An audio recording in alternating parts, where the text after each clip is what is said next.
Welcome to Revival of Wisdom. What is good, people? Is Revival of Wisdom. We're back with another video. Today we're going to be talking about the importance of Saturn and the occult. Let's jump straight into this. So Saturn is the god of the earth, right? It's the time of God, change, destruction, physical matter. He creates and destroys because the energy of Saturn is the key to crystallization. It wraps things in physical matter, right? He creates everything, all life forms, and he takes things back because the day that you're born, that's the day that your expiry date is coming. The time is ticking until Saturn takes your life. This is why he's known as the Reaper. Okay, as he's personified as eating his child here in this ancient Roman painting. As you can see, he's eating the child. We are all children of Saturn, right? He creates physical matter, our physical bodies, right? He's the god of time because he's the slowest moving celestial body. He's the Lord of the Rings, as you can see here. He's the last one on the ring. He's the slowest one moving, okay? So he is the Lord of time, destruction and creation. Okay, this is why his name is Saturn, Satan. He's the devil. Okay, but I'm not saying Saturn's evil, guys. It's a part of life. Everything lives and dies, right? He's the key to crystallization. Now, as we have the clock here, our god Saturn, or Chronos in Greek, just means time. He's also the god of time, as I've already said. 60 seconds in a minute, 60 minutes in an hour, 24 hours in a day. Add 2 plus 4 equals 6. 60 seconds, 60 minutes, 2 plus 4 equals 6. That's 666. Okay.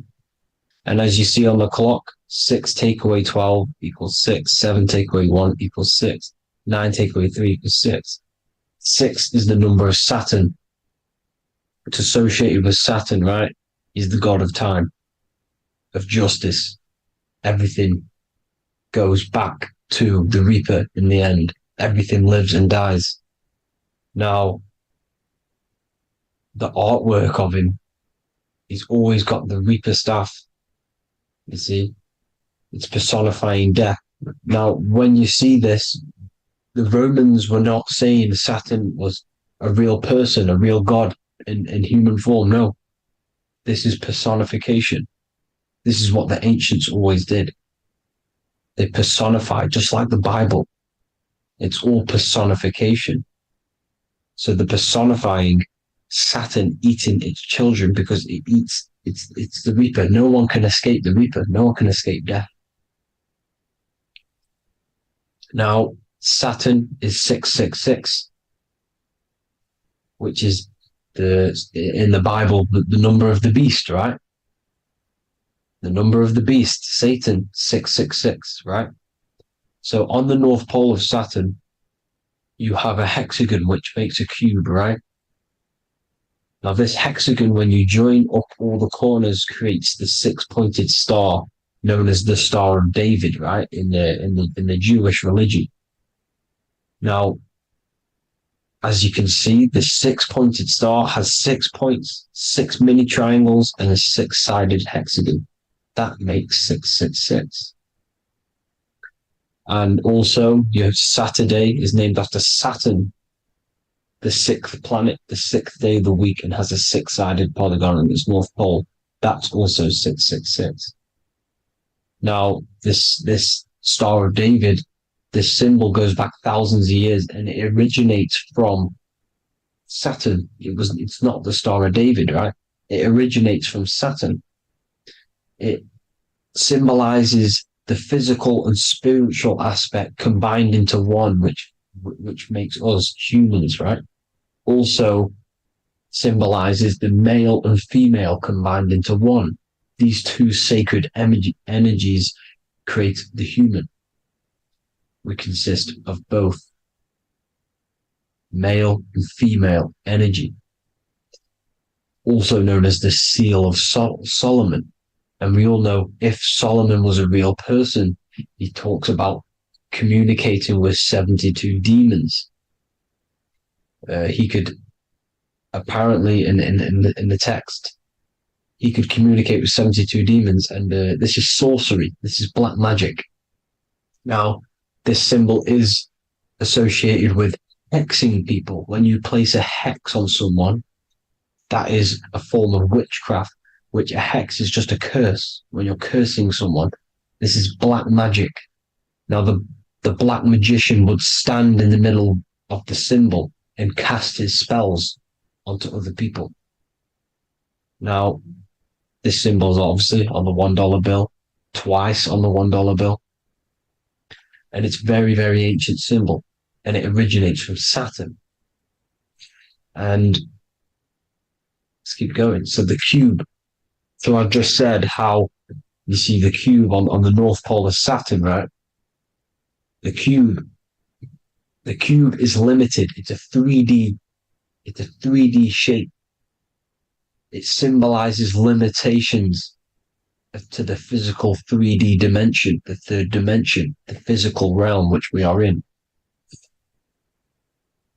Now, as you can see, the color associated with Saturn is black, right? Black is infinite potential. Black is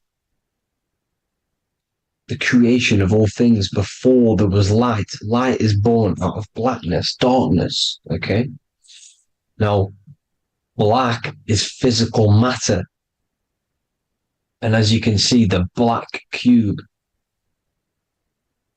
black symbolizing physical matter, the cube being limited, as the physical realm that we are in is limited. It's not like the fourth dimension where everything can exist in a thought. The third dimension is limited, right? And this is what Saturn is. It limits you to the 3D 666. Your body limits you to your physical body. Now, these black cubes are placed everywhere. As you can see, Australia, Denmark, Manhattan. There's one in New York. As you can see, the Apple have a cube.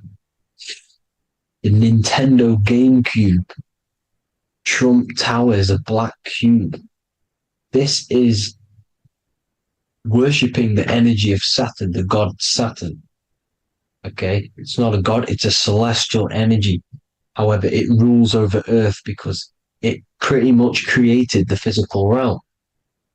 Now, as you see, when you go to a funeral, you wear black, a black suit symbolizing Saturn, which is the color associated, black. And as you see in Mecca, they walk around the black cube in rings. As you can see here, they're stood around in rings, like the Saturn, the rings of Saturn. The Mercedes symbol. You probably wouldn't notice that, but yes, it's Saturn. And when you graduate from university, you wear a black cube on your head. This is all symbolizing Saturn. Okay? Now, as you can see, the Jews here have a black cube on their third eye whilst they pray. Notice how he's shutting his eyes into blackness, darkness, and he's wrapped around a black strap around his arm. This is symbolizing the wrapping of physical matter, of how physical matter wraps things into existence. And as we all know, the Star of David is a Jewish symbol. So he has the black cube and the Star of David, right? So all of these religions are secretly worshipping Saturn. Okay, this is all Saturn worship, Kronos, the god of time and destruction, the physical reality. Now, as you can see, it's symbolized everywhere in all major corporations. Pepsi, Internet, that's obvious. NASA, of course, NASA. NASA means to deceive in Hebrew. Universal, Walkers, that one's so obvious. Nike, Toyota. So many different ways they symbolize it. You either see the rings of Saturn or the black cube, as I just showed you here, the Nintendo and the Mercedes, right? It's absolutely everywhere. Now, they also use 666 to symbolize it, as I've just broken it down to you. 666, the World Economic Forum. We all know how they're trying to enslave us into this new world agenda. Google Chrome, CERN, Disney, Coca-Cola, Cadbury's, all of these have 666. Now, every UPS barcode has 666. And even www is Hebrew for 666, as you can see here. Monster. It's the same Hebrew letter that means 666. Drake, 6 God. That's his God, Saturn. Why? Because they love physical realm. They love the physical dimension, the third dimension. Because they can rule here through riches. They can build an empire here. It's not like the fourth dimension. They don't want to ascend. They want to stay down here in the physical realm. Okay? Now, this is why they're cloning. They can move their consciousness into other clones to live forever. This technology exists. This is why they love the third dimension. As you can see, all of these sellouts here, Drake, Leonardo DiCaprio, you know, all of these people doing 666 because this is their God. This is their God. They love the physical realm. They sold their souls for wealth and fame in this physical realm. So why would they leave? You see? Now, this isn't all just evil, okay? So you have 7 chakras, right? You have 7 days of the week, 7 solfeggio scale notes. These are frequencies, the solfeggio scale. Now, it's called the Saturn moon matrix because the moon symbolizes your mind, because you're created out of the Holy Trinity, which is body, mind, and spirit, right? That's the triangle, the equal triangle, body, mind, and spirit. Now, the 3 main celestial bodies are Earth, Moon, and Sun. The Earth being your physical body, the Moon being your mind, and the Sun is your soul, hence why it's called solar. It's a solar soul. Now, these symbols are alchemical symbols. So when you're doing alchemy, you use these symbols to obviously symbolize what we're talking about. Now, as you can see, these are all the symbols of the planets. Now, Saturn is created out of the moon on top, the moon on the bottom and the Earth on top, as you can see here. You see? And this creates the number 5.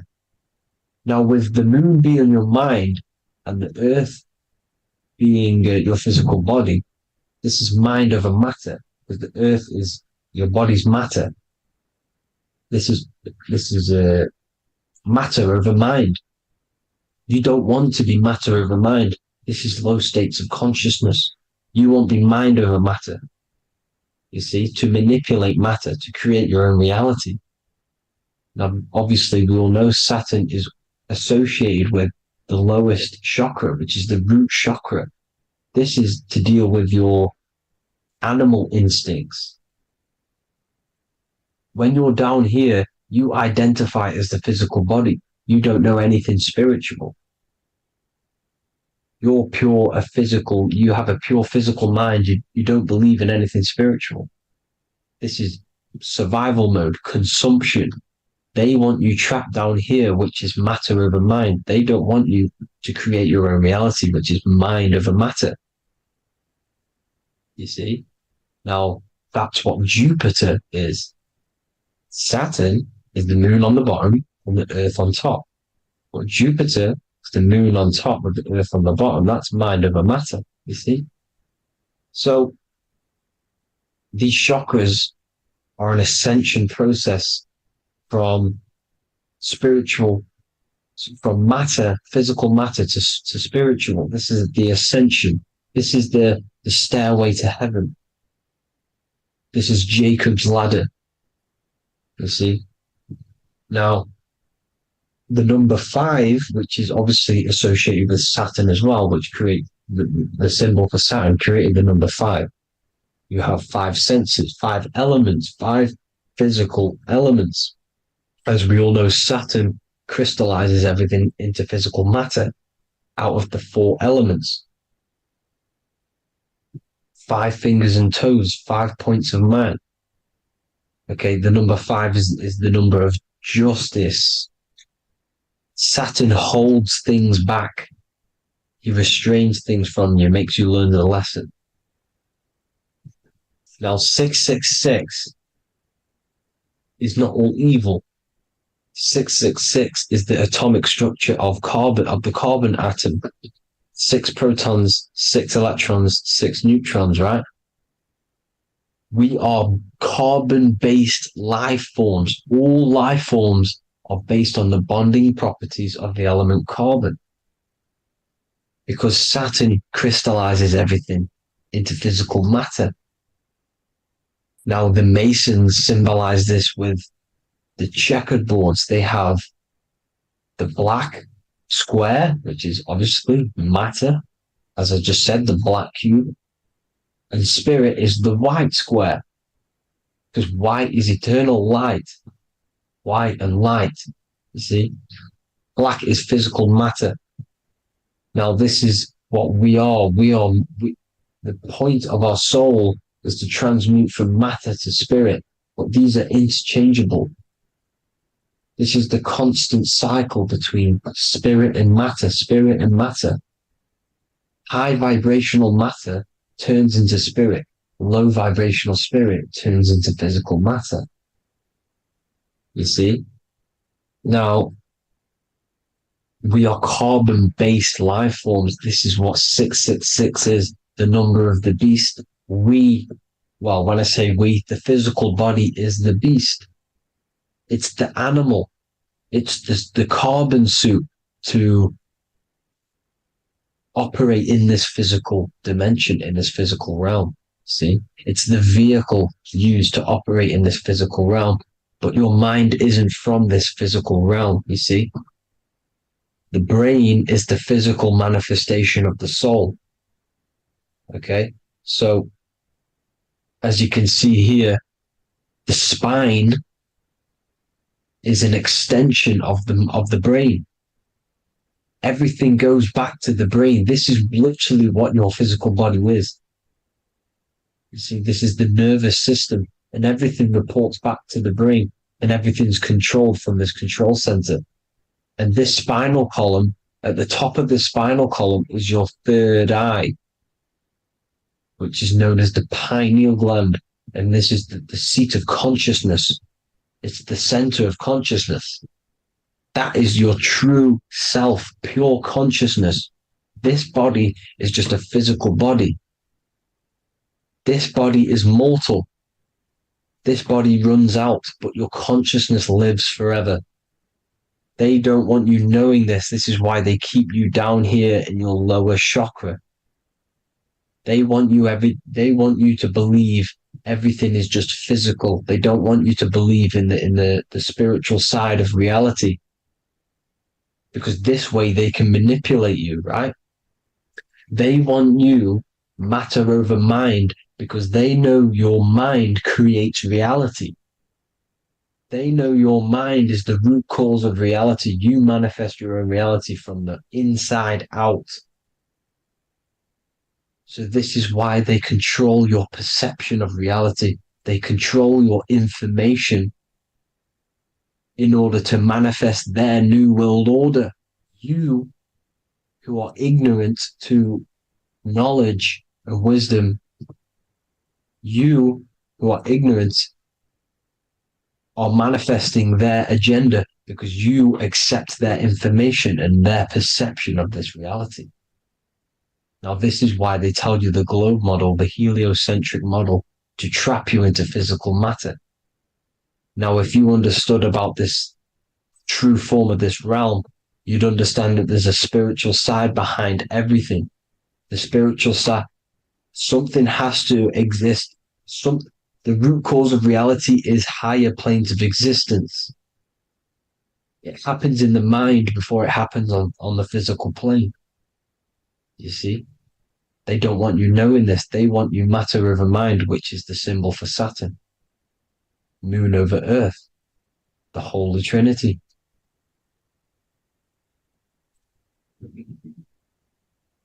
Now, as you can see, the cube also makes IXXI.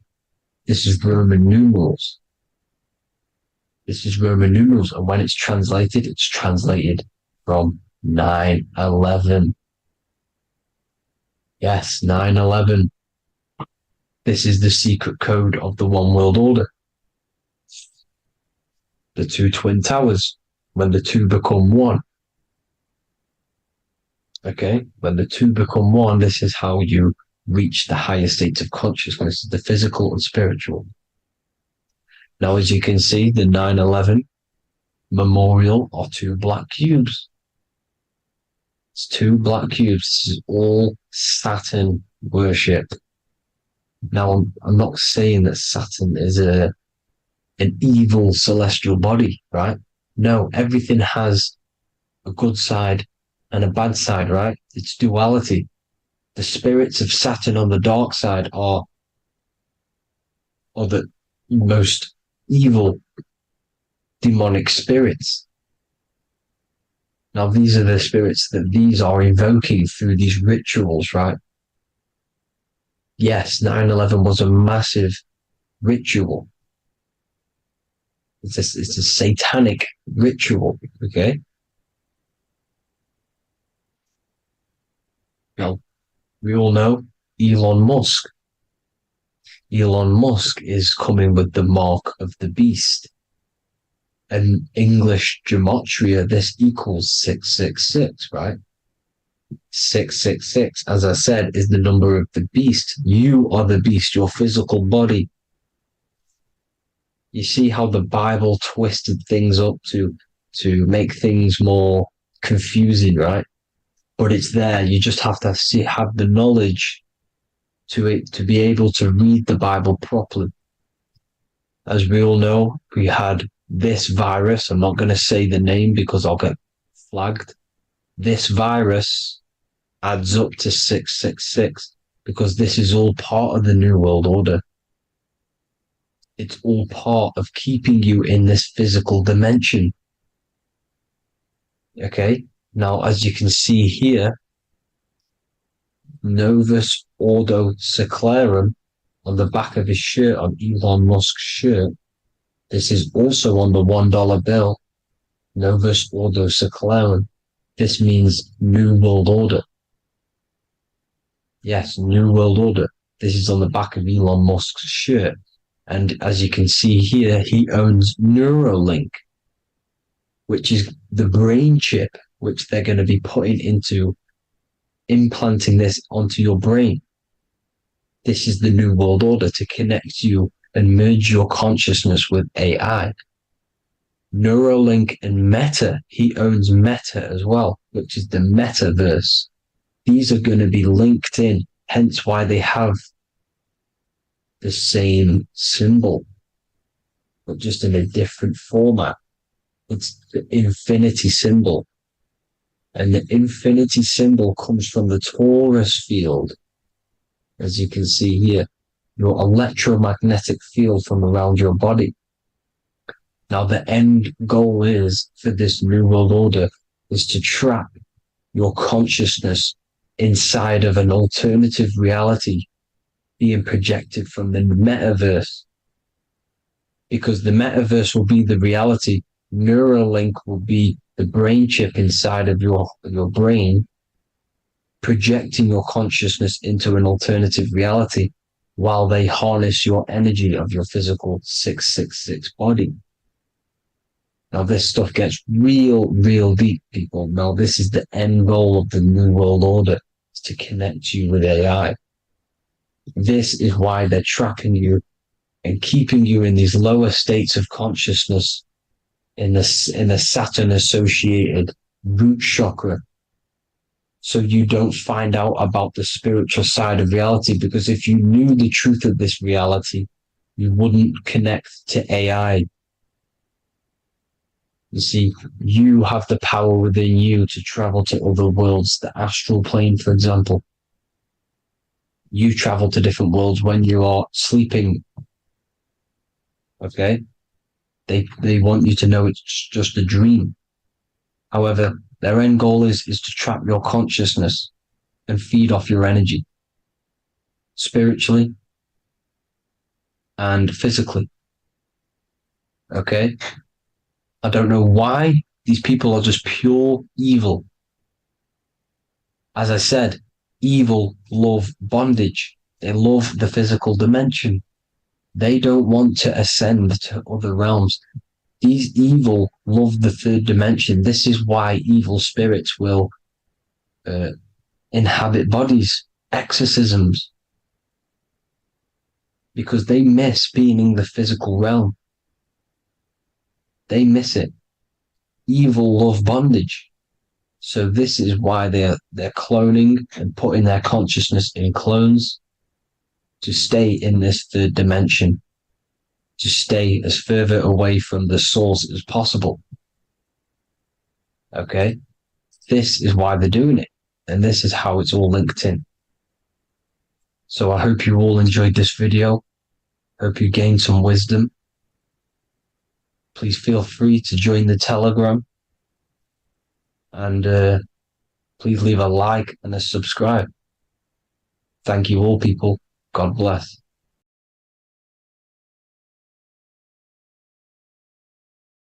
Welcome to Revival of Wisdom.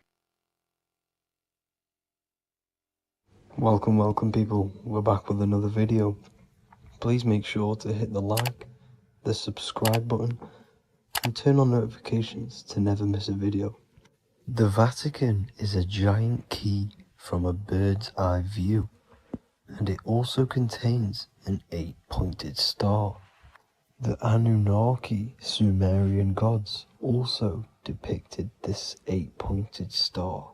The sky god Anu from the Anunnaki also uses the 8-pointed star for his symbol. And even Freemasons depict an 8-pointed luminary with a ladder and a key. This is symbolizing the key to ascension up to the 8-pointed star, which is Polaris. Polaris is always depicted as an 8-pointed star. Polaris is the standstill star at the very center of our realm, which is perfectly aligned with the North Pole. The Earth is a giant torus field, and at the center is where the most electromagnetic energy is stored. This is why all compasses point to the north. Hence why a compass is an 8-pointed star, because it points you to Polaris, which is the North Pole, the center of this realm. The 8 points of the 8-pointed star symbolize the 8 points in space and time. So yes, Polaris is the portal which you ascend through if you outgrow this consciousness by aligning your chakras. Our earthly realm is a macrocosmic reflection of us, and we as humans are the micro reflection, with the earth containing its 7 chakras as well as us. The North Pole is the 7th chakra, which is the crown chakra. So the key to ascension is held by the Vatican, hence why it's a giant key, because they mislead the masses through their religions, which teaches the masses to look outside of themselves. As stated in the 20,000-year-old emerald tablets written by the Egyptian god Thoth, On Earth, man is in bondage, bound by space and time to the Earth plane. Encircling each planet, a wave of vibration binds him to his plane of unfoldment. Yet within man is the key to releasement. Within man may freedom be found. So the 7 planets are associated with each 7 chakras. The lowest chakra being the root chakra, which is associated with Saturn. This is why the elites love Saturn and reflect it in all of their symbols. Because the chakras are an ascension of spiritual principles, starting from the material and ascending up to the spiritual, the crown chakra. However, evil love bondage, and they are trapping souls in the physical realm by stopping and provoking the ascension process. They do this by abusing the energy of Saturn, and Saturn is associated with the lowest chakra. The lower 3 chakras are associated with survival mode, which keeps the consciousness in a constant state of fear and only aware of its surroundings. Once you start to ascend up your chakras, you become more consciously aware of spiritual deeds. And this is the process of returning back to your true spiritual form. Going back to Polaris and its connection to ascension, Kanye West symbolizes this on his music video 24. As you see him rise up into the sky, you see an 8-pointed shape around him, which symbolizes the 8-pointed star, as you see the beam of light. And even NASA symbolize this in their Space Delta logos, a bear holding a key with an arrow up to Polaris, the 8-pointed star. Here's another NASA logo of an arrow from the Earth to Polaris. The series Lock and Key on Netflix is all about portals and doorways, and they have the Kundalini energy as one of their keys. Kundalini energy is the energy which rises up the spine, the 33 vertebrae, and activates the third eye. The third eye is the spiritual gland which connects humans to other spiritual realms. We are not the body. Our spirit, our soul inhabits the body. We exist physically, spiritually, and mentally. Therefore, we are multidimensional. The intellectual and spiritual inhabit the body. Therefore, this is just an avatar within this timeline. However, within each and every one of us, we all have the key to releasement, as says in the Emerald Tablets. This releasement is ascension, up until higher states of consciousness. As stated in the Emerald Tablets, man is in process of changing to forms that are not of this world. Grows he in time to the formless, a plane on a cycle above, and another one saying, man is a flame bound to a mountain, but we in our cycle shall ever be free. Know ye, O man, that when ye have progressed into the cycle that lengthen above, life itself will pass to the darkness, and only the essence of the soul shall remain. That's it for this video. I hope you all enjoyed. Please feel free to leave a like, subscribe, and comment any subjects you want me to talk about. God bless you all.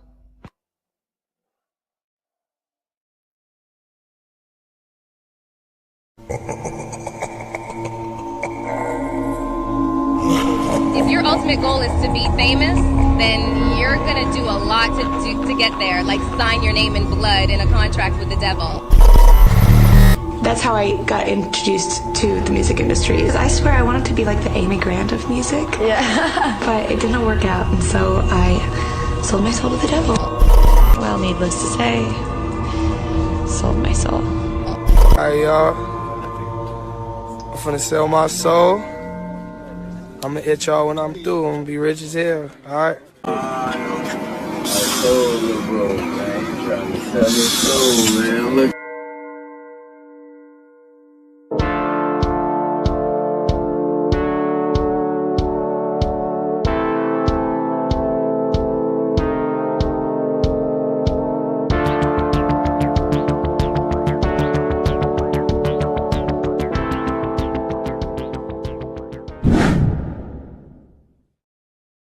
So what exactly is selling your soul?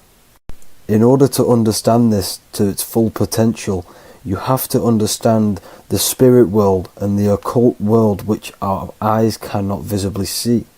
The physical world we see is nothing but an illusion and a product of the higher planes of existence.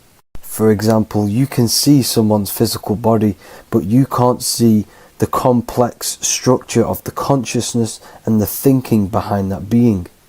With that being said, there are forces and entities not attached to physical bodies, which they exist on the astral and etheric plane behind the physical plane. Now there are numerous videos and music with artists talking about this. For example, I sold my soul to the devil and the price was cheap. Why do you still do it? Why are you still out here? Well, it goes back to the destiny thing. I mean, I made a bargain with it, a long time ago, and I'm holding up my hand. What was your bargain? To get where I am now. Should I ask who you made the bargain with? with the chief commander. On this earth? And on this earth, and then in a world we can't see. So selling your soul is cutting a deal with an astral plane entity in exchange for wealth and fame on this physical plane.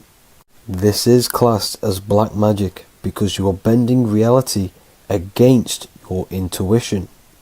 Now, making deals with entities beyond the physical plane, you always have to give something in exchange. When it comes with demonic entities, it always involves some sort of sacrifice, bloodshed, or humiliation.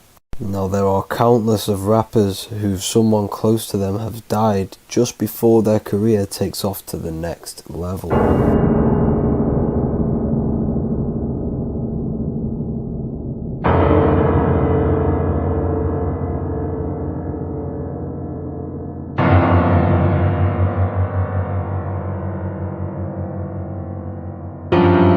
My mama was sacrificed.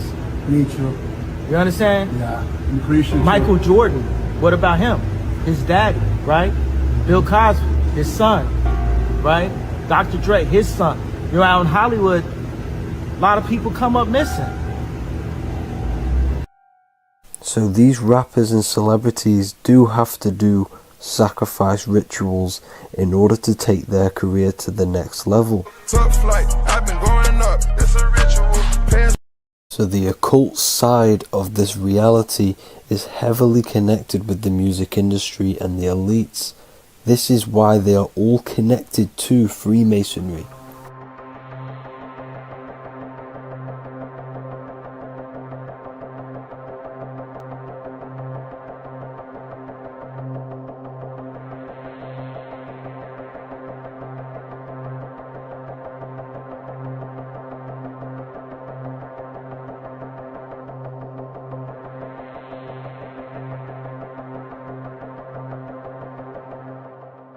Now this is why the music industry is one of the most important industries for the elites to stay in control and keeping the masses on low states of consciousness. Frequency is one of the most powerful things in reality because it's the only thing which can enter your soul and body without consent. The frequency on Spotify and all major platforms are all tuned to 440 Hz, which was set by the Rockefellers. 440 Hz turns off the whole right side of your brain, and the right side of your brain is to do with critical thinking, imagination, and your intuition. Music has the ability to influence your intent, your emotions, your thoughts, and your actions just by frequency itself. By controlling the music the celebrities put out and the things they talk about, they're actually molding society because of the celebrities' huge amount of influence over the younger generation and cultures within society. This is why the music industry is mainly talking about sex, guns, violence, and hating other people. These are all very low vibrational acts and things to do which destroys humanity and societies, keeping us all conquered and divided in order for them to stay in power. Music can actually reprogram your subconscious mind, and it is a form of MK Ultra, which is mind control. It's in my brain. Do you know that? It's living rent free. I can't get it out. You did that. Yeah, it's hypnosis. Yeah, it's hypnosis. You're so awesome and dope. You do need to be very careful with what you're listening to and what frequency it's playing at, because all of this has an effect on your electromagnetic field and your state of consciousness. Now let's go back to selling your soul. When these rappers and celebrities sell their soul, they now gain eternal life on this physical plane. When you do sell your soul, you are allowed to live forever.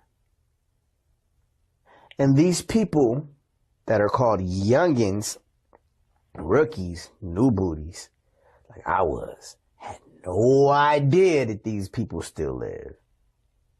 They will prey, haunt, kidnap, anything to stay on top.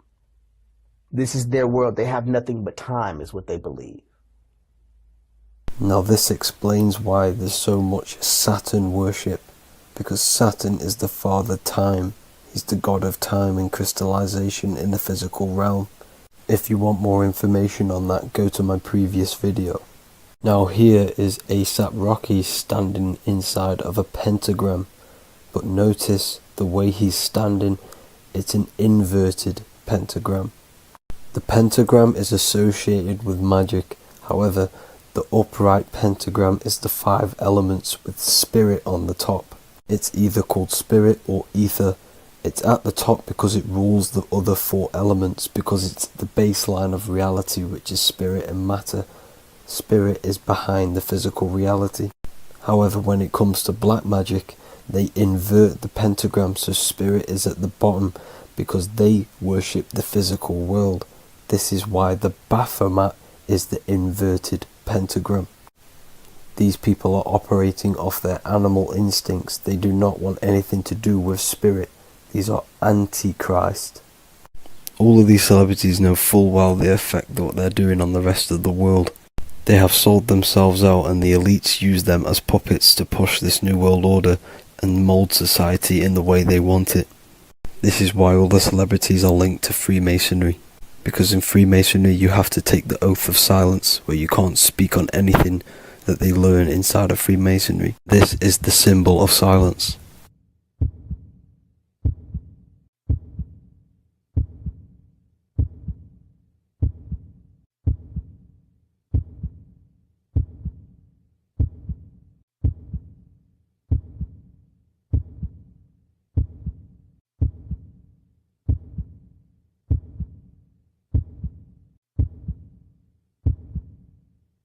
The elites need them under this oath, so they do not talk about certain topics and certain things to the public, because of the amount of influence they have on society.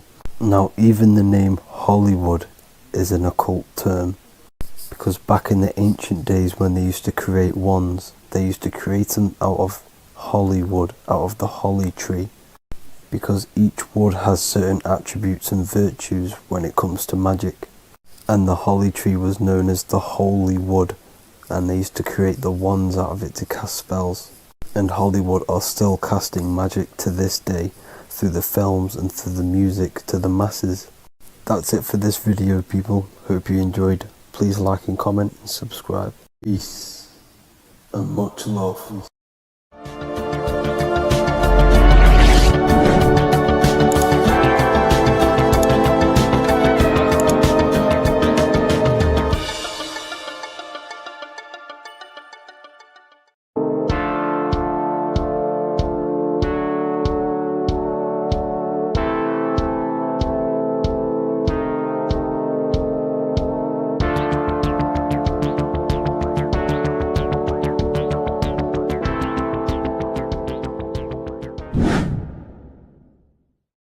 What is good, people? We're back with another video, and this is going to be talking about the connection between the micro and the macro.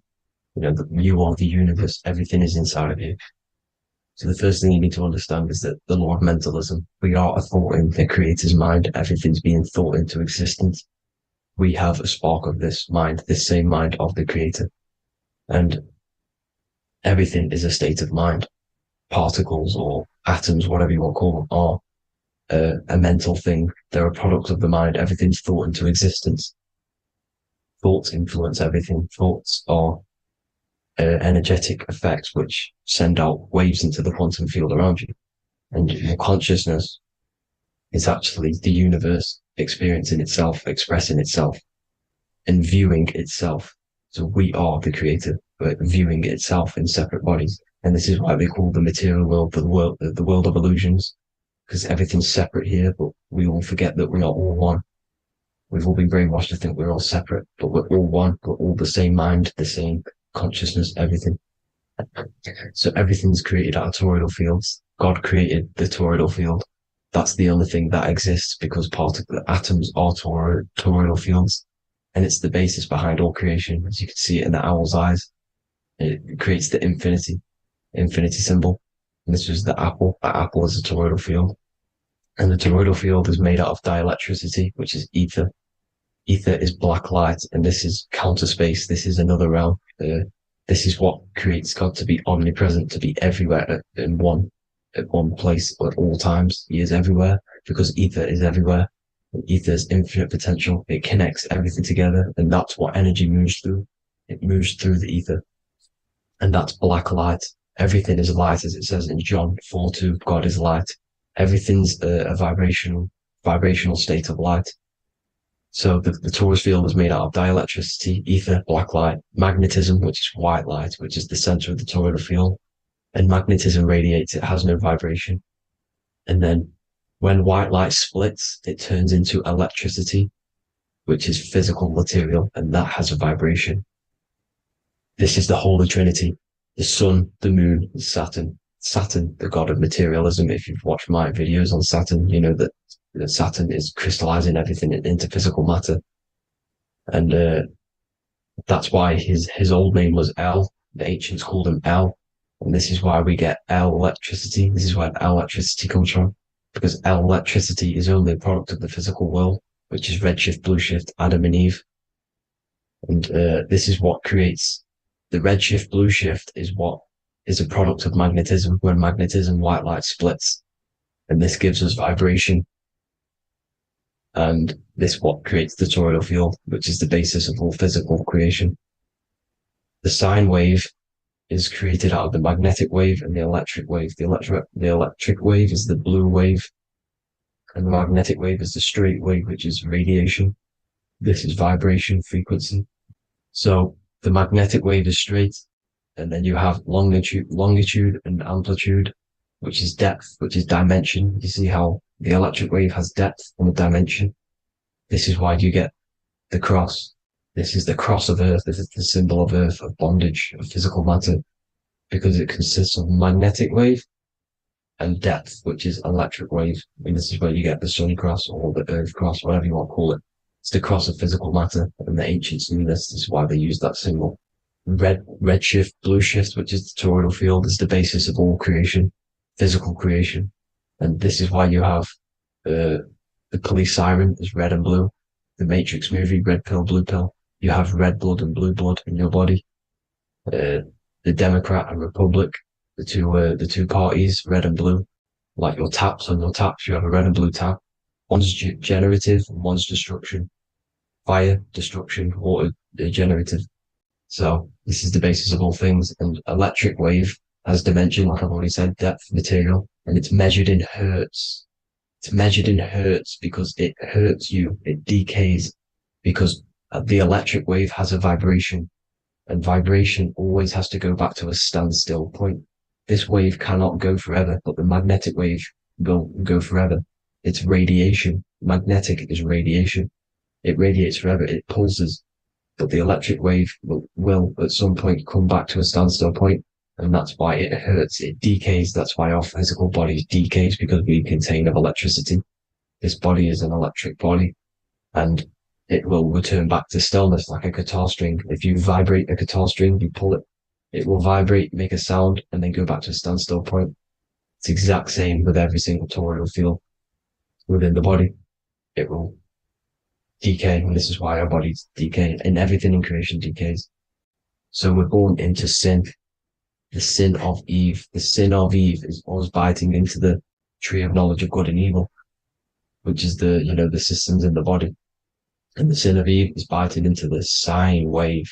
We bit into the sine wave. The sun moves in a sine wave. Our DNA is a sine wave. Time is a sine wave. Everything in this creation is a sine wave. This is why the dollar bill is a sine wave. Magnetism and electric waves in one. And this is the sun doing its sine wave, which creates, when you go bowling, it kind of creates that pin that you hit over. That's the pin of the sun. The zodiac sign is a sine wave because the zodiac sign is an expression of the toroidal field, because magnetism unfolds into 12ness. And that's why you have 12 zodiac signs, 12 systems in your body, 12 cranial nerves in your head, in your brain. So if you can imagine this, see where my pointer is. Always starts with Aries. Aries is the head. It's the first thing that's created in the womb. And this is Aries, the ram. And this is why it's called a cerebrum in your brain, which is the first thing that creates when you're in the womb. And what's the element of Aries is fire. Fire is the first element. Fire, first, because it's the first thing on the wheel, the first expression of energy. As you can see here, my pointer, this is the center of the toroidal field. It would go Aries, Virgo, Capricorn, Pisces, Scorpio, Cancer. Then we go back to Libra. Libra would be center. But you see how the toroidal field is the expression of the 12 energies. That's what the constellations are, the energy expressions of the toroidal field. So it would go outwards, starting from Aries here, all the way back to Pisces, which is beyond the bottom half. But Libra would be the center. That's why Libra is the equinox. It's the equinox. Libra is when it goes from summer over to autumn. It's the equal. It starts to transition into the winter side. Equinox, equal, which is Libra. And that's why Libra has the two scales. It's symbolized with the two scales. That's because of, the sun moving over. It's being judged. It's equal now, but then it's going to tip over into the winter. That's why Libra is here, the center of the sine wave. Like I said before, magnetic energy unfolds into 12ness. Magnesium is number 12 on the periodic table. It's the sacred number. And this is why the scientists are NASA is trying to bring in another constellation to destroy the holy science of astrology. So Aries rules the head, which is Mars. Taurus rules the neck, the lower head. Gemini, the two twins, which is your lungs, your two twins, your arms, two twins. Cancer, the breasts, or the chest area. Leo, the heart, which is the sun, which is fire, the center of the toroidal field. Virgo, the belly, which is the intestines. Libra, the kidneys, the two scales, the kidneys, balancing out everything. Scorpio, the sex organs. Sagittarius, hips and thighs. Capricorn, I've missed that out, which is the kneecaps. Capricorn, kneecap. Aries, which is the ram, which is the cerebrum in your brain. And then Aquarius, the calves and the ankles. And the Pisces, the two fish, the 2 feet. So everything corresponds, as you can see here. This is an ancient way of depicting it, of the folded human. And this is everything. Each constellation rules that part of the body, gives energy to that part of the body, makes you do certain things. So magnetic energy unfolds into 12ness, electricity unfolds into 7s. That's why when you get electric, the light spectrum that we see, it consists of 7 colors. Why we have 7 planets. The 7 planets give us our 7 metals and the 7 solfeggio of scale frequencies. So the rotor, this is the rotor. And rotor is an anagram for Torah, the Torah, which is I think it's the Hebrew Bible. Don't quote me on that, but it's one of the holy books, which is the Torah, the Taurus. Everything goes back to the Taurus field because it's the basis of all creation. So the chief cornerstone, it says in the Bible that the builders rejected the chief cornerstone. The chief cornerstone, you are the builder. You decided to incarnate into the physical world, into the electric world, El, the world of El, Saturn. When you are created in the womb, it takes you 9 months for you to be created. So for example, if you went into the womb here, it'd take you 9 months. So let's say you're born in Scorpio. So you'd go back 9 months, 1, 2, 3, 4, 5, 6, 7, 8, 9. You consist of all of these 9 energies because it takes 9 months or however long you took to be born. Some people are born earlier. You'd have to find out how many months you were in the womb for. But you consist of these 9 energies, and each constellation has a cell salt associated with it. And these cell salts are vital for your health, and your cells and the optimal health of your body. So the chief cornerstone that you rejected is these 3 cell salts, these 3 constellations. So you're mineral deficient in these 3 constellations. For example, fluoride, magnesium, phosphate, and potassium sulfate. So that's the chief cornerstone. And a cornerstone, people always get it rejected with the cornerstone. The cornerstone is not, it doesn't say the cornerstone in the Bible, it says the chief cornerstone. The cornerstone is a cornerstone of a building, but a chief cornerstone is the top of the pyramid. This is where we get the pyramid of the wheel. So you're mineral deficient in one of the 3 zodiac signs. You're not. You were not in the womb for. This is the chief cornerstone you rejected. So the human body is the micro. It is the universe in a physical form. It consists of everything in the universe. Just like your consciousness is the universe watching itself, experiencing itself. Your body is the whole universe. 12 systems in the body, 12 zodiac signs, 7 chakras are the 7 planets. The Holy Trinity of you is your Temple of Solomon, the soul and the mind, the sun and the moon. You know, everything is in you. You consist of everything, all the energies, everything. Heaven and hell. Heaven and hell is a mind state. It's a state of the mind. Head, H-E-A, which is heaven, and the heel, the bottom of your foot, is hell. And the bottom of your foot is the soul. So they're basically saying, well, it's wordplay. They're saying that your soul is in hell because, you know, with the elites being in control. So they call the bottom of your foot the soul, trying to say that you're in hell. The Christ is in you. And this Christ is Greek for Christos. And Christos is Greek for the oil. And this oil is produced in the cerebrum, the Aries, the ram, the cerebrum. It goes down the pineal. Well, the pineal and the pituitary are underneath the cerebrum. Goes down the pingala and the ida. The pingala being the positive charge connected to the pineal gland, pin, and the ida connected to the pituitary. And this is the 2 serpents going down the spinal column. And this is why Jesus goes from Nazareth to Bethlehem, and then Joseph and Mary are waiting for Jesus in Nazareth. Joseph and Mary are the pineal and the pituitary gland waiting for Jesus to come back up the River Jordan, your spinal column. So this is the oil. This is the story of Santa as well. Santa comes from the North Pole. Why? Because the North Pole of the Earth is the center of the toroidal field. And the North Pole of you is your spinal column, which is the North Pole of the toroidal field. The North Pole, he comes from the North Pole. This is the North Pole. This is the South Pole of the toroidal field. Comes from the North Pole, which is your mind. And he goes down the chimney and then back up the chimney. This is the chimney. And he drops off the present, which is the Christos, the oil. And this is why Jesus is crucified at 33, because he crosses over the vagus nerve at the top of your spine. When this oil comes back up the 33 vertebrae, these are your vertebrae here. When it goes up to the 33 vertebrae, it gets crucified at 33 because it crosses the vagus nerve, and he's crucified on a cross at 33. This is the story behind Jesus and Santa. The Ark of the Covenant in the Bible is the 2 hemispheres which cover the vital parts of your mind, the brain side, which is the cerebrum, the pineal, the pituitaries, etc. So the 2 hemispheres are the 2 angels, the Ark of the Covenant. This is the Ark of the Covenant covering the 2 vital parts of your brain. So these are the optic thalamus is another part, and it protects the Christ oil, which is inside at the center of the brain. See, the Bible is all a massive metaphor about yourself because you are the universe. You are a microcosm of the universe.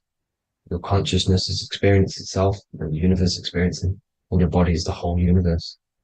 Your head's heaven. So Moses crosses the Red Sea. These are the 2 hemispheres of your brain. This is the corpus callosum, the Red Sea. So he's pretty much saying that he's uniting the two hemispheres of your brain, because most people in this generation are stuck in the left brain, which is just logic, reasoning, science and maths, writing. And this is what school teaches you to do. It keeps you stuck in your left brain. And you want to cross over to you want to cross the Red Sea, which is the corpus callosum, to the right brain, which is awareness, art awareness, creativity, imagination, intuition, insight, using the higher mind, creativity, imagination. If you don't have intuition, then you can't read energy, you can't pick up on bad things. This is what Moses is symbolizing by crossing the Red Sea. And it's also the upper room where Jesus met the 12 disciples. 12 disciples are the 12 cranial nerves in your brain. It doesn't just represent the 12 zodiac signs, the 12 disciples. It symbolizes many different things. It's like I said, the universe consists of 12ness. So you have 12 cranial nerves in your brain. And that's the 12 disciples as well. And they want you stuck in your left brain, which is the five senses, materialism. So they say in the Bible that Satan blinds the mind. Satan is Saturn. If you've watched my videos, Satan is Saturn. And you consist of the Holy Trinity, which is the sun, moon, and earth. The soul, moon, the soul being your sun, the solar, the moon being your mind, the earth, your physical body. And Satan blinds the mind. Why? Because we enter a soul system. This is a soul system, not a solar system. And Saturn is the Lord of the Rings, which is the outer ring. When your soul enters the soul system, your soul starts to materialize. It hits Saturn. Why? Because Saturn starts to materialize you. You take on the 7 virtues, which are the 7 planets, which are your 7 chakras. And to get out of this soul system, you must get out of your lower nature, your animal nature, which is lust, desire, greed. The number of the beast, 666, which is Saturn, Satan. So you enter the soul system, you take on the 7 energies, which you turn into physical matter. And this is your descension from heaven to all who say hell. And then you must raise back up from matter to spirit. They say Satan blinds the mind. Why? Because your mind gets materialized. Your soul and mind get materialized. And when you get materialized, it's an intense experience. You lose the divinity within you. You forget the divinity. So Satan, which is the first planet, the first energy you take on, the material body, he blinds the mind. He makes you forget everything, your divinity. Then you must remember, ascend up Jacob's ladder, the 33 vertebrae, to heaven. And this is a microcosm of the macro, because you will ascend back up to heaven if you do this, when you leave your physical body, when your body decays. So when it talks about in the Bible, completely destroy them, the Hittites, the Amorites, the Canaanites, all the ites, this is what God says to the Israelites. It says completely destroy them. It's basically symbolizing saying destroy your lower nature. The Canaanites, cannibals. We're under a Canaanite system now, which is cannibalism.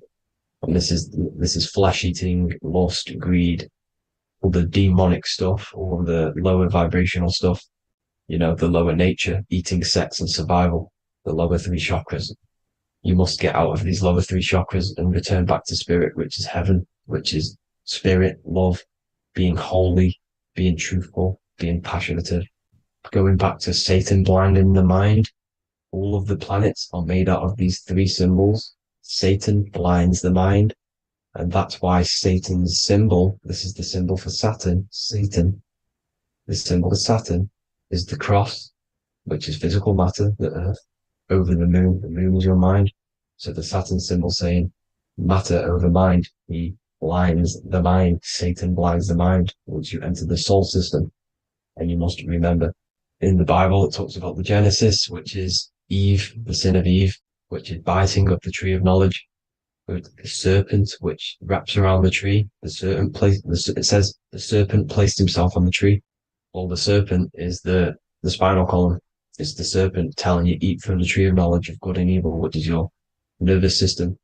And eating from the tree of knowledge of good and evil is doing bad things. For example, over-sexualized, overeating, eating the wrong food, that's eating from your nervous system. It's decaying you, and it's preventing you from achieving the God self, the God consciousness. This is the symbolism of, the tree on the serpent, telling you to eat from the left brain, with the left brain being the sinister. Sinister is Latin for left. That's sin. Sin is left. And left is lefty Lucy, Lucifer, right, righteousness, right, God, godly. The tree of knowledge of good and evil, which is your nervous system, because it determines good or bad. That's the only thing you experience in this world is your nervous system. And then the tree of life is the cardiovascular system, and the Garden of Eden is your body.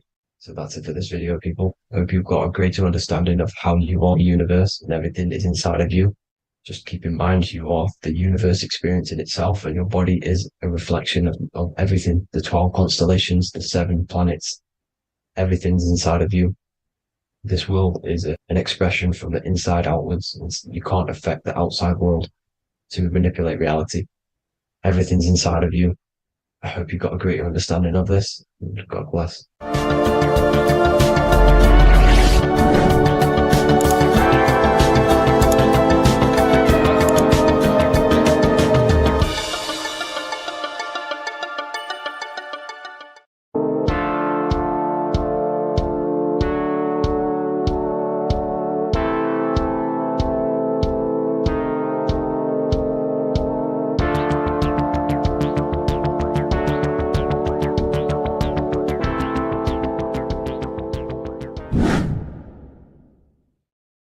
What's good, people? We're back with another video. This is going to just be a quick video. Manifestation, magic, bending reality. So let's jump straight into this. So you have a conscious and a subconscious part of your mind. The conscious is what you're conscious of, what you're actually doing, where you can choose or not. However, the subconscious is the part of your brain which is automatic. So all of the systems in your body, like the digestive system, your heartbeat, these are automatically being ran. And you do not have to tell these systems to do anything. You do not have to consciously tell your heart to beat. It's automatically doing it. And this is what the subconscious mind is controlling. It's like the dark aspect of your brain or your mind. It is the way bigger aspect of your mind. Okay, it controls all the systems in your body. Okay, and this is where all of your programs are. So when you're in it from your childhood, what you've learned in school, all of these things are being kept in your subconscious, maybe traumas and stuff like that. So the subconscious is the female aspect, and the conscious is the male aspect, because the male is all about action and doing, and the female is more about creation, creativity, intuition. So you have a right and a left hemisphere of your brain, and these are obviously male and female. The right side of your brain is your female. It's to do with creativity, imagination, intuition, insight. Okay. And this is one of the most important sides of the brain. This side of the brain is the most attacked by the elites, whatever you want to call them. This side is one of the most important, because obviously your intuition is a massive part of reality. And if you don't have intuition, then you lose track of the things around you. You can't consciously feel if things are wrong or right. They don't want you to have intuition or creativity or imagination. They want you in the left side of your brain, which is just reasoning, logic, and basic things. So they just want you to tell you what you want, tell you what to learn, and then that's it. They don't want you thinking for yourself, which is the right side of the brain. So whatever the conscious side of your mind impresses the subconscious side of your mind. So if you do affirmations, for example, if you consciously do affirmations every day, you're reprogramming your subconscious mind.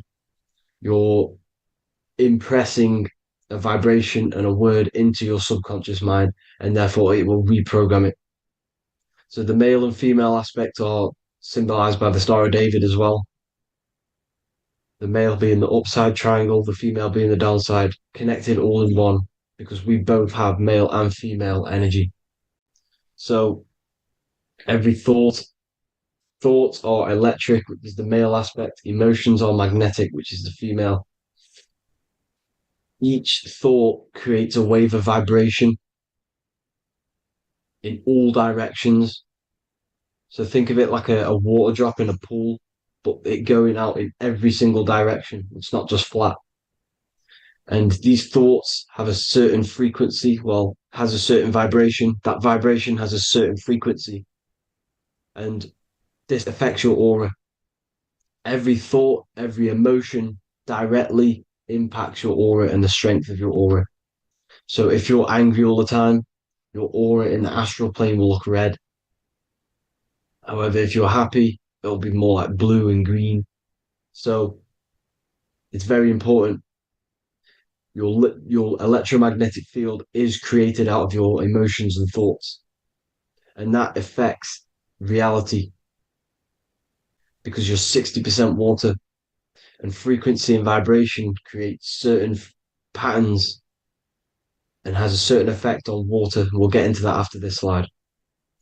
So each thought that people are thinking around you, you are actually subconsciously picking up these thoughts because it's emitting this vibration in all directions. So this is why you can pick up thoughts of other people on the odd occasion. However, when you're more in tune with your intuition, your right side of your brain, you can start to pick up on vibrations, thoughts, and other people's auras. You can pick up on the energy once your third eye is open, and you know whether you should be in that environment or not. This is what we call an atmosphere when we go into a room and you can feel the tension if someone's been arguing, for example. This is the atmosphere, this is the vibrations, these are people's auras emitting these certain frequencies and vibrations. Okay, so our aura is contained of multiple layers. Obviously, we have the physical body. This is the electromagnetic layer. However, you have the different planes of existence, the spirit, mental, astral, etheric, and then physical. The physical is the lowest plane of existence. And the physical plane is a product of all of the planes above. So the mental impresses on the astral impresses into the etheric, and then the etheric creates the physical object. So the mind is the root cause of reality. The mind is the cause of everything. Your consciousness is pure cause. There's no effect.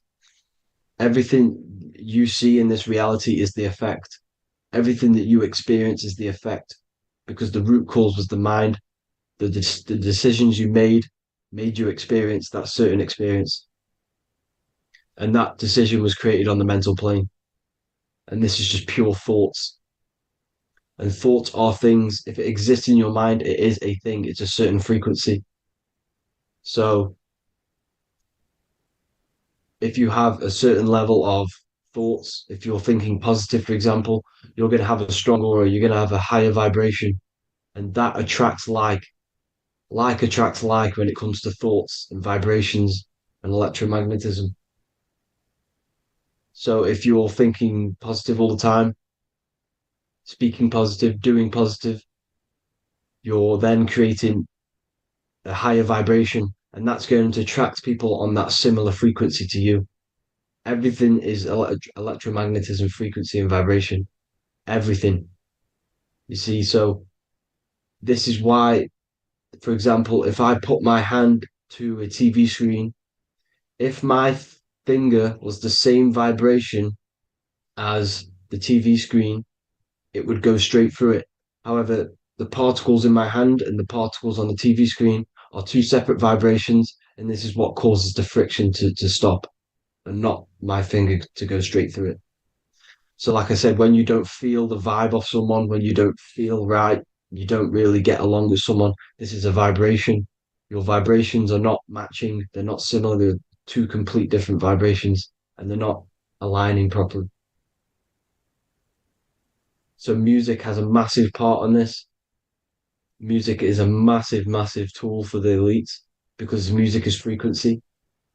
And in 1975, the musical instrument are all tuned to 440 hertz. So Spotify, Apple Music, most of the music on YouTube is all set to 440 hertz. And 440 hertz is not divisible by 3, 6, or 9. And when you can't divide a frequency by 3, 6, or 9, it's not a natural frequency. As you can see here, this is 432 hertz. This makes a nice geometric pattern. However, 440 hertz is a distorted pattern. So when you listen to this, this actually shuts off the whole right side of your brain. Like I said at the start, this is the most attacked side of your brain. It's to do with creativity, imagination, intuition. When you listen to 440 hertz, it shuts off the whole right side of your brain. And obviously shutting off all of these forms of your brain. Music is a very, very powerful tool for the elites because it's the only thing which can enter your soul or your ears without consent, your body without consent. Everything else has to be through consent. You choose whether to eat something, you choose whether to drink something, but frequency, you're going to hear it no matter what. This is why it's so powerful. And music influences the body in many different ways. It's the most powerful imitator of everything. It directly affects all listeners. It directly affects intentions, gestures, movements, and actions. It stimulates your mind, and certain songs, certain catchy songs, can reprogram your subconscious mind, invoking certain emotions. This is why when you listen to slow beat songs, it makes you feel more sad. When you listen to upbeat songs, you feel more energetic.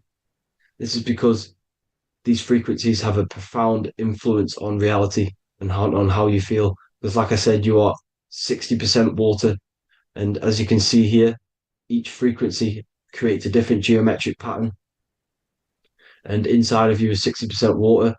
So like I said, 440 hertz is going to make a distorted pattern in your water. And this is going to have a profound effect on your emotions and your reality. So like I said, health is not just the body. It's you are made of body, mind, and spirit. You need to look after what you put in your body. You need to look after your spirit and look after your mind. It's very important to keep all these in balance because once one of these are unbalanced, it affects the other two. So if you're eating wrong, it's going to affect your spirit and mind. If you're thinking wrong, it's going to affect your body and spirit. These are all interlocked. You have to look after them all. So it's very important you understand music. Stop listening to low vibrational music. To be honest, you want to listen to music without any sort of speaking inside of it. You just want pure frequencies, which are the solfeggio scale, like one of these, for example, 432, 528 hertz. These are all good frequencies. It's called the solfeggio scale. And these frequencies make you more in tune with nature. 528 hertz is what the earth vibrates at. So it's very important. And the Rockefellers are the one who changed this to 440 hertz. The Rockefellers, one of the elite families. So if you want to manipulate reality, it's very important to have your chakras aligned and having a high vibration, because the higher your vibration, the more powerful your words and your intentions are on reality. So the lower your vibration, the harder it is to affect reality because you're on a lower state of consciousness. Like I said, you have the mental, astral, etheric, and physical. Everything is a product of the one above. As above, so below. This is what Hermes Trismegistus was saying in the Egyptian days. This is where it comes from. As above, so below. If you affect above, it directly affects below. So like I said, meditation helps on this, helps align your chakras. Think positive, feel positive. Like I said, your feelings are magnetic, your thoughts are electric. So once you combine these two together, you're then creating an electromagnetic frequency. And that will have profound effect on reality. So the law of cause and effect. The law of cause and effect. Every effect has the root cause. Like I said, your mind is the root cause of everything. Every decision you make is having a different effect on reality. Everything happens for a reason due to the root cause, which is your mind. You choose everything that happens in your life. Okay. So it's very important you understand this and you constantly make the right decisions, the good decisions to have good effects on your reality. You have to be very conscious of this law because nothing escapes this law. This is the law of all consciousness. So think about it. Imagine a massive ball of consciousness. However, off this ball are different sparks, and each one of these sparks are in each and everyone's body. This spark is governed by these laws, the law of cause and effect, the law of correspondence, the seven hermetic principles. It's very important you understand this because this mass ball of consciousness is what is obeying these laws. And everyone has this spark of consciousness inside their third eye. And like I said, everyone is the same consciousness. This is why if you do bad unto someone else, that will directly affect your reality. So if you hurt someone, it's going to come back to you in one way or another because you are that same consciousness. This is like a mirror reality. As within, so without. Whatever you feel on the inside, you're gonna see that on the outside. You're gonna experience that reality, whatever you've impressed. So there's different ways to bend reality to your will. This is kind of a sort of magic. So obviously you have black magic, which is manipulating reality to harm and influence others, or to be very selfish. And then you have white magic, which is manipulating reality for the good of humanity.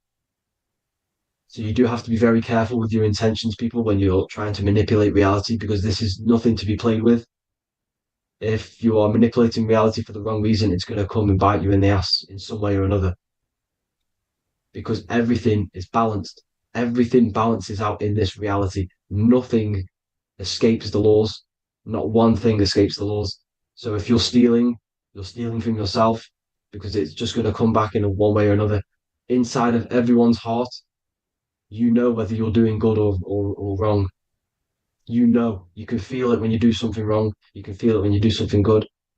The heart is the center of the torus field. It's balance. And this is why you say follow your heart, because it's the center of the torus field. It's very important to listen to this inner voice inside of you because that is telling you the right things to do, the good decisions to make. And when you keep following that voice, that good voice inside of you, it takes you to your life path. Very important to follow that voice.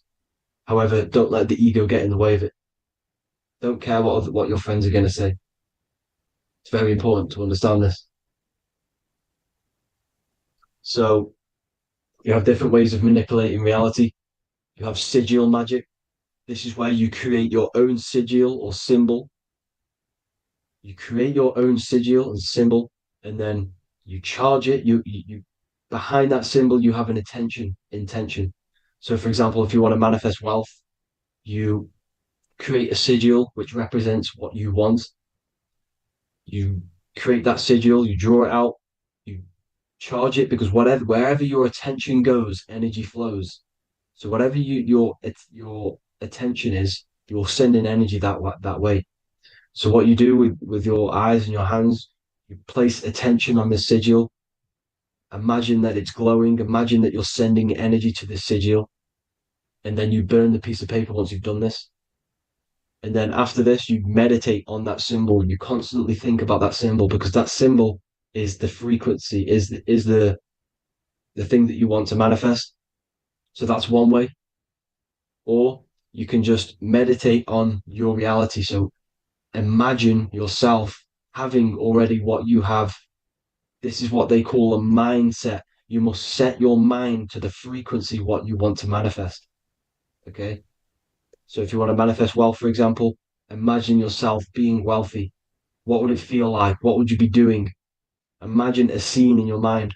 Constantly do this, and you're putting out that frequency. Like I said, you must think because the thoughts are electric, and then you must feel, which is magnetic. Together, this creates an electromagnetic frequency, and this is how you attract things to you. You will attract the certain people to come in your life to bend reality to your will. Okay. Or you've got mirror magic. Stare yourself in the mirror because a mirror reflects light, it also reflects energy. So you've got to be very careful of what you say to a mirror. You've got to be very, very, very careful, because whatever you send into that mirror is directly sent straight back to you.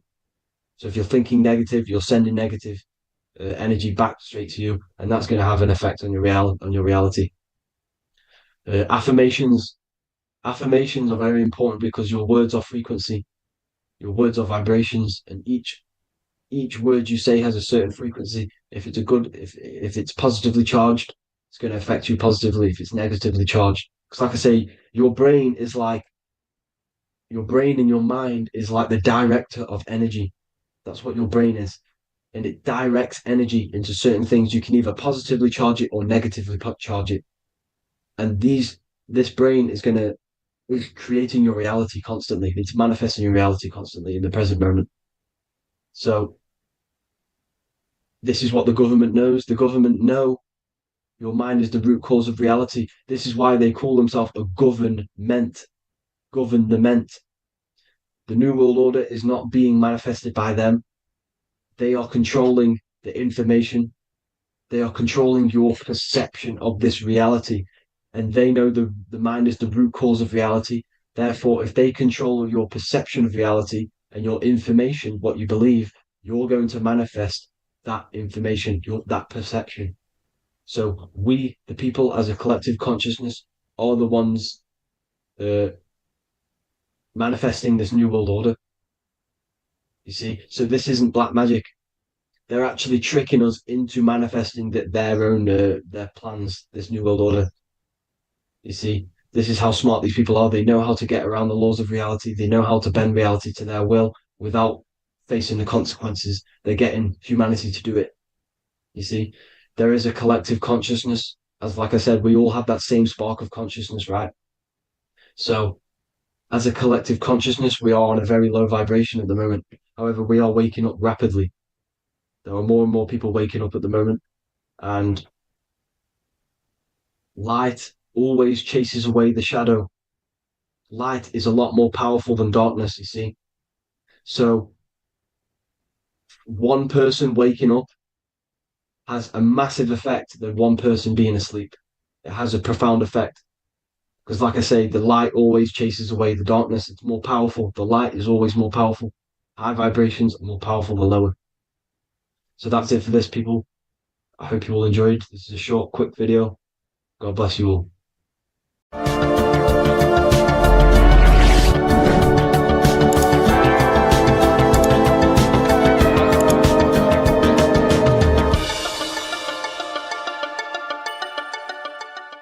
Neo is plugged in on the back of the neck, which is the reptilian brain stem. The reptilian brain is all to do with survival mode, survival state.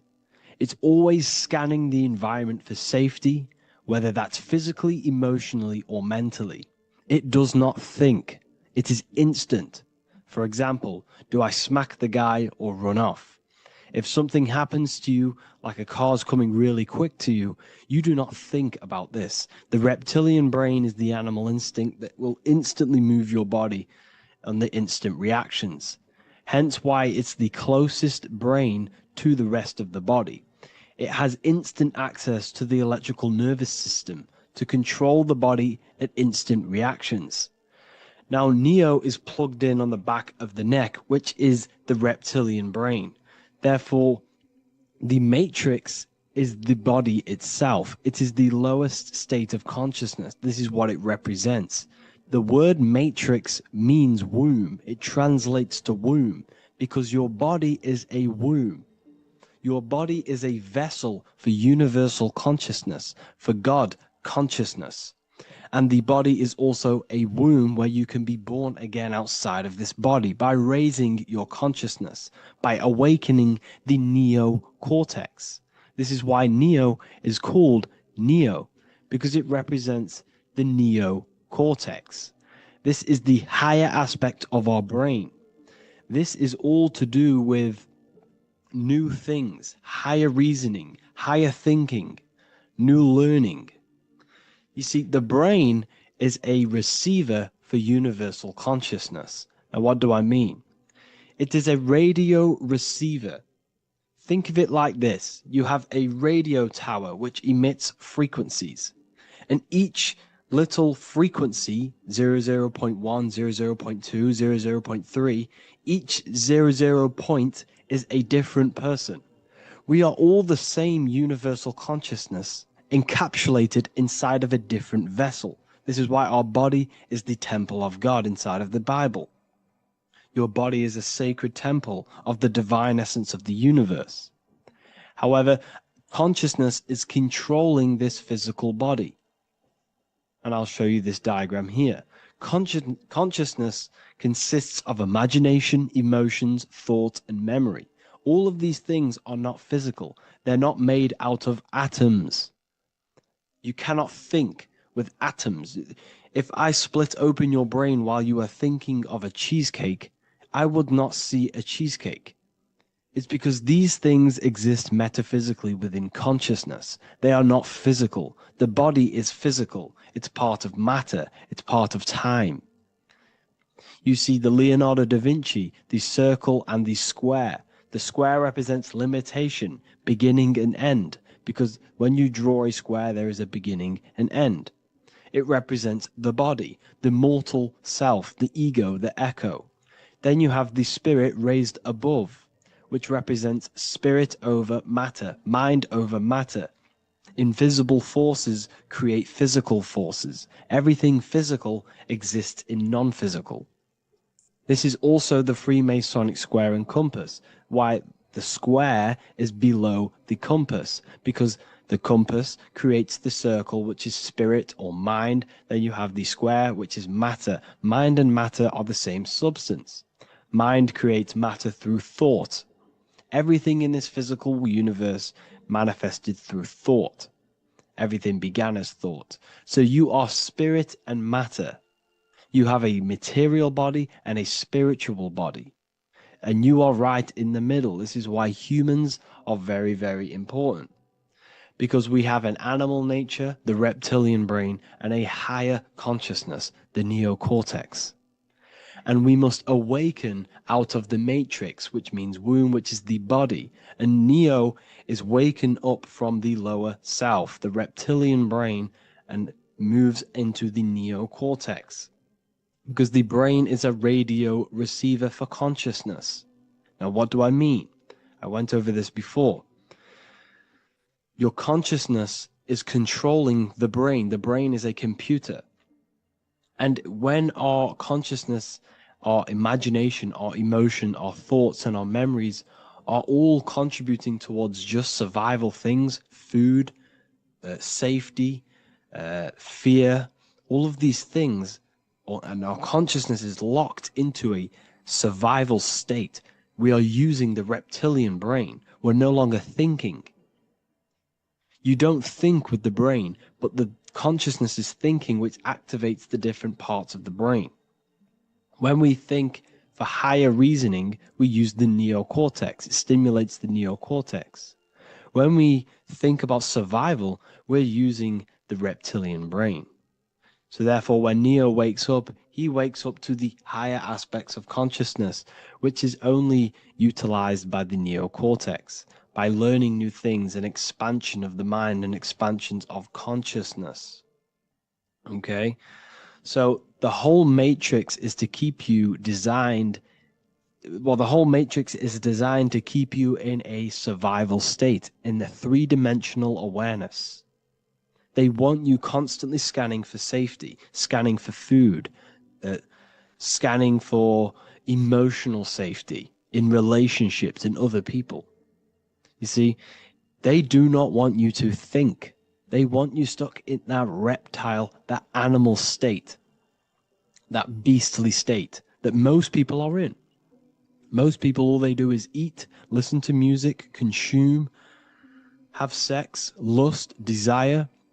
This is all the reptilian brain. So when we say the world's being ran by reptilians, it's symbolic. There is no physical reptilian humanoid beings controlling, manipulating human consciousness. We are all the same consciousness. However, there is a corrupted state of consciousness running this world. And this consciousness worships the physical plane, and they control the physical plane. So by doing that, they keep you stuck in a reptilian way of thinking, the animal state, to keep you stuck in the lowest state of consciousness. Now, this is the god Osiris, which represents the reptilian brain. None of the Egyptian gods ever existed. They are all symbolic for the brain and anatomy of the human body. Osiris represents the reptilian brain. As you can see, this anatomy compare to the brain stem and Osiris statue found in Egypt. And we also see an ancient artwork of Osiris with green skin and two reptile crocodile alligators next to him, which also symbolizes the reptilian survival state of human consciousness and the activation of the reptilian brain. This is what it symbolizes. Now, this is what the Matrix is all talking about. It's talking about the awakening, the expansion of consciousness. The word divine is dive in because you connect with the divine by diving inward. There is no man in the sky going to save you. You must connect with the self. Know thyself. Truth comes from within. All of these things I'm telling you comes from within you. I'm just pointing it out. All of this is self-realization. A lot of people say, well, what are my sources? My sources is knowing thyself, observing thyself, using the neocortex of critically thinking, sitting down and thinking about yourself and having deep realization of yourself. You can realize that your thoughts are not of this physical world. It's quite simple. The brain does not think. The brain does not imagine. The brain does not hold memory. All of these things exist in consciousness, the one consciousness, but we are all fractal, infinite parts of. This is the eye on the triangle, consciousness being given down to the rest. This is separate. Consciousness is separate from the rest of the pyramid. The pyramid is your body. Neo is the one consciousness. This is the Egyptians symbolizing the one consciousness giving Ankh, which is life, to all the different life forms. However, you can see that the central sphere is giving a big Ankh to the humans, because humans, like I said, possess the advanced consciousness, an advanced brain that allows us to turn above our reptilian animal self. For example, we can go against our reptilian lower animal nature and turn to our godly nature. Animals cannot do that. They are stuck in instinct. They are stuck in a reptilian animal way of thinking and operating. Everything they create is to survive. We can turn against our lower nature and create for amazing things like buildings, architecture, technology. We can use our creative consciousness for anything we wish, not just survival needs. And it's the same with your spiritual journey. You can raise your consciousness beyond this animal state that they try to keep you in through fear, consumption, food, and the reptilian brain. We must awaken, start to think critically, and awaken to our divinity, because the mind, the consciousness within you has infinite potential to expand. There are infinite fields of knowledge that you can explore. The mind can never be filled. It can never ever be full of knowledge. It always expands, and that's why you are alive. That's why you are part of this universe. That's why the science always says the universe is always expanding, because the universe exists in your mind, and the mind is always expanding into new fields of thought, new fields of knowledge and information. And that is your whole sole purpose, of expansion of mind and expansion of consciousness, and the exploration of the mind of God. We are living in the mind of God. You are a thought in the mind of God. You must awaken out of this body.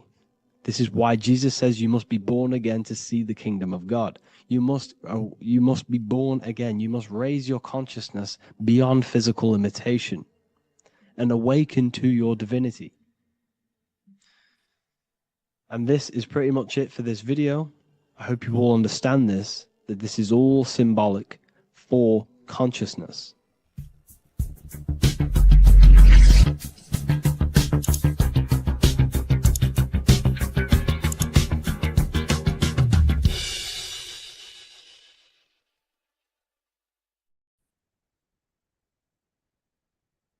Emotions are something that a lot of people have a misconception of. So we're going to discuss and break down what truly the emotions actually are. They are more than just chemicals within your physical body. They are more than just hormones. Emotions are energy. They have a physical manifestation, which is a chemical reaction in the brain, and they are an etheric astral energy. Okay? Emotions are a creative force given to you. They are what makes you become something before you have it.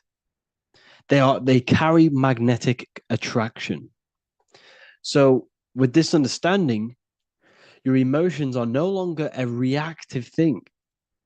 They never will tell you your true things as an emotion, what an emotion is. I remember being in infant school or whatever you want to call it. They were teaching you what the emotions are. And they told you they are just things they're just reactions. By living in a very reactive mindset and an emotional reactive person, this causes chaos in your life. Emotions are very chaotic if you do not know how to control them and what they truly are. You see, we've all been brainwashed into thinking we are just physical beings. We are just these apes, the apes that evoluted over time into human beings. This is completely wrong. We are in an intelligent design. You're in an intelligent body. You're an intelligent consciousness, and you have an intelligence within you called emotions, which you can use to attract things to you and to become things before you physically have it. So they are a creative force. That consciousness you have inside of you is a creative consciousness. It's an ever expanding consciousness, which is God. The whole point of you being in this physical world and having consciousness is creating. You cannot not create. It is impossible for you not to create something. Your whole life you have been creating. Before you kick the football, it's a decision made within the mind. You then created this action. You are a manifester. Okay?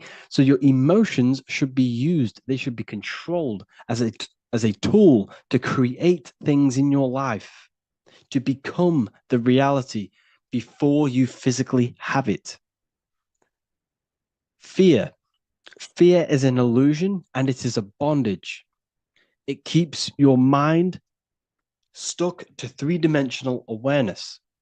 If you try and astral project, you will not astral project if you are fearing. Why? Because fear and negative emotions, all of the negative emotions only exist in a world of time, and that is this physical plane.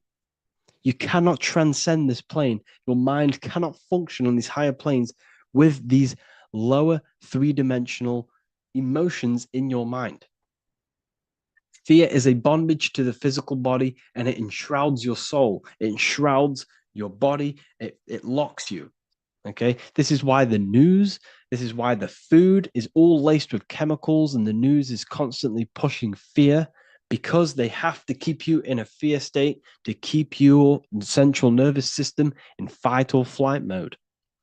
And they have to keep your mind in three-dimensional awareness, because once you realize that you are not this physical body, you are something that transcends this physical world, you will wake up and you will no longer abide by this system that we live in. Okay? So fear is the biggest tool that they are using to oppress you. Fear is the biggest bondage. Okay? It keeps you locked in a box, physically, mentally, and emotionally. So emotional effects on the body. Emotions have great impact on the body, the immune system, the brain, and every single cell and the water structure in your body. Hatred and negative emotions impacts the nervous system, immune system, and endocrine system negatively. Extreme emotions trigger the release of stress hormones in the brain. So what's that tell you? The emotion is there before something is triggered in the brain.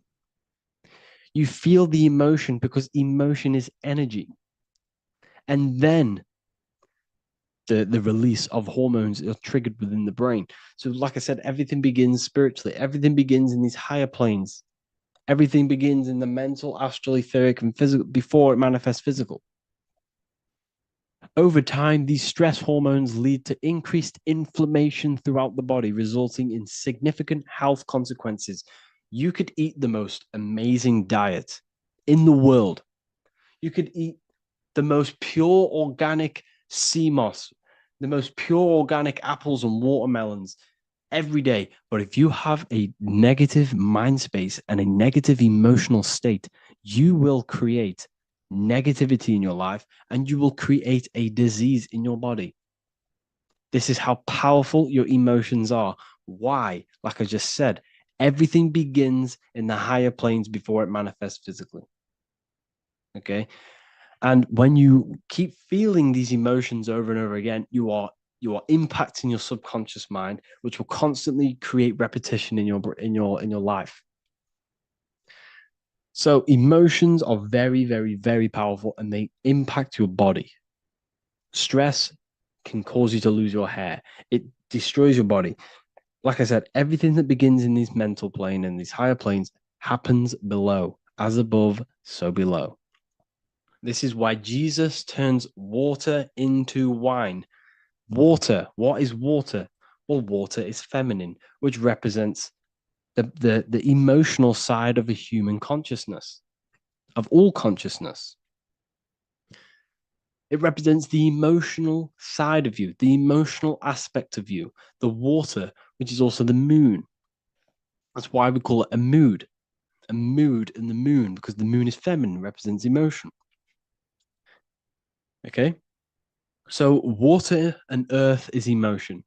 So when it talks about water into wine, we're talking about emotional alchemy, which stems from the mastering of self. All religions stem from the master of self, the mastery of the self. That is where all religions stem from.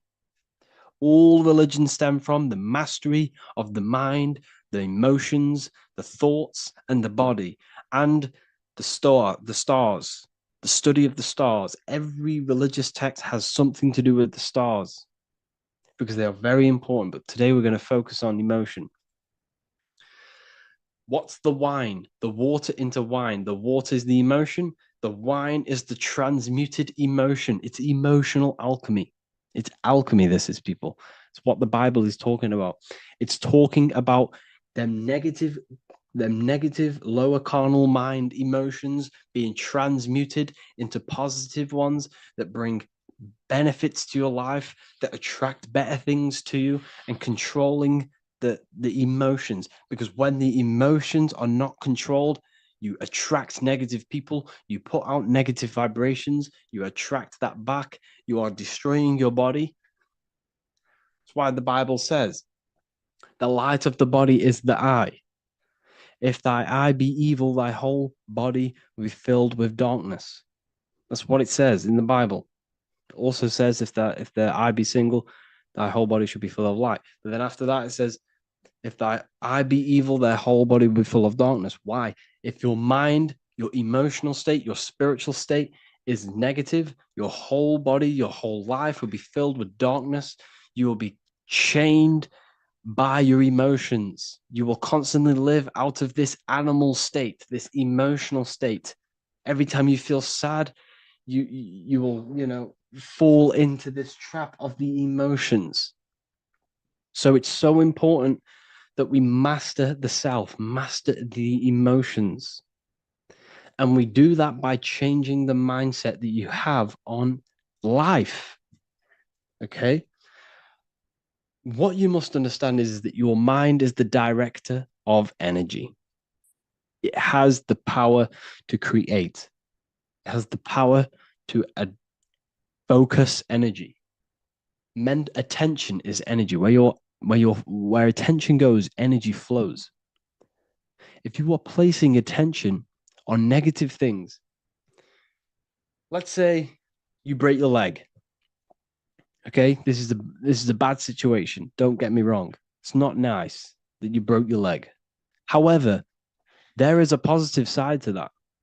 What's the positive? Well, now what's a good positive? You can now sit down, you could read the books that you've always wanted to read. You now have time to do something else productive because you can no longer walk. There's always a positive to the situation.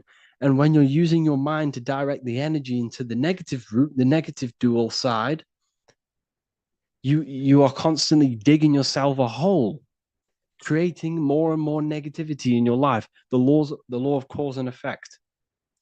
So we must transmute this negative aspect, the water, the emotion, into wine, into a positive emotion to attract better things to us. Why?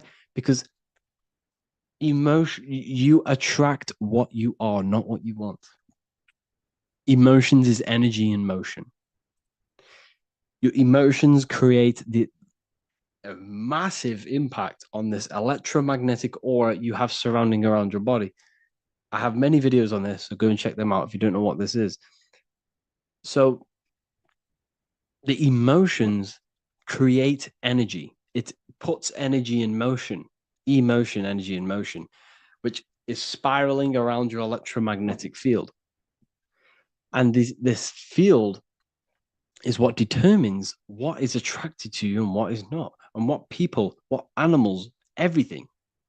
Okay? This field, before you have an illness, the illness shows up in your field energetically, because as above, so below. What happens in the field happens in your body, happens in your life. The positive emotions that you feel creates a more stronger and bigger field, extending up to 9 feet in circumference. So when your field is in a positive, high vibratory rate, this is when your field has more impact on matter. Why? Because what's matter made out of? These fields. These fields create the physical world. It's the real atom. You yourself are a giant atom, and you can control your atom to create the world around you through your emotions. So if someone's crying and you go and walk next to them and go talk to them, that negative emotion is going to rub straight off onto you, because emotion is energy in motion. It's casted throughout your electromagnetic field. Your inner world manifests your outer world through the heart. The emotions are felt in the heart, casting out into energy vibrations through this field. Demons. It's just another allegory, another myth about emotions, another metaphor about emotions. D meaning negative, mon meaning moon, the negative moon, negative mood, negative emotions. Moon is feminine, it represents emotions. Demons are something that possess you. What possesses your mind? Emotions possess you. It's a metaphor. Don't get me wrong, spirits do exist, but a lot of the allegories about demons is all about the emotions and how they possess you. They possess your mind. They take over your mind space. They take over your body, how you feel, how you think. So this is why emotions are very, very, very powerful, and we need to use them and control them, utilize them to create it in our life. Instead of them being reactive, we can use them to pull things to us. Instead of, the emotions that we should be feeling mainly is love and abundance and joy and all of the positive ones, all of the positive emotions that transcend the physical world, because fear, hate only exists in this physical plane. The higher planes of consciousness, these emotions don't exist. That's what sin means. Sin means emotion. Sin. That's what a sin is. It's a negative emotion. It's an emotion that exists in time. That's what a sin is. So you must control these emotions. You must, and how do we do that? We do that through meditation.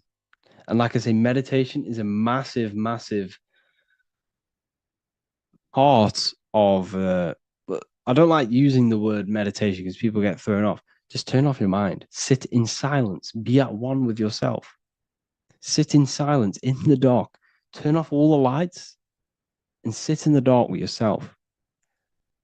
And just let the emotions and let the thoughts pass by like the clouds. And when you let them go, they will sooner rather than later, they will go. And you will just be just left with the consciousness, that pure awareness. The reason why they told you to be scared of the dark when you're a child and programs that into you through the movies and Hollywood is because they don't want you sitting in the dark. When you sit in the dark, there is a light shining within you, that pure consciousness. You no longer can see your body. You no longer can hear the thoughts and the emotions. What is left when all of this is stripped? When the body is stripped off, when the emotions and the mind is stripped off, you are left with pure consciousness. And that is what they don't want you to figure out. Because when you connect with that, you can transcend this physical world. You can do all sorts of have mystical experiences. So yes, emotions can be used to attract things to you.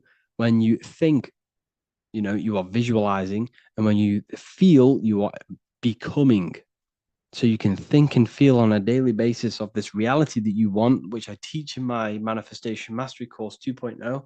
You have access to this in the university, so make sure to check that out. I'll tell you how to use your emotions, thinking and feeling, visualizing, becoming that reality before you have it.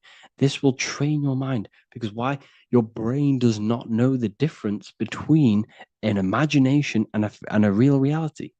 Your brain does not know the difference between an imagination and a real reality.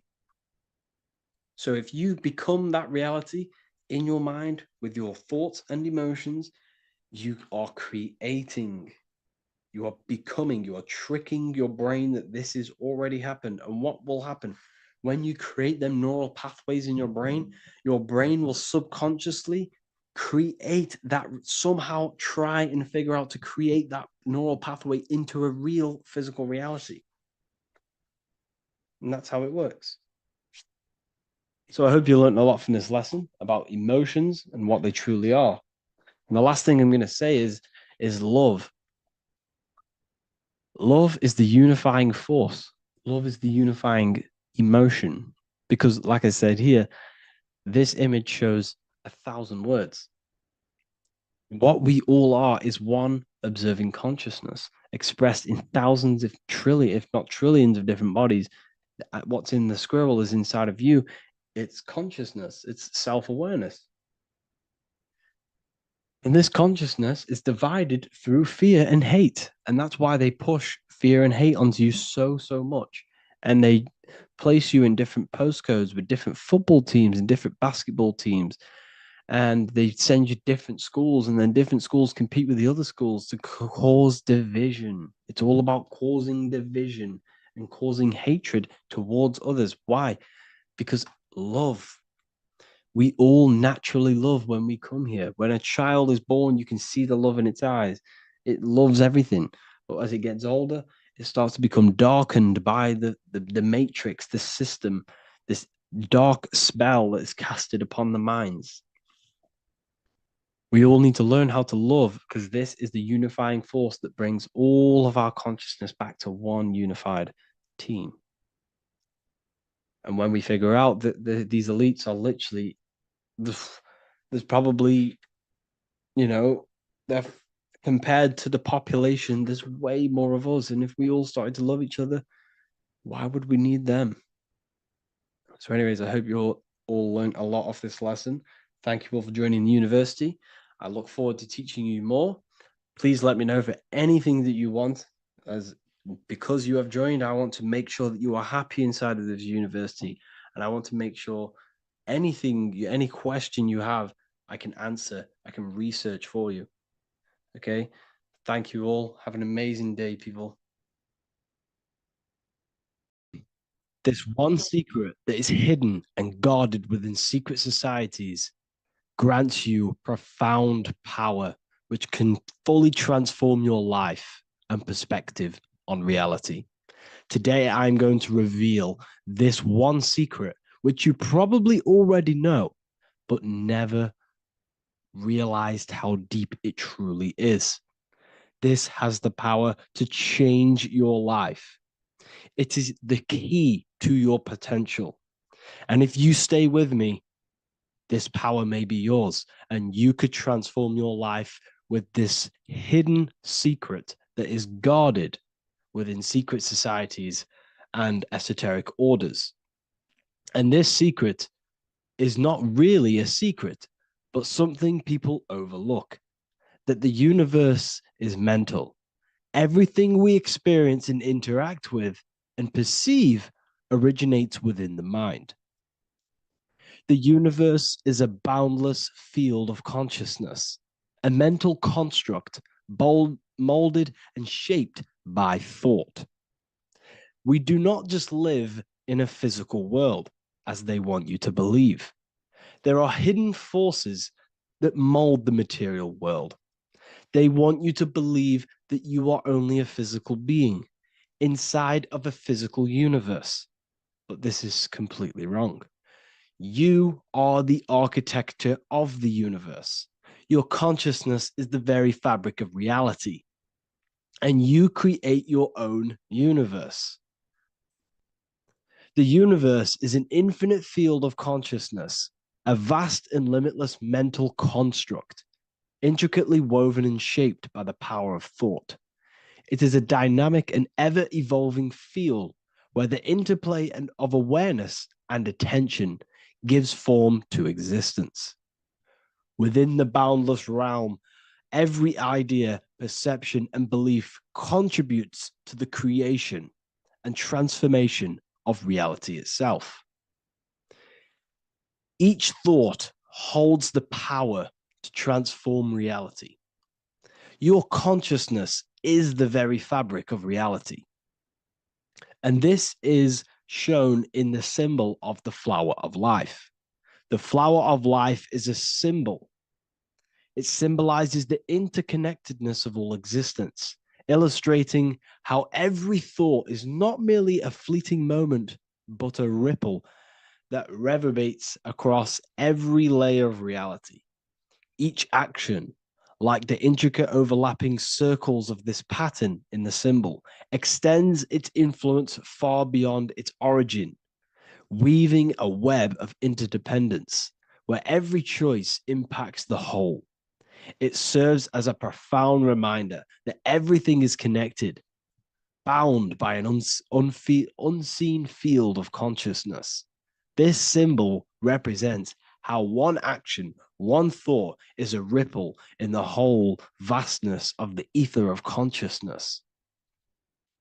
To master your mind is to master the universe, because your mind is a miniature universe. The mind is the very fabric of reality. So if we gain the hook, if we gain the power and the mastery over our minds, we have now gained the power to create reality to your will and intent. You see, most people live in a cycle, and this cycle is the outer world manipulating how they feel on the inner world.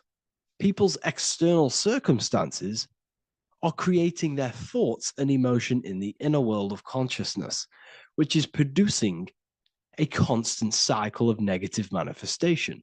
For example, let's say something negative happens to me in my external world.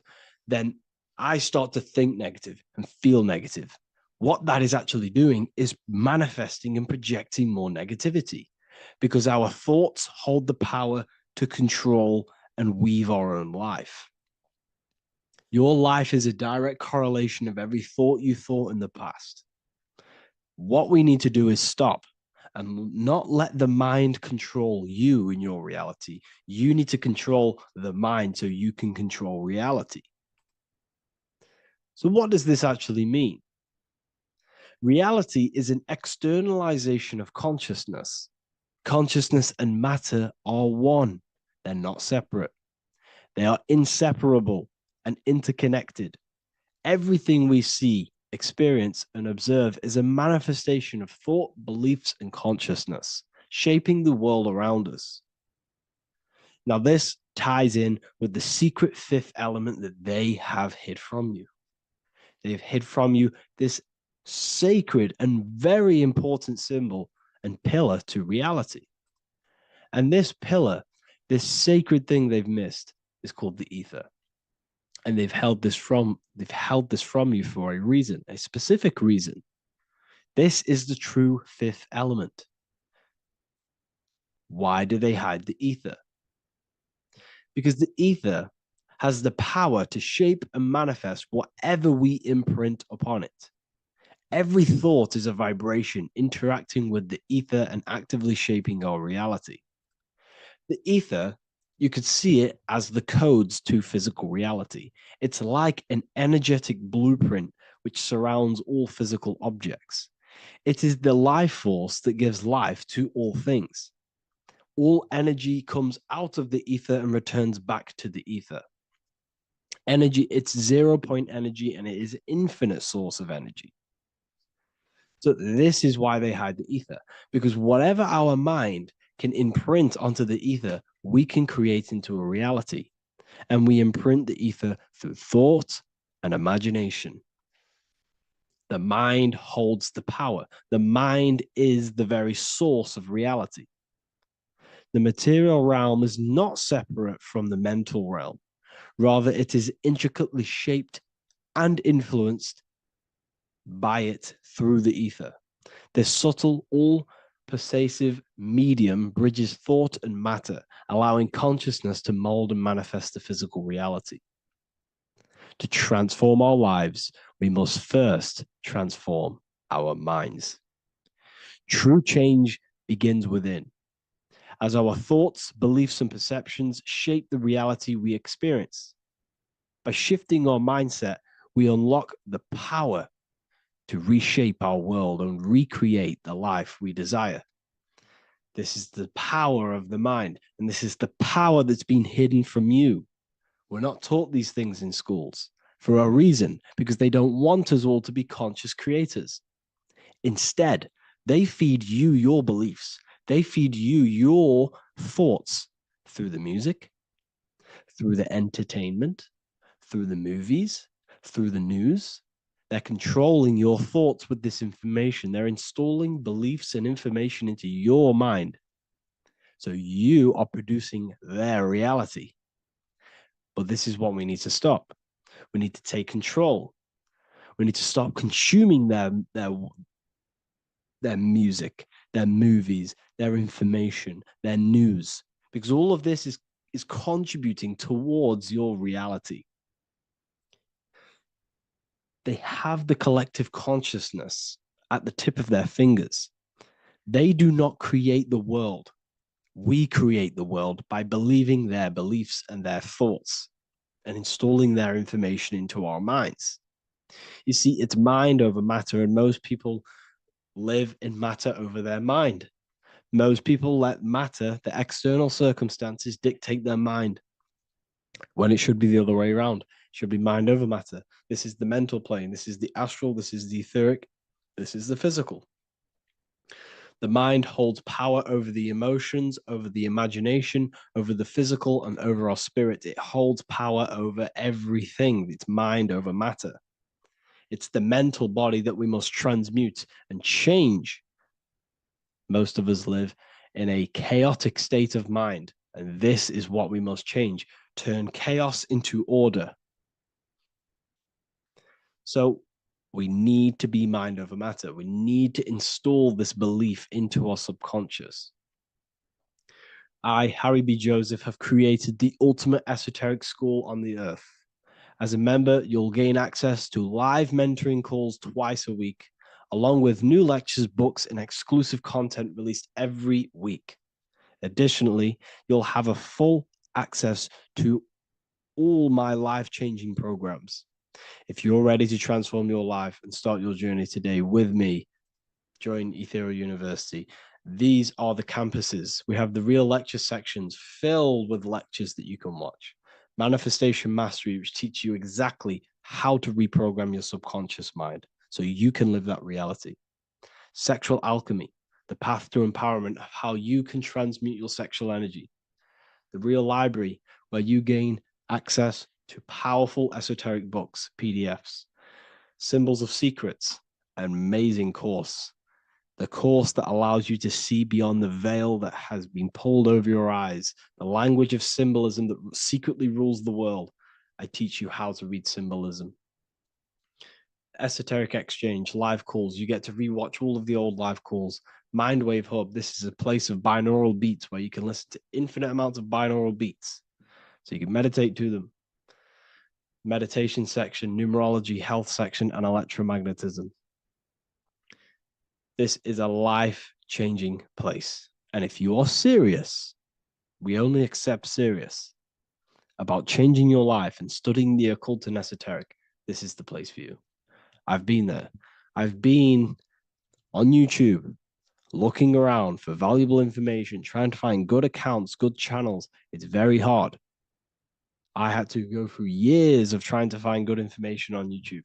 But what I've done is, instead of you searching around everywhere for bits of information and connecting the dots, I've put it all into one big place. You get your binaural beats, you get all the programs you need to walk the path of enlightenment to transform your life. I will connect with you on the inside, and I hope this lesson, this lecture, you gained some information, you gained some power from it. Please like and comment, or don't. It's up to you. If you have any reviews, if you have any ideas of lectures that you know, if you don't understand certain things, make sure to leave a comment and I can make a lecture about it. I can make a video about it for sure. I don't mind taking recommendations for videos. So I thank you all, people. Have an amazing day. Welcome to Revival of Wisdom.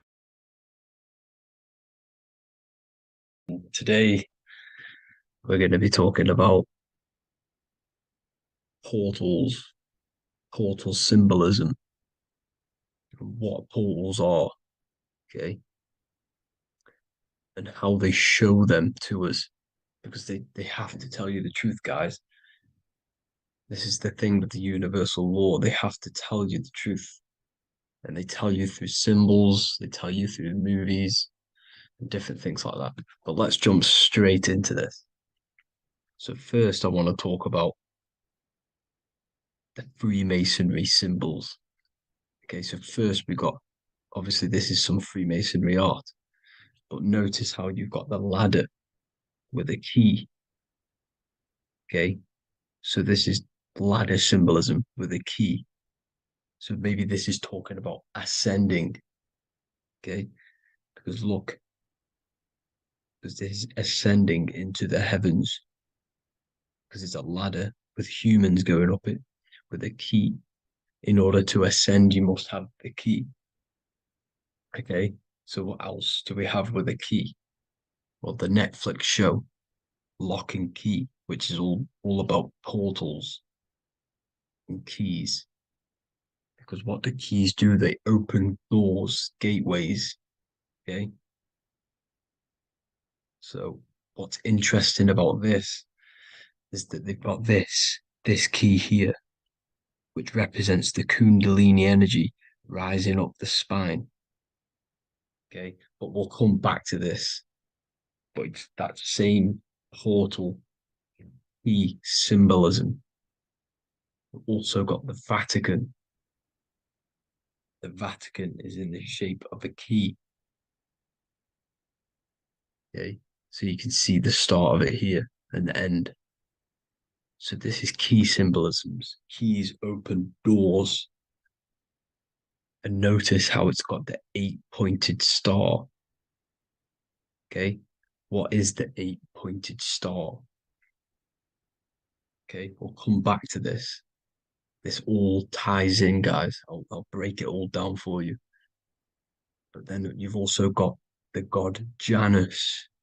Janus, okay, is known as the god of the doorways. He's an ancient god of Rome, and they worshipped him. However, he's not a god, he's more like a high-level ranked demon. Because he is the god of the doorways. And notice how he's got two faces, because doorways always have two sides. You're going into somewhere, there's always two sides of a door, and he's always depicted with two sides of a face and a key, because he holds the key to the doorways, to the portals to other worlds and realms. Okay, as you can see, he's always got two faces and a key. Okay, so now we have the Sumerians, the Anunnaki, and they are always depicted with the two faces. Why do they have the two faces? Because they're symbolizing doorways, and the Anunnaki come to Earth through doorways and portals. So these are what these gods are symbolizing in their artwork. But they always have the 8-pointed star. Okay, what is the 8-pointed star? You see how they always have, look, let me try to find another one. It's the 8-pointed star. This 8-pointed star is Polaris. Okay, Polaris, just like the Vatican has the 8-pointed star with a key. Polaris is the center star. Polaris is a fixed star, it doesn't move. Okay, so the Anunnaki's symbol is also the 8-pointed star. So this is symbolizing the portals and doorways that they come through in order to get to the Earth. But Polaris is that center star which does not move. It's always symbolized with the 8-pointed star, just like a compass. Why is a compass the 8-pointed star? Because at the center of our realm is where the most electromagnetic energy is stored. As you can see, we have an aura field, an electromagnetic aura field. So does the Earth. And in the center, so like our heart, for example, is where the most energy is stored.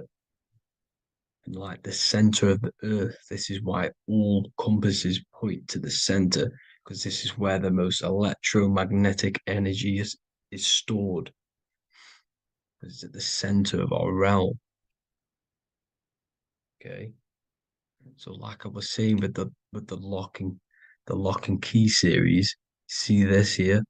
The Kundalini energy rising up the spine, just like your Kundalini energy rising up the spine. Let me try. I can't zoom in. But you know what I'm trying to say here. Let's go back to Polaris. Because at the center is where pole. Can you see the pole of electromagnetic energy? Polaris, the North Pole. It's symbolized. The truth is in the words. It's like a pole of electromagnetic energy. And this is where the aurora borealis comes from.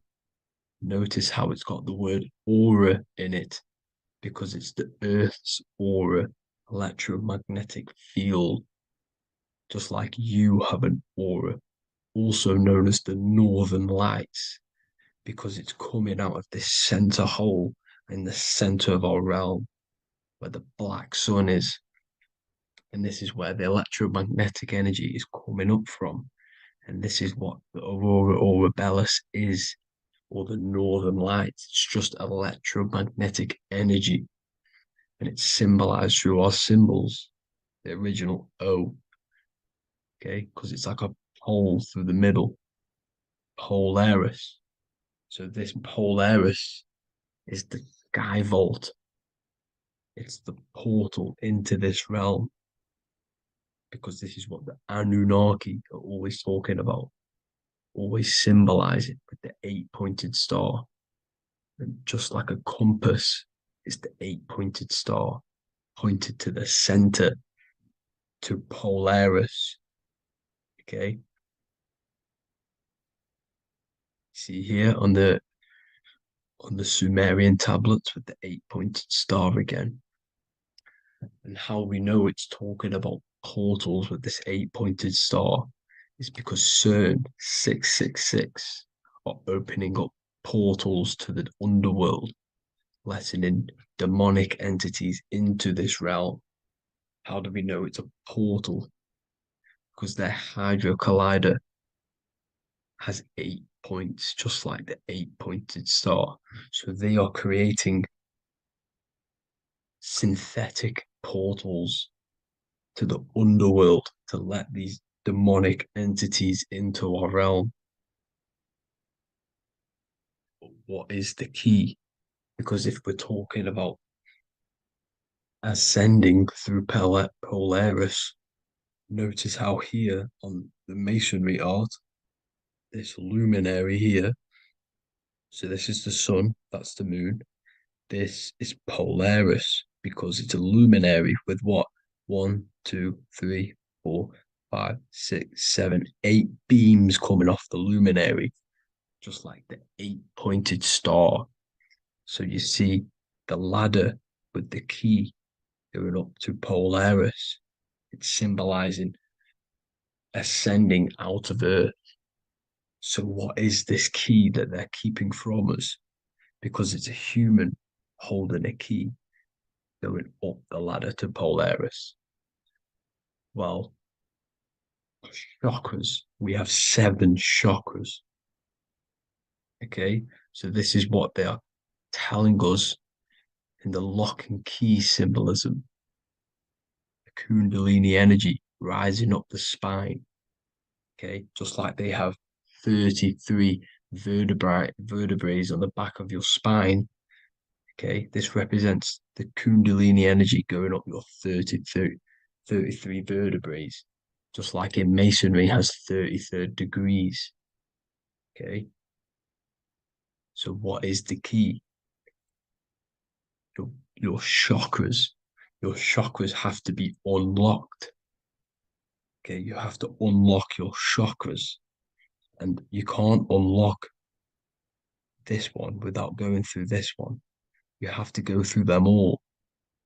It's like a ladder, just like Jacob's ladder. You can't go from the bottom to the top. You have to unlock each one.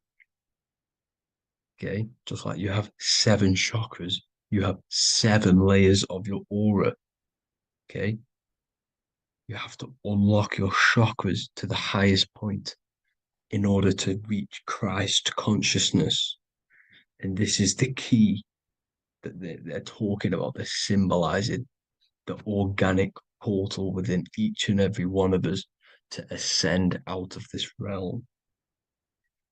Okay, so this is the key that they're talking about, and they're holding back this knowledge to keep us trapped in this 3D realm. Okay, so like I was saying with the 33 vertebrae and the Kundalini energy coming up the spine, 33 vertebrae, you can see this sort of symbolism going up to the light, because it's the light. You see here, your crown chakra turns on and becomes enlightened, just like the Illuminati symbol. Can you see it? But also, Jesus also died at 33. So this is symbolizing, okay, they're symbolizing the death of the ego, the body. So once you open up your chakras and reach Christ consciousness, which is your 33rd vertebrae, once your Kundalini energy goes up your 33rd vertebrae, your body technically, not physically, but spiritually dies, because you then become formless. You reach Christ consciousness. So then you can travel other worlds. Okay. This is what they're talking about with Vatican, 8-pointed star, and the key. Janus with the key. The Sumerians with the 8-pointed star. Anunnaki, the 8-pointed star. Polaris. 8-pointed star. So Polaris is the way out of this realm, which is at the center. Pole, North Pole. Okay. So the key is that they're hiding from us is the knowledge to unlock our chakras. Okay. And without this knowledge that they keep from us, is trapping our souls in this reality to keep reincarnating. Okay. Well, thank you all for tuning in. I'm going to leave you all there. Make sure to leave a like and a comment in the comment section. Let me know some topics to talk about so I can break it down for you. God bless you all. In this video, we're going to be talking about the evolution of consciousness. You are born human, however, you possess consciousness, which is the awareness behind your being, the awareness behind your thoughts, the experiencer behind your 5 senses, the experiencer, the observer behind your thought, emotions, and senses. You are an eye, an invisible consciousness looking through a lens which is your body. Your body produces this physical world that you experience. Your brain produces this world. Your brain and body is a technological computer. However, you are an infinite, ever-expanding consciousness behind this physical body. And there is an evolution of consciousness, a cosmic journey of expansion. And this is why we see so much pyramid symbolism in the occult and esoteric world, and especially within Freemasonry. Because the pyramid represents climbing, an evolution, a raising state of consciousness, a journey. Steps symbolize a journey upwards. This is the raising and the evolution of consciousness, our inner world. The transmutation of our inner selves, of our souls and consciousness and our minds. So when we see this pyramid, we're seeing a evolution, a way up to source consciousness. And the eye in the pyramid represents your source consciousness.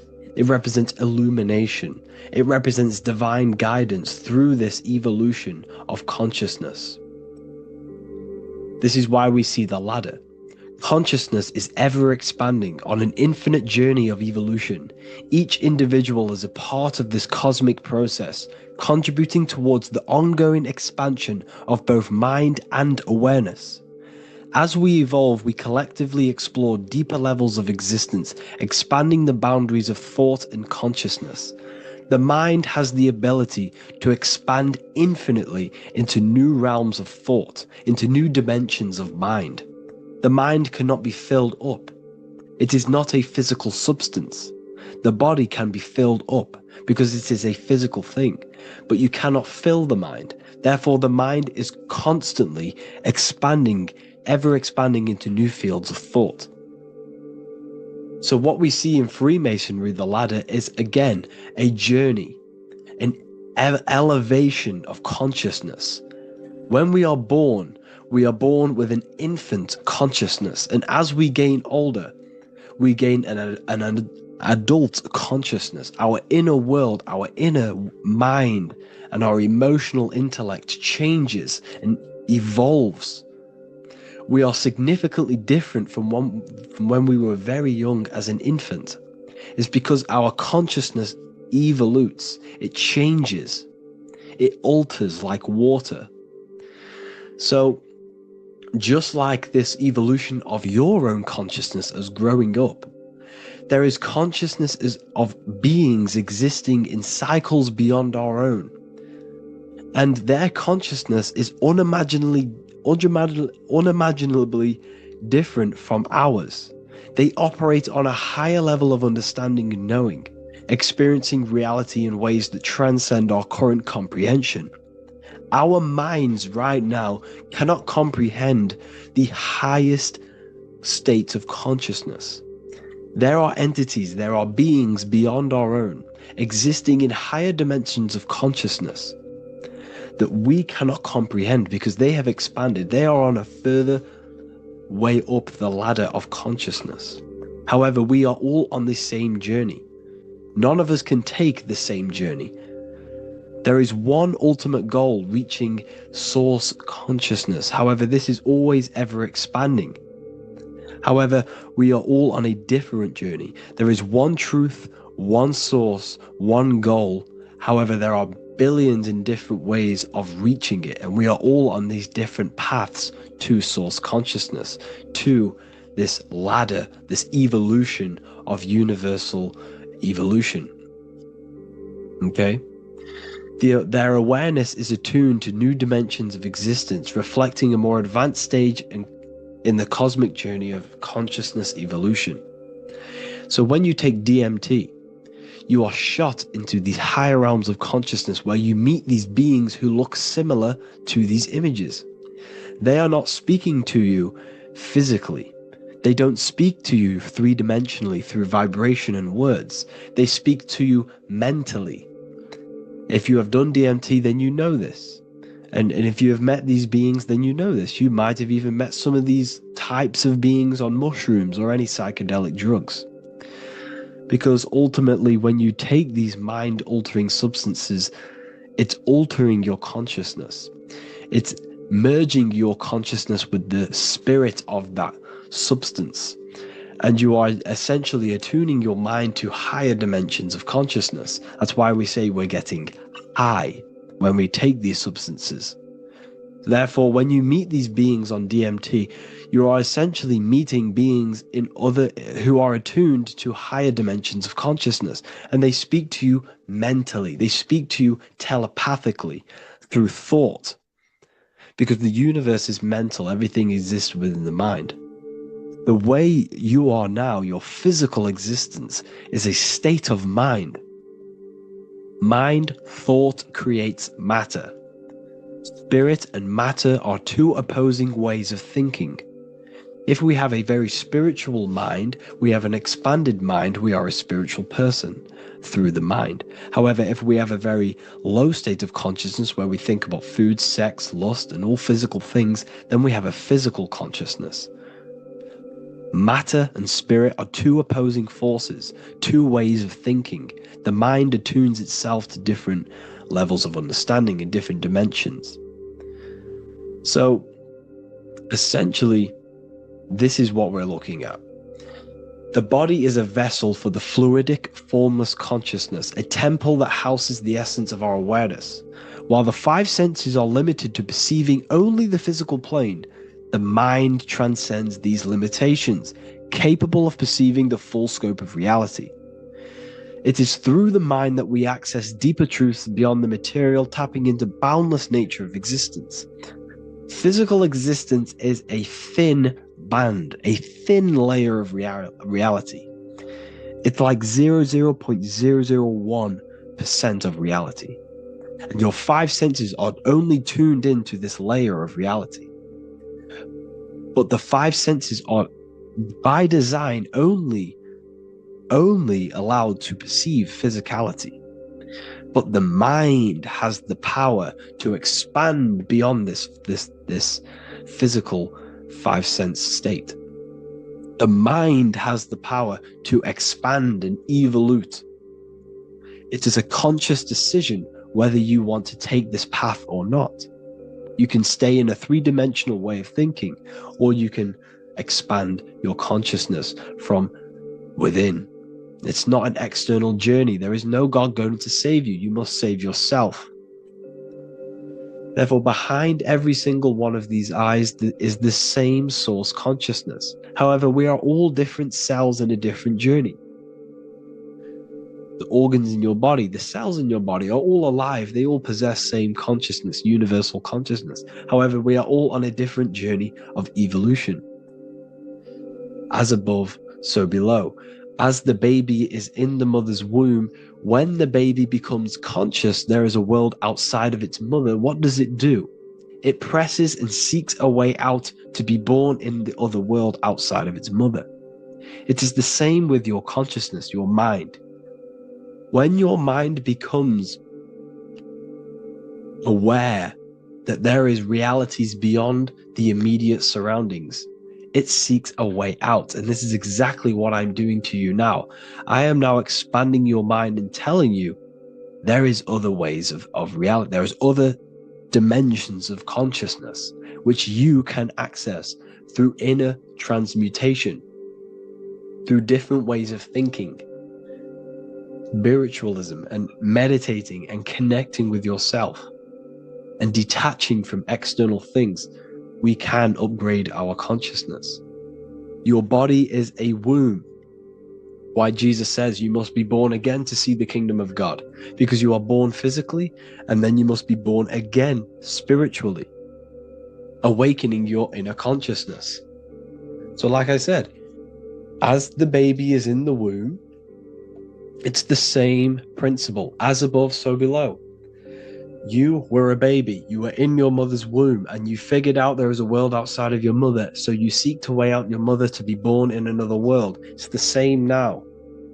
You must do this now. This is your spiritual evolution. This is the evolution of consciousness. It's ever expanding. When you die, this is a transition. You must learn to not fear death. This is another part of your spiritual journey. You must master death. Therefore, like I said before, the mind has limitless capacity to expand into new realms of thought, continuously exploring uncharted ideas and concepts without boundaries. The mind can ever expand. It can never be filled. It can never ever know everything. There is infinite fields of knowledge, infinite fields of thought. Your current state is just one stage on an infinite pathway. You won't remain human forever. The human experience is a crucial phase where we learn to balance polarities, master the fundamental laws of the cosmos. It is a period of growth and transformation, preparing us for the next stages in our cosmic evolution. The goal is to strive for perfection, yet the true perfection is unattainable. It's like a tunnel, and there is a light at the end of the tunnel. And as you walk through this tunnel, the light is ever moving backwards. You should forever seek to meet that light, but you will never meet that light because consciousness is ever expanding. You should strive for perfection, yet knowing that perfection is forever unattainable. The journey is endless, with each step revealing deeper layers of understanding and experience. The pursuit of growth and expansion is itself the essence of our evolution. You can find all of this knowledge in the amazing book that I have read for years. I have read this book, The Emerald Tablets of Thoth, the Atlantean, by M. Dorial, translated by M. Dorial. I'm telling you now, this book, now that I've told you this, you have some context on the book. The whole book is about evolution of consciousness. He's talking about higher dimensions beings. He's talking about how you can transcend this physical plane. It is truly the most amazing book you will probably read. One of the best spiritual texts you'll see. It's hard to understand, so you must read it over and over again.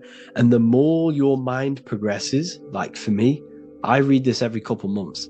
And the more I learn about consciousness, the more I expand my own consciousness. And every time I read this book, I pick out something new that just completely blows my mind. Because you can only understand this book to your level of consciousness, to your level of understanding. So now that I've told you all this information, go and read this book and it will absolutely blow your mind. And so will the Book of Wisdom Volume 2, which is now available. I released it the other day. I'm just going to read a page out now. This page is called Spirit and Matter. The Earth is not merely a dense, lifeless rock drifting through space. It possesses spirit, a living essence that animates its form. But what do we mean by spirit? Spirit in esoteric terms refers to the energy, the life force, animating the principles infused in matter. So essentially, what this page is talking about is how everything has spirit, consciousness within it. You are the middle, you are spirit and matter. You have the ability to expand your mind to the God self and raise above our animal instinct, our material self, and know the divine and expand. Animals cannot do this. Animals are not self-aware. Humans possess self-awareness. We can observe our consciousness. We can say, why do I exist? We can look in the mirror and know that we need growth. And this is what Anunnaki means. Anu means above. Anu was the supreme god of the sky, which is a metaphor.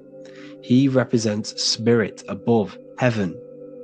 Anu came down to earth and married Ki, the goddess of the earth, which represents matter. It's a myth, it's an allegory. Anu married Ki and gave birth to the Anunnaki. Spirit came down and infused with matter and gave birth to the human, which is you. You are spirit infused in matter, Anu and Ki, Anunnaki. You are the Anunnaki. And this is just one of the teachings in my book. Honestly, this book is absolutely amazing.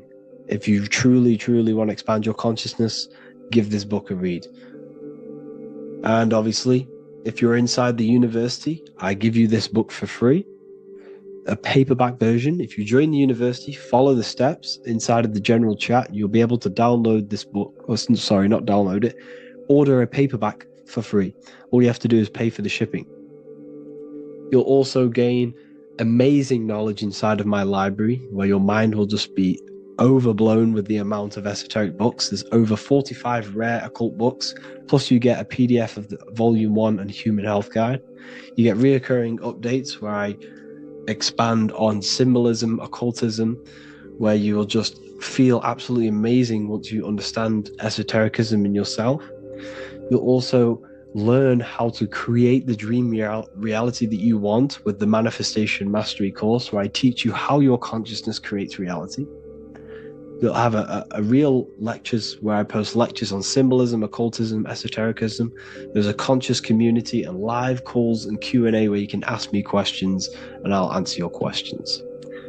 I just want to say thank you to everyone who has joined the university. Thank you for even liking and watching this video. Any support I just appreciate every single one of you. Please, if you can, leave a comment and a like on this video and let me know any videos you want me to make in the future. And I will start uploading a lot more to the YouTube. So yeah, thank you all for tuning in today. Have an amazing day.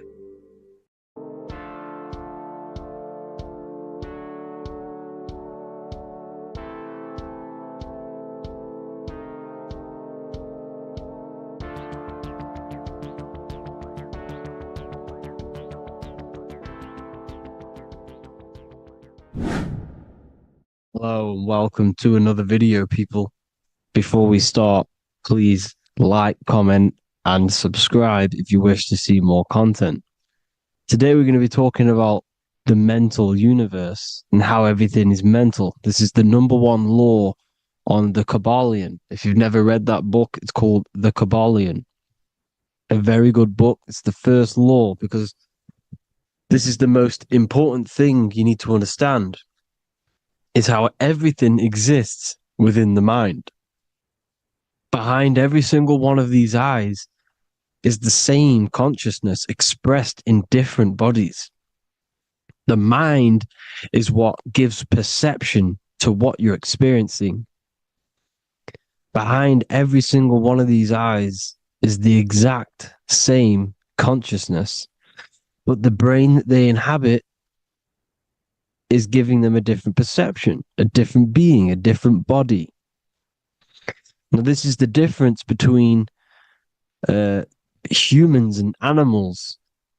Humans possess a advanced consciousness, an advanced mind that gives us the ability to be aware of ourselves mentally, physically, and spiritually. We can reflect on ourselves.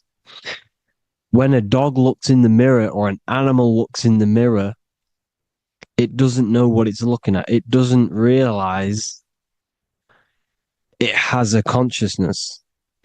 It can't reflect on itself. It can't say, I want to improve in this area. It doesn't have that consciousness. We have a divine consciousness. Take away the N for divine, and you get with a D, put it with a D, you get divide, because we have a divided two-way consciousness.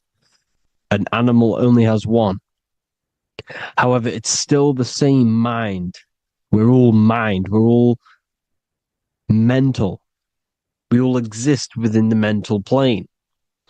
Look at this person walking. The body, the brain is sending electrical signals through the 12 cranial nerves, which the 12 disciples that spread the gospel of Jesus, right? You have 12 cranial nerves in your brain. There are 12 disciples which spread the gospel of Jesus. Jesus represents the mind, the intelligence, the invisible intelligence that we all are, the same intelligence, the same exact consciousness, which then sends a command into the brain. Then the brain sends these 12 electrical signals through the 12 cranial nerves to control the rest of the body through the nervous system. This person walking is not, the body is not walking. The mind is telling it to walk. And the brain is it's a supercomputer which is decoding these demands given to it by the mind. Because the pineal gland will have something to do with the ether, because the ether is physical and non-physical. The mind is sending the commands through the ether to the pineal gland, which is then getting broken down into electrical codes within the brain and sent throughout the nervous system to control the body. And this is why in the Sims simulation, because the body's the simulation, it's a false reality. It's the fake reality. It's not the real you. You are formless. There is no form, but the third dimension is a dimension within your mind. Matter, mind, light is all a product of your mind. It's all in the mind. Now, this is why The Sims has this green little diamond on top of the head. Because this is you. This is your invisible intelligence controlling the character. Okay? It's controlling the character. And this character is in the world. Your consciousness isn't in the world. The world exists within you, but the body is a vehicle for that realm that you land in.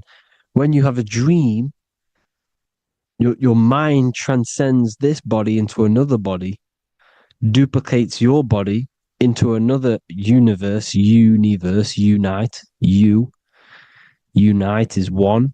We're all one. It's all one universe, expressed in many different ways, infinitely. And the vehicle that you land in is the body to operate in that realm. This is the all-seeing eye, as you see here. The eye, this is all the intelligence. This is the ball of consciousness, God, expressed in different bodies. We're all this same one in different bodies, as you can see here. And this intelligence is expressing infinitely throughout the universe. An infinite universe. There's no beginning, no end. There was no beginning of the universe. There is no end. It's infinite. Always has and always will. But the mind is what gives you the ability to explore the universe, to make perception of it. We are God in disguise. We are God in disguise. We are God in flesh. But the body can become attached to the mind, can become attached to the body if the mind is not aware of itself. When the mind is that blinded by matter, and we lack knowledge and understanding of what we truly are, a formless, infinite being, a traveler. This is why Freemasons are called Freemasons. Mason means traveler. Free. You're a free traveler because you Your consciousness is a traveler of the universe. When we lack understanding, our mind bounds to the body because we don't separate the body with our different layers of consciousness. When we separate them and identify that we are mind, body, emotion, you then can apply this knowledge to when you want to astral travel and explore the different realms of your mind, because the mind is the universe. People, this is what we need to understand. The mind is the universe. I am you and you are me. This is the Egyptians showing you this. The Ankh is the symbol of life. This is the one ball of consciousness, mind, giving it the Ankh life to all the different life forms. The cows, the birds, the snakes, and the big Ankh given to the humans, because the humans are the most intelligent. We have the most advanced consciousness. We have the most advanced consciousness. This is why the one is giving a big Ankh to the humans here. Here you see again, this is not the sun. This is also showing Ankh giving out its life to all things infinitely. And this is the Most High. We are the Most High in disguise. When we strip off the body, we strip off the desires for the physical world, we strip off all of these fake identities that the mind gets attached to. That is God. The universe. You are the universe experiencing itself. I and I. The letter I and the number 1 is just one line. The letter I is the number 1. Because your I am, when you refer to yourself as I, every single one of you who's watching this video refers to yourself as I, which is the one. We are all the one. We are all intelligence. We are all invisible. We are all the one. 1 is the only number. 1, 2, 3. Everything goes up in ones because there is only one. Doesn't matter how far you go down the line with numbers, all of their numbers are created by 1 because there is only one. It's me and you are the exact same consciousness expressed in different bodies. Mind. Cause. There is only one cause. There is only one mind. There is only one being. But because we lack understanding of this, we think we are the bodies. And this causes division because the physical world is the most illusionary world. It's an illusion. It's all an illusion. Now you see with the two, you look with the two eyes, but you see with the inner eye, the mind. Okay? The mind is the mental plane is a shared plane. And it gives perception to what you're looking at. The mind. I'm affecting you when I speak. Because the mental plane is shared. We all share mind. We all express mind. When I'm speaking to you, I'm affecting you because we are mind. So the words that I'm saying, which are being manifested from my mind, are being manifested through my body into vibration, is affecting you. I'm affecting you with what I'm saying. And these words are having an effect on your mind because we're all mind. This is why you need to be careful what you're listening to, music and all sorts. Because music can also create thought loops within your mind. Because the chorus, we shouldn't be listening to choruses Choruses are loops. And what they're saying in the chorus is being looped. And this can create thought loops within your mind. Go and listen to an old song that you used to listen to about 5 years ago, 10 years ago, 20 years ago. Go and listen to an old song, and you guess what? You will get nostalgia. Why will you get nostalgia? Because that song will trigger the thoughts that you were thinking in that time of listening to that song. So songs with choruses create thought loops, and they reprogram your subconscious mind. It's important why music is very powerful. Mind and mind, same word. See, language is the truth, people. This is why I use language in all of my presentations, especially the English language. It's riddled with occult truth. I is my me, I, you, and me, or I, one. We are not the name, we are I. Every single one of you is I, because we are all the one, all mind. Now, the only thing that is truly mine is my mind. When you say something is mine, it's an illusion. It's not yours. The only thing that is mine is mind, my mind. Okay? It's my mind. It's the only thing. It's the same word, mind and mind. Like I said before, everything's one. Hot and cold is different degrees of the same thing, of the one substance, of degrees. The 7 colors are different frequencies of the one white light. Everything is one. There is only one. We are all one.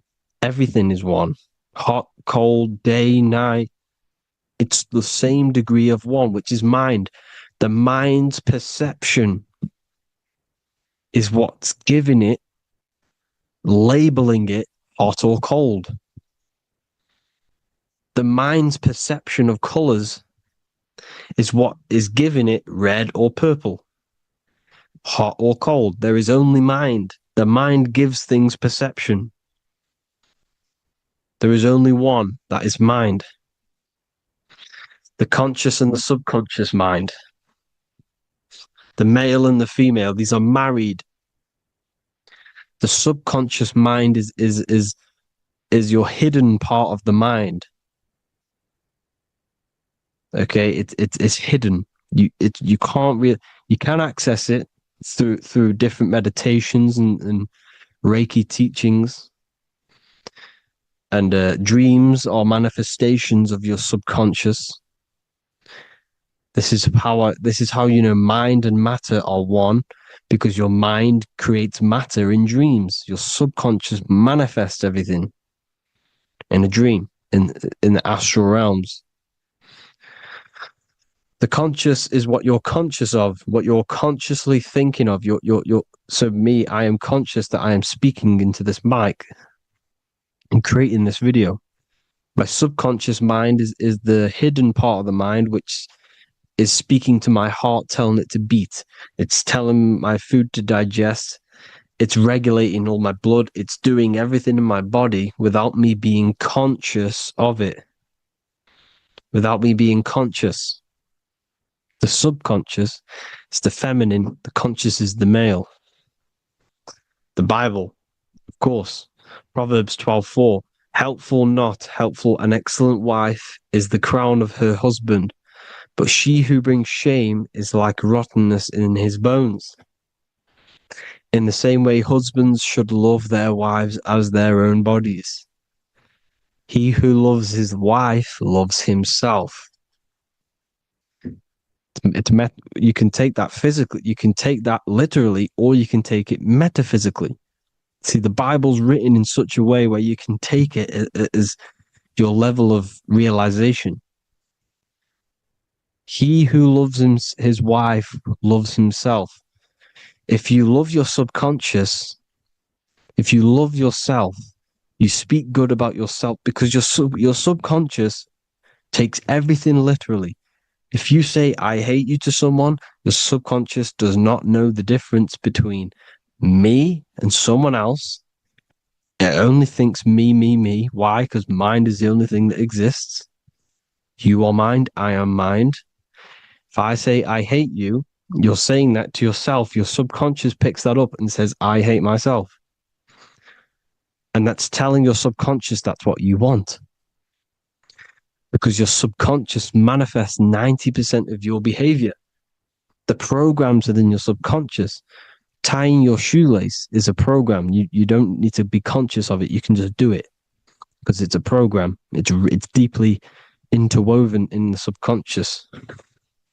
Driving your car, texting on your phone. You don't have to think about what letter. You just do it because you know where the letters are. It's a program. Therefore, if you look after your subconscious, they are a married couple. It's your wife. Your subconscious is your wife. And it manifests 90% of your daily basis thought patterns, actions, behaviors, emotions, all the things that you all the trauma that you've experienced is stored within your subconscious, which is affecting you. So let's say you were in a car crash 10 years ago and you had a really traumatic event, you really hurt yourself, and you had a very, very, very strong emotion that you felt of pain. That will still affect you today. And why? Because it will manifest into your behavior. How? Well, you'll be cautious of what cars to go in and who. You'll be cautious because of that event that stored within your subconscious, because of that feeling you felt was so painful and so strong. It's still manifesting into your behavior today. For example, you won't go in certain cars, you won't go with certain drivers. The subconscious stores everything, all your memories, the programs, and everything. So if you trick the subconscious, that's how you manifest your life. If you trick the subconscious, you already have something. And therefore it will manifest into your life, into your behavior, thoughts, and actions. This is why the golden rule is to treat others like you want to be treated. Because I am you and you are me. We are all subconscious. We all have subconscious. Whatever I do to you, I do to me. Because my subconscious picks that up and thinks I'm speaking to me. Mind is very powerful. Whatever I do to you, I do to me. Treat others like you want to be treated. The golden rule. That is the only rule we need in this realm, in the universe. If everyone understood this rule and how the subconscious works and how karma works, we'd live in heaven on earth, the Garden of Eden, the golden age. As a man thinketh in his heart, so is he. Proverbs 23:7. Where your heart is, there will be your treasure. Your heart's the emotions. This is the storehouse of emotions. It is where you feel emotions.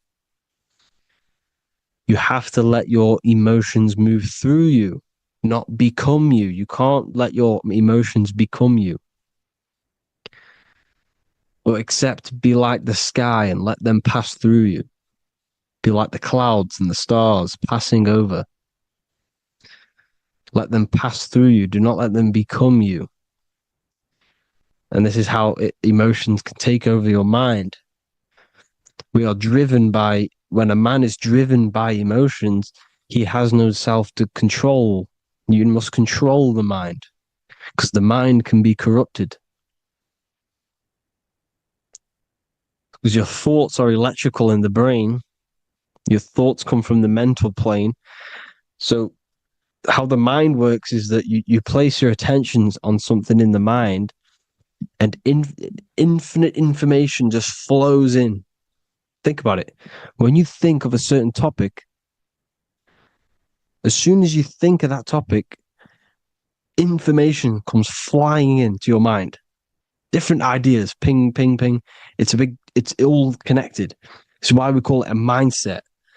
Because your mind sets sets itself to frequencies. And when we think of something, we tap into that frequency, and just the universe, the mind, the mental plane just flows in information based on that frequency and that thought. The universe is just information. All of the information out there, nothing is new. It's all there. You just have to tap into it. You can tap into these different thoughts, and it's all there. Everything already exists within the mental plane. You don't think anything. You receive thoughts. We all share the mental plane. We affect each other. I'm affecting you. Listening to me is affecting your mental plane, your mind. The physical plane is the lowest plane. It's the world of effect. Everything you see in the physical plane is the effect of mind. Like I said, the person walking is the effect of their mind telling the body to walk. The physical plane is the lowest dimension of your mind. Mother Earth, we are in a mother. We're in the womb still. The Earth is feminine. It looks after you. It provides you with food for free. It grows on trees with water. It's Mother Earth. It's the womb. The dome above your head is your mother's belly. Okay? Is your mother's belly. You're in the womb still. You're forever in the womb because your mind's constantly expanding. Because when the baby's mind figures out that there is a reality outside of its mother, it starts to hear the people on outside of its mother, what does it do? It figures a way out of the mother, and it becomes born again in the water,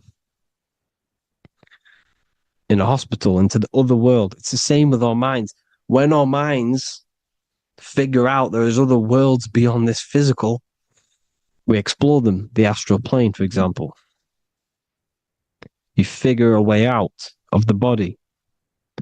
Because when you're the firmament, look at the word firmament, meant at the end. Firm is firm, something strong, something like a rock is firm. If your mind is firm like a rock, you will be stuck under the firmament. So, for example, people who are very programmed and can't think outside the box, they have a firm mind and they'll be stuck under the firmament because your mind is the only thing that's keeping you under the firmament.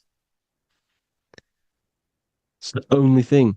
When you're doomed, doom is dome. This is the dome, which is your head. Your head is the dome. Above your head, above the earth is the dome, the ethereal barrier.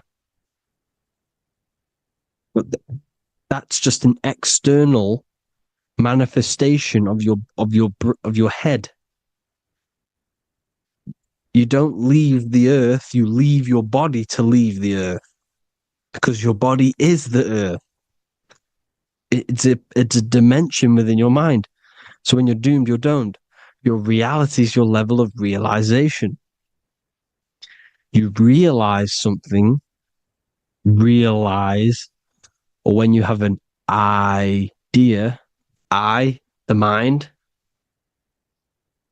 in the EYE or I, same thing, mind, it's all mind. Reality is your level of realization. You realize there's other worlds. That's your reality. Your perception's your reality. Mind in Latin is mens.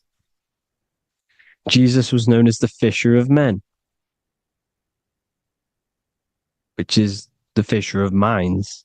He was fishing minds worthy of knowing the higher truth, the deeper occult knowledge. Jesus figured out that we are all God. And he got killed for it because in that age they were trying to suppress this information. Jesus figured out he was God because we are all God, every single one of you, and they killed him. Because we're all mind. We are not the body. We're the invisible intelligence, which is God. But you are not God if your mind is attached to this physical world, to the worldly pleasures. If you master your mind and travel the depths of your mind, that is God. Mental and men. Look at the word mental. It has men in it. Men in the Bible means mind. Here you see Masonic, the Masonic symbol with the eye, the mind. Looking over, everything is the one. Everything comes from the one. All the lines coming off it, giving its life to all of the life forms. Down here on the bottom, you have duality, black and white. Up here, you have singularity. One and the two. Unification and division. The lower self is divided into the left and the right. So the Bible even says, I forgot what verse it is, but it says, it's better to go through life with one eye than to have two and be cast into the fiery abyss of hell. I'm not sure what verse it is, but you can research it yourself. It's better to go through life with one eye, to be unified. Unified consciousness. Dimension. No brainer. No brainer. The language tells you the truth, people. Dimension. The dimensions are in your mind. Entertainment. Entertain the mind. Disappointment. It's all in the mind. Environment. The environment that you are in is a product of your mind. Within, rearranged spells high twin. Within is your mind, and your external world is mirrored from the decisions you make in your mind. Advertisement, commitment, it's all meant, it's all mind, everything is mind. Everything. So, this is important. The collective thoughts and collective beliefs. The collective, because we all share the mental plane. And because of this is why we are in a weakened state of consciousness at the moment. Because the collective thoughts and the collective minds overall are asleep. And they don't believe in anything. You see, everything is true within the mind. You think of something, it is there instantly. You think of a chair, it's there in your mind. You think of anything, it's there instantly. So everything's true within the mind. Anything can happen in the mind. Anything can happen on the physical plane if the collective consciousness, the collective minds, believe it to be true. This is why back in the days, in the ancient days, you look at all the old world stuff, you see all this crazy technology, and it's because as a collective, as humanity back then, they believed that they had much more open minds. Therefore, the things manifested in the physical world were a lot more out of the box, so to say, compared to today. For example, magic is not as powerful today because the masses don't believe in it. It's still powerful, don't get me wrong, but if the masses believed, or if everyone knew magic could be real, because it is, anything's real in the mind, it would be a lot more powerful. You see? So and what they're trying to do is create a hive mind worldwide. They're trying to make one religion, an external God. What happens when you worship something external? You give energy to it, because where attention goes, energy flows. Where your mind gives attention to, energy goes there. And when we all believe in external gods and give our worship and our power to these external things, We all give energy to it, which will manifest as a demon in the astral planes. It's a hive mind. They're trying to make a hive mind to summon our energy. Trying to summon our energy. And it through mind, through collective thoughts. The hive mind. They want one religion, one government, one currency, one belief system. And that will create a hive mind, which will limit our consciousness, which will limit what we can do in the physical world. Because if everyone doesn't believe in certain things, it cannot happen because it's all in mind. Mind is so powerful. I am you and you are me. I hope you all enjoyed this video, people. If you haven't already, join the Wisdom Academy. The Wisdom Academy, we have many occult lectures just like this one. Also, we have just launched Mindwave Hub. If you want genuine frequencies, genuine binaural beats, because the ones on YouTube, the ones on Spotify, Apple Music, they're all tuned to A440 hertz, which shuts down the right hemisphere of the brain. If you want to gain access to your true consciousness, your mind, you need to balance the two hemispheres and balance the chakras. You can do that externally by listening to binaural beats. If you want true frequencies, true binaural beats to hemisync the chakras, hemisync the brain, to gain access to the different dimensions of your mind, well, you can gain access anyway, but it's going to help you if you're trying to learn this. Join Mindwave Hub. The link will be in the description. Listen to the binaural beats, meditate to them, listen to when you go to sleep. They'll massively benefit you. Thank you all, people. Hope you had an amazing, lesson. Hope you learned a lot. And please subscribe. God bless you all.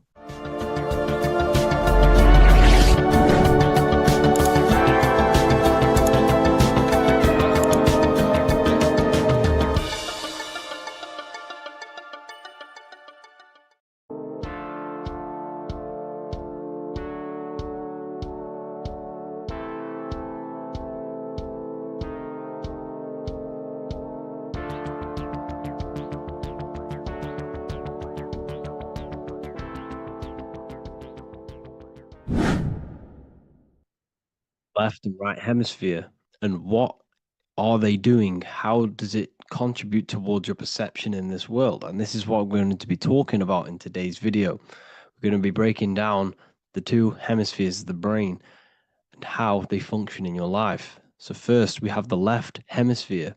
This is the logical hemisphere. This is the analytical, divided, scientific, or verbal hemisphere.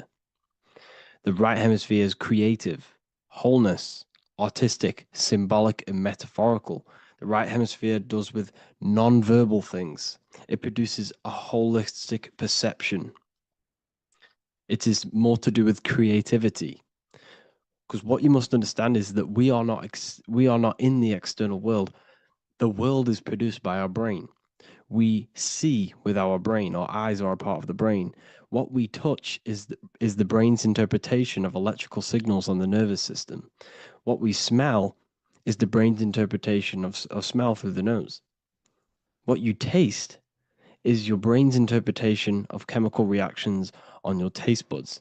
So what you are experiencing is the brain. The brain is a computer creating a simulation.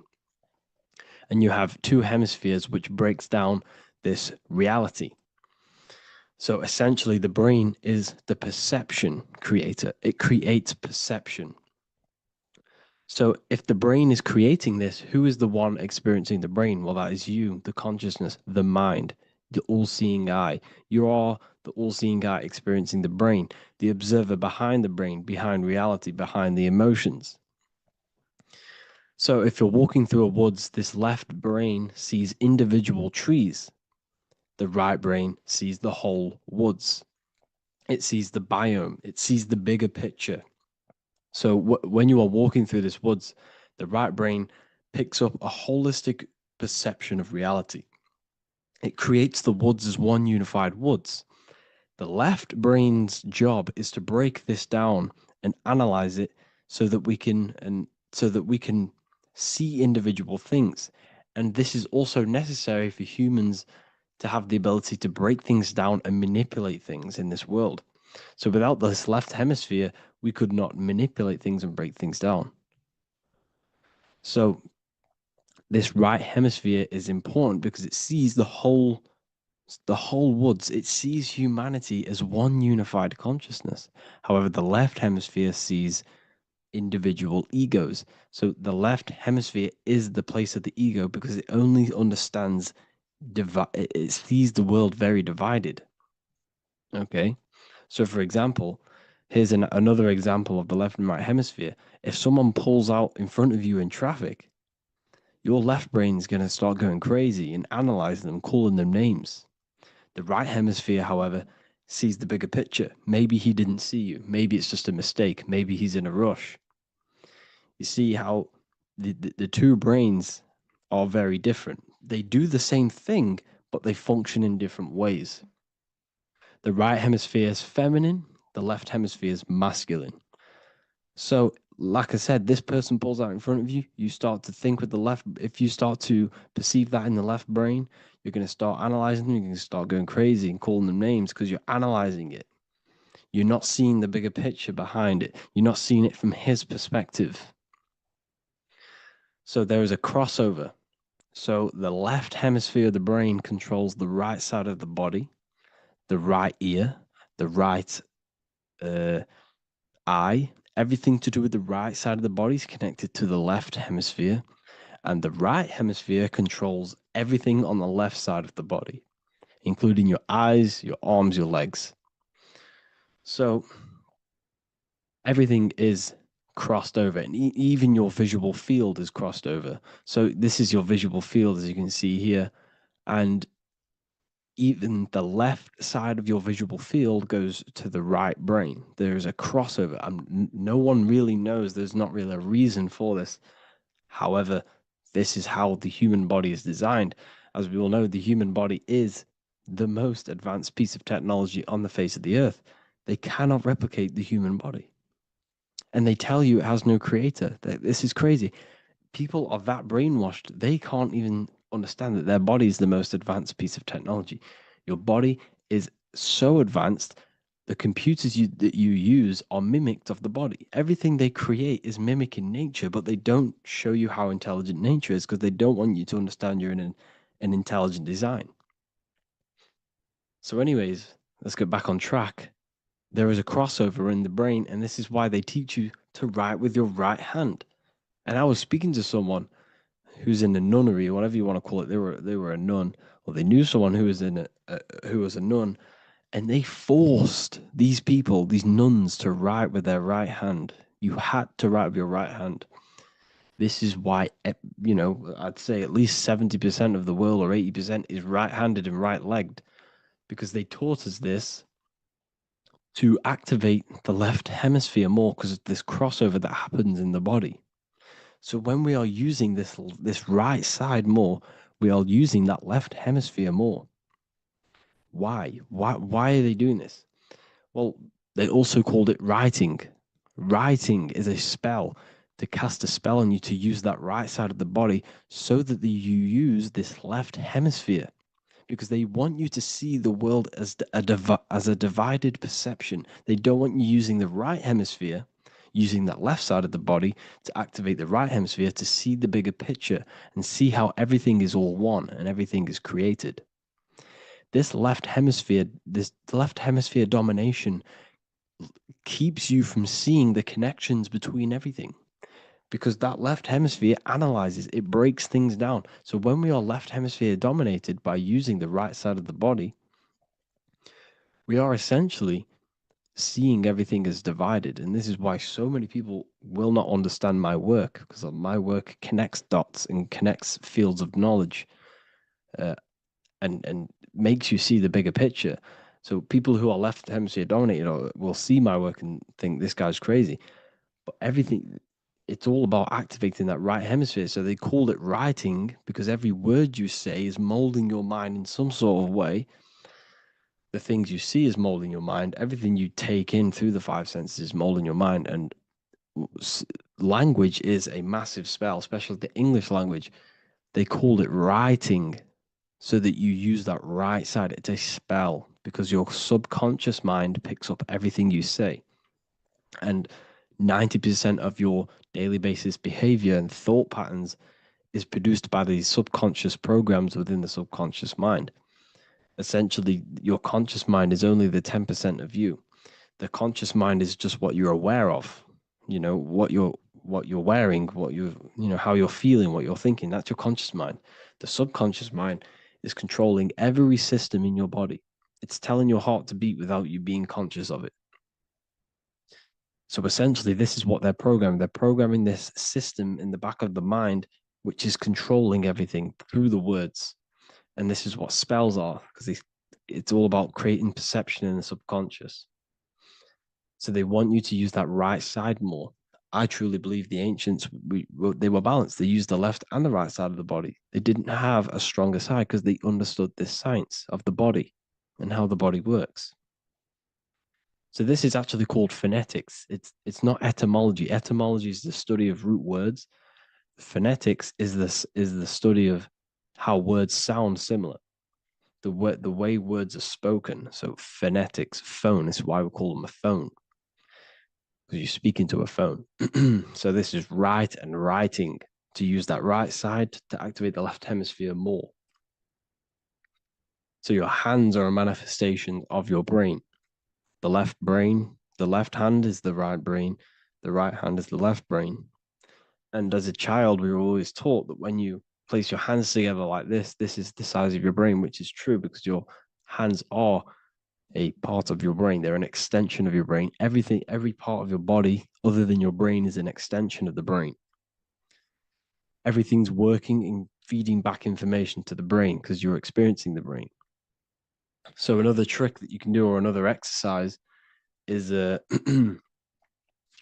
looking in the mirror and closing one eye at a time. If you close your right eye, if you take your top off, for example, you'll analyze your body if you close your right eye, because you're using that left hemisphere. Sorry, other way around. If you look at yourself through your right eye, you'll use that left hemisphere, which will analyze yourself. You'll see individual body parts. If you close the right eye and use the left eye, you'll see your body as a whole. You won't really analyze it. This is how you can analyze yourself using these two hemispheres.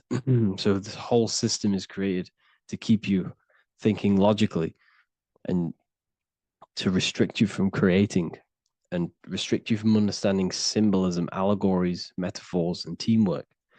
They want you stuck in a logical way of thinking and a logical way of seeing the world. This is why when you go to school, you are told exactly what to do. You're told to think this way and no other way.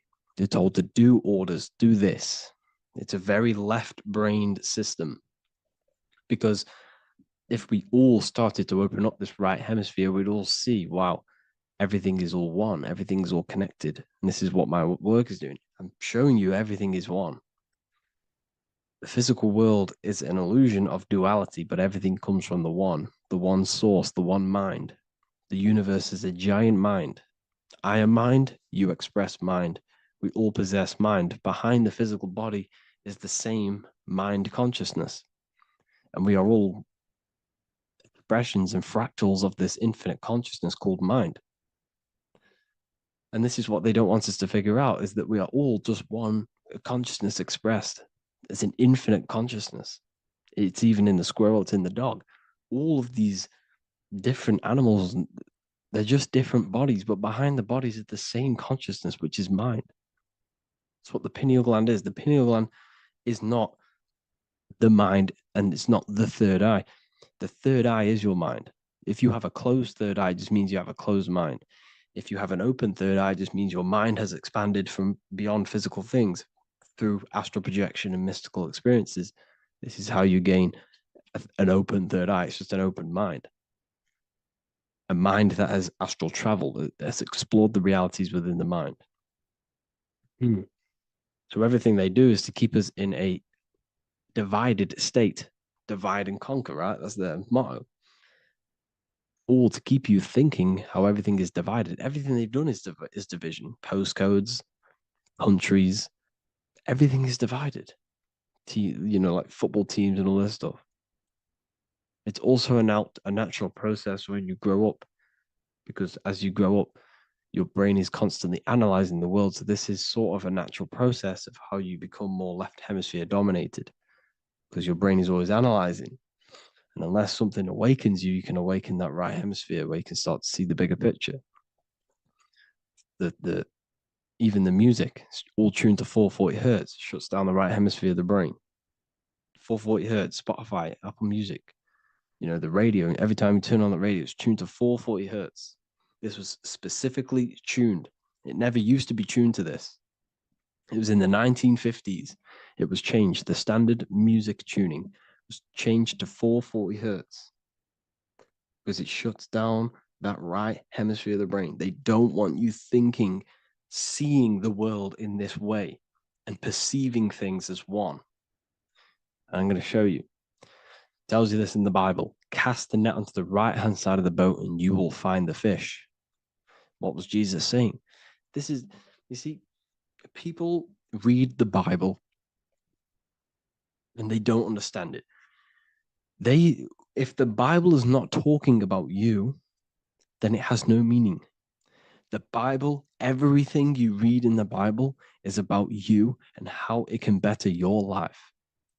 It occurs to you. So if Jesus says, cast the net onto the right-hand side of the boat, this is an allegory. The boat is your body. Cast the net. It's the awareness, the perception onto the right hemisphere of the brain, and you will find the fish. What's fish? What do fish do? They swim deep in the ocean. It represents the knowledge. Deep knowledge. Cast the net onto the right-hand side of the boat and you will find fish. You will find the wisdom. You'll gain understanding when you cast that your awareness into that right hemisphere. You will see that I am you and you are me. We are all one consciousness. You will see everything. You'll see that the trees are the same patterns as the nerves in your body. You'll see everything is connected. Everything is a fractal of the one infinite consciousness. And how many fish did they catch? 153. That adds up to 9. This is now numerology. The Bible's filled with numerology. Adds up to 9. What's 9? Human consciousness. It represents consciousness. You're in the womb for 9 months. Feminine. It's all about consciousness. And in Revelation 14, and I looked and behold, the Lamb standing on Mount Zion. That's the spines, the mountain.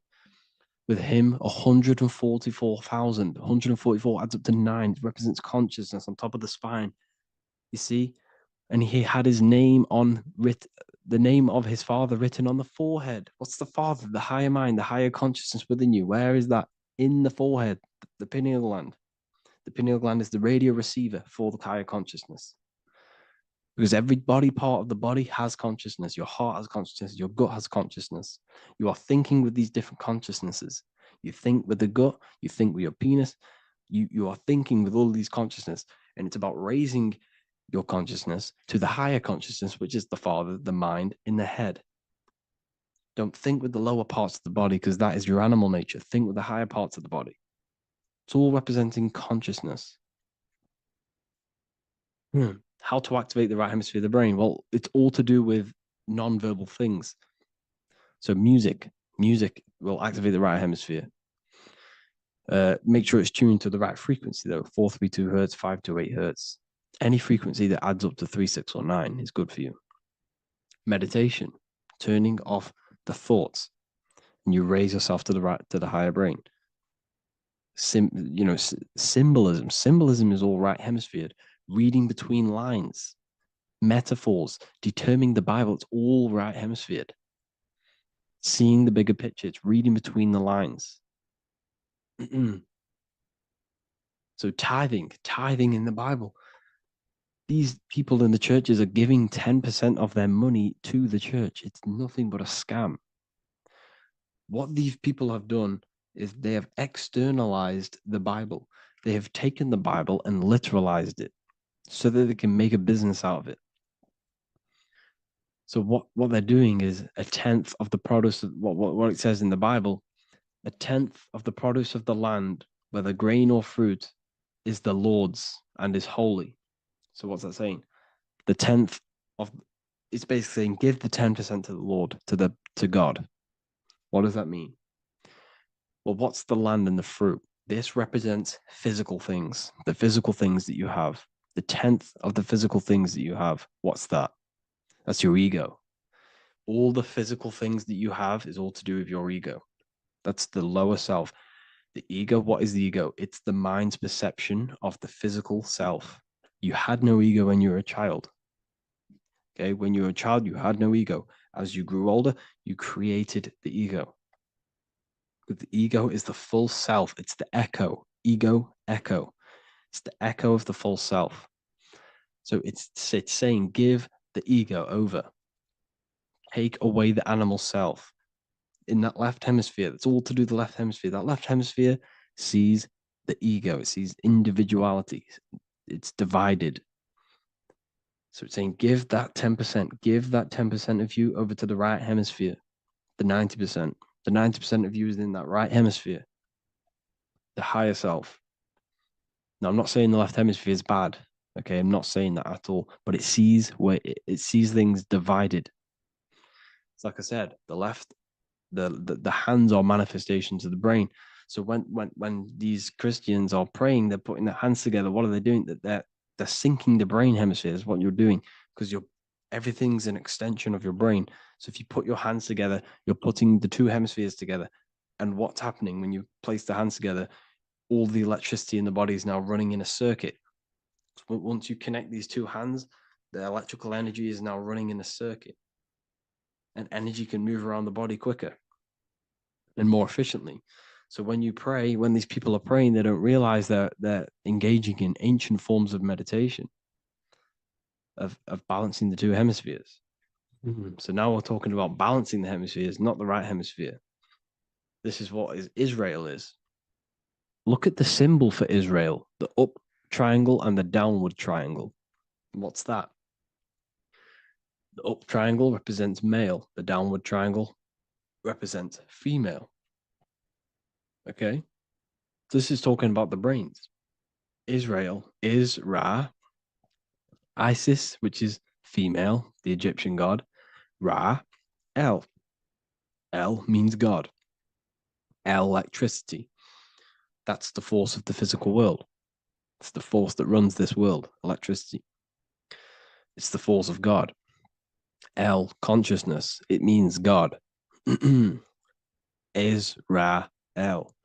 Isis, Ra, and El. It's the two hemispheres of the brain, the holy land of Israel. It's the holy land, it's the brain. Once these two hemispheres are synced, this is how you unlock your consciousness. This is the easiest way of astral projecting. Hemisphering, I forgot the word for it. Hemisphere syncretization, something like that. It's about syncing the hemispheres.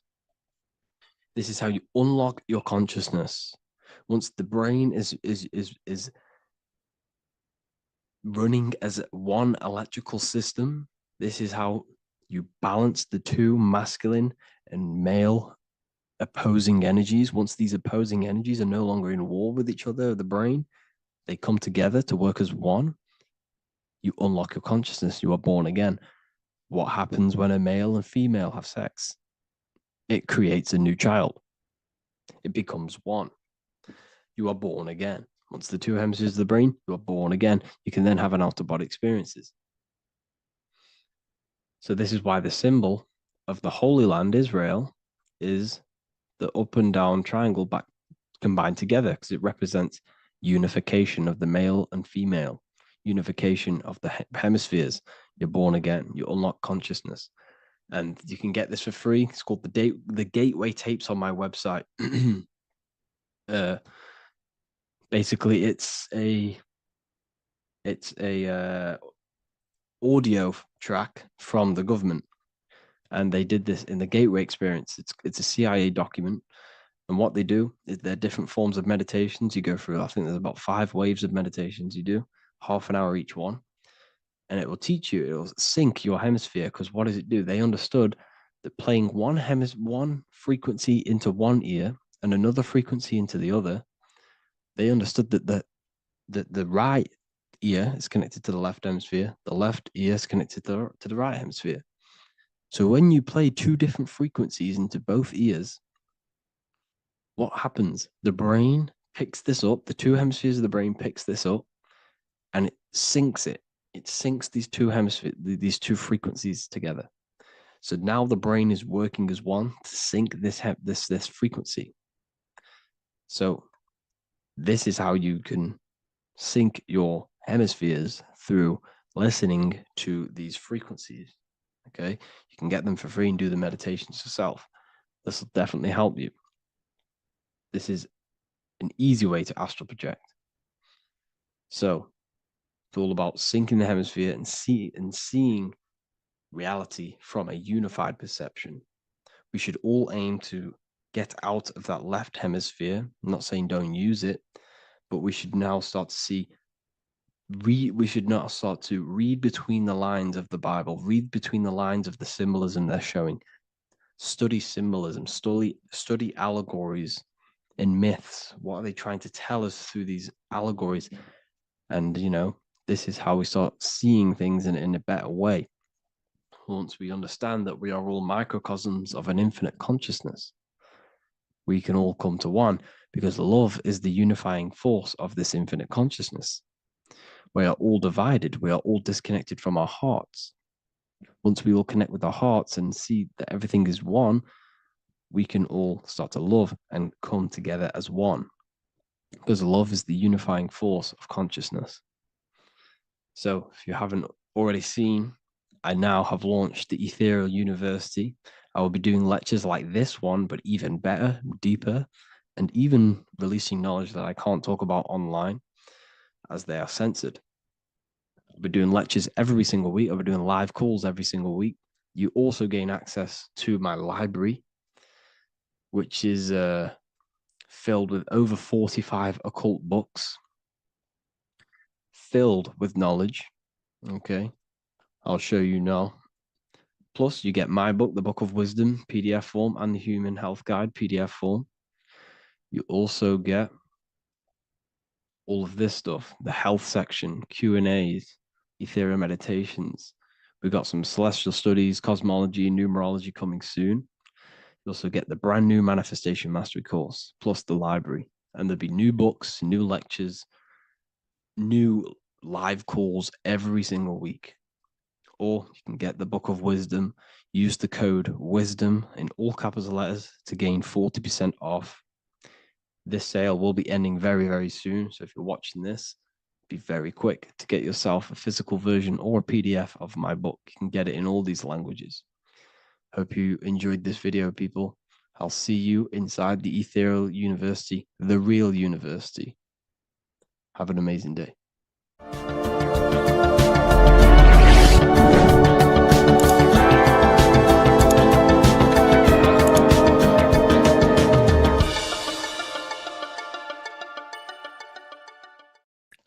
What if I told you that reincarnation is real and that there is a metaphysical, spiritual science behind this? Most people leave this world just as lost when they entered it. That they carry their fears, attachments, and addictions with them, only to be born again, trapped in the same cycle, repeating the patterns of lifetime after lifetime. This lecture is not just about preparing for death. It's about mastering yourself before death, so you don't take them burdens with you. Because the truth is, whatever addictions, fears, and unresolved emotions you cling to in this life, you carry with you into the next. Unless you break free now. You must master yourself before death. Death is not the end. It is the great passage. But how we transition depends on our mastery of the self. This was symbolized by the Ouroboros, the snake biting its tail. Every ending is a new beginning. It's an infinite cycle of consciousness. Now, your human body is basically an antenna tapped in to a stream of consciousness. Just like a radio is tapped into a specific frequency to play that radio. Your body is basically an antenna, a crystal picking up the consciousness of God. You are on an ever-ending journey, a journey of learning and expansion of the mind into new fields of thought. This was symbolized as the Ouroboros. When you die, it is a new beginning. It's a transitioning, not an ending. Everything is eternal in this universe as consciousness is formless and constantly transforms into new forms of life. Let's break down the word death. Death contains the word ether. Now, the ether can be found in the word heart or earth. Ether. Everything in this plane comes from the etheric plane. The etheric plane is the barrier between the physical plane and the spiritual plane, the astral plane. The astral plane is the screen that you have in your mind that allows you to imagine a red apple, for example. This is the imaginative plane where thought forms start to take form. Everything begins as a thought, then the thought form becomes an imagination, then energy, then physical. Everything in the physical plane is a shadow of thought. All objects manifested as thought. You came from the astral. You came from the stars. This is why we say reach for the stars. Or this is why you say you are a star. Cis star, miss star, fraud star, stir is star. And when you become famous, you become a superstar and you gain a star on the Hollywood floor. You are a star. The ether. The ether is the infinite energy source which all things come out of and return back to. This is the cycle of life and death, summer and winter, day and night, sleep and awake. The ether is the infinite energy source which all things come from and will return back to. Okay, sorry about that little error. The ether is the boundless source of energy from which all things emerge, to which all things return to. We can see this in the cycle of the sun. The sun does this wave of creation. It rises and it falls. We have the day and the night. The daytime represents our conscious mind when we are alert. The nighttime represents our subconscious mind when we are inside the spiritual realms. The nighttime is spirit, the daytime is matter, spirit and matter. Awake and asleep, conscious and subconscious. We see this in the yearly cycle. Summer is life, winter is death. Spring is the morning, summer is midday, autumn is evening, winter is the night. Everything is a macro and a micro cycle of being born out of the ether and returning back from life and death. Life and death is manifested within the cycles of the sun and everything outside of you, as within, so without. This is why we say sleep is the cousin of death. The macrocosm is death, the microcosm is sleep. Every time you go to sleep, you are essentially it's a miniature death.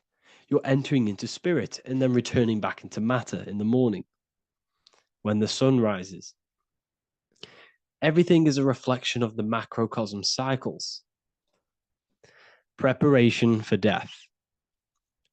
The first thing we must do in order to prepare for death, for life after death, in order to stop being reincarnated in this cycle of materialism, in order to progress as a soul, because remember, you are a soul in a body. Just like the sun gives power and life to the earth, your soul gives power and life to your body. When you say I, you're referring to the soul. And your soul can be stuck underneath layers of false identifications. Who you believe yourself to be is merely a collection of subconscious programs running within your mind. Now that's very deep. That is very, very deep. Who you think you are is a part of your thinking mind. Your name, your job, your reputation, your family, your friends. These things are not you. They're all aspects of the thinking mind. What happens if you meditate and you turn off the mind? then all these things do not exist. You're left with the pure soul, the pure awareness, the pure observation. If you turn off the thinking mind, you're no longer your body, you're no longer your reputation, you're no longer your friends, you're no longer your job and your labels. You are the soul. That's the true you, the observation of the mind, not the thinking mind. The ego is the echo. It's an echo of your true self.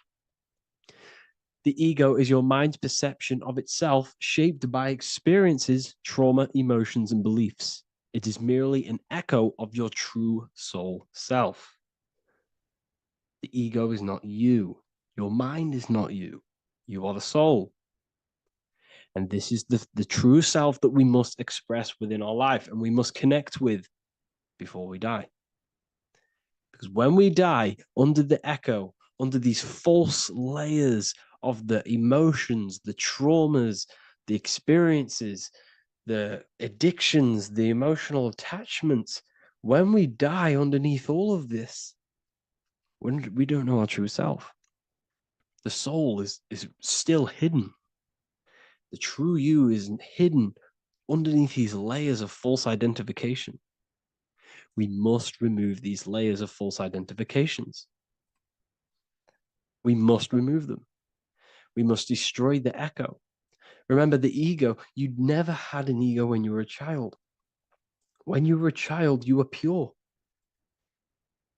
You didn't, you didn't show off things.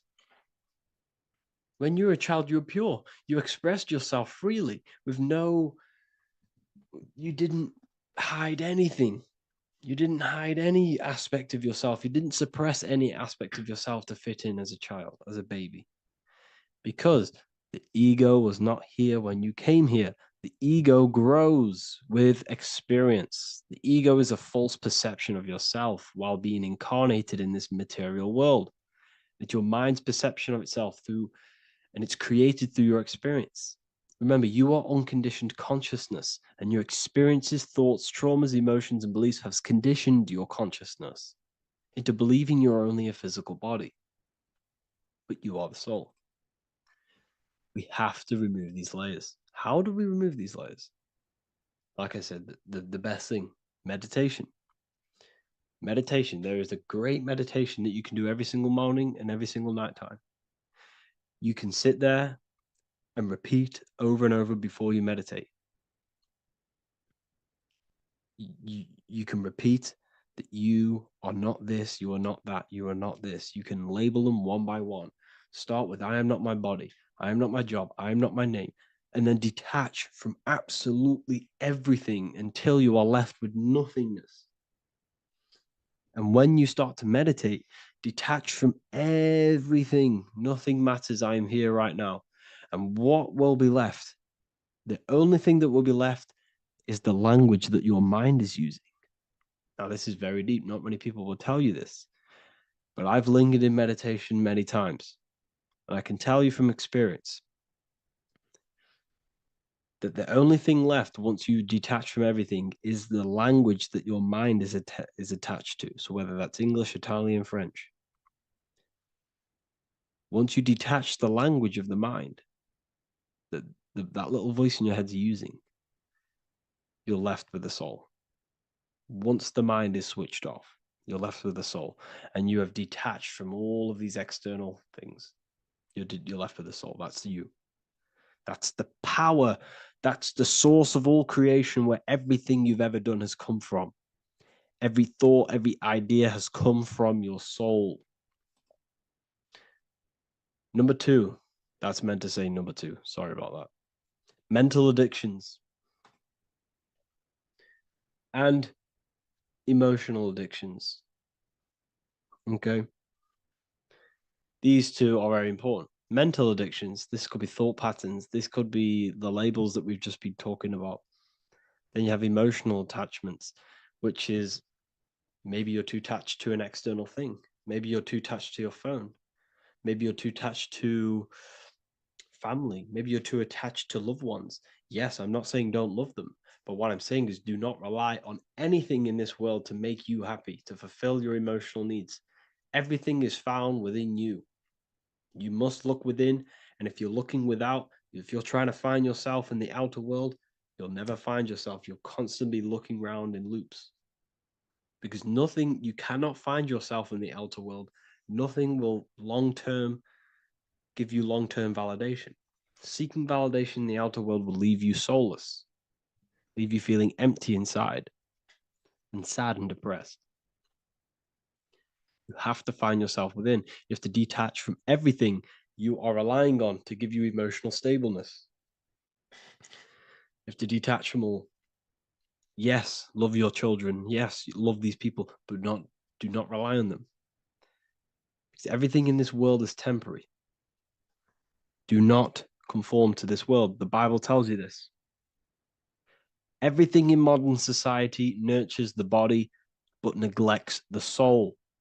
They keep you addicted to as many things as possible. Smoking, you have to detach. Drugs, you have to detach. Alcohol, detach. You cannot rely on anything. This is why this path is very, very difficult to walk. But I'm showing you the way. These are the things you must do before death. You have to detach from absolutely everything. If you die and your mind and soul is still addicted to these worldly things, then guess what? You're going to reincarnate. You're going to reincarnate because your mind is still thinking about these material earthly things. And if you are operating in that vibration, you're going to project that vibration and come back here. You have to detach. You have to master the soul and master the mind. Like I said, the matrix is designed to keep you addicted to as many things as possible. Your phone, food, smoking, drugs, alcohol, clubbing, all of these things.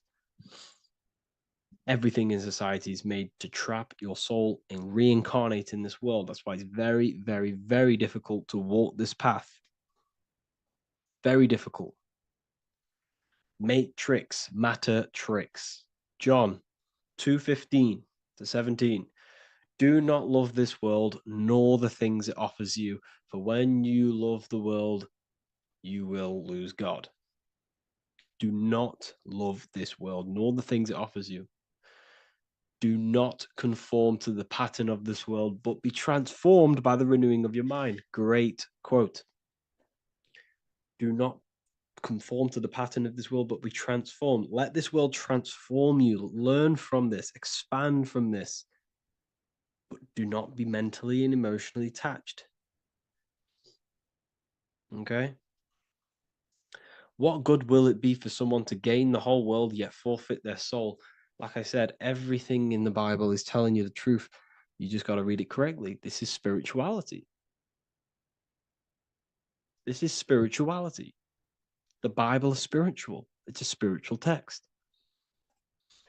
We must disconnect from everything outside of us and connect with the true soul. Here we have the Egyptians showing you the soul leaving the body. Here we have the soul here. Here we have the Masons showing you the soul coming out. The soul is real. You are the soul. And when you leave this physical plane, you will go into the astral plane. That's where you came from. You came from the astral. You came from the stars. You incarnated into this physical body. Your consciousness fell into this material form to experience limitation, to experience a 3D world. So in order to ascend properly before we die, we have to let go of all the attachments. Every addiction you have, write them down. And one by one, tackle them. Before you die, you have to, or else you will reincarnate. This is the teachings of Egyptians. This is the teachings of Masonry. All of these addictions contribute towards life after death. Everything must be controlled. And we must be attached to the soul. I'm not saying I'm perfect. I'm not saying I'm perfect, people. We're all not perfect. We're all under psychological operation by the government. We're all in a very difficult situation with this awakening. I'm simply pointing out what I know from my journey and what I've been learning through occultism and research and reading lots of books and many different things. I'm on this journey just as you are. Maybe I'm further. Maybe you're ahead of me. We don't know. But this is what I'm sharing with the world. This is what I'm sharing with my research. And this is what makes sense. It's common sense. Look at everything around you. Everything's made to feed the body, not the soul. So, my beautiful watchers and fans and supporters, I appreciate every single one of you, and I hope this video has supported your journey. If you're feeling lost in life, if you're searching for deeper answers, whether you're seeking clarity, looking to expand your studies, or ready for personalized mentoring, this is your chance to connect with me live and receive insights tailored just for you. Start your path to self-mastery and enlightenment inside the world's best esoteric school. Your journey starts now. Tap the link in the description if you want to join Ethereal University, or feel free to check out my books. I thank you all, and I really appreciate for 100,000 subscribers on YouTube. I love every single one of you. Make sure to drop a like, a comment, and subscribe to the channel if you're new. Let me know some ideas for, lectures, anything that you want to know. I can make lectures on them. Just drop it in the comments. I appreciate every single one of you. Take care.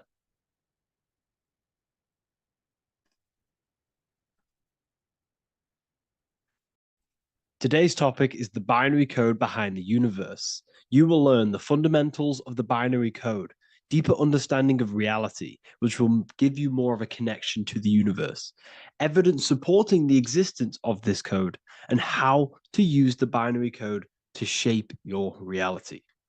Now, this is an important one. We have 0 and 1. This is the binary code of the universe. It underlies everything.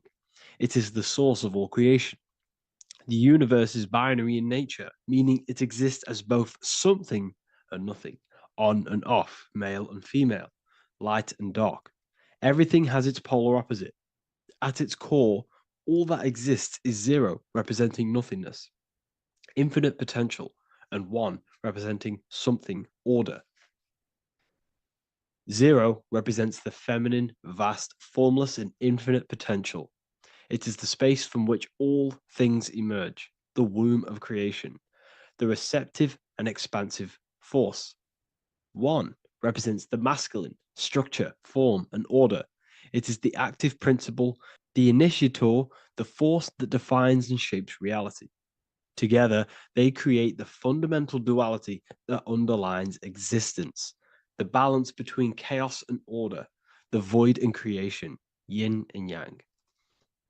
We see this in the masculine and feminine bodies.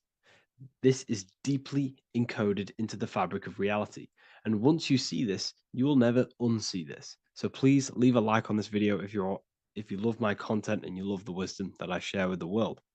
So we see this with the masculine genital areas. Remember, this is the genital area. This is all to do with creation. These are the generative principles, the generative organs in the body that allow creation to continually outfold into new life. The genital areas are all to do with the code. The male is the 1, the action. He's the initiator. The feminine is the 0, which is the infinite potential, the womb of creation. 0 and 1. This is why we have 10 numbers. 0 and 1. Masculine and feminine. We even see this in the bodies. The feminine body is made out of curves, which is 0, curves. And the masculine body is made out of lines. So please leave a like and comment if you love this. And if you have any lecture ideas, feel free, and I can make a lecture on any suggestions that you have. So look at the word masculine. Masculine, line. Line is just one line, which represents order. 1. Feminine. 9. 1 and 9 equals 10. 0 and 1. The binary code of all creation. Why is feminine? Why the number 9 for feminine? Because the moon has to go around 9 times to create a human in the feminine's womb. And look at this image of nature. All nature is zeros and ones. Now you can tell. The stick is a one. It's a line, and here we have curves. It's curves and lines. Curves and lines create reality, creates matter. Everything is 0 and 1. We even see this with the sky. The sky represents zeros. They represent curves, the heavens, the heavenly bodies, the sun. These are circles, the moon, circles, the planets, circles. Down here is matter, representing the square. We have the Freemasonic square and compass, representing lines and circles, masculine and feminine. We see this with Leonardo da Vinci, with the circle representing the spirit, the void, the womb of creation, and matter, which is the body. This is the soul in matter, infinite potential in matter. This represents spirit over matter.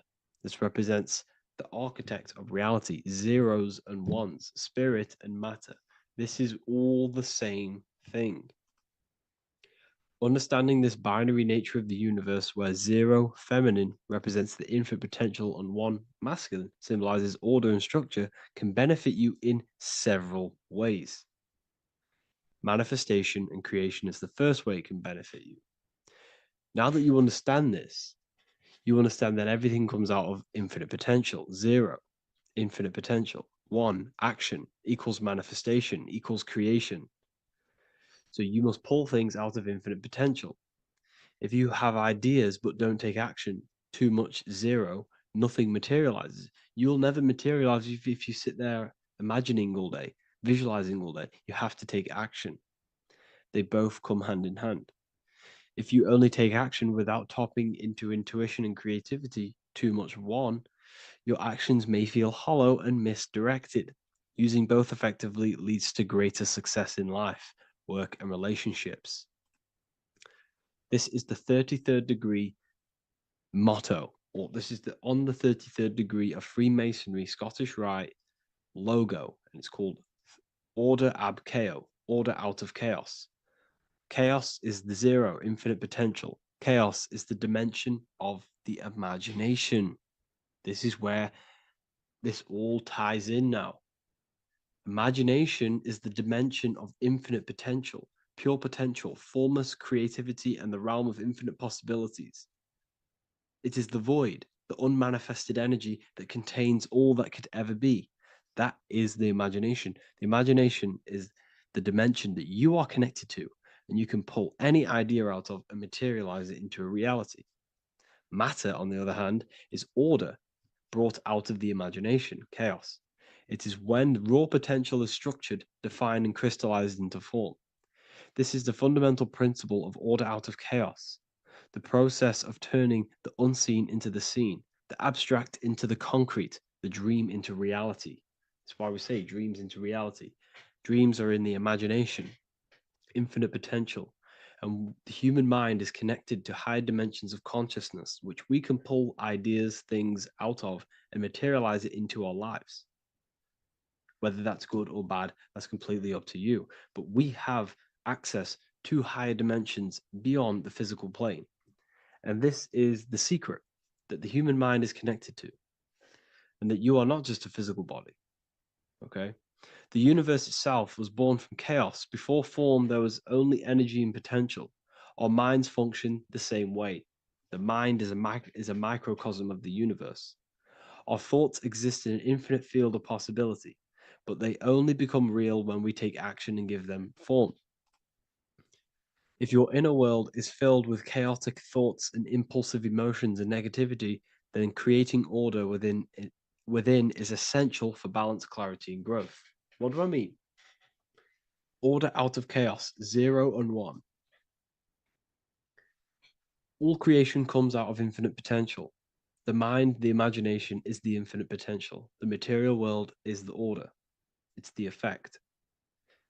Therefore, if your material world has chaos, if your room is messy, if your body is out of shape, if you do not look after yourself, everything in the physical world is just a reflection of what's going on inside of you, what's going on inside of you.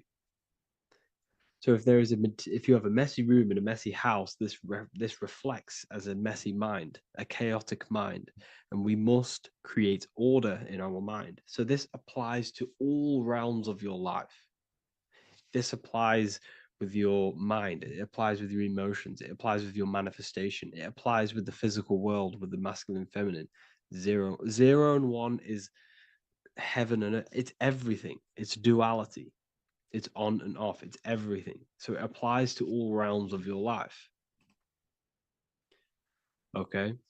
So in order for this to benefit our lives, we must, one, have awareness and observe the chaos. Step back and observe your thoughts and emotions without reacting to them. Recognize that you are not your thoughts. You are the observer of them. You are the soul. You are in between them. You are the midpoint between the left and the right, the zero and the one. You are the soul. Journaling or meditation can help you identify patterns and negativity and impulsivity. So it's important that we recognize these patterns, we recognize the chaos within us, and we transmute it. 2, implement structure, mental discipline, mindful practices, meditation, breath work, and slowing down your reactions.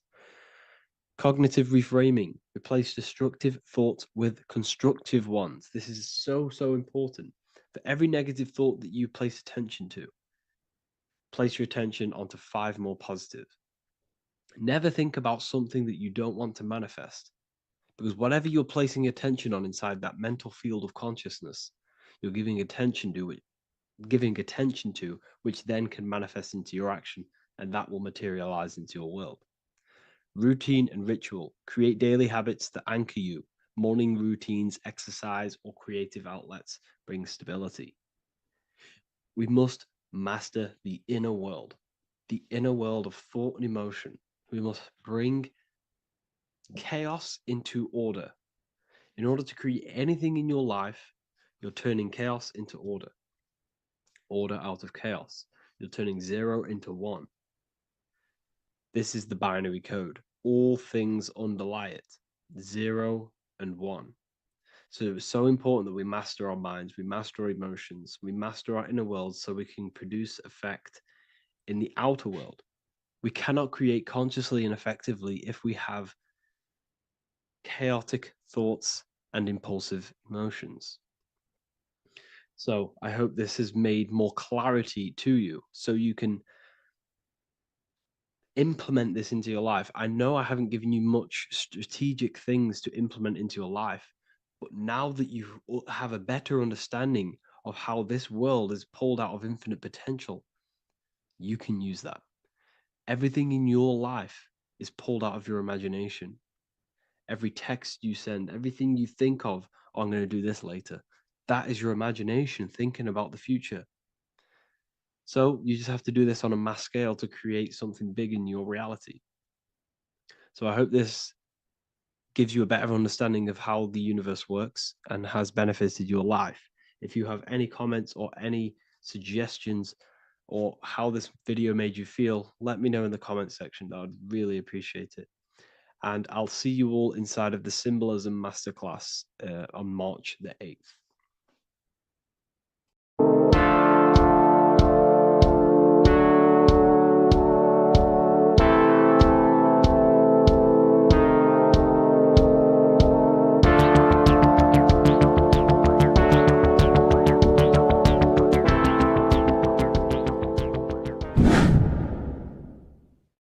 What is good, people? We're back with another video, and today we're talking about the chakras. Let's jump straight into this because I know there's been a lot of requests for this video. So let's jump straight into this. So you have 7 chakras, right? 7 chakras, and these chakras are feeding off your electromagnetic field, known as your aura. This is both positive and a negative pole, male and female, right? This electromagnetic field is made out of electric and magnetism, and together they come as electromagnetic. Now, your chakras, the word chakra just means wheel, spinning wheel, because that's what they are. They're spinning wheels of energy. They do not exist on this physical plane. They exist on the etheric plane. Okay. Now, these energy centers are known to regulate your emotions, and each energy center controls the organs and cells in that particular area of the body. So, for example, your sacral chakra will control the cells and organs of your sexual reproduction area. Okay, the navel chakra or solar plexus will control the digestion in your body. Same with the heart, same with the throat, right? So they are like mini brains for each center of your body. They run along up the spine, but notice the crown chakra exists outside the body. It's just above the head. Now, this process of the chakras is obviously the 7 colors of the rainbow, starting from red, which is the lowest vibrational color, all the way to violet, which is the highest vibrational color. This, like I said, these energy centers are feeding off your electromagnetic field. So if these chakras are unbalanced, they are taking too much energy from your electromagnetic field, making it weaker. Now, this is the North Pole. As you all know, the Earth is flat, and we live inside of a giant torus field, and the North Pole is the Earth's heart chakra. And this is why the aurora borealis, or the northern lights, whatever you want to call them, that's why they are green, and they are being emitted from this center point of the Earth, because it's symbolizing the heart chakra, which is green, right? Now, you do work your way up to these. However, this is a torus field. You are a torus field. You have different layers of this torus field, right? And you need to balance all of these chakras, but you can't move up these chakras until you open the one below it. So it's like a stairway. You can't go to your solar plexus without going through your sacral. You see? So you have to work up these. However, you have to work up these and then live from the heart, because the heart is the center of the torus field. It's the balance between male and female poles, positive and negative poles. So you have to balance all of these chakras and then bring them all into one, which is the heart chakra. Now, they exist on the etheric plane. They exist on the etheric plane, and the etheric plane is a layer of the material plane. It's the one higher than the material plane. And then after the etheric plane, it melts into the astral plane. So they exist just between the physical and the astral aspect.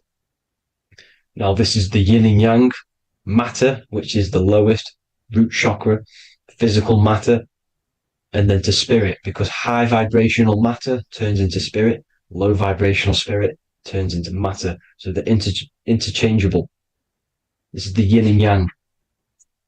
Now, when you see ancient paintings with the halos, you see this is like a toroidal field coming out the top of his head, you see, with a halo. This was symbolizing in the old days, in the ancient days, that they've aligned their chakra, they've reached Christ consciousness, which is God consciousness, right? Now, this electromagnetic field is the apple that we bit out of in the Bible, because you see that apple is a torus field. So they were metaphorically or personifying the torus field. That's what the Bible is. It's a massive personification. It's all metaphors. You have to read it properly. It's got a greater meaning behind it. Now, when we bit from the apple, we ate from the tree of knowledge, which is good and evil. Our lower mind took over, so we materialized to feed our physical bodies. We materialized through Saturn. That's what Saturn does. Now, if you don't understand that, go and watch the video previous to this one called Occult Secrets of Saturn. And that will show you how Saturn is the materializer. Now, This is one of the secrets behind the Masonic compass: electric and magnetic, male and female, duality, positive and negative. Now, like I said, they teach you about the torus field, about a magnet in school, but they don't teach you about your electromagnetic field. Everything alive has a torus field. It is the building block of this creation. Absolutely everything has a torus field. There's not one thing without it. And as you can see here at the center of the apple, that's where the seed is. That's where the life is. The reproduction of that organism. As you see, this is where the most electromagnetic energy is stored, in the center, because this is where the two duality, this is where the field meets, at the very center. This is why the seed is at the very center. Now, your spine is a elongation of the brain. The brain is heaven, and the bottom of the spine is hell. So this is Saturn, which is the root chakra. The 7 planets are associated with each chakra. Moon equals mind. Okay. Now Saturn is physical matter, as I've just explained. This is the lowest vibrational color. And they want you trapped down here, which is your hell state, your animal nature, your physical nature. They want you to identify as the physical body. They don't want you to reach these higher states of consciousness. Okay? Now, in the brain, you have 12 convolutions. Now, this is what they were symbolizing in the Bible with the 12 disciples.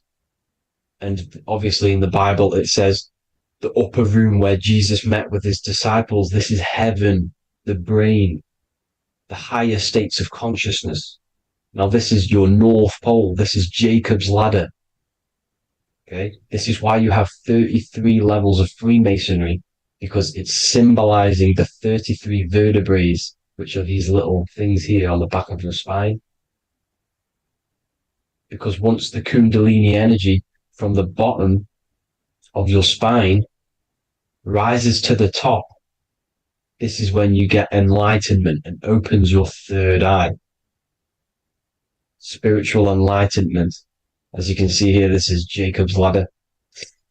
This is the Kundalini symbol, right? And they're even showing you this in the medical symbol. They're putting it in your face. But the serpents are wrapped around the spine. Now, the serpents symbolize how the energy moves around the spine, because it's a torus field, you see? At the center of the torus field, it wraps around the center pole. It wraps around it, and this is how the energy moves up. So they're symbolizing it with the serpents. Okay? Now, every religion has a sacred river. For the Egyptians, it's the River Nile. For Christianity, it's the Jordan River, right? This river is the canal, the energy canal at the center of your spine, all the way leading to heaven, to the Holy Land. This is the chamber which the energy rises up, right? Now, they used to say the gods descended from heaven to man. This is just heaven. This is the mind state. And they said the gods were connected by a rainbow bridge. That's the chakra system, the rainbow bridge. Okay. Now, the ancients called this place Midgard, Earth, where both evil and good live, right? Midgard. But you can go to heaven, which is a pure mind state, because once you're in heaven, nothing negative can ever bother you. That's completeness, pure Christ consciousness. Now, this is why Jesus dies at 33. He didn't actually die, but it's symbolizing the death of the physical body. Not the death of the physical body, but his consciousness rising above the physical body to, as I said here, matter to spirit. Matter died off and he came spirit consciousness. This is symbolized by the 33 vertebrae, which is obviously the 33 levels of Freemasonry. And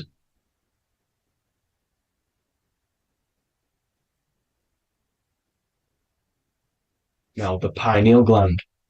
which is at the very top of this Jacob's ladder, or the River Jordan, the canal, your 33 vertebrae on your spine. This is where the pineal gland sits, right? At the very top, at the center of your brain. Now, there's multiple ways this was symbolized. The Eye of Ra, which is used by the Egyptians. Now, this pineal gland is the seat of consciousness. This is where your consciousness is stored, right? And the ancient Sumerians used the pine cone, hence why it's got the word pineal gland, the seat of the soul consciousness. It produces DMT, dimethyltryptamine, which is known as the spirit molecule. And the pineal gland is wrapped in microcrystals, and we all know crystals transfer frequency and energy. Now, radios use crystals.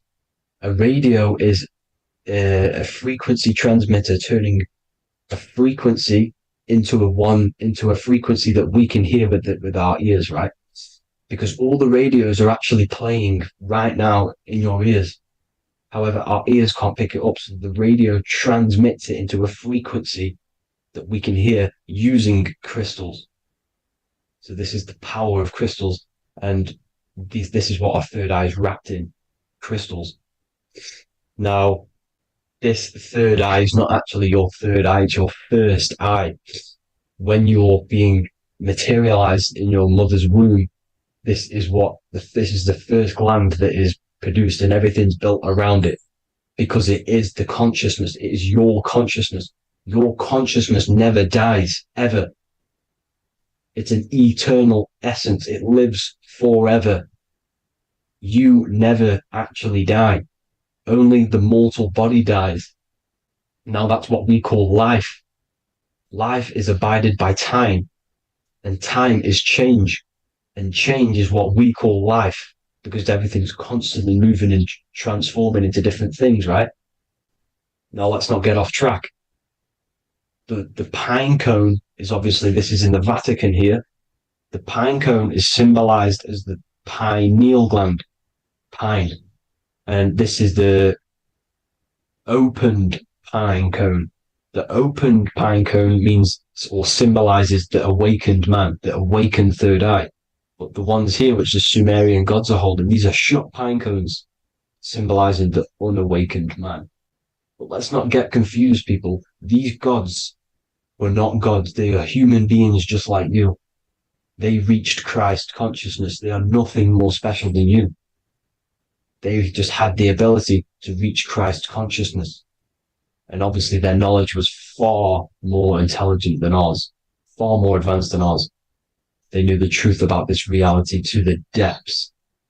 Now, the ancient Hindus had a goddess called Kundalini, which is said that she descended by the means of a ladder or a cord from heaven, which is symbolizing the spinal cord.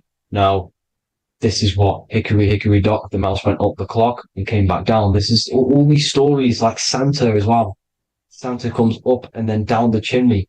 This is symbolizing the Christ oil. There's an oil which is produced in your pineal gland, right? And this oil travels down the spine.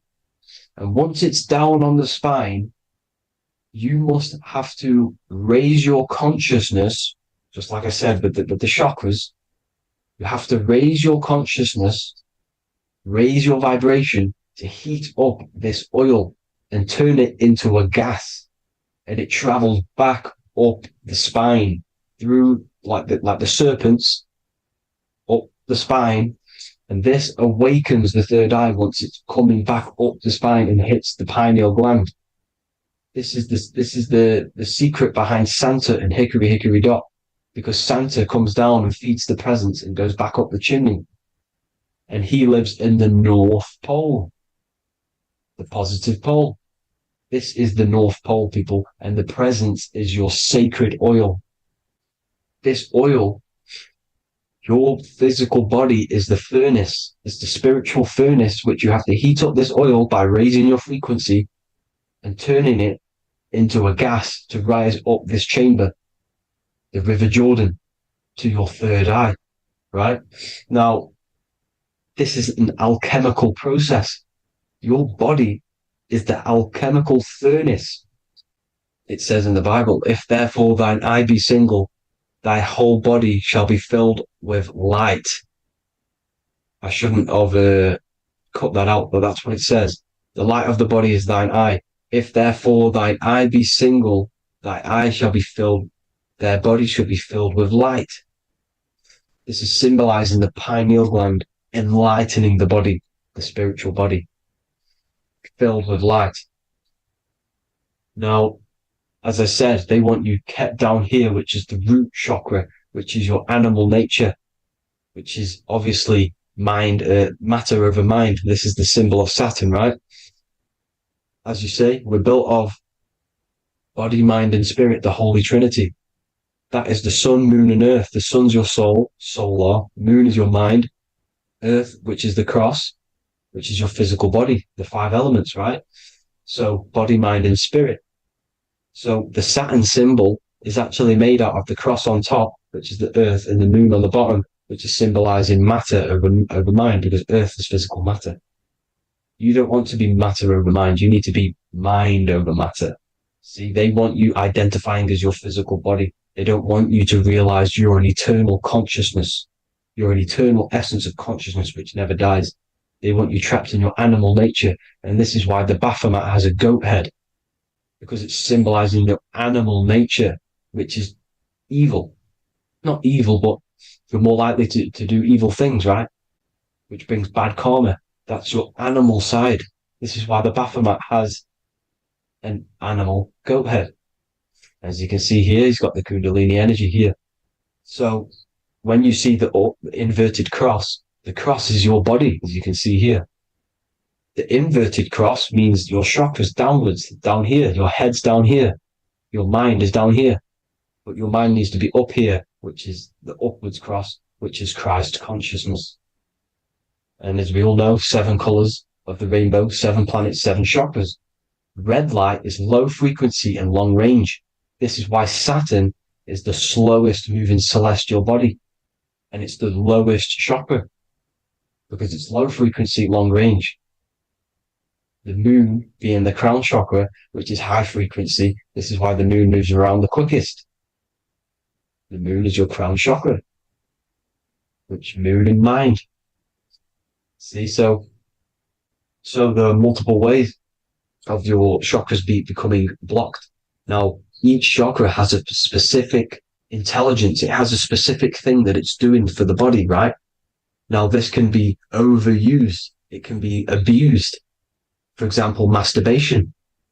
That keeps you down here in your sacral chakra, because you're abusing the energy center. You're abusing your sexual energy, which is then becoming unbalanced.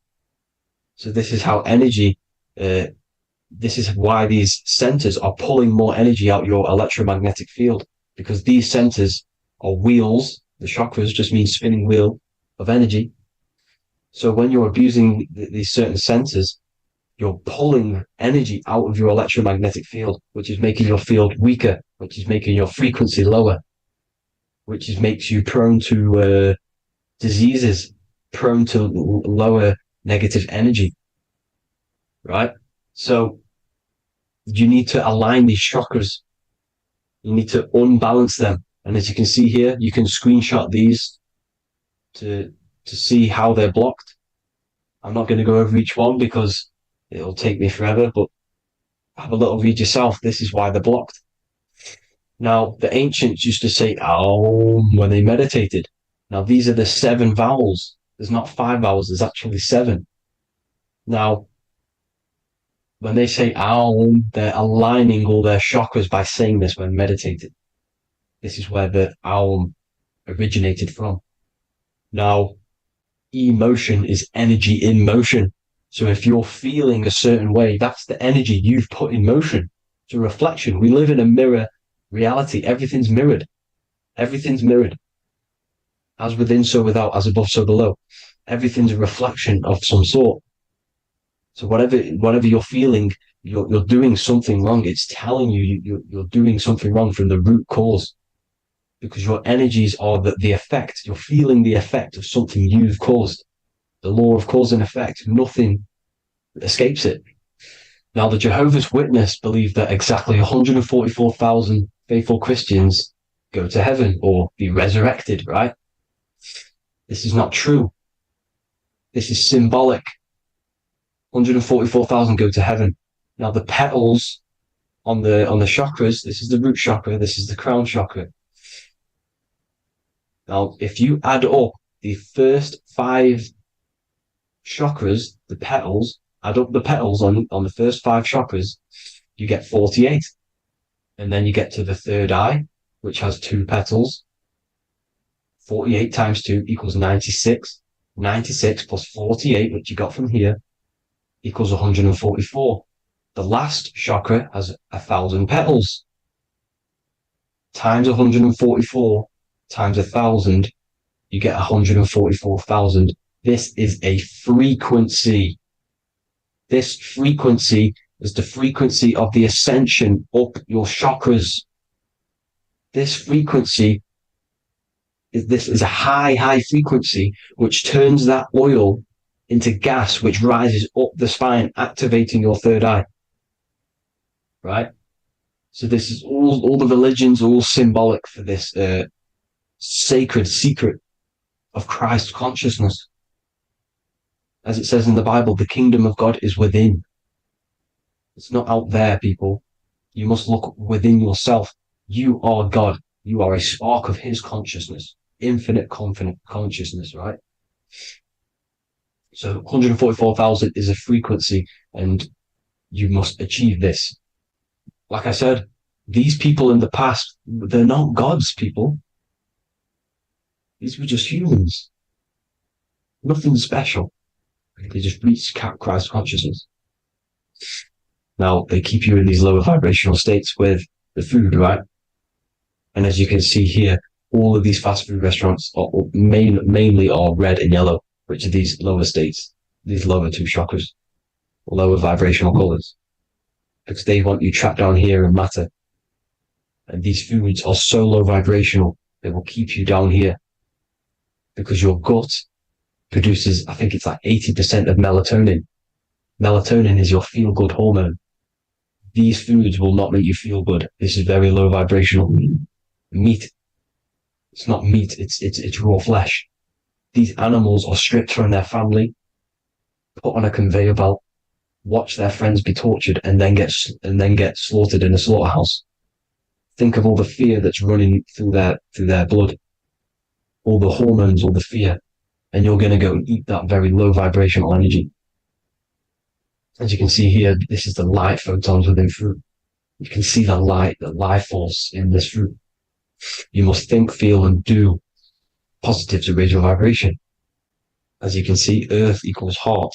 If you rearrange it, everything in nature is green, right? The aurora borealis is green. You must align all these chakras and then live from the heart, because the heart's the center of the Taurus field.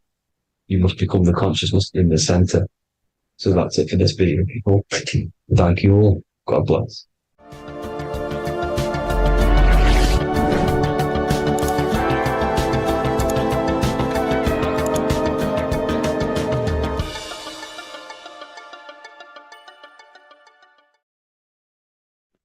Hello, people. We're going to be talking about psychology, the subconscious, and how it's basically trying to ruin your life in some sort of way, because your whole life, your subconscious has been programmed. You have programs, and more than likely, if you join this university, you're looking for some sort of advancement in mentally or physically or spiritually, whatever it is. And the subconscious is what is holding you back. Your whole life, you've ingrained your subconscious. You've told your subconscious, this is what you want. Your life right now, if you hate your life, your subconscious is manifesting programs where it's basically, it likes this life. Your subconscious likes this life that you live, but your conscious mind does not. But your whole life, you've been programming your subconscious, this is what you want. Every word you say, every action you take, everything you listen to is telling your subconscious this is what you want, because it takes everything as truth, and it accelerates everything. Everything you say, whether that is bad or good. So, for example, if you are a loser and you have not much going for you and you want to change your life and you're trying to change your life, but you're finding it so hard to even get out of your room. Let's say you are an introvert, an introvert where you can't really speak to people. Your subconscious mind is manifesting this program. It's telling you not to speak to people. It's telling you to stay in your room. But every time you consciously walk out of that room, your subconscious will walk you back into that room. But you have to keep moving forward. You have to keep going and taking action and slowly reprogramming the subconscious mind. You want to walk out of the room. You want the financial freedom. If you want financial freedom, but you're in a place now where you don't have it, your subconscious is manifesting your reality. Your subconscious wants you broke. And it wants you because this is the program it's operating on. Your whole life has molded your subconscious mind, and this is what is creating your conscious reality, your external reality. So therefore, you must change it. It will keep you broke until you change them broke programs. That is what the subconscious will do. It will keep you in safety because your whole life you've been wanting safety. If your whole life you wanted fighting, then your subconscious will manifest fighting. Like I said, it will walk you back into the room every time you walk out, but you just have to keep going and rewire the subconscious and change it. You must change the inner to change the outer. You change your internal state to project an outwards reality. Your reality, everything, like every relationship you have, every personal possession you have, everything you listen to, everything you do, every action you take is all a reflection of your internal mind. It's all an aspect of your mind. Every relationship you have is an aspect of your own mind. And whether you observe that or not, your girlfriend, for example, if you have a girlfriend, if you have a boyfriend, do you truly love this person? Or is it coming from a subconscious place of desire or fulfillment of lust? Is it a fulfillment of sexual desire? Or is it a hole that you are trying to fill of aloneness, of being lonely? Do you truly love this person, or is it a shadow trait manifesting on the surface of your reality? You have to deep dive within your mind and question every single person in your life. Why do I have this person in my life? What is it am I trying to gain from them? What is it that this person is fulfilling in my mind? And if it's for negative reasons, then you need to get rid of this person or transmute into something that is positive in this person. Do you truly want to show love to this person, or is it just a subconscious fulfillment of loneliness?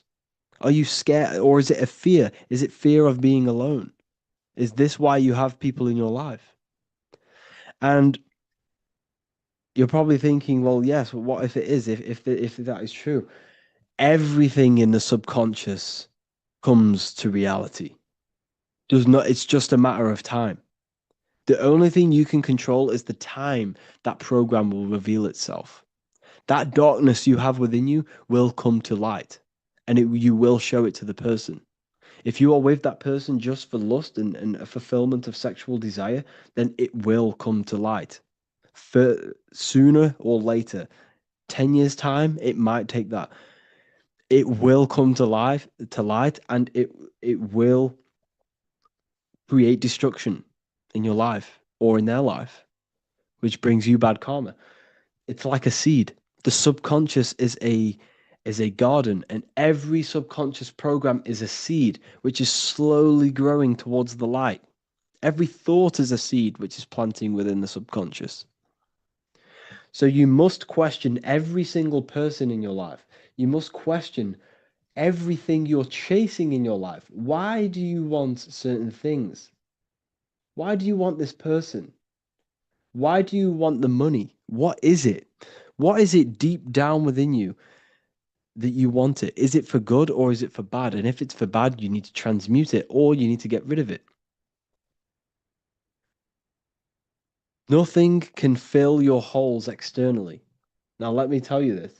Nothing external will ever fill that hole you have inside of you, that unfulfillment you have within you. Nothing can fill that other than God, other than the higher self, other than pure love and light.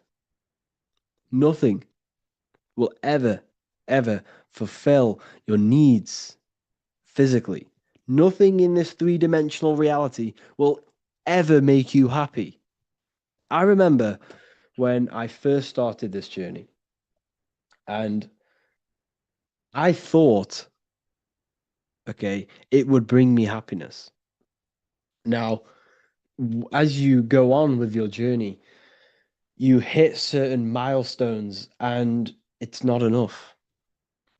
No, and then you come to you sooner rather than later, you come to a realization where nothing tangible will ever fulfill that inner hole you have within you.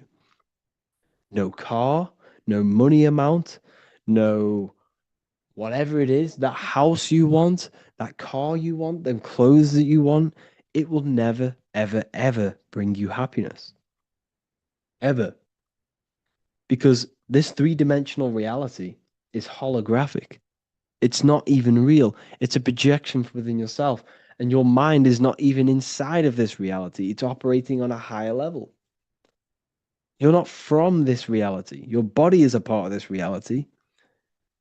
But the higher mind within you, the substance that makes you a conscious being, a being of consciousness of the universe, that universal spark within you is not it's not a part of this physical existence. Therefore, this physical existence cannot fulfill the desire of this internal substance of the universe. The only thing that can fill this hole within you is love,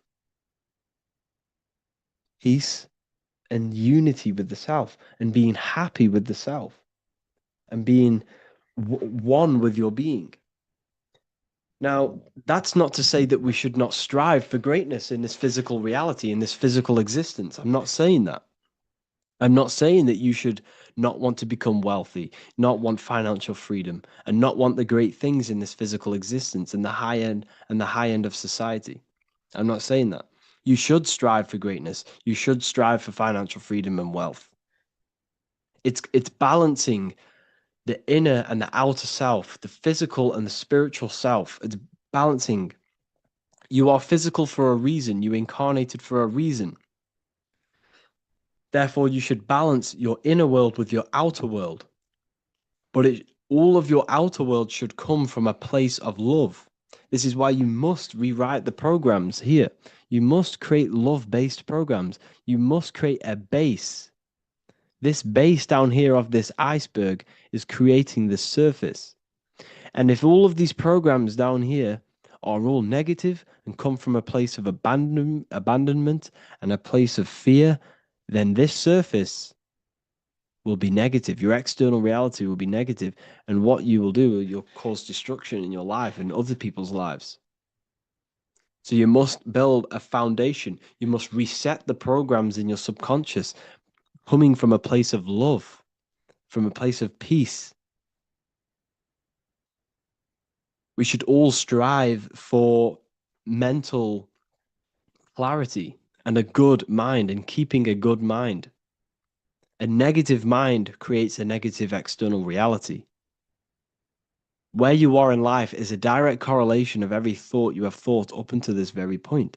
Every thought you have thought in the past has led you to watching this video right now. Therefore, you must keep the mind clean of positive thoughts only. The goal should be mastering every single thought that enters the cranium of your brain. You must master everything. You must master this. If you do not master positive thinking, then you will never master your external reality. You'll never have full control over your life. Because if you let external forces control your internal state, then you'll forever be governed. You'll be forever creating someone else's reality and not your own reality. We must take control of our own minds. And how do we do that? Cutting out all of the negative content, all of the things that you take inwards. Your five senses are taking information, which then goes into the mind, the conscious, and then into the subconscious, which then molds your reality. So therefore, if you want to create a certain reality, you must fill your mind with this reality. You must fill it. Fill it with, if you want financial freedom, fill your mind with financial freedom and ideas, and it will become a reality. You see, your brain is producing this reality. What you're experiencing right now is the brain's simulation. It's a simulation of the body. The body is a piece of electrical computer decoding and creating this reality that you see in the screen of your mind. Therefore, what does that tell you? Your mind is altering this reality. What you think has a projection and has an effect on this reality because the mind is within the brain. The brain produces the reality, and the reality is a direct correlation of every thought in your mind. Every person you have in your mind, every person you have in your life is a reflection of your own mind. Whether you know that or not, whether it's subconscious or conscious, there is a reason, there is an aspect of your mind that has this person in your life. So we must go deep, deep, deep within ourselves and figure out what is the true cause of having certain things in your life. Are they for good reasons? Are they subconscious? Identify whether you truly love this person in your life, or is it coming from a place of fear, anxiety, loneliness? Are you keeping them there just because you are scared of fear? Scared of loneliness, sorry? Or is it, do you truly love this person? You must identify this. We all have an anima. It's basically, an anima is an animation of all, and this animate, for example, you're trying to meet a girlfriend, for example, and every girl you meet, okay, there is an animation in your mind that has been built from all of your past experiences from every female you've ever encountered. Therefore, you have this perfect version of a female in your mind that you want to meet, and you are trying to see this in that person. Okay, this is a very, very good teaching of psychology.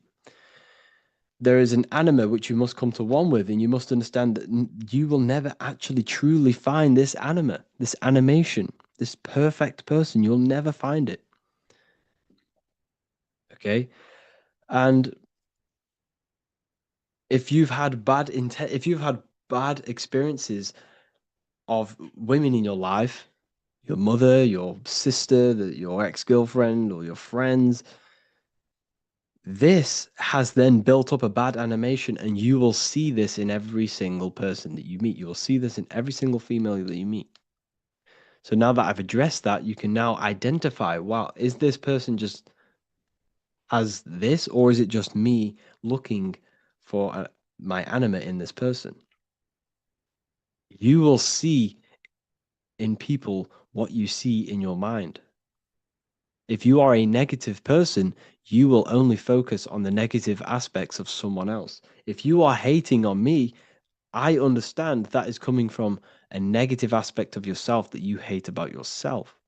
If you call someone else ugly, there is an aspect of your mind that tells you that you are ugly, that you hate about yourself. So this world that you are in is a direct correlation of the mind.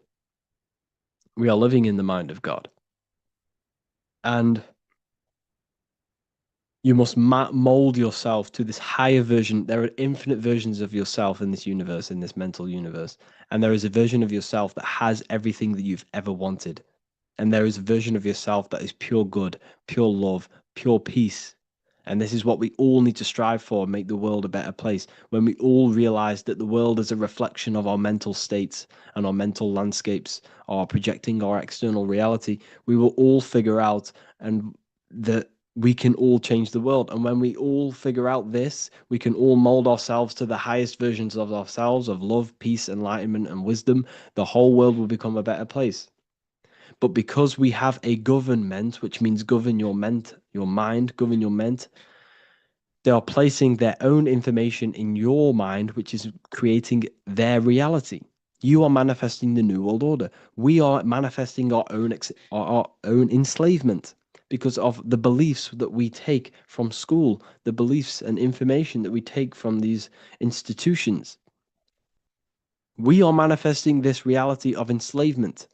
And until we figure out that our minds are projecting this reality, we will forever maintain a slave under the government.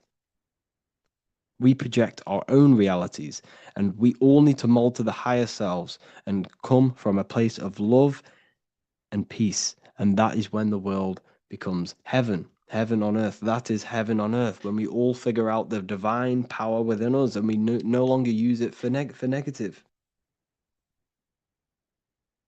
You can't fix the hole you have inside of you. If you feel like you have something lost within inside of you, nothing external will ever fix that. The only thing will fix that is reaching that higher self and reaching the God within you and finding the peace within yourself.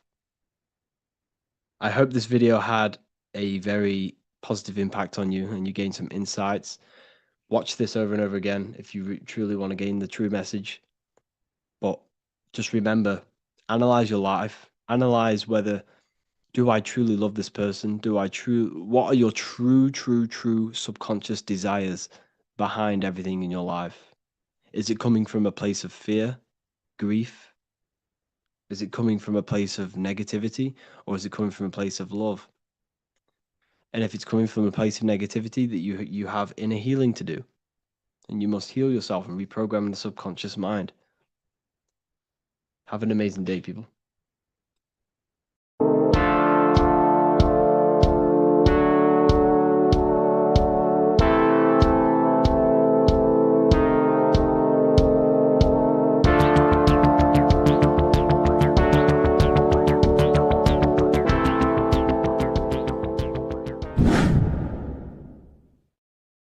Welcome back, people. We're back with another video.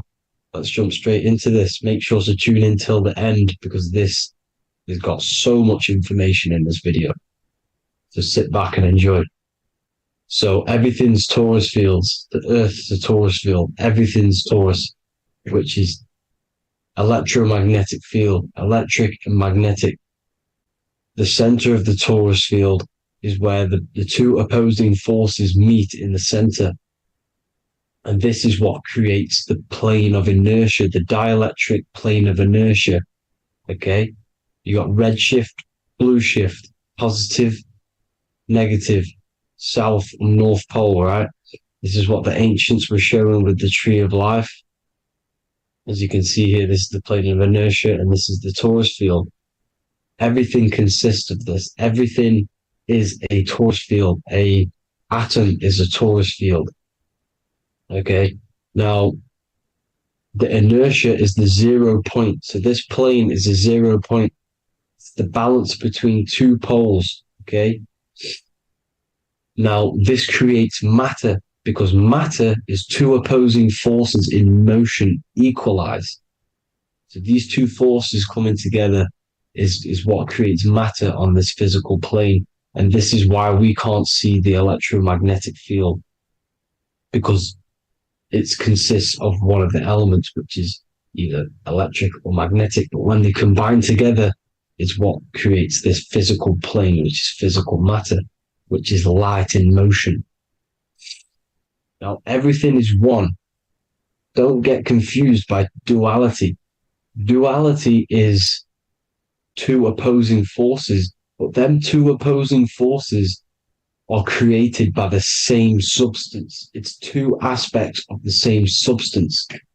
So, for example, water and ice are the same thing, you know what I'm trying to say, but it's two aspects of the same substance because all is one. The whole universe is one. All goes back to the one, which is God, the creator, or magnetism, whatever you want to call it, because magnetism pulsates. Electricity has two poles, red shift, blue shift. Okay, so red shift, blue shift is electricity, and electricity vibrates, and all vibration always comes back to a standstill point. But magnetism is what pulsates. This is why your heart pulses. You breathe, which is a pulse. This is the breath of the universe, magnetism. Now, this is why the earth is green, okay? Earth can be spelled heart. If you just move the H to the beginning, it spells heart, okay? Because the heart is the center of the torus field, which is the heart chakra for us humans, okay? We consist of the same field, as you already know. Heart being the center, which is green, which is the center of the seven colors. The center of the seven colors. This is the most powerful chakra in your body. People think it's the crown chakra, but it's the heart chakra because it's the center of the torus field. You must align them all and combine them all into one, which is the heart chakra. Now, earth is green. Nature's green. Okay, this is because we live on heart chakra, the plane of inertia. It's the center of the torus field. Okay, and this is what the Egyptians called Isis, which is nature. Nature is balanced, and nature is female, Mother Nature, because it looks after us with the fruit it grows with abundance, and the water. It's a female energy, Mother Nature, and this is the symbolism of an equal, balanced arms. This is the scales, it's balanced. Mother Nature is balanced. This is why the sky is blue, because what comes after the heart chakra? Blue. Sky is blue. We live in Midgard. This is what the ancients called Midgard. You don't have to take this tree literally. It's a metaphor. We live in Midgard, where both positive and negative duality here. Now, Mount Meru. Mount Meru was known as the center of the earth, okay, or known as Hyperborea. And this is the North Pole, the electromagnetic North Pole. But when I say Mount Meru, it's not an actual mountain. They weren't saying there was a real mountain in the center of the earth, a magnetic rock. No. The plane of inertia, okay, there's something called a hyperboloid. That's what it's called, a hyperboloid. And this is the center of the torus field. And this hyperboloid is what is in the shape of a mountain, you see? So if I go to this next one, they say Hyperborea on this map. Why do they call it Hyperborea? Because this is the hyperboloid in the center of the torus field. And this is the electromagnetic mountain, a metaphor. Mountain, what they're metaphorically saying, this is the electromagnetic mountain at the center, the double vortex, the center of the torus field, which is the North Pole. Pole of electromagnetic energy. So this is why they call it Hyperborea. It comes from the word hyperboloid. And the center of the earth is so sacred. And they symbolize this with, obviously, the North Star, which is Polaris. And this is where the swastika comes from, because it's the 4 seasons moving around the North Star. This is the Big Dipper constellation moving around the North Star, which is Polaris. There's that pole again. Pole. Magnetic pole of the torus field. And this is where the green, emerald green, aurora borealis comes from. It comes from this center hyperboloid at the center of the earth, where the most electromagnetic energy is stored. The center of the plane of inertia. The center of the plane of inertia. This is the all-seeing eye as well. As you can see, they got the sun, the moon, this is the Masonic cosmos, the sun, the moon, and the all-seeing eye, because the eye is Polaris, the eye of the stars. It's all the big eye. Now, the eye means a lot more as well. It's not just that. There's different ways you can interpret symbols. Now, this is the emerald tablets. Deep in Earth's heart lies the flower, the source of the spirit that binds all in its form. Okay? The flower of life is thine own place of thine spirit, and stream through the earth as thine flows through thy form, giving off life to the earth and its children, renewing the spirit from form unto form. This is the North Pole. That is what he's talking about. He's talking about the aura borealis. Aura borealis. It's the earth's aura. Emerald green. Heart chakra. Plane of inertia. Green. Earth. Heart. You see? All related. Now, there's many symbolism of this. So much symbolism of the ancients. The 7 layers of heaven. 7 layers of heaven, which are the 7 planets. Okay? These planets are the solar system. It's the solar system because we are the soul. We are the sun, the soul. And we're inside of a solar system, which is the 7 planets. That's why there's 7 layers of heaven. Okay? The rings of Saturn, the rings of the planets are moving around us. Okay? So, this is what the ancients were depicting in their cosmology. Now, this is the Hebrew cosmology of the earth. This is the Mayan cosmology of the earth. You see, it's all an enclosed system. We live inside of a giant torus field. All is atum. It's what the ancients said, ancient Egyptians said. All is atum. Atoms are torus fields. Don't be tricked by the modern science today with the current model of an atom. It's completely wrong. They're hiding the torus field. They're hiding the electromagnetic field, which is in everything. Absolutely everything is in motion, and motion comes from this field. And you see, this is upside down, but this is I think it's pretty sure it's candles, but the 7 candles, the 7 planets, the 7 Elohim. You see? It all goes back to the stars and the heavens. Now, this is how the earth really works, with the stars on the outside of the cosmic egg, and then the torus field spinning around the sun and the moon, the positive and the negative charge. The sun gives you energy, the moon takes your energy.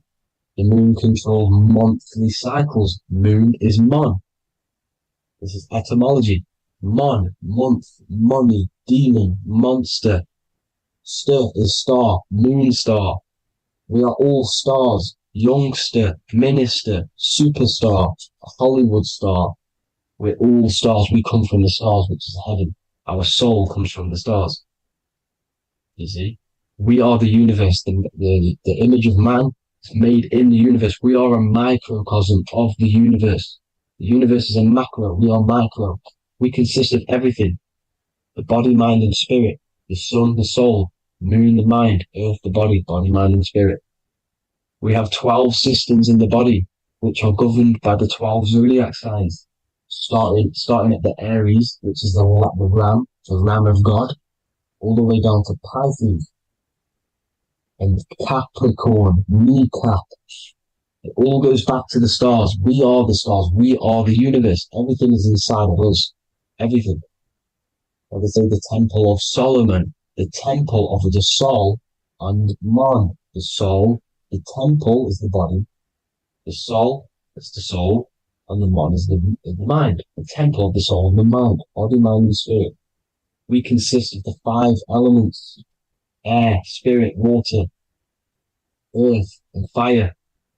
We consist of everything. We are the universe. We're made in God's image, which is the universe. You see? Now, everything goes back to the stars. The ancients worked with the stars because the stars govern everything. They govern the systems in the body. They govern your life. This is why your zodiac is so important, your sign. Each zodiac has a specific element associated with it as well. Aries, which is the first sign, the Ram of God, the Lamb of God, which is a fire sign. Fire, first. Fire, first. F-I-R, this is etymology. The cerebrum, ram, which is in the brain. Aries, the ram, controls the head, the face, and the nose upwards. So it controls the cerebrum.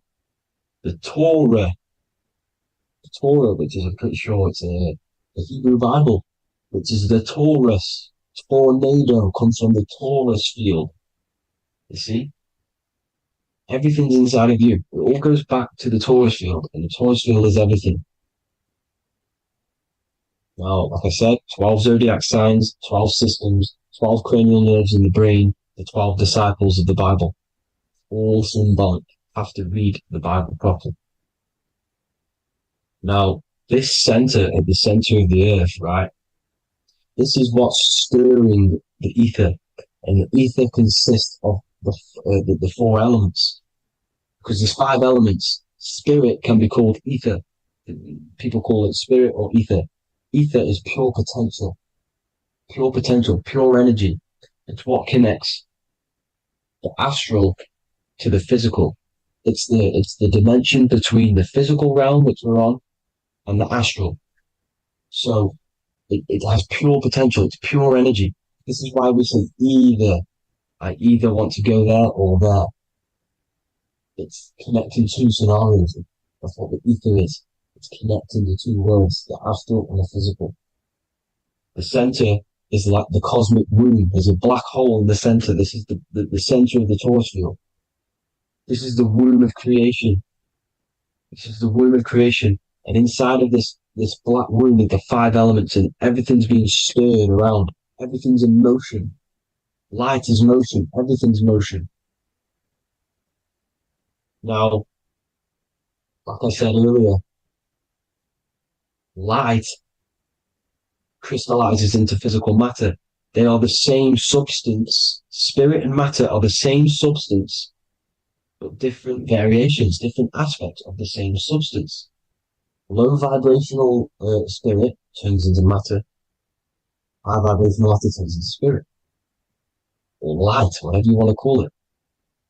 Matter is light crystallized. This is where we get the 7 metals from. The planets. The planets are light. Specific frequencies and vibrations of light.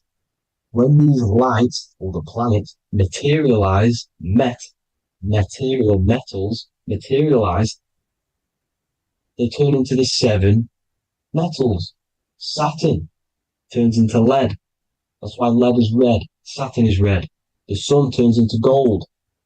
That's why the gold is yellow and the sun is yellow. You see, Saturn is the time god.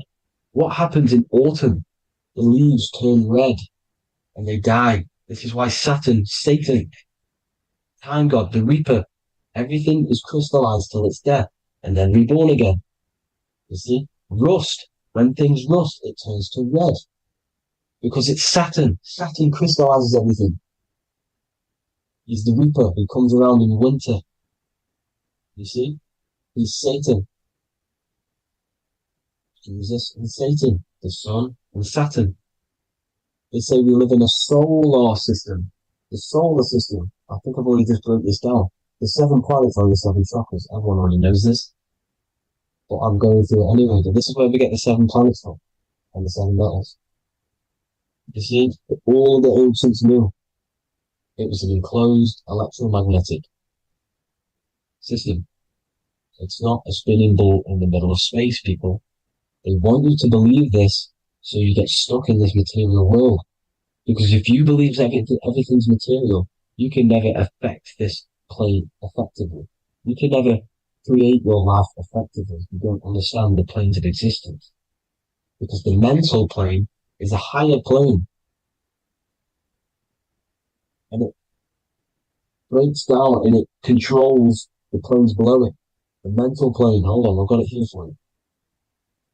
The mental, the astral, etheric, and physical. Etheric connects the physical to the astral, but the mental is what's above them all. You see? Now, it's important to understand this. It's important. However, the ancients always talked about the enclosed system. Only NASA, which is introduced around the Roman times, not NASA, but the globe Earth was introduced around the Roman times. Okay? By these Masons. These Masons introduced this because they wanted to take over the minds of the masses and control them. These people worship the physical realm. They know how it works. They know the ins and outs of it. They know how to do the magic. They know how to do it all. They understand it all. That's why Masonry have to take the oath.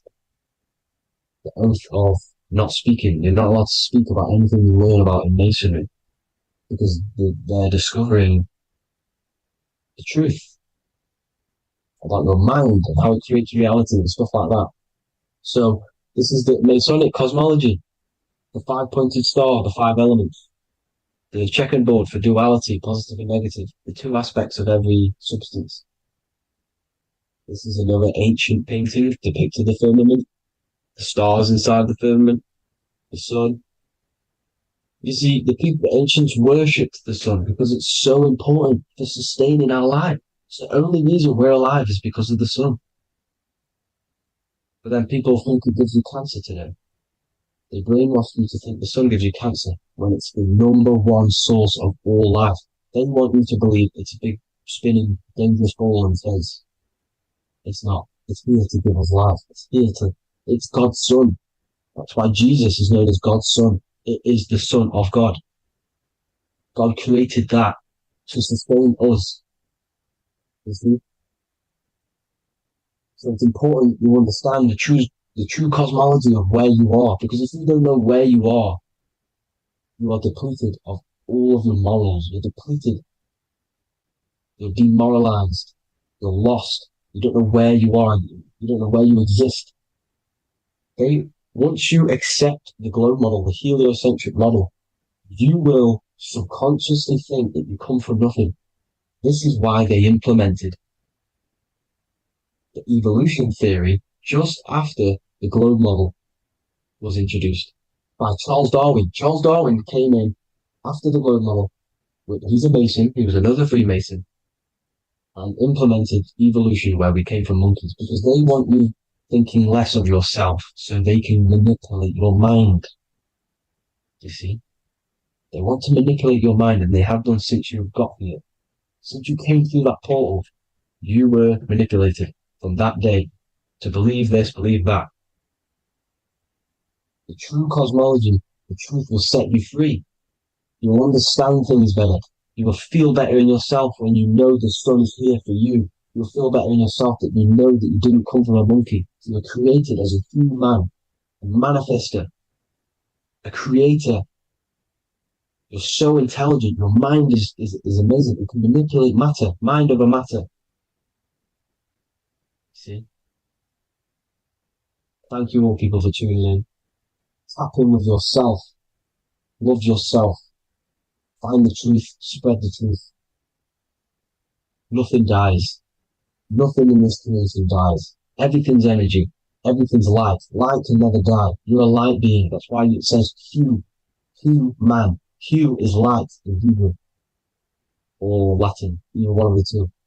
You are light. You're a light being. You never die. Ever, ever, ever die. Ever. Stop thinking you're going to die. This body will die because it contains electricity. And electricity always goes back to a standstill point because of vibration. Electricity vibrates. You are pure light. You will never ever die. Thank you all people. God bless. Make sure to like, subscribe and share.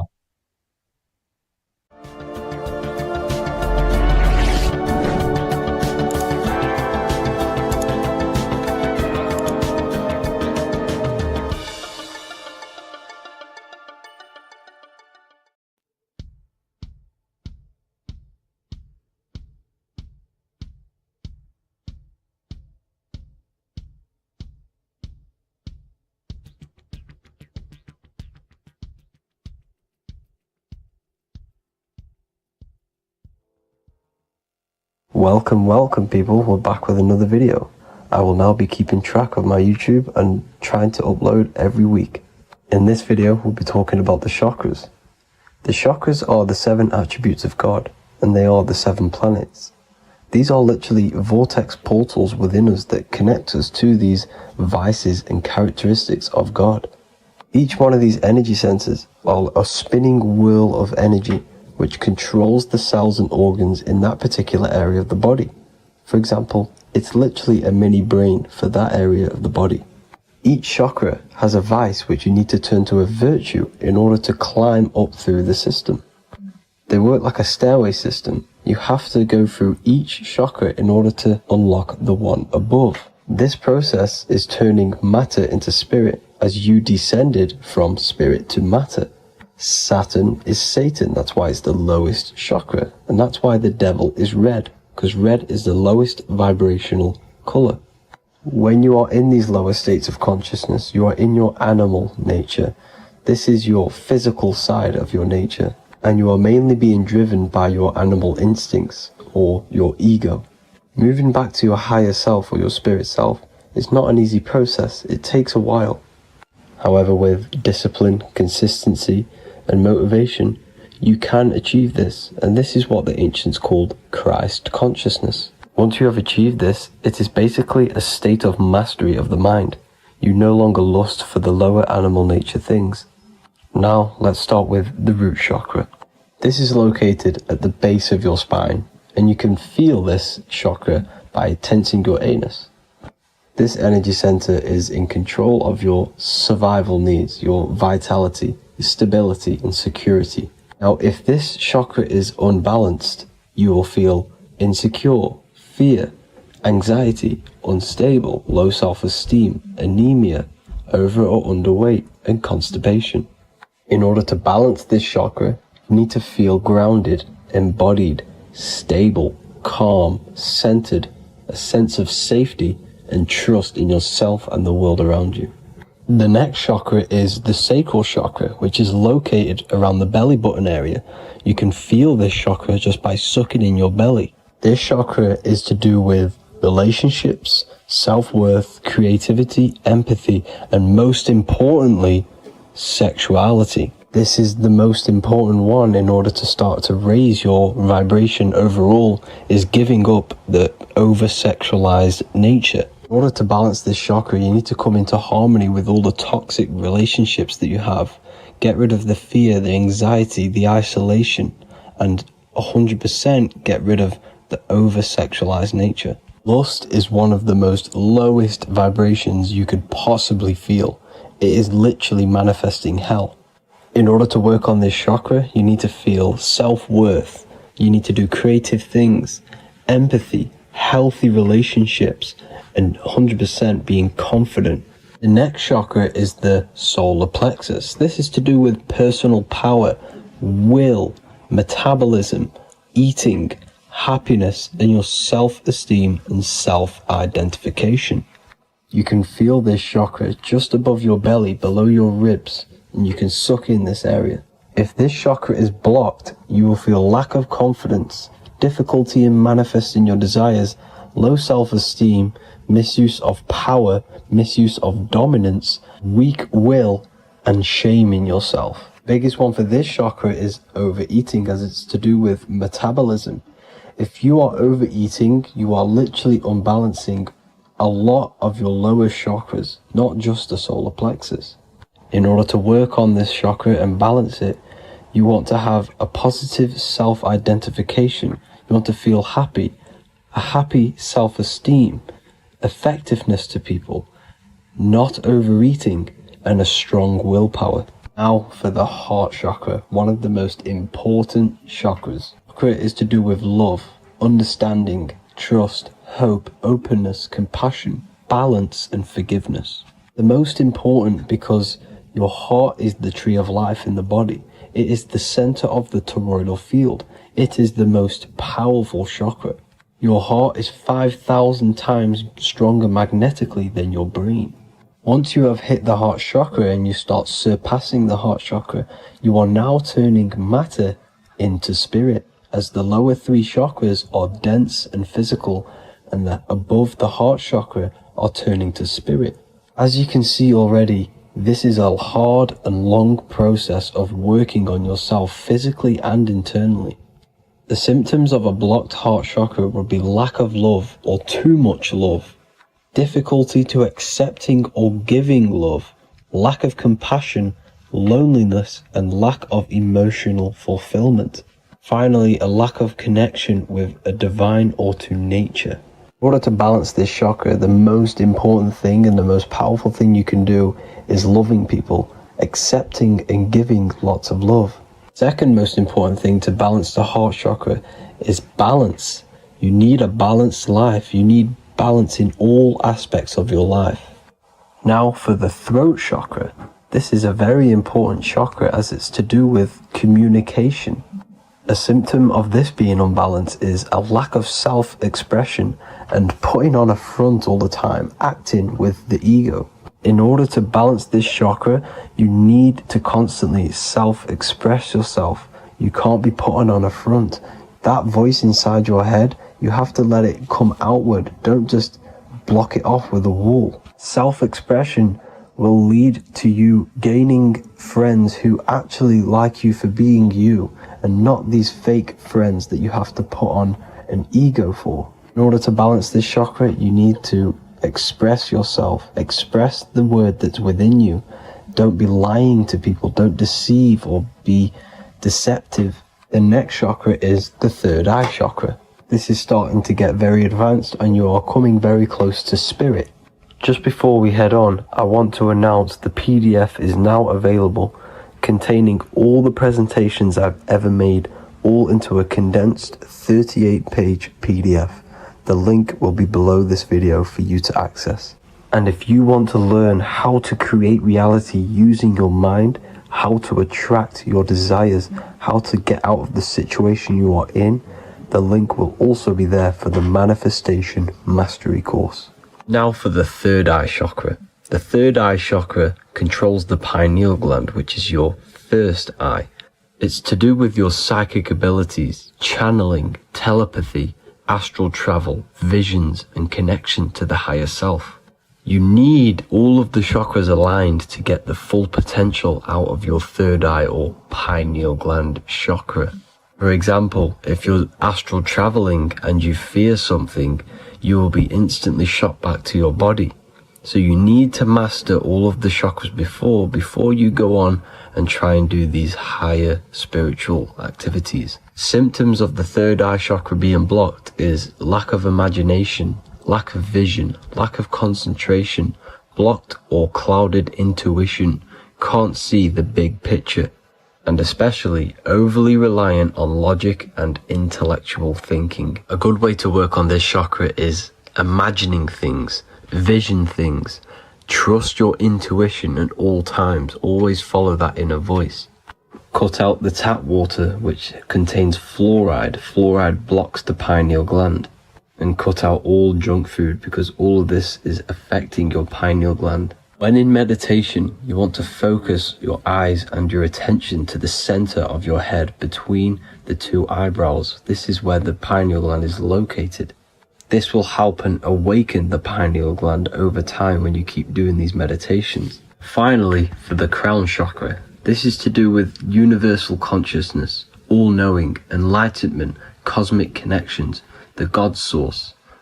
This chakra is blocked by being cut off from spirituality, plagued by the senses, being tricked into the five senses and being tricked into thinking you are the body.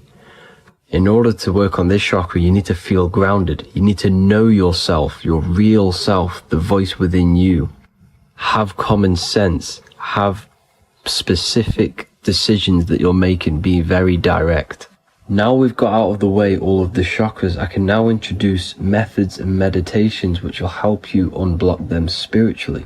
When meditating, you want to get into the present moment in a nice, comfortable position. Bring yourself to the present moment by saying, I am here right now, nothing else matters. Keep repeating this over and over with your eyes open or closed. After a couple minutes of bringing your attention to the present moment, you can now start to breathe in through the nose deeply and breathe out through the mouth slower than you breathed in. Place your attention on the chakra that you want to balance. Think of a high vibrational emotion like love, and think of this while placing your attention on that chakra. You can do this exercise every day for 10 to 20 to 30 minutes. The longer the better. Another practice you can do is by chanting the Bee Gees for each chakra. They are here starting from the root chakra all the way to the crown chakra. Or you can chant the 7 vowels. There are not 5, there are actually 7. A, E, A, O, U, E,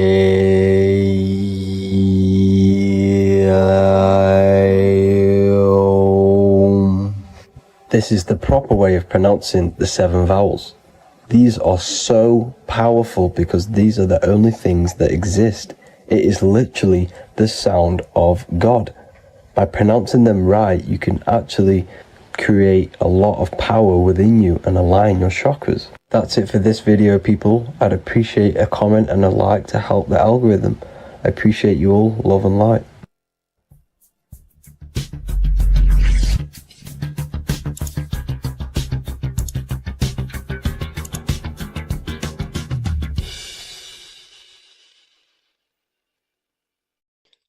What if I told you you don't have one body? You in fact have 4. There's a secret hidden right in front of you, and most of you overlook it. And by learning these teachings today, this will change your perspective on life, on yourself, and completely change the conception of yourself.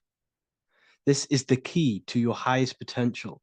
If you stay with me today, you will find secrets about yourself that will change your life.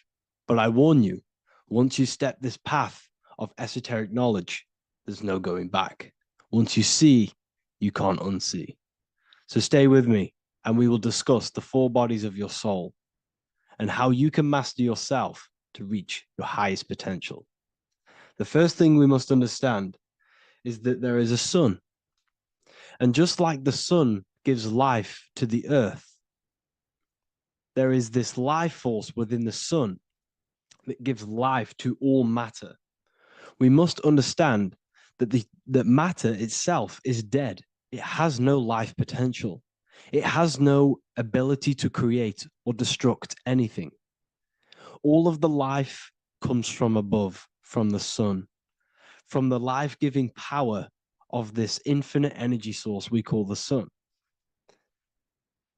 No matter what model you believe, the sun still gives power to this physical realm, giving life to all of the crops, giving life to animals, giving life and growth to all things that the rays come in contact with. This is a macrocosm process. We must understand the teachings of as above, so below. This means that the macrocosm repeats itself in a microcosm form. Now, what do I mean? Humans are made in the image and likeness of God. You are a miniature version of God, a spark of the divine consciousness made in human form, in physical form. Just like the sun gives life to all physical matter and growth to all crops on the earth, your soul is a miniature sun. And your soul is giving life to the body. Your body is a miniature earth, which also goes through the cycles of the 4 seasons of the sun. We feel different in each one of these seasons. It's because our body does not only go through these cycles externally, but these cycles happen within ourselves, within consciousness. Your soul is the sun. The sun you see in the sky is an externalization of your soul. Your soul is the life force. You are the soul, not the body. And like the sun gives power to the earth, the soul gives power to your body. So first, let's look at the etymology of the word sun. The word sun comes from it's a Latin word solis or sol, which means the sun. Sol then became soul, sun, soul. And in fact, S-O-N and S-U-N in the old etymology dictionary mean the exact same thing. They are interchangeable. So when we look at the symbol of the sun, we look at a circle and a cross, which represent the 4 aspects of the sun, the 4 seasons of the sun: summer, winter, spring, and autumn. These are the 4 states of the sun. Like we said, this is why we get this symbol. You have the 4 states of the sun, which represent the 4 bodies of the soul. Now, this is where we get deep. Like I said, the sun you see in the sky is a macrocosm of your soul, an externalization of your soul. Just like your sun has 4 seasons, The 4 seasons within us are the 4 bodies. Our soul is incarnated and split into 4 sections. We have a mind, we have a physical body, emotions, and spirit. These are all interchangeable and they are all linked. In ancient alchemy, we have the exact same symbolism of the 4 stages of alchemy. But in this case, they're symbolized as the 4 elements: earth, water, air, fire. In this ancient alchemical symbol, we have the pentagram, with the top one representing the soul, ether. Our soul then has the 4 bodies, with the human here.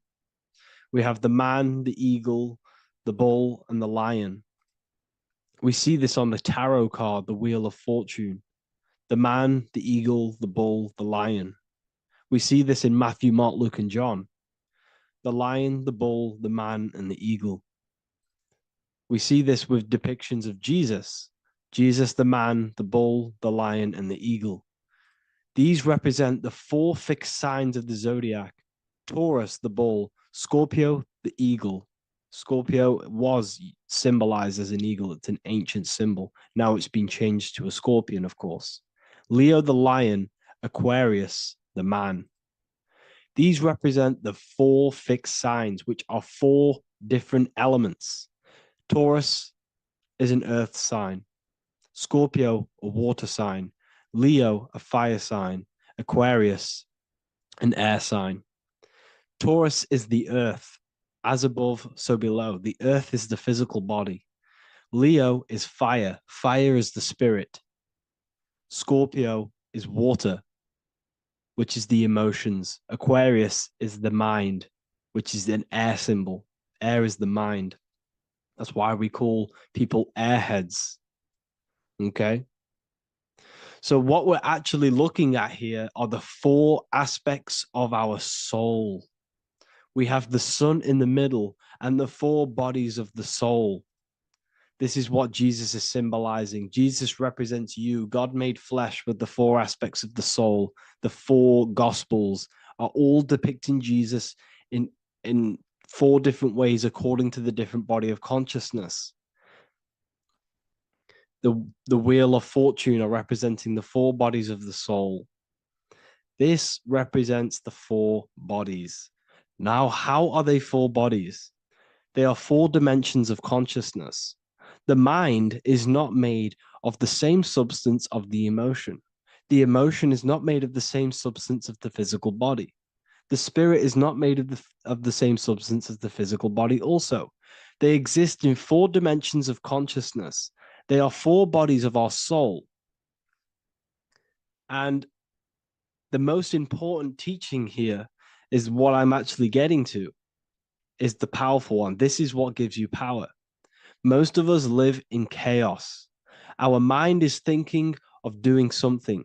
Our emotions are feeling something else. Our body is lusting and wanting to do something else. And our spirit's energy is completely off. Most people live in unbalance. None of these 4 bodies are working together. This is why we produce chaos in our lives. When these bodies are in balance, are not working together. So in alchemy, they symbolize the 4 elements, which are the 4 bodies of consciousness. These are the furnaces with the fire. They represent transmutation of each body. We have to sync these bodies. We have to sync the mind with our emotions, and our emotions with our actions, the physical body, and with our spirit. These 4 key bodies need to be in line in order for us to create consciously in our life. Because each one of us is a creator, a miniature version of God, creating our own earth, creating our own material reality. And in order for us to create consciously and with effect and power, we must have these bodies unified so that we can create consciously and not create chaos. So this is very, very important. And this is a secret teaching found in all ancient societies. But this is what the hidden symbolism of astrology actually is. The sun is our soul, and the 12 zodiacs are 12 aspects of our soul. And we have the 4 aspects of the 4 main bodies. This is what we're looking at. We're not looking at the sky. We're actually looking at aspects of ourselves, aspects of our soul that we must master and transmute in order to become our highest potential. So I hope this makes sense. And it may take a while for you to fully understand this. But the key knowledge in order for you to understand any of these teachings that I've gone through today is the major teaching of as above, so below. What is above is below. What is within is without. Your inner reality projects the outer reality. What is inside of you is outside of you in some form or way. Whatever trees, whatever roots that go down will always shoot up. When you throw a bouncing ball, you shoot it down, it will go up. As above, so below. As within, so without. God did not make a creation separate from himself. We are all extensions of the divine made in physical form. And we are incarnated into 4 sections. Our soul is separated into 4 sections. These are the 4 corners of reality. These are the 4 pillars of reality that we must control. So in order to access our soul in meditation, we must turn off these 4 things. Turn off the mind, the emotion, the spirit, and the body. And then we access the soul. So I hope this video helps today. And you can learn all about this in the Book of Wisdom, Volume 2. This book is a revolution in consciousness. I do not recommend everyone reads this book. This book is only for people who are serious and want to transform their lives. This book is a book that will change the scope you see reality. It will change your perspective on yourself because you will resonate with this. This book does not just give you information. It gives you a sense of well-being. It gives you truth, and you will find your power from this information. This information is not just information, it's a key to your path of enlightenment and transformation. So you can find this book in the description of this video. And if you are part of the university, I will see you on the live calls. Thank you, everyone. Please leave a like, subscribe, and a comment, and let me know whatever videos you want me to make next. Anything that you fail to understand or have any confusion with, I can make a video on it. So let me know in the comment section any reviews or anything I should do. Thank you all, people. Have a great day.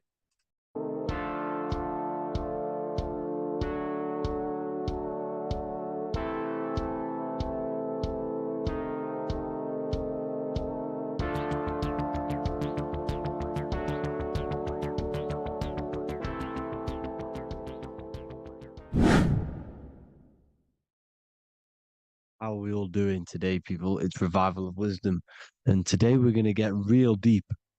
This video is going to get real deep. A lot of people are not going to be ready for this sort of knowledge. Okay, you really have to do is to really deprogram the mind, because everything we've been taught is a complete lie, is to keep us trapped.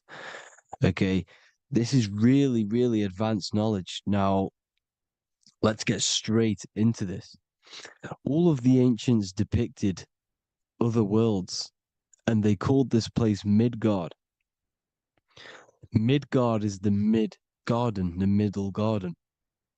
This is why the Masonic symbolism on the floor is always a black and white checkered board, symbolizing the polarity here, the good and bad, because we're in the middle garden, the heart. Earth rearranged spells heart, because we're in the heart of this system, of whatever it is, a super quantum computer, whatever you want to call it, simulation.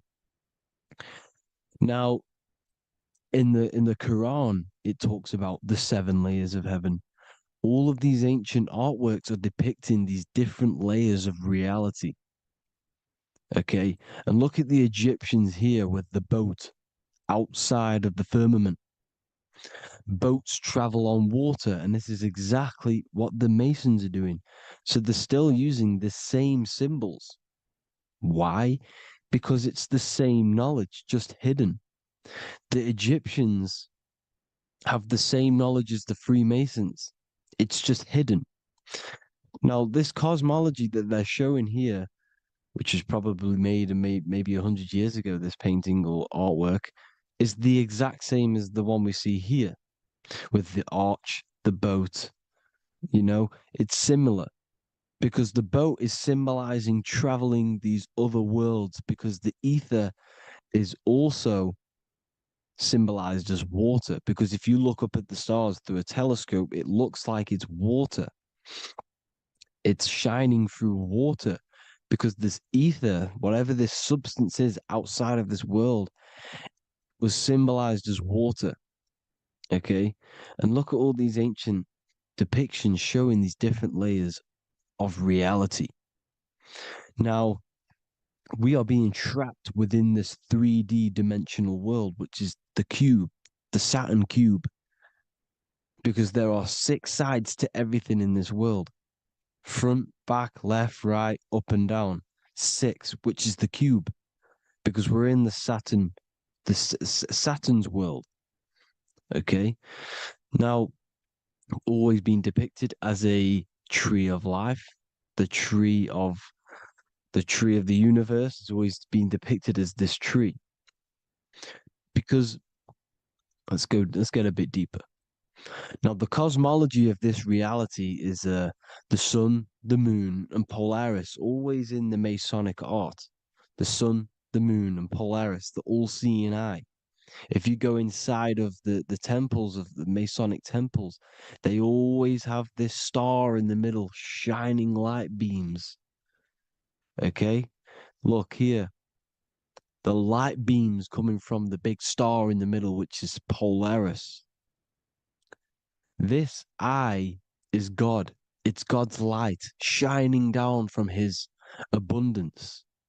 Now, when you astral travel, you will see this big ball of light above you, and this big ball of light is God. But you cannot travel towards it until you are pure. It doesn't work like that. You have to become formless. You have to become pure before you can become one with the light. In all these Masonic artworks, it's all depicting the star in the center. This star is Polaris, because Polaris is the way out of this place. And this is why you see the stairway to heaven all the way up to the light beam, the light source. What does it say in the Bible? God is light, because everything is made out of one substance, and that substance is light. And it symbolizes the eye because God is an eye. All things that are alive have an eye. And we all say, I am. We all see these realities through eyes. God is an eye. He's the all-seeing eye. He sees all things at all times. And he is projecting this light. And this light comes down to create all the different levels of the worlds. And this is what the 2 pillars symbolize the number 11. 11, the number 1, is just a vertical line. It's the 1. It's a 1 point. 11 symbolizes the mirror nature of reality. Everything's mirrored. As above, so below. Now, the 11 also symbolizes openings, doorways. And as you can see here, an opening to the all-seeing eye. And you see here again, an opening to the stairway all the way up to the light. This light is the light of God in the astral worlds, beyond this world. Now, Polaris has also been symbolized as the UFO.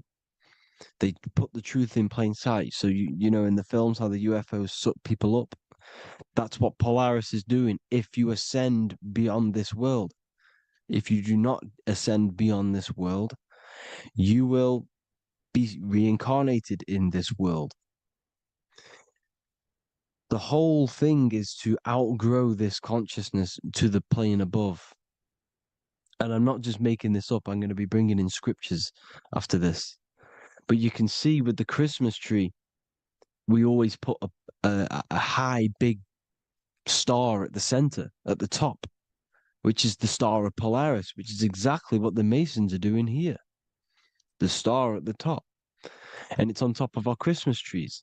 And all of these symbolize the other stars, because Polaris is the most high star. And all the other stars are wrapped around the firmament lower than Polaris. And that's exactly what the Christmas tree is. And it's a triangle.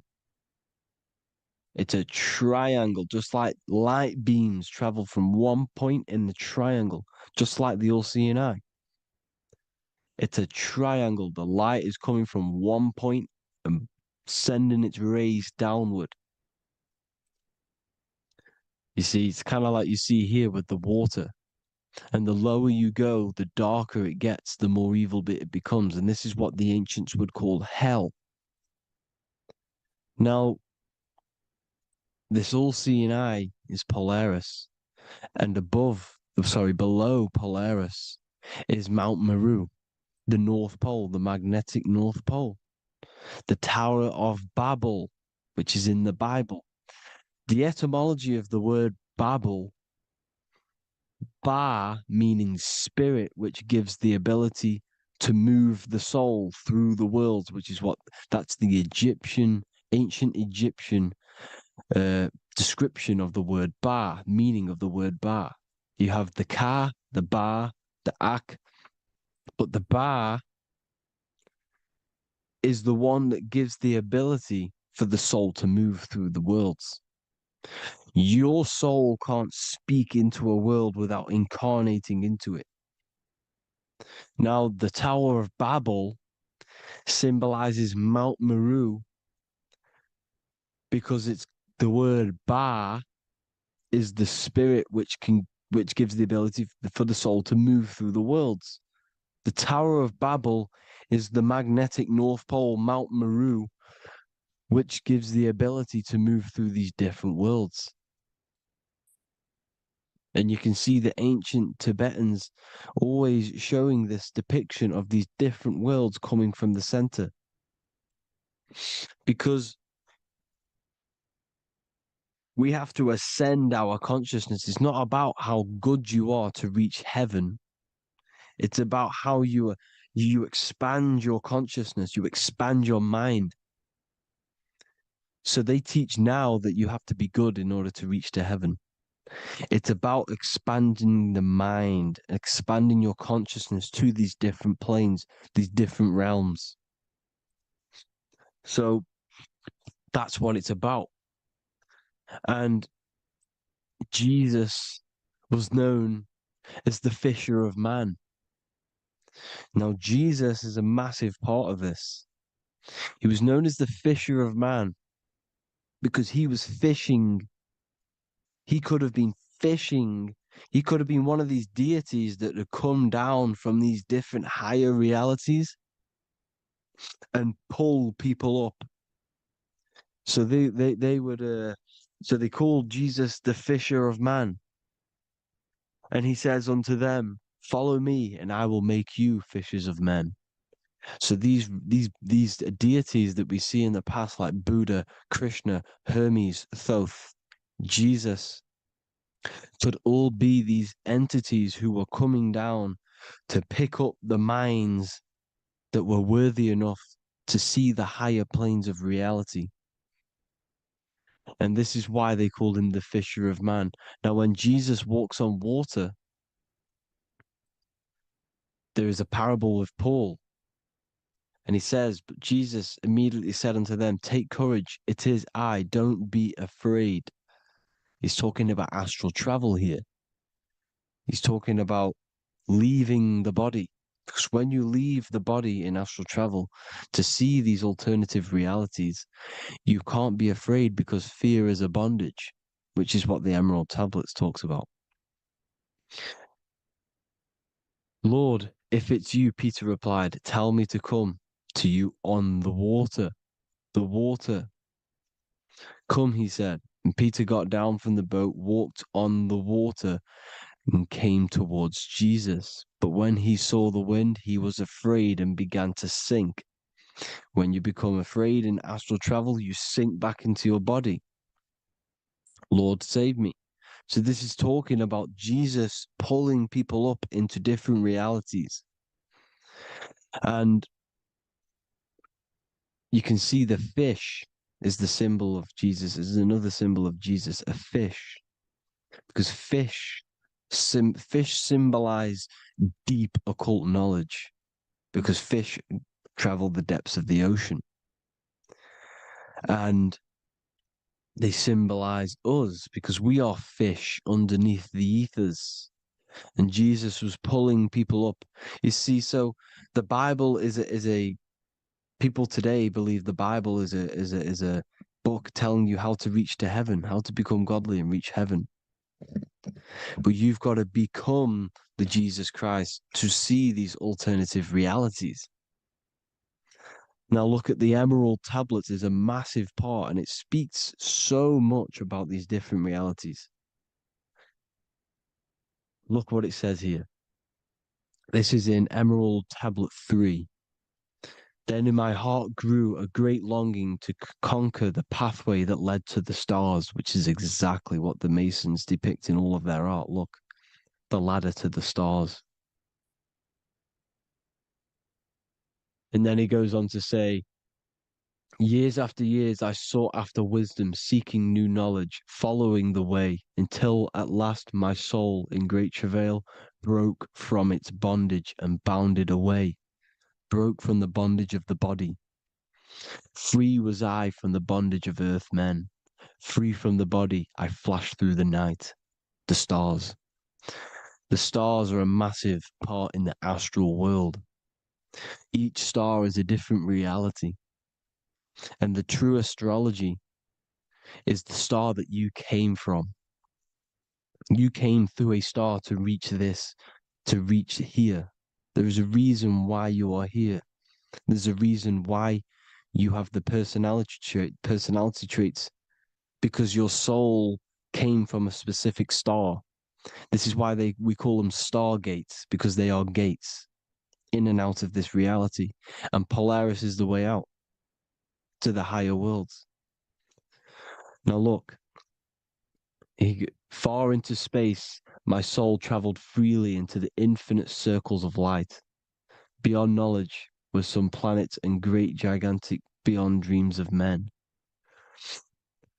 Then he goes to say, lift up your flame from out of the darkness, fly from the night and ye shall be free. Lift up your flame. Your flame is your soul, because it has to be lifted up out of the darkness. This is the darkness, this world, this body is the darkness. Because it's a bondage. You need to break free. You need to learn how to astral travel, people. You have to learn this. If you want to get out of this world, you have to learn how to astral travel and see the other realities. Traveled I through space-time, knowing my soul at last was set free, knowing that now I must pursue wisdom until at last I pass to a plane hidden from knowledge, known not to wisdom, extension beyond all that we know. So he's talking about he went to a place where we cannot even comprehend here, a place that is not even known to earth men. He's telling you he's ascended out of this world to the planes that are beyond.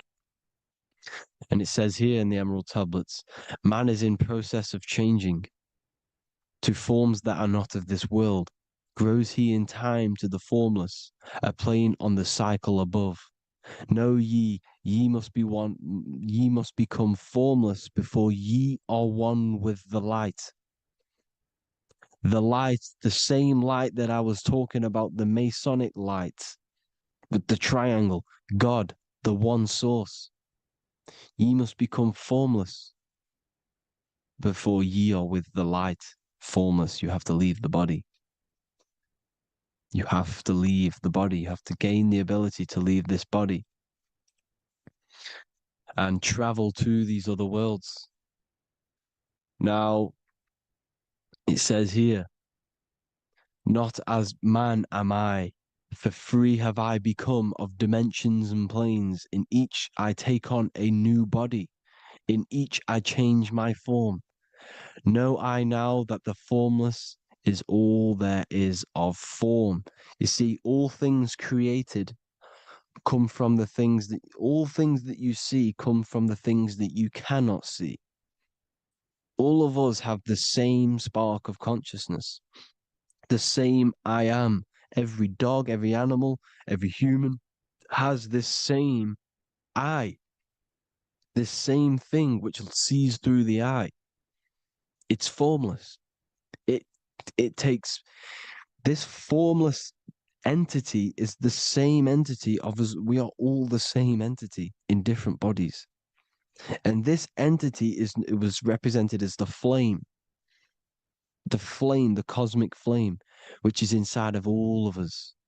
And this is why the Masons depicted your spine as a candle or the Holy Grail. You would either see this or a candle with a flame on the top, because the Holy Grail is your consciousness, which is on top of your spine, which is the candle. Now, Jesus, Thoth, Buddha were all these deities which were coming down to lift people up because they were fishermen of men. And he would lift you up to the higher worlds, out of this world, to the ones above. Now, Thoth, you can see him here, he's leading the way. He's holding someone and he's leading the way with knowledge and power. He was leading the way to other worlds, out of this world. There's no point trying to change this world. This world will stay the same. It will stay the same. You have to get out of this world. And that's what they're telling you. That's what they're keeping you from. They're keeping you stuck within this thin layer of reality. So what the Masons are doing, they have the ability to astral travel. They're living not stuck and bound to one reality, but living within the different layers of reality. And this is what Morpheus was doing in the Matrix. Morpheus was going into the Matrix to go and get Neo, which is exactly what Jesus was doing, pulling up people out of this world to the ones higher. And that's exactly what Morpheus is doing in the Matrix. If you haven't watched the Matrix, go and watch it. It will blow your mind. Everything I'm saying in this video, you will see it. Except that you don't need to use a machine to enter the Matrix. You just use your body. Well, you use your consciousness to leave this body. You see, Neo was also uploading himself into the simulation to pull people out of the simulation. And this is exactly what all of these gods were doing. The fisher of man. Look, he was pulling people up out of this reality with the knowledge. Now, Jesus was always depicted with the mushrooms. Look at all this mushroom art. Mushrooms were literally the origin of Christianity. You can see it everywhere. There's mushrooms in all of the ancient art. Every single one of these paintings you see here, there's mushrooms on them. Mushrooms have the ability to see alternative states of consciousness.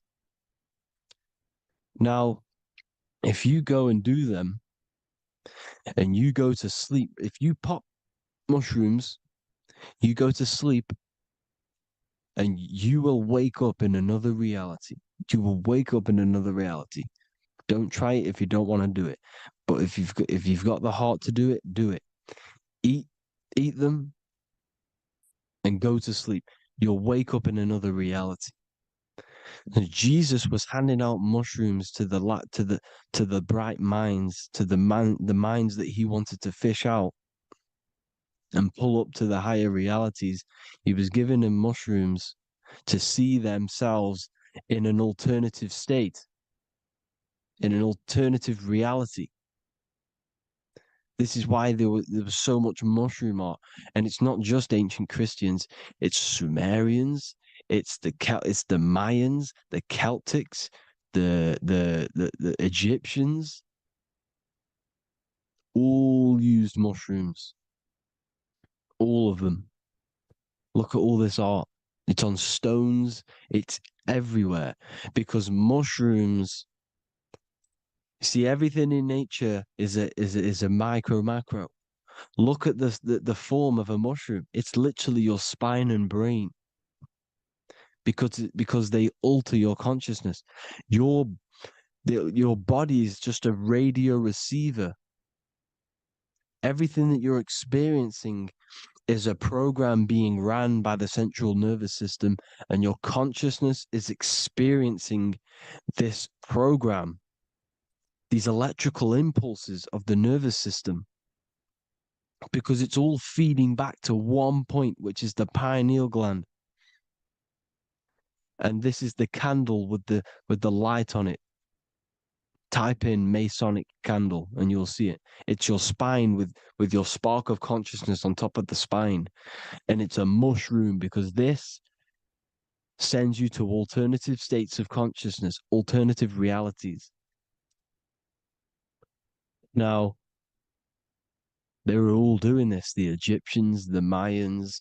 Now, there's more symbolism which goes into this.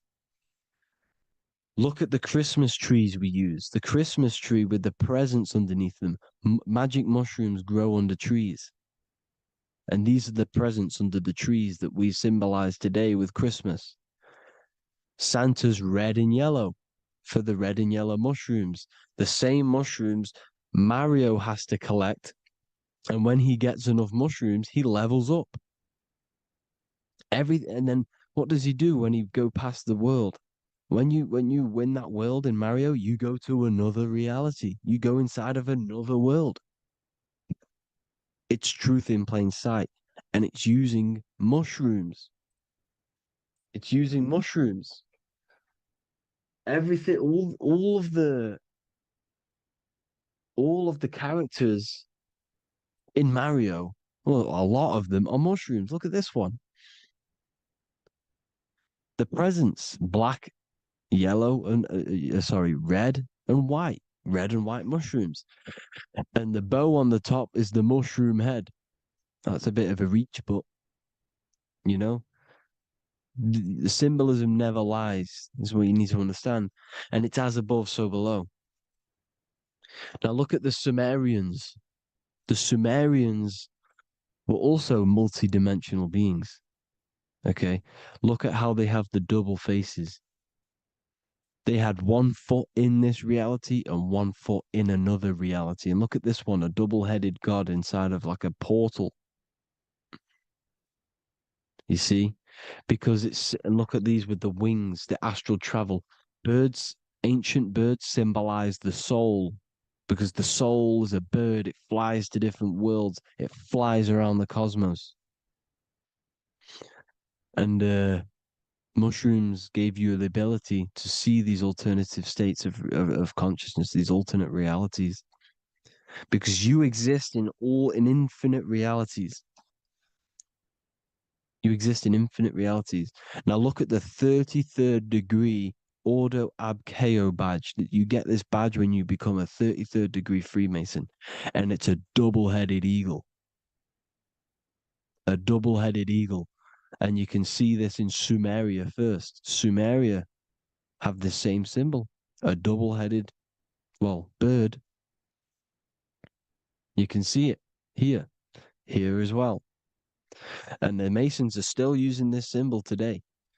And when you become a 33rd degree, 33 vertebrae on the back of your spine, above the vertebrae is your consciousness, and it's a double-headed eagle. One reality in one, you become a multi-dimensional being in the 33rd degree. And I've heard many interviews of Masons say it becomes Luciferian. You see, they speak in code. These Masons can't tell you about what they learn about, but they will speak in code. They said it becomes Luciferian. The word Luciferian is lucid. The root word of Luciferian is lucid, and lucid is lucid dreaming, alternative realities, dream worlds. You become a god. Luciferian means you're becoming your own god, pretty much.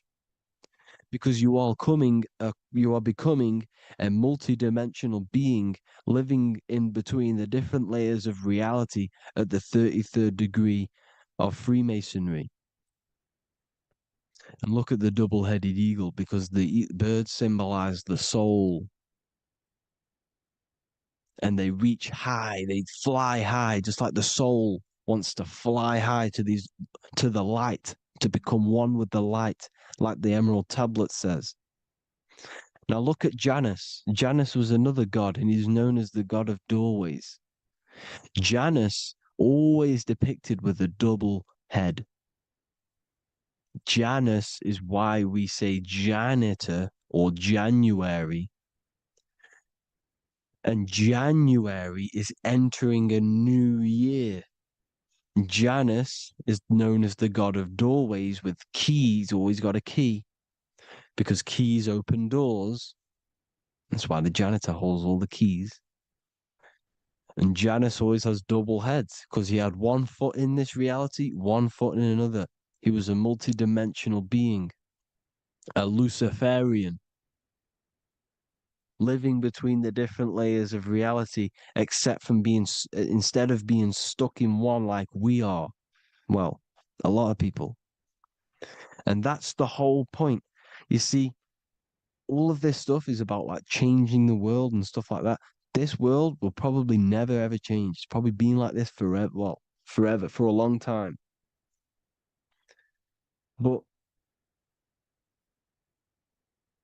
it's about moving out of this reality to the higher states. And the Masons always depict the ladder to the luminaries, the stars, with a key, the same key of Janus.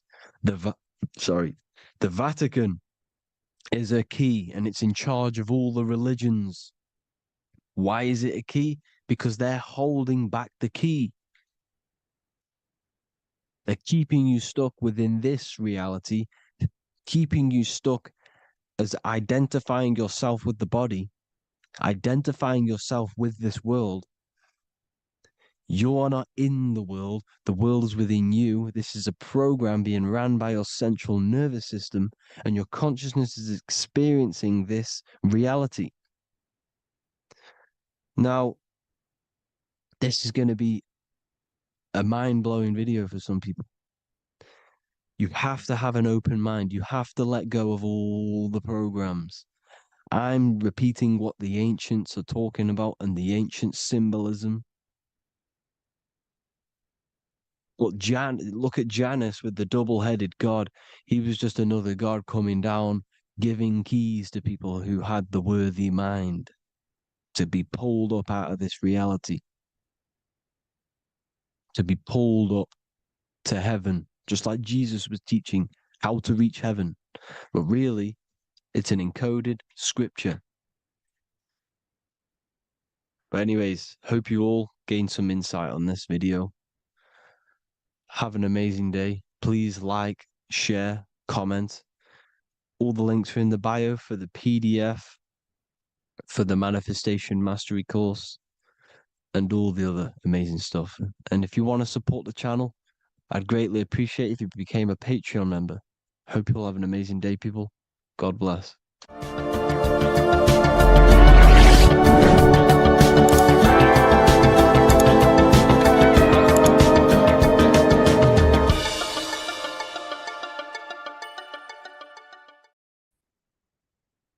How's it going, people? Today we're going to be talking about the different planes of existence that exist within yourself and outside of yourself.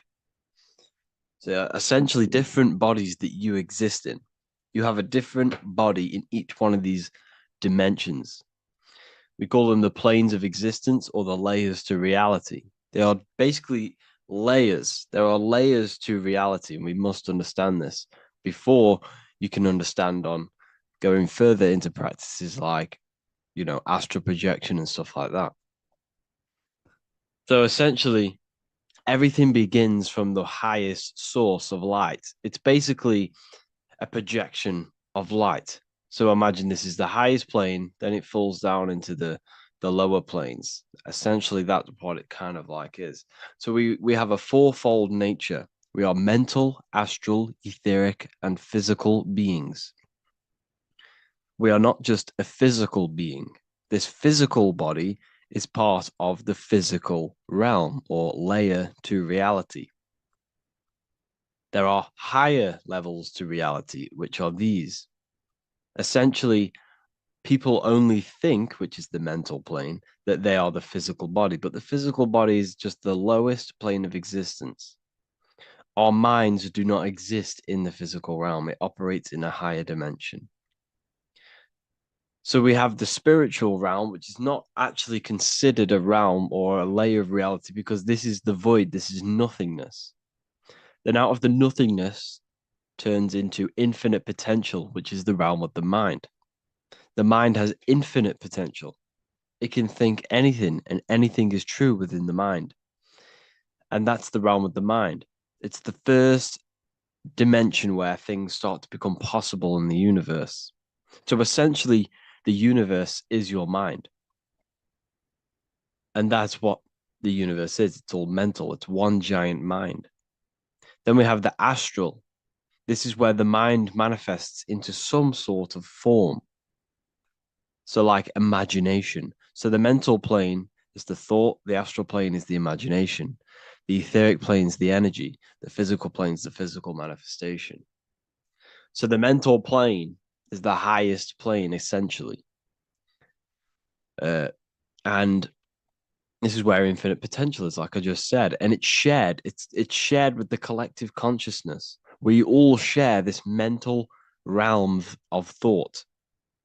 So we do not think thoughts, we receive thoughts based off this mental plane. So our mind is not in our brain. Our brain is not our mind.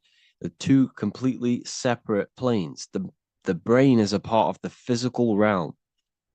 But this mind is essentially a spiritual, invisible force or power, which we can use and utilize to bring things into manifestation occurring in the physical realm.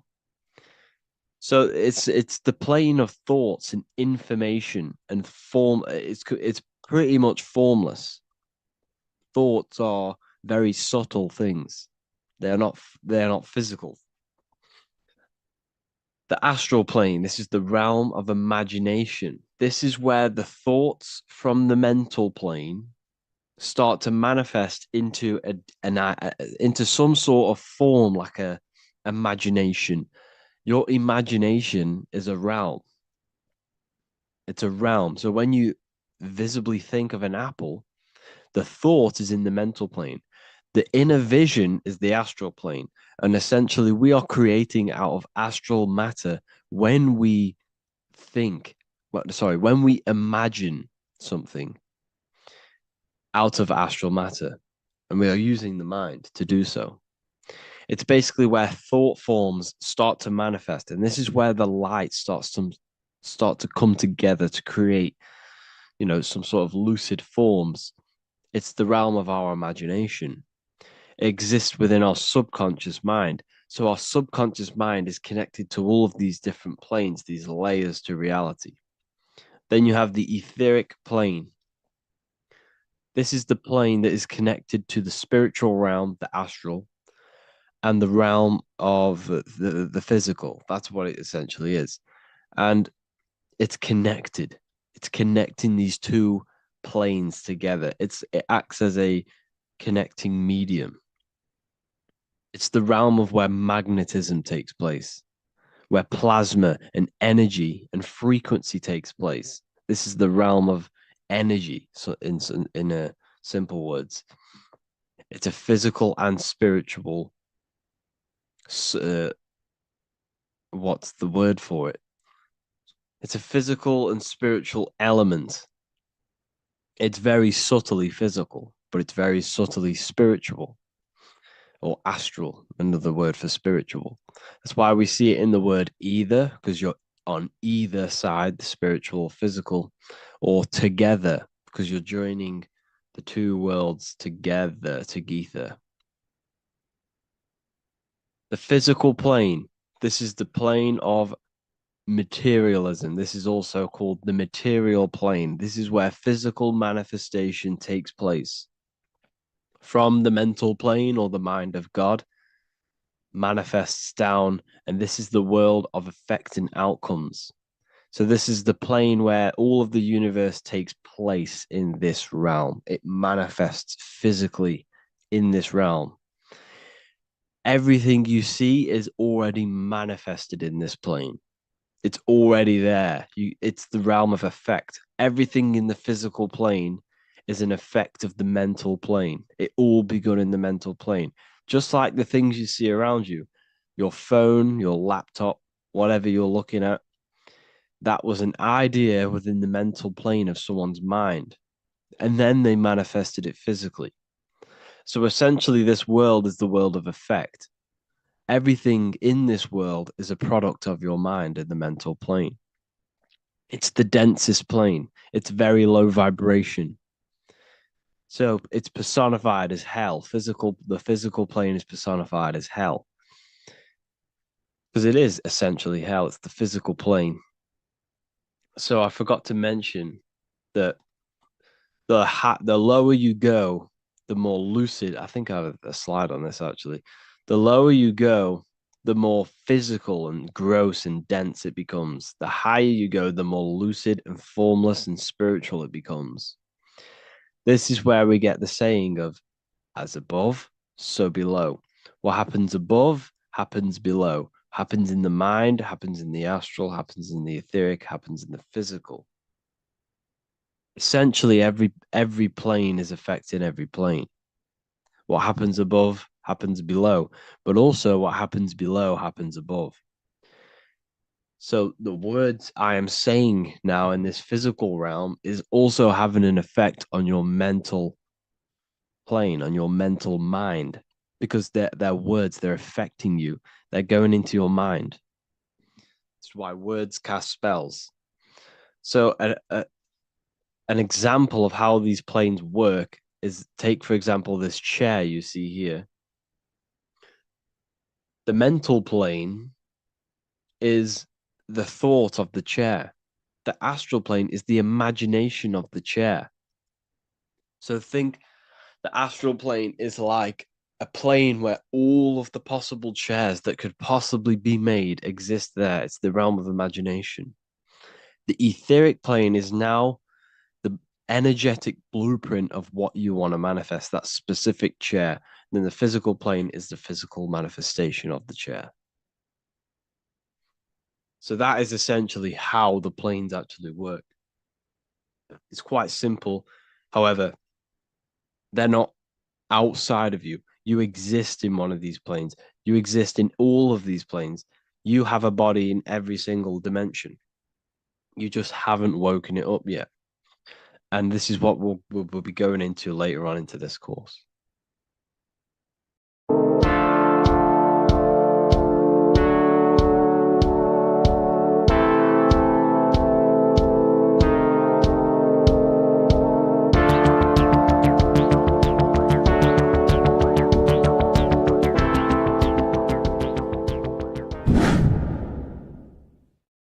What is good, people? It's Revival of Wisdom. I hope you're all doing well. And this video is how to raise your holy oil or your kundalini. Let's get straight into this. So this is a monthly cycle. Every month, when the moon is in your zodiac sign, this oil is released. Now, the moon is in control of monthly cycles. For women, it's the menstrual cycle, and as well, this holy oil cycle. The moon changes sign every 2.5 days and passes through the zodiac signs in 27 days. So the moon tells the day, the sun tells the time, the stars tell the month. This reality is a massive clock, if you like to say. It's a cycle. Okay. The moon controls the night, emotions, water, fluids, and the mind. Okay. So this oil is produced in the claustrum. It's produced in the claustrum, which is here, right? This is where you get Santa Claus from. Now, the claustrum is at the center of the brain, and it is next to the pineal gland and the pituitary gland. Once it starts in the claustrum, this is the holy present. This is the present that Santa gives to us, Santa Claus. And it goes to the pituitary gland and the pineal gland. And what's connected to the pituitary gland and the pineal gland is the Ida and the Pingala. The Pingala is the pineal gland's nerve, which is the honey, which is the positive charge, electric. And the pituitary is the Ida nerve, which is the magnetic charge. This is the milk, the land flowing with milk and honey. This is the brain, the heaven, okay? And it travels down the spine using these two nerves, these electromagnetic charge. And this is what the ancients symbolized with the two serpents wrapped around the spinal cord, the Ida and the Pingala. And this travels down to the sacrum or the solar plexus. Okay.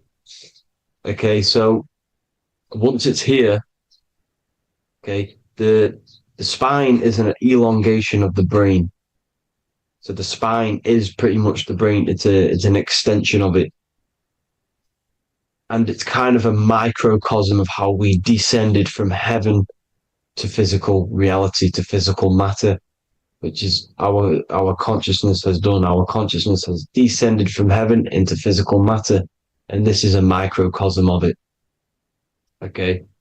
So once we're in the sacrum bone, this holy oil, like I've just explained, this holy oil starts in the Santa Claustrum, goes down the chimney to the sacrum.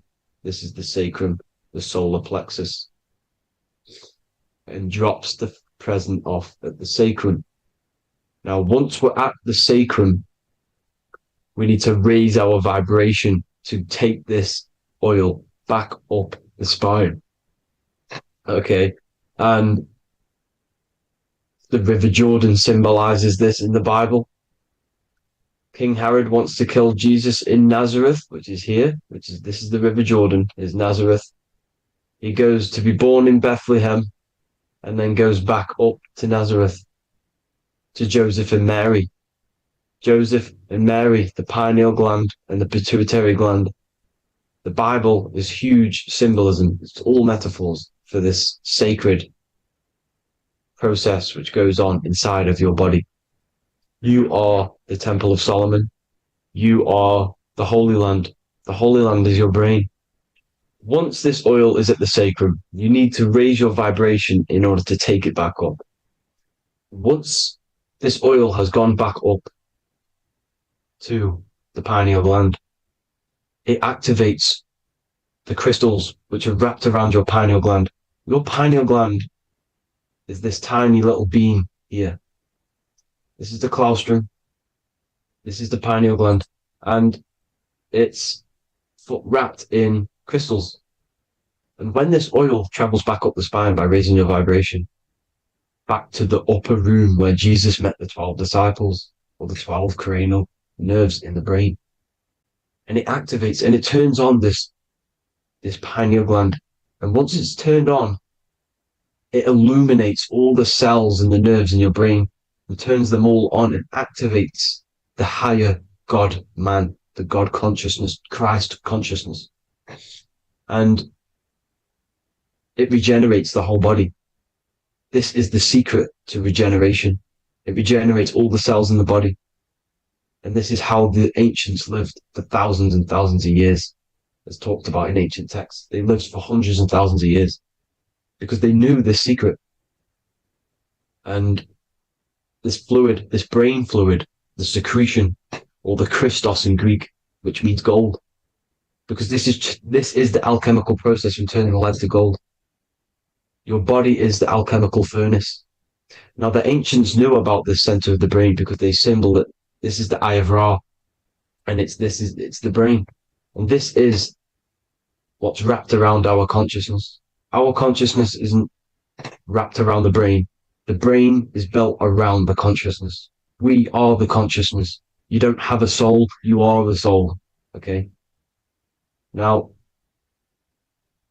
the head, heaven, hell, heel at the bottom of your foot, that's hell. Head is heaven and hell. Simple. Now, the pineal gland produces DMT, which is dimethyltryptamine, which is known as the spirit molecule. So, let's move on. Now, when this oil travels up, back, the spine, the chimney, it crucifies at the top, which is called the vagus nerve. So when it reaches here, the optic thalamus, it crosses and crucifies once it's raised back up. And this is why Jesus dies at 33. He was crucified at 33. Because you have 33 vertebrae on the back of the spine. And then it's crucified by the cross of the vagus nerve. When this oil crosses the vagus nerve, this is the crucifixion at 33. And it symbolizes the death of the physical consciousness. You then become spirit. You then become God consciousness, activating the Kundalini, regenerating the body and the mind. Okay. The Garden of Eden. You are the Garden of Eden. The land of milk and honey is upstairs. The pituitary, which is the milk, the pineal gland, which is the honey, which is DMT. It even says this in the Bible.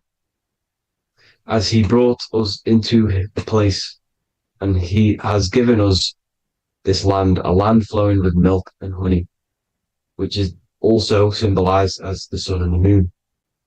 The Bible also says, the light of the body is the eye, not the eyes, the eye. If therefore thine eye be single, thy whole body shall be full of light. This is the activation of the pineal gland by raising this oil back up to the pineal gland, to the center of the brain. Neither shall they say, see that here, or see there, for behold, the kingdom of God is within you.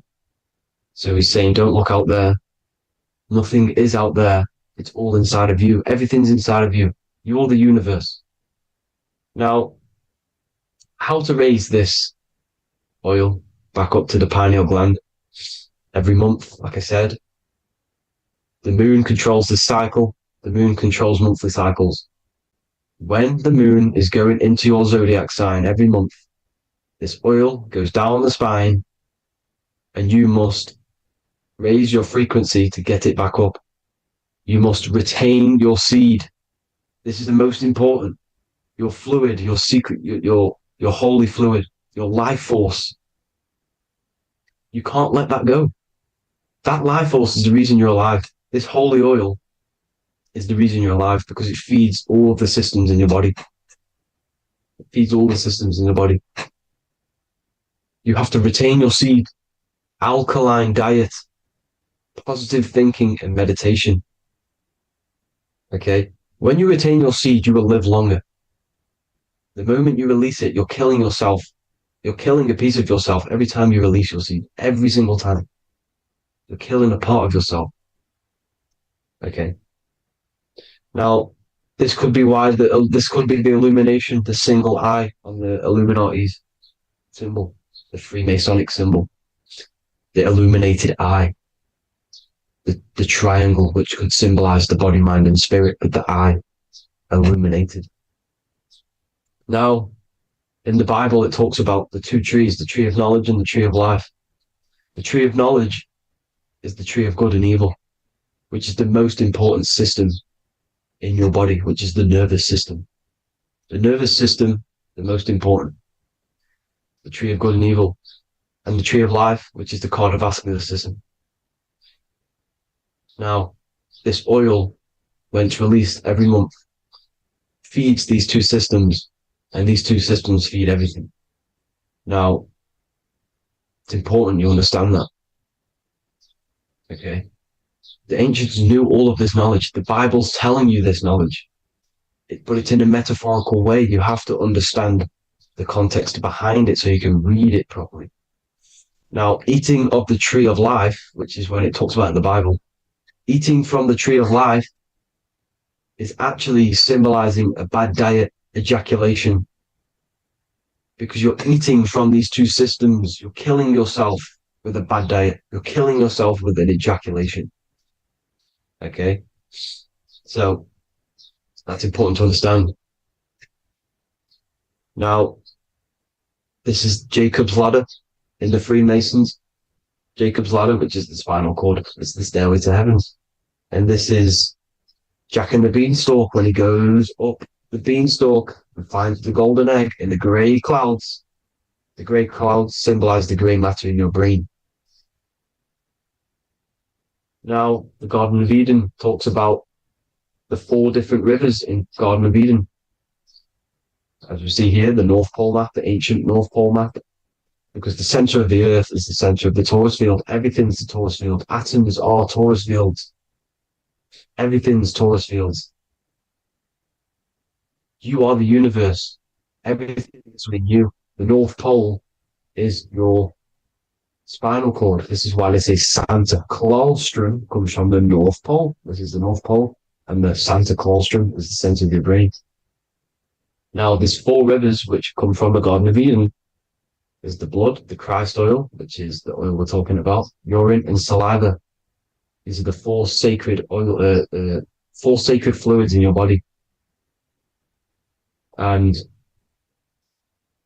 these are constantly abused in today's society. Also, these secret societies are targeting these fluids.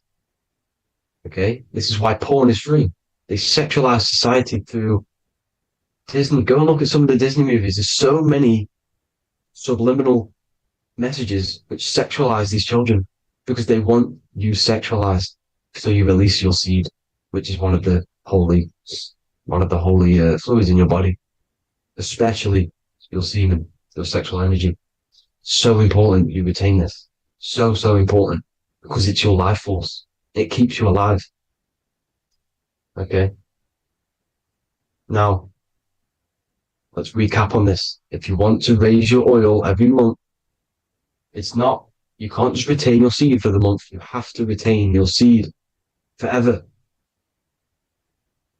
Don't just do it for a couple of days. You have to do it. It's a lifestyle.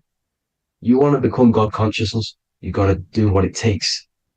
It's hard in this society because this society is made around, it's designed to kill you pretty much. It's designed to keep you in these lower states of consciousness with all the bad food, the chemicals in the food, the chemicals in the water, the sexualized TV programs, sexualized adverts, sexualized TikTok and apps, videos, subliminally stimulating you because that is your weakness, sex. It's your weakness. Now, you have to retain your seed, meditation, and an alkaline diet. Why alkaline? Because acidic is low vibrational. This is the color spectrum. And what's the highest vibrational color? Violet. It's the lowest, red. You have to have an alkaline body in order to raise this oil. When you drink, when you have a bad diet, when you drink alcohol, when you smoke, this destroys the oil. It destroys the oil in your sacrum and it can't be raised again, can't be raised up. This is why it's so important. Without that oil, you don't live. That oil makes you live. It feeds everything in your body. It's crazy how we're not taught this. It's insane. But that is how you raise the oil, people. I hope you all gain some knowledge out of this video. And I hope this assists you on your journey, your spiritual journey. And please like and share this video. We need this knowledge out to the public to wake up humanity. Thank you all, people. God bless.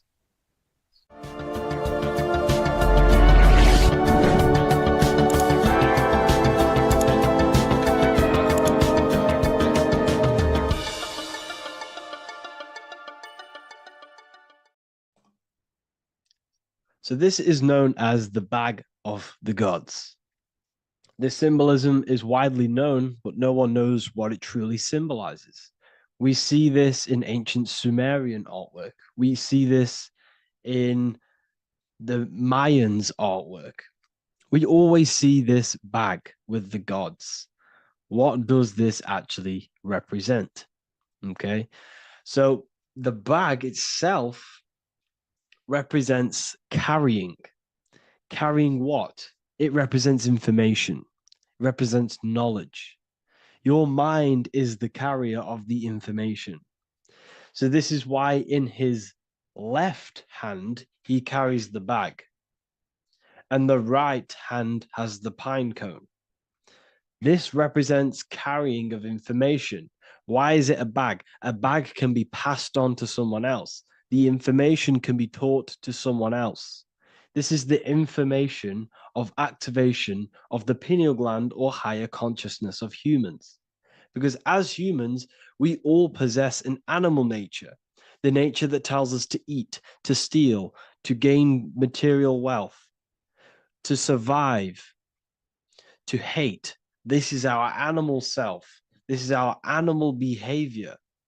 But we also have a divine nature of consciousness, which we have access to, the higher planes of consciousness, the planes that manipulate this material world and create all things in this material world. The human mind has access to.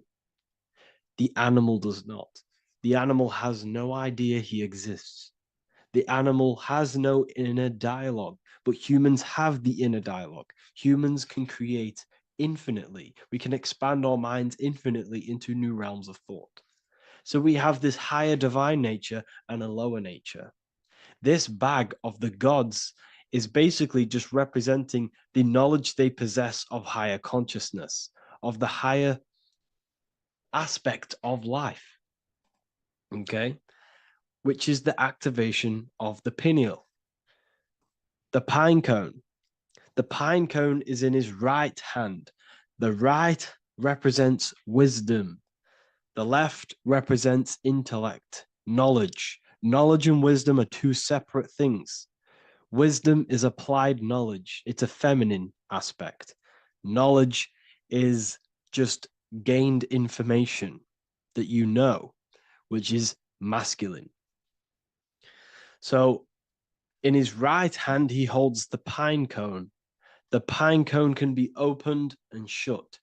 The shut pine cone represents the asleep human being, the human being that exists in his lower nature, that just basically survives, lives on eating, consumption, material lust, living in chaos with his emotions, living in a place of hell. This is the animal nature. Then we have the awakened human, the one who has consciousness of himself, the one who looks within himself, the one who knows there is more to him when he looks in the mirror. He is far more than just the physical body. He is a divine spiritual being, a divine being who has limitless potential of creation into the material plane. So this represents the awakened. This represents the asleep. This is why he carries the pine cone in his right hand. It represents applied knowledge. This is the information. This is the intellect he possesses. And this is the applied knowledge of the awakening, of activation of the pineal gland. Because remember, the pineal gland is not your consciousness. The pine, pin, pineals, the same root word. Pine cones were always symbolizing the state of consciousness one was living in, whether he was asleep or awake. We see this at the Vatican. We see the pine cone over the two pillars. This is the two pillars of Freemasonry, and the dome. This is the Royal Arch of Freemasonry. This represents your head. This is the two pillars, the two hemispheres, and the pine cone in the middle, which is the pineal gland. What is the pineal gland? The pineal gland is not your consciousness. It is not the third eye, and it is not the mind. It's not the mind's eye. The pineal gland is a radio receiver. This is your body. Your body is an antenna. Most people think they are this body. This body is nothing but a receiver and a downloader of consciousness. Your brain does not produce consciousness. You are not this brain in your head. This brain is a downloader of consciousness. Consciousness comes from a way higher divine plane, which is what this image is showing here with the clouds. The mind is light. Consciousness is light. And this light is coming down into the material plane, and your body is basically a crystal antenna which is receiving and downloading this consciousness. So you can experience a three-dimensional reality. So God can experience himself in a divided, separate state. This is what this represents. Now, the pineal gland can be activated, okay, and stimulated, because the pineal gland has physioluminescent crystalline jagged shaped cells on it. And obviously these are crystals. Crystals are on your pineal gland. And what do crystals do? Radios use crystals. Your phone uses crystals. They tell you that crystals are woo-woo and pseudoscience because they don't want you to know the power of crystals. Your body is basically a giant crystal. Your pineal gland is a radio receiver for your consciousness. So if they can ruin your pineal gland and damage it, this will damage your connection to the divine, to your true self, to consciousness, to God, whatever you want to call it, the source. There is all one source consciousness, and we're all collectively connected to it. And this is our connection. This is our antenna. So what a radio does, a radio has an antenna, and the frequencies are all around us because all the radios are playing in your ear right now. But what the antenna of a radio does is tune into a specific frequency to pick up that frequency and play that frequency. It's the same with your consciousness. You're all a fraction of God's consciousness. So that is essentially what we are looking at here. We're seeing knowledge, intellect in the left hand, and applied knowledge, activation of waking up to higher consciousness, to the higher human form. Because we can reach beyond our physical form. We can turn our animal self into a divine being, into one of these so-called gods. These gods are nothing but human beings. The Anunnaki were not gods. They didn't come from the sky. These are normal, regular human beings who activated their higher consciousness. This is what we have here. This represents spirit. Birds represent spirit. So do we have any questions? I'll take some questions now. That was just a short lecture on what that symbol truly means. Okay. So if we have any questions, feel free to go ahead and ask some questions. Anything that you don't understand, anything that you want to know. Okay.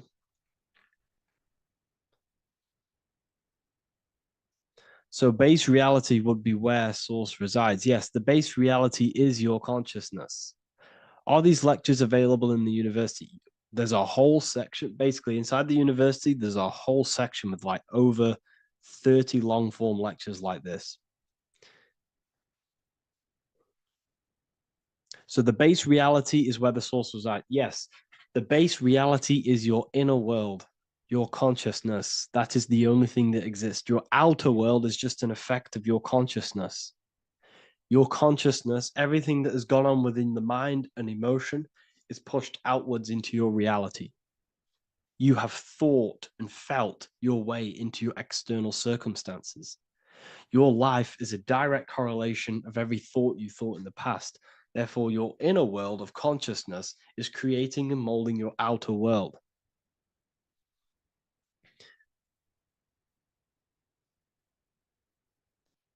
The best way to keep connection consistent, the best way to keep your connection to the divine or the higher planes of consciousness is through meditation and through imagination. Imagination is the fourth dimension. It is the astral plane. That screen that you have in your mind is not a physical screen. That is the divine plane of the astral. And this is essentially where all objects of this material world comes from. The phone that you are holding, the laptop you're watching this on, whatever you're doing, every single object you see in your room that you are in right now began inside of the plane of imagination. This is not a physical plane. This is a metaphysical plane that you have access to. And you have the ability to bring down this plane into physical form. That's what we call manifestation. That's what the ancients called magic. This is what we now call in science metaphysics. It's all the same thing. So yes, you all have access to the divine planes. Unlike animals, this is why humans are so advanced.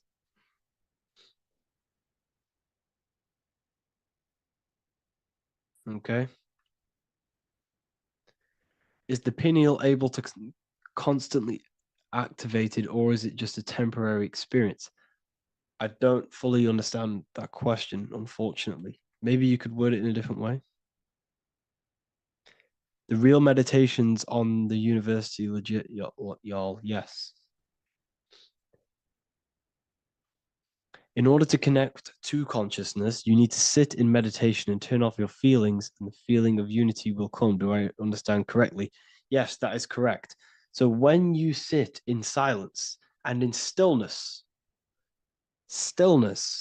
I highlight the word stillness because stillness, when you are still, no information from your nervous system is being decoded by the brain. So when your body is still and does not move, your nervous system starts to relax and comes to a balanced state. Your brain starts to relax, it comes to a balanced state. The left and the right brain stop working.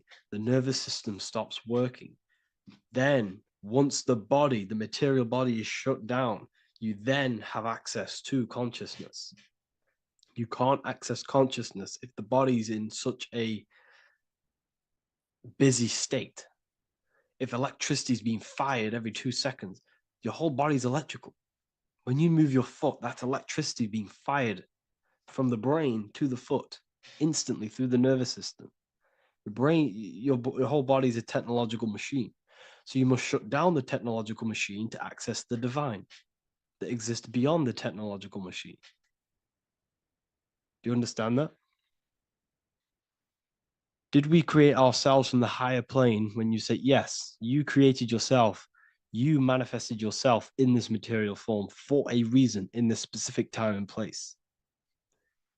Wisdom books, are these available inside the university? Yes, they are. So anyone who joins the university, they all gain 50% off the store. So you can get anything you want inside the store for 50% off. Plus, you get the Book of Wisdom Volume 1 PDF for free. You get the Human Health Guide. Plus, you get all of the library books. There's a load of different books on occultism, symbolism, esotericism. Do you need to place your attention somewhere specific during meditation? You can do. Okay, you can do.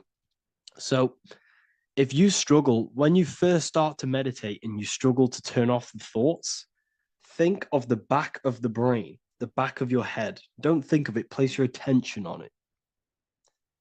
Okay, so when you place your attention on the back of the brain, this now shuts off thought because the back of the brain doesn't have any activation to do with thought. The front brain does, the neocortex. That's all to do with activation of thinking. So place your attention on either the back of the brain or your breath. What's more important, creating yourself or finding yourself? It's balance of both. So in order for you to create fully, you must have awareness of self and awareness of thought and control over the mental dialogue, the inner voice inside of you. Okay? When you control that inner voice, that is when you gain power. That inner voice is what brings commands into physical reality. Before you kick a football, there is a change in consciousness. There's a decision made in consciousness before the body takes to action. Therefore, every physical manifestation is a change of inner consciousness before it's a physical reality. You can have the reality you want through consciousness before physically having it. That's the secret to creating. But you must believe it like you know the sun is going to rise in the morning. That's how much you should know that you have that reality in consciousness through feeling and thought and imagination. And that's how you can truly create in your reality. Shrooms help with consciousness or ego. I can't really talk about that because I'm maybe uploading this to YouTube, unfortunately. But we need to clean our pineal gland first from calcification. Yes, definitely. You should go on a detox the body. Because you can't really connect with consciousness if your body is in such a dirty state. Because the brain is, your nervous system is in a state of fight or flight, trying to fight off all these toxins. So when you meditate, you're probably going to be having thoughts all the time because your brain's firing, your nervous system's being attacked through toxins. So you must detox to have a true connection with the divine. Your diet plays a big role in your spirituality and mentality. What is the most optimal food for pure consciousness? Fruits and vegetables. They possess consciousness. So when you place them inside of you, they're syncing with your consciousness. How to check the cleanliness of your body, your skin, your teeth, your tongue, your mouth. If your skin has spots, different colors on it, you're not clean because your skin is a reflection of your inner organs. Coffee's not the best for you. Coffee gives you fake energy. Okay. So what coffee does, that buzz you get off coffee is actually the toxic effect of the chemicals reacting with your body. If I'm inside the university and wanted to buy your book, you said it would be 50% off because we are your student. Is that automatic or we need to have a code? You will have a code. Yes, I'm going to releasing a code for all the students after this. Caffeine equals neurotoxin. Yes, it fries your brain, it fries your nervous system, it fries your dopamine receptors. Will the Q&A last week about money symbolism be posted? Oh, I didn't post that. That's my bad. I totally forgot. I will post that after this. Thank you for reminding me. How to detox the body. The best way to detox the body is going through a week cleanse of fruit. So only consume fruit, sea moss, and cayenne pepper, and lots of freshly pressed juice. Do that for a week or 2 weeks, depending on how you feel, and then start to fast. You will lose weight, but you're not losing weight, you're losing impurities.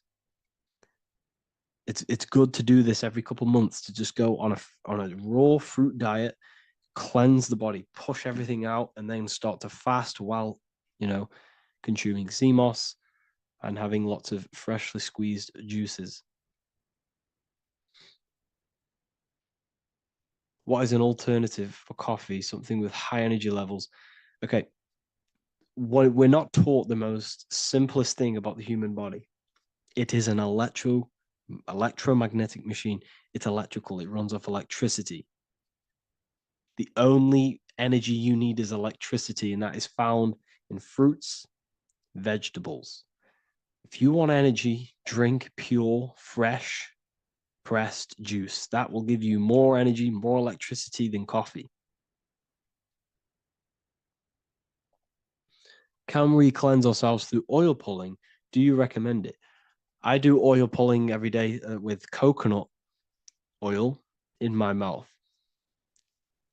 Celery juice is a good one, very good one. Yeah, celery juice.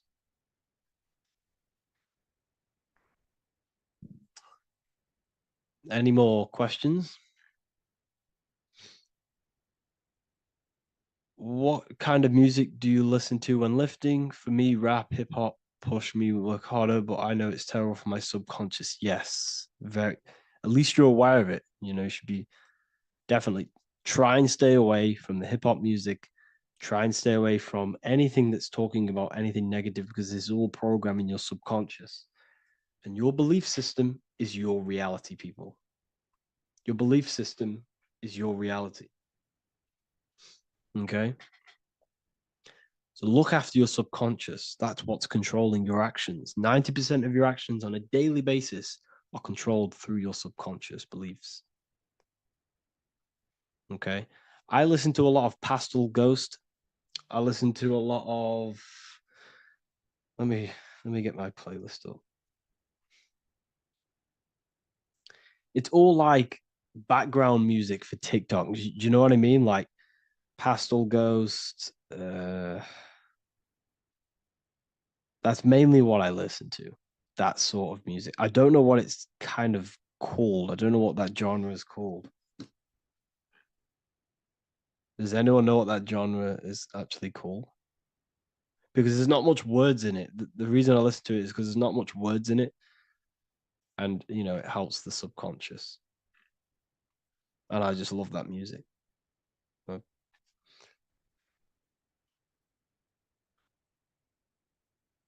Like Lo-fi, yeah, a bit of Lo-fi.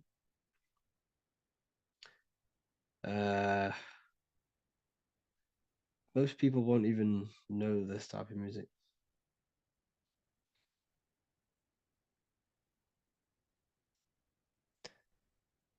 Can you tell us how you use cayenne pepper? So I mix it with freshly squeezed orange juice every morning. So the first thing I have, empty stomach, I have a teaspoon of cayenne pepper, mix it in and just down it every morning. And sometimes at night. The feeling you get in your stomach after putting cayenne pepper on an empty stomach is absolutely amazing. It tingles in your stomach. It kills parasites. It kills all horrible organisms.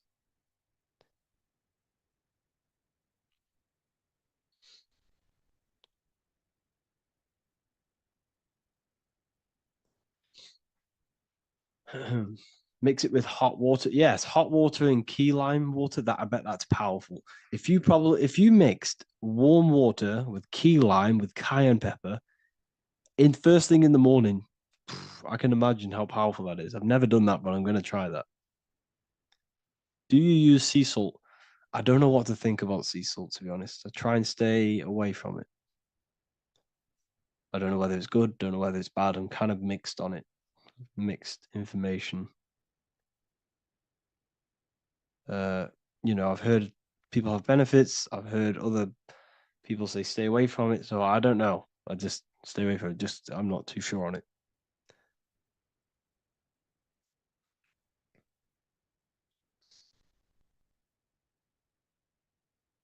I drink fresh pressed celery juice every morning. Yeah, definitely. Is there any chance we could like move to like esoteric occult questions? The only reason I say that is because I might be posting this to YouTube, so it's like I don't want them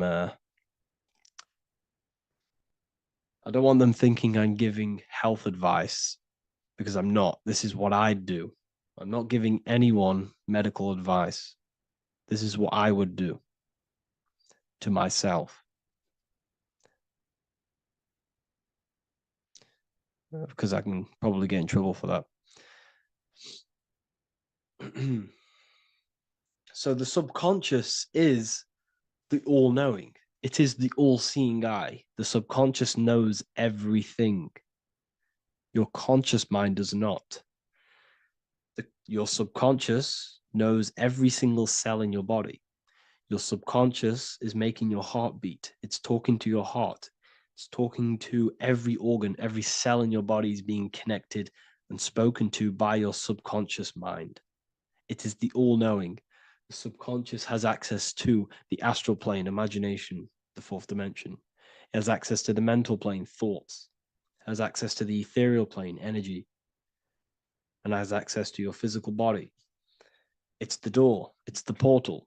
The subconscious is the portal to the divine. You must go through the subconscious in order to access the divine. Any coupon codes for book 2? Yes, inside the university, there will be a 50% off coupon code. Speaking of ancient civilizations, why did they use symbols to give us true knowledge? This is a very, very good question. Very good question indeed. The reason they use symbols is because symbols are their keys. They hide meanings. They hide things. For example, if it was written down, if all of this sacred knowledge that I'm speaking now was written down, it can be easily taken.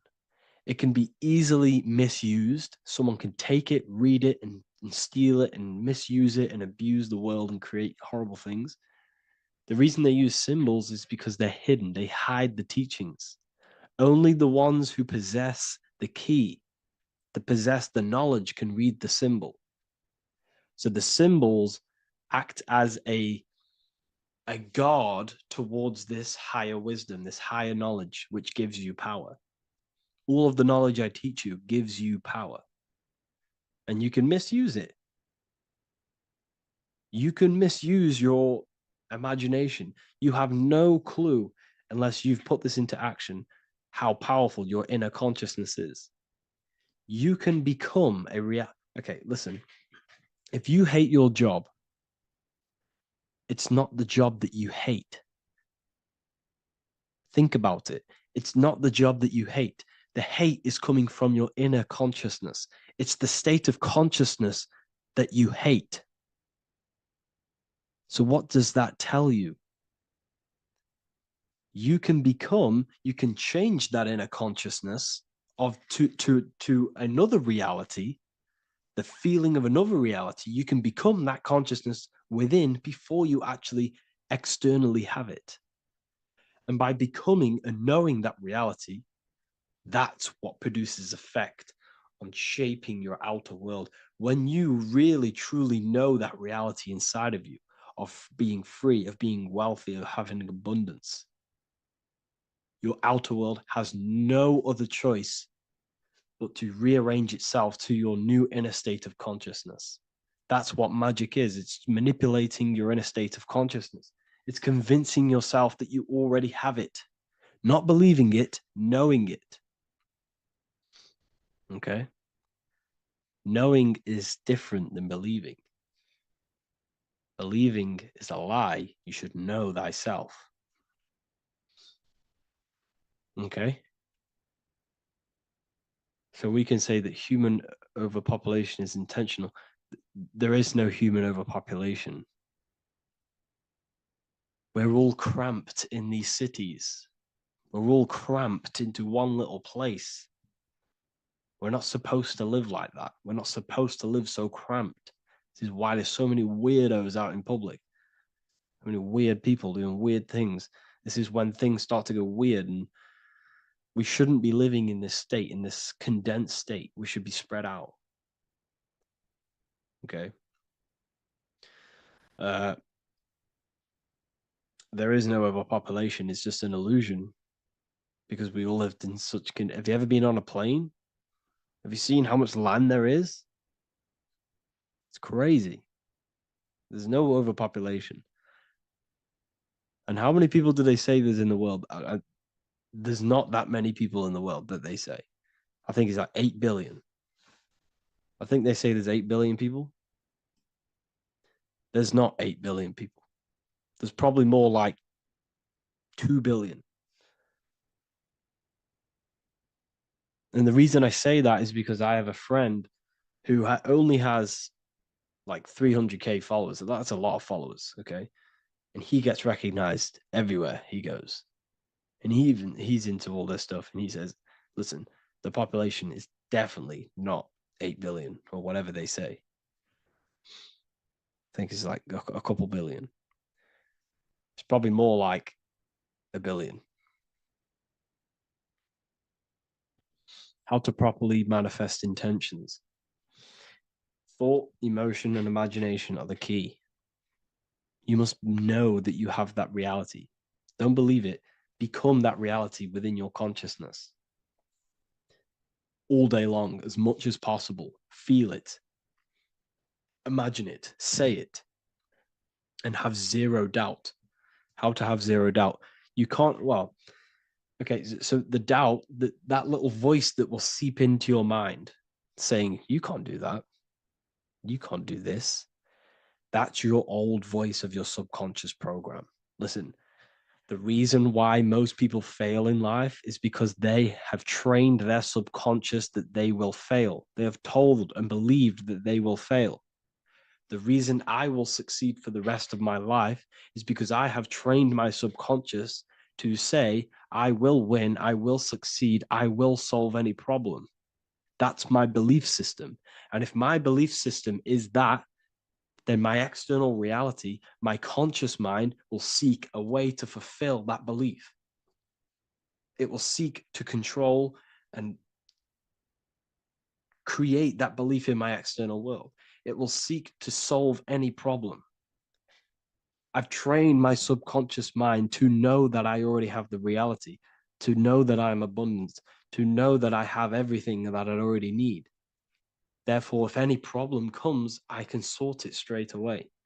But most people have a different belief. It's not your fault. We've been kind of manipulated and told this, that they will fail, that they can't do anything, that it's too hard. And that basically casts a spell on the conscious mind, where your conscious mind is just like, no, I can't do that, because of this subconscious belief that you hold.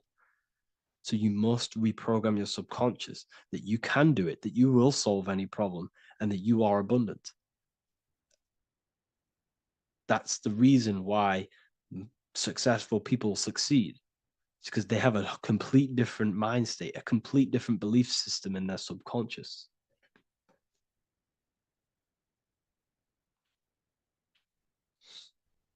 Do you offer mentoring? Yes, I do offer mentoring, but it's mainly for people who want to grow their online presence, and for the amount of value and transformation that I can place into your life, and the time that, well, the price of my time, it will be a higher price tag, but your life will completely change if you join my mentoring, because I will transmute your life. I will transmute your mind, and I will transmute your whole reality, because I could tell you exactly what you need to do. How to have super genius power pulling information from the source. Okay, so you can do this. I talked about this in Book of Wisdom Volume 2, if you've read it. This is a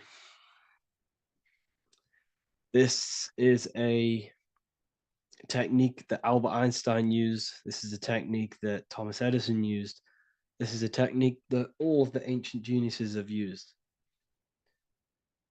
So you get on a chair, you place metal below you or plates, and you hold a metal ball in your hand, and you fall asleep. And every time you fall asleep on the chair, you're going to drop the ball, because your body will become unconscious, and you will basically drop the ball, and it will wake you up, because it's going to hit and make a loud bang on the plate.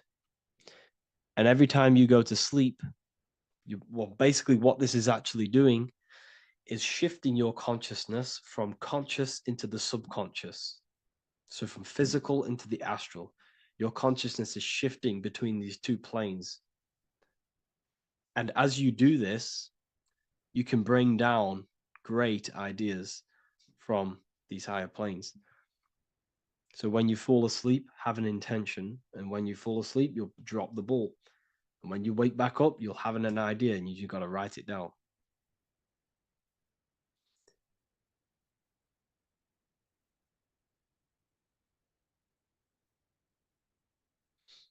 How to balance chakras. Don't focus on balancing your chakras. Focus on the mind. The mind is the cause of the chakras being blocked.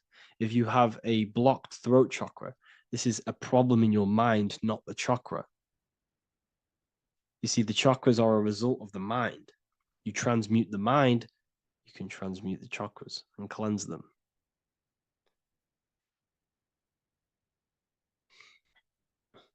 So was Jesus a real man that walked?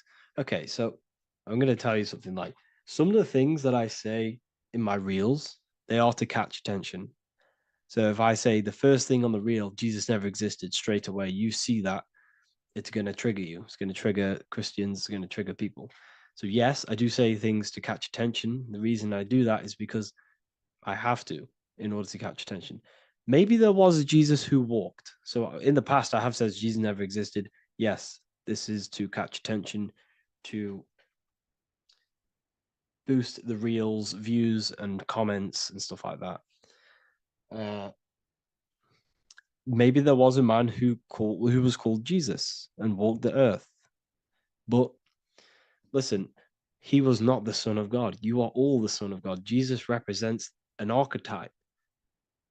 He represents morals. He represents a way of living that you should embody in your life, not to worship.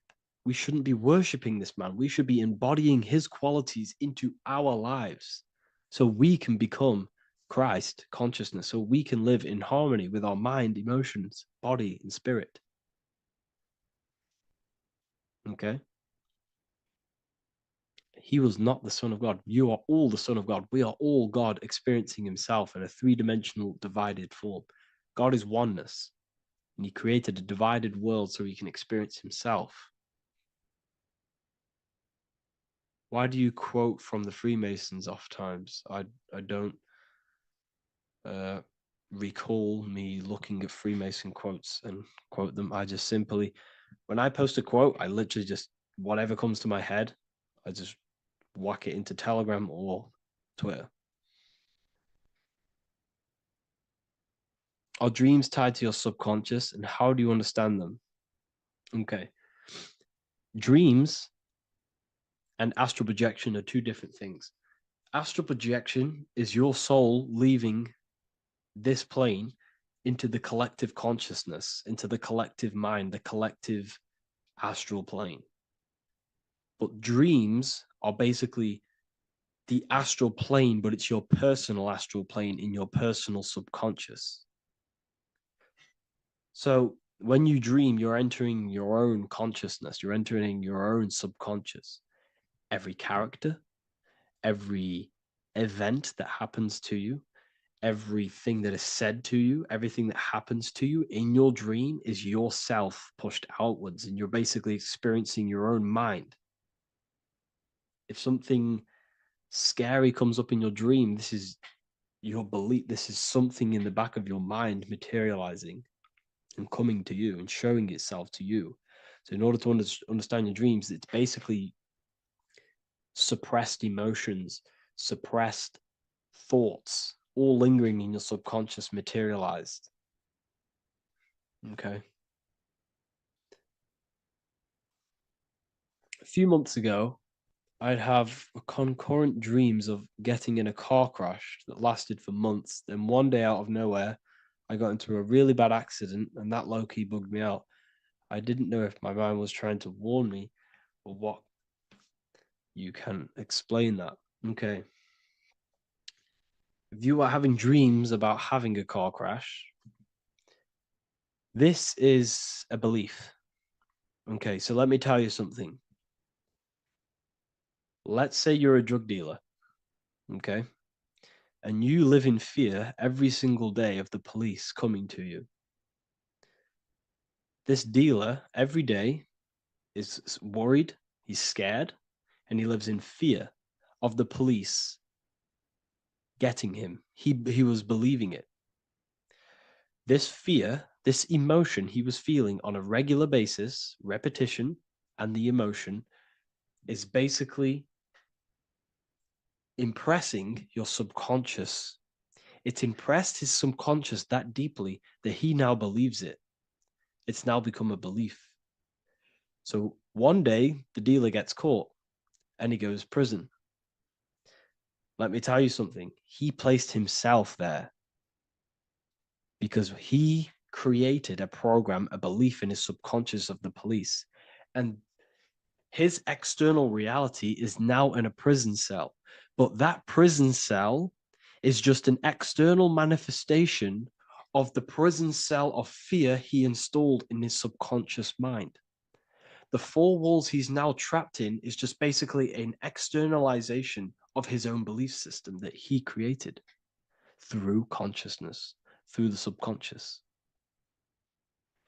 If you embedded your belief that you will be in a car crash, you will be in a car crash. He placed himself there. He materialized that reality through the thought, through the emotion, through the belief. He put himself there. You see? So if you were having dreams, this was maybe, it could have been anything. You could have watched a program when you were a child about a car crash, and that maybe scared you. Or you saw a car crash when you were very young, and that scared you, and that impressed your subconscious. Then you had a dream about it. Then you started to believe it. And then one day, bang, it happens. That's the power of the subconscious mind. It holds control over you. It holds control over every aspect of your reality, of your being. So, I hope you all enjoyed this live. I'll see you all inside Ethereal University. I'll be posting another lecture this week. And yeah, let me hold on.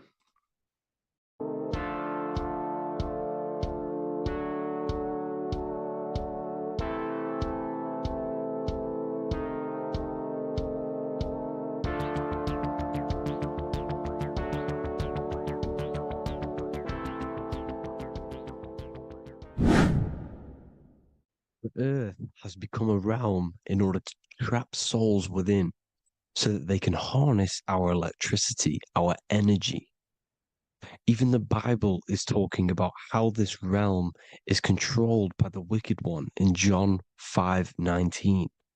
We know that we are the children of God and that the whole world is under the control of the evil one.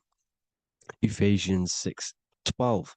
For our struggle is not against flesh and blood, but against the rulers, against the authorities, against the powers of this dark world, and against the spiritual forces of evil in the heavenly realms.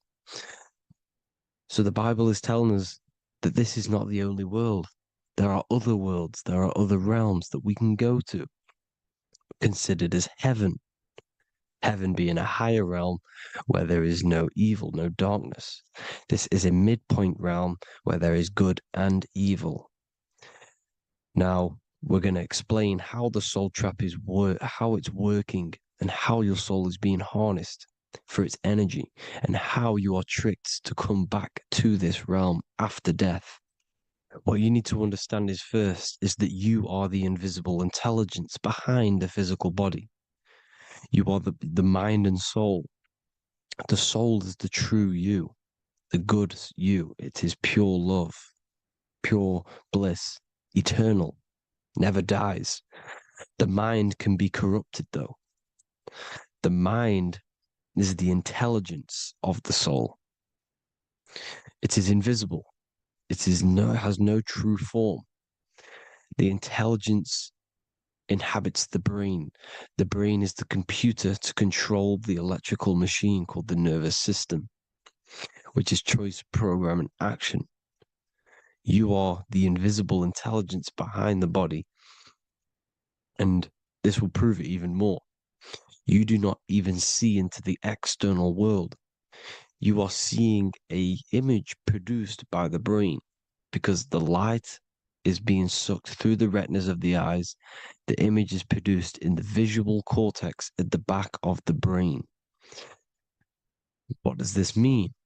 This means that we are the consciousness in the center of the brain, in the pineal gland, that is experiencing the program being ran by the central nervous system in the brain. This is the sigil of Lucifer. Lucifer in Latin is Lucy. Lucy is light in Latin. Lucifer is known as the light bearer. This is how the eyes work, people. It's not a demon or a devil. The sigil for Lucifer is how the eyes work. and how the left eye is controlled by the right brain. The right eye is controlled by the left brain. There is a crossover. It's the same with the body. The left side of the body is controlled by the right brain. The right side of the body is controlled by the left brain. There's a crossover with our hemispheres in the brain. Now, this empty chamber in the center of the brain is where this universal cosmic intelligence is held, known as the most holy place in the Bible, the throne of God. Okay? This is above the 33 vertebrae on the spine. As you can see here, you are the being in the center of this point. All of the nerves are being sent back to this one particular point, which is the seat of our invisible intelligence. You can see it's an empty chamber. Our consciousness, our intelligence is not a physical thing. This intelligence is the true voice inside of your head. This is why your head is heaven, your heart is earth, your heel is hell. Your head is heaven because this is the seat, the throne of God. God is in heaven because the consciousness, this divine intelligence that's controlling the body, is sat in the center of the brain. The brain is taking commands of this invisible intelligence. When you close your eyes, you can feel your awareness, your consciousness, your intelligence is all in the brain. Your awareness is not in the feet, the heart, the legs, the arms. It's all in the center of the brain. Now, if you meditate deeply, you will find that you are beyond the mind. You are the being observing the thoughts. You are the soul observing the thoughts. Now, with this being said, you are the consciousness experiencing the program being ran by the central nervous system in the brain, because you're not seeing into the external world. It's an image. It's a simulated image produced by the brain and the central nervous system. You do not experience the external world. You do not feel the external world. You feel electrical impulses on your nervous system. Your nervous system is decoding what you are feeling. So the only thing that you truly feel is the electrical impulses on your nervous system. This is why the nervous system is the tree of knowledge of good and evil, because it gives your invisible intelligence, your mind, the knowledge of good and evil. It can detect good things, it can detect bad things. If it's hot, if it's warm, if I need to go, the nervous system is doing this. It is the tree of knowledge of good and evil. Okay? Now this universal intelligence is symbolized as the single eye. Okay? Matthew 18:9. It is better for you to enter life with one eye than to have two eyes and to be thrown into the fire of hell. What does this mean? It's symbolic, it's metaphorical, people. It is metaphoric. Your universal intelligence is the single eye, the one eye. It's the balance between the two poles, between the left and the right, the good and the evil. It knows the right thing to do all the time. This is our inner guide. The inner self is the inner guide. And when you are operating your life off duality, using your two eyes, you'll be thrown into the fire of hell, lower states of consciousness. Because you're split. You need to live in oneness, even, balance. Matthew 6:22, the light of the body is the eye. The light of the whole body is the eye. You are a light being. Human. Hue means an attribute of a color. Man is the word manifested. We are light manifested into physical form. Depending on your vibration is depending on what color that you are vibrating on, which is a hue, a human. If therefore thine eye be single, thy whole body should be full of light. Again, it's talking about the single eye, oneness, completeness. When you balance the hemispheres of the brain, we'll go over that later. But anyways, the body is the earth. This is what we need to understand, people. The body is running the simulation, the program that our consciousness is experiencing. So when we leave the body during death and astral projection, we leave the earth. This is how it works. The body is the vehicle for the earth, for this realm. Everything exists within our mind. You have the soul, mind, and body. The soul is the observer, the watcher, the true being. This is why she has many different heads, because the soul inhabits different bodies. This is the serpent, which means knowledge, which is the mind, wisdom. And this is the body, soul, mind, and body, Brahma, Vishnu, Shiva. The mind is the bridge between the soul and the body. So what do I mean? When you astral project, you are using your mind to project your awareness, your observing consciousness outside of the physical body. The mind is the projector, projecting consciousness. By using your mind, you can project your consciousness outside of the body, which is known as the astral realms, which is known as walking on water. Jesus was never walking on physical water, people. It's metaphorical. Believing the physical body. The water is the ether, which is the veil between the physical and the astral realm. It's a fluid substance. It's on either side. It's physical and astral. The ether is the fifth element that they hide from us. Why? Because they're trapping you in the physical. They are hiding all of these realms. Etheric, astral, and mental. People think their mind is their brain. It's two separate dimensions. These are completely different dimensions. The mind is way more intelligent. The mind is formless. There is no form to the mind. You can think anything you want. You can manifest anything you want within your mind. It is not a physical object. The physical realm is being controlled by the mind. Everything's being controlled by the mind. Everything exists within the mind. This is why the Egyptian says the universe is mental.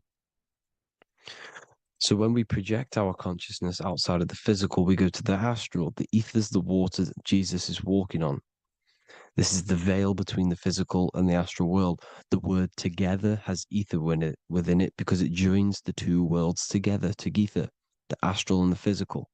The word either is ether because the ether is on either side, physical and astral, physical and spiritual, physical and non-physical. In the astral realm, the mind can manifest anything we want. We incarnate to restrict our minds. This is why Saturn, if you go and watch my video on Saturn, how Saturn is this simulation, okay, our minds can manifest anything we want in the astral plane in the click of a finger. However, when we incarnate in matter, we now have to labor for our manifestations. This is why Saturn's known as the great teacher in astrology, because he teaches you a lesson. When your mind incarnates into matter, it's teaching your mind a lesson, the knowledge of good and evil. This is why the Bible says, you shall be gods and know the knowledge of good and evil. When you incarnate here, you have to know the knowledge, you need to know the knowledge of good and evil to become a god. Okay? Now, the square is the physical plane. The triangle's the ethereal plane. The circle's the eternal plane. The circle has no beginning, no end. It's eternal. The physical plane is the square. It's limited. The square is limited. The cube is the geometric shape which gives rise to matter. Now, the term think outside the box has truth in plain sight. You have to think outside the box to project your consciousness, use your mind to project your consciousness outside of the box, the physical plane, into the astrals. The astral realm is the realm of the stars. Above us is the stars. Through the stars is the astral plane. This is why astral has the word star within it. The devil is the de-veil. When you sell your soul to the devil, quote unquote, it's metaphorical. The devil exists in the physical plane. It's the lowest state of consciousness. The de-veil, you de-veil yourself into the physical when you are the devil. The de-veil. The ethereal plane. Now, we all know what the famous symbol of the all-seeing eye, right? The all-seeing eye with the eye in the triangle. Look at the Masonic artwork showing you the triangle above in the sky. This is symbolizing the ethereal planes. The eye in the triangle symbolizes your invisible intelligence, your mind, which has the ability to see on either side. Because the triangle's the ethereal plane. The eye is your consciousness, your intelligence. And this intelligence has the ability to see in the physical plane and to see in the ethereal planes, in the astral planes. This is why it's above the earth. It's above the ground. Because it can see here, it can see in the heavenly realms. Now, the stars are, well, this is known as heaven, the realms of the astral planes. This is some quotes from the Emerald Tablets of Thoth. Out of the darkness ye must rise upwards, one with the light and one with the stars. Man is in process of changing to forms that are not of this world. Grows he in time to the formless, a plane on the cycle above. So there's other worlds. The Bible's telling you there's other worlds, there's other realms. Know ye must become formless before ye are one with the light, the astral light above, which shining through the stars. Not of the earth are ye, earthy, but a child of the infinite cosmic light. You are the invisible intelligence controlling the physical body. The body's not you. It's the vehicle that your soul lands in when your mind projects your consciousness into that realm. Free from the body, I flashed through the night. Unlocked at last for me was the star space. Wow, that's powerful. The star space, the astral planes. This is what he's talking about. We are all a star. We descended from the astrals, which is the star. We are all a star. Look at the ancient paintings of Jesus' birth. It's the star beaming his consciousness down into the physical plane. Here's another one. Here's some Freemasonic artwork showing you, again, the ether, that invisible intelligence, the eye, manifesting itself inside of here, in the physical realm, where the people are. You see? It's the same here. This is Jesus. Here's the bird symbolizes the Holy Spirit, your invisible intelligence, descending into the waters, the ether, the ethereal, everything. The ether's the base of all physical matter. Here's Truth in Plain Sight. Mr. Bean, the famous TV program in England, in the UK. He begins the program like we all begin the program for falling from the stars. He falls down with a beam of light. And this is Truth in Plain Sight. This is false. The aliens don't exist. They're a lie, alien. But this symbolizes the star beaming our consciousness. And when we die, this star will suck us back up. Just like this UFO is doing. It's Truth in Plain Sight. So, this is some more Freemasonic artwork. Going from duality to singularity. Sun, moon, masculine, feminine. Right hemisphere, feminine, left hemisphere, masculine. The consciousness in the center, the balance point. Here's another more Freemasonic artwork. The two pillars, left and right hemispheres, and the invisible intelligence between the left and right hemispheres, the light of the body. This is why light's coming off it. Because it's light, it's pure light. The blazing star. The stairs go from the checkered board, the duality, up to oneness, in between the sun and the moon, the masculine and the feminine. This is symbolizing going into oneness. What did the Emerald Tablet say? You've got to become one with the stars, one with the one with the self. Balancing the two hemispheres so that you can gain, because when the two hemispheres are balanced, you can gain a more deeper connection with your invisible intelligence. Same with the chakras. When the chakras, the 7 seals in the Bible, these are 7 seals because when you conquer the 7 chakras, when you balance the 7 chakras, you then gain a more deeper connection with your internal self. Because your mind is not filled, it's not being ran, it's not being dominated by these 7 deadly sins, the 7 seals, the 7 chakras. These are 7 energy centers which are concealing our true form.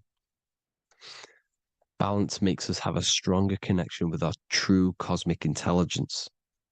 Heaven is even. This is why Jesus is pointing at the heart. The even point is the heart. You got to balance the chakras and live from the heart because the heart is the earth. You're in good and evil. The body manifests the lower and the higher self. The higher self is in the higher parts of the body. Wisdom, intuition, expression.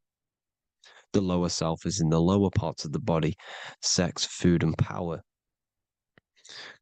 This is how they are trapping your soul, people. Like I said, the mind is the bridge between the soul and the body. So by tricking the mind, not giving it the right knowledge, and keeping the mind stuck in the lower 3 centers, thinking about power, food, and sex, this is low vibrating energy. It's going to keep your mind addicted to the physical realms. Okay? This is why you need to go even, balance, heaven. Okay? I will explain the soul trap in a second, how it fully works. But I'm telling you all the science behind it so you can understand. When you are doomed, you are domed. This is the dome, the firmament, the firmament, the mind. Ment is mind, firm is firm. A firmament is doomed under the firmament. You must have a loose mind, an open mind to expand your consciousness beyond the stars, beyond the ethereal barrier. You have to vibrate higher than this world. Your consciousness must be expanded more than the physical plane. You need to learn how to astral project. You need to learn how to leave the body, how to operate outside of the body, so that you, when you do leave the body, you will have recognition. You'll have knowledge. You'll have practice. But this is as above, so below. The woman's belly is the earth. It's as above, so below. It's a microcosm of the macrocosm. We are the children in the womb.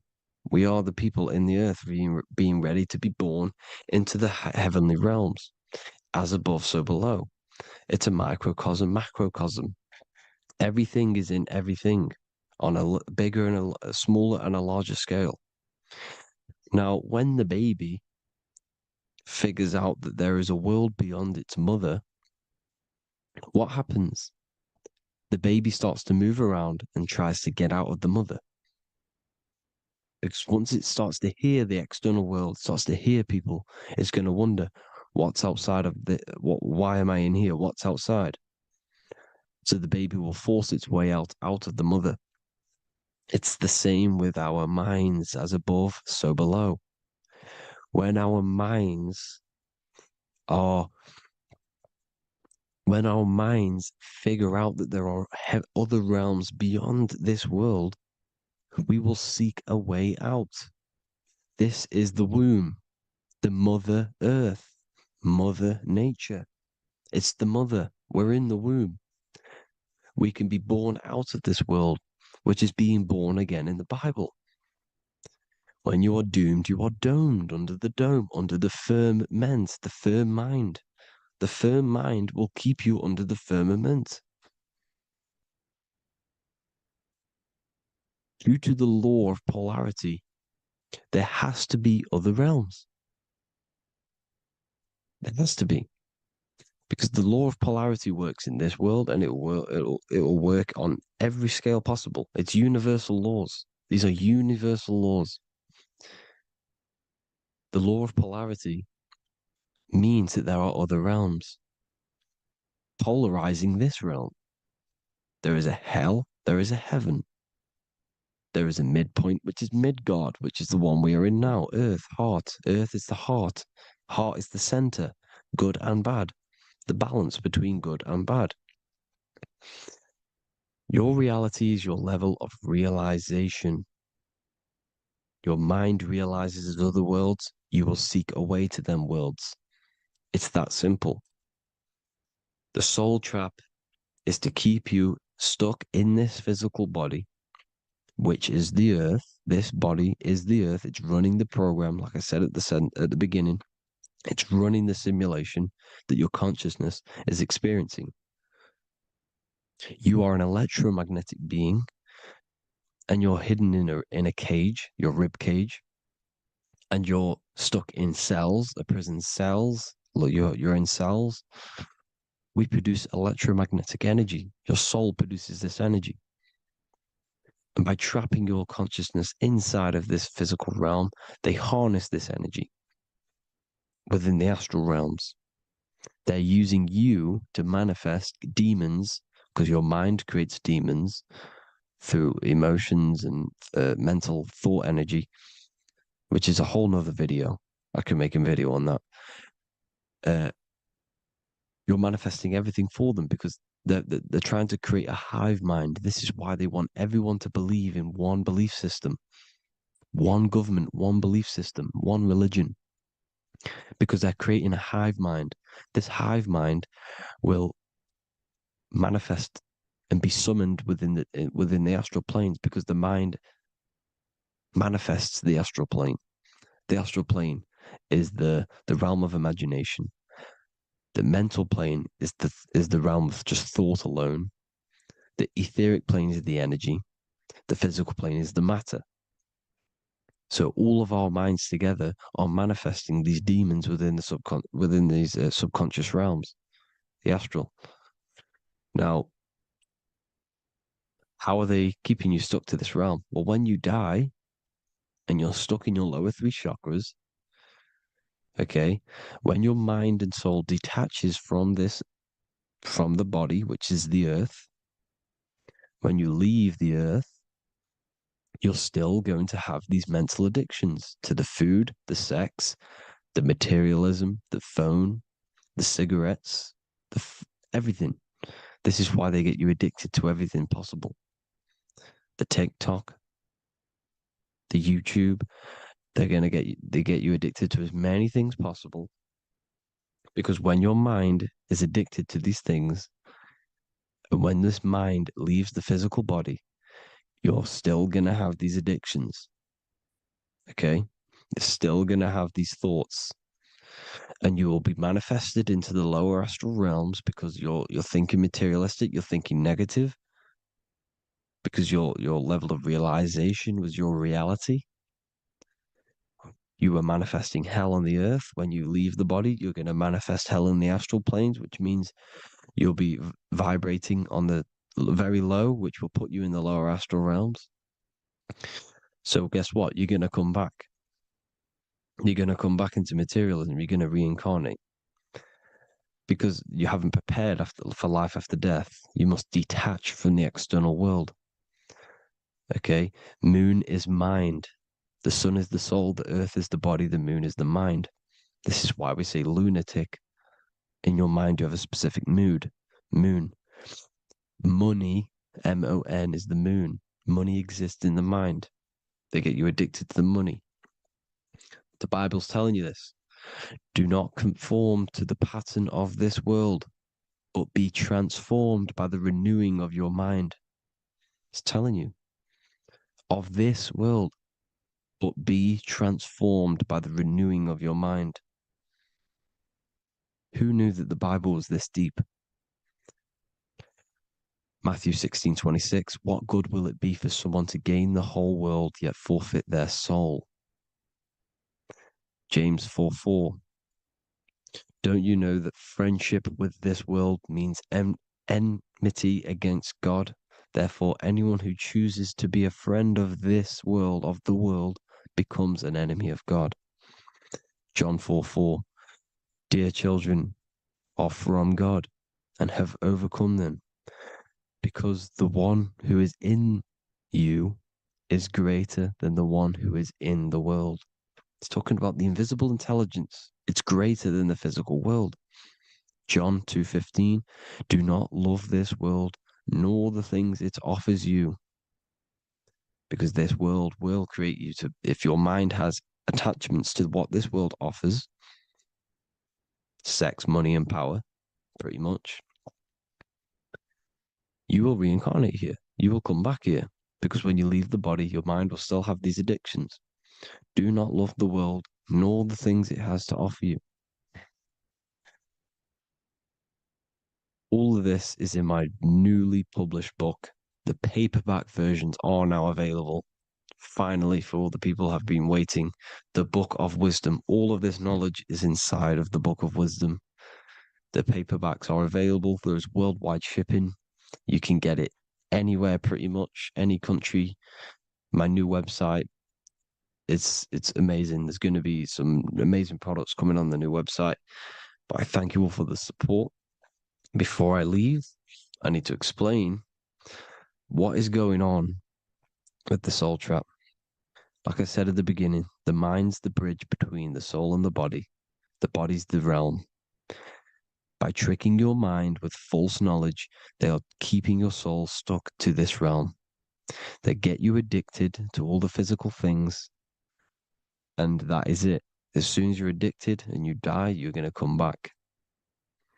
So by tricking your mind, which is the bridge between the realms, they keep your mind stuck within this body. They keep you in physicality. They deveil you, the devil, the deveil. Thank you all for the support, people. If you do want to join the Academy, all the links will be posted below this video for the book, The Academy. Thank you all for the support and have an amazing day.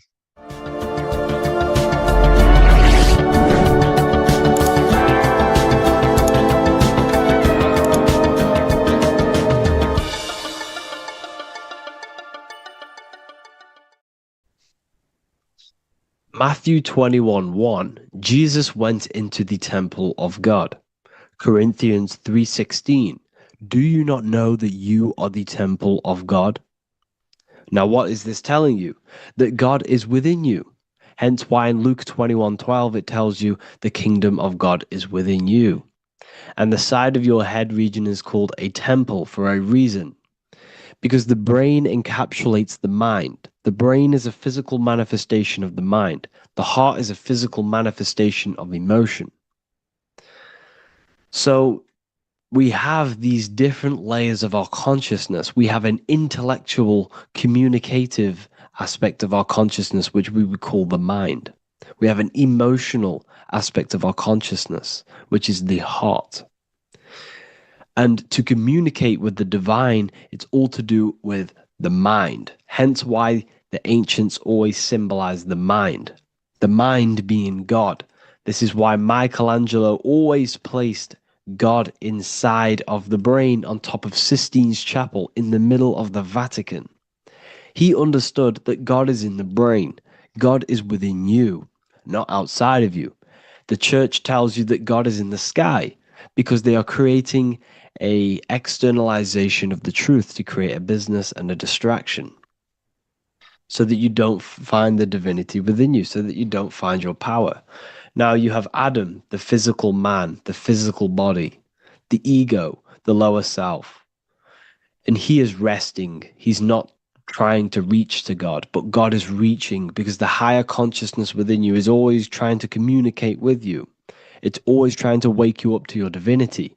But the lower mind, the lower self, Adam, the physical self, is always in ignorance of truth, always in ignorance, and stays in a materialistic way of thinking, which is the lower animal self.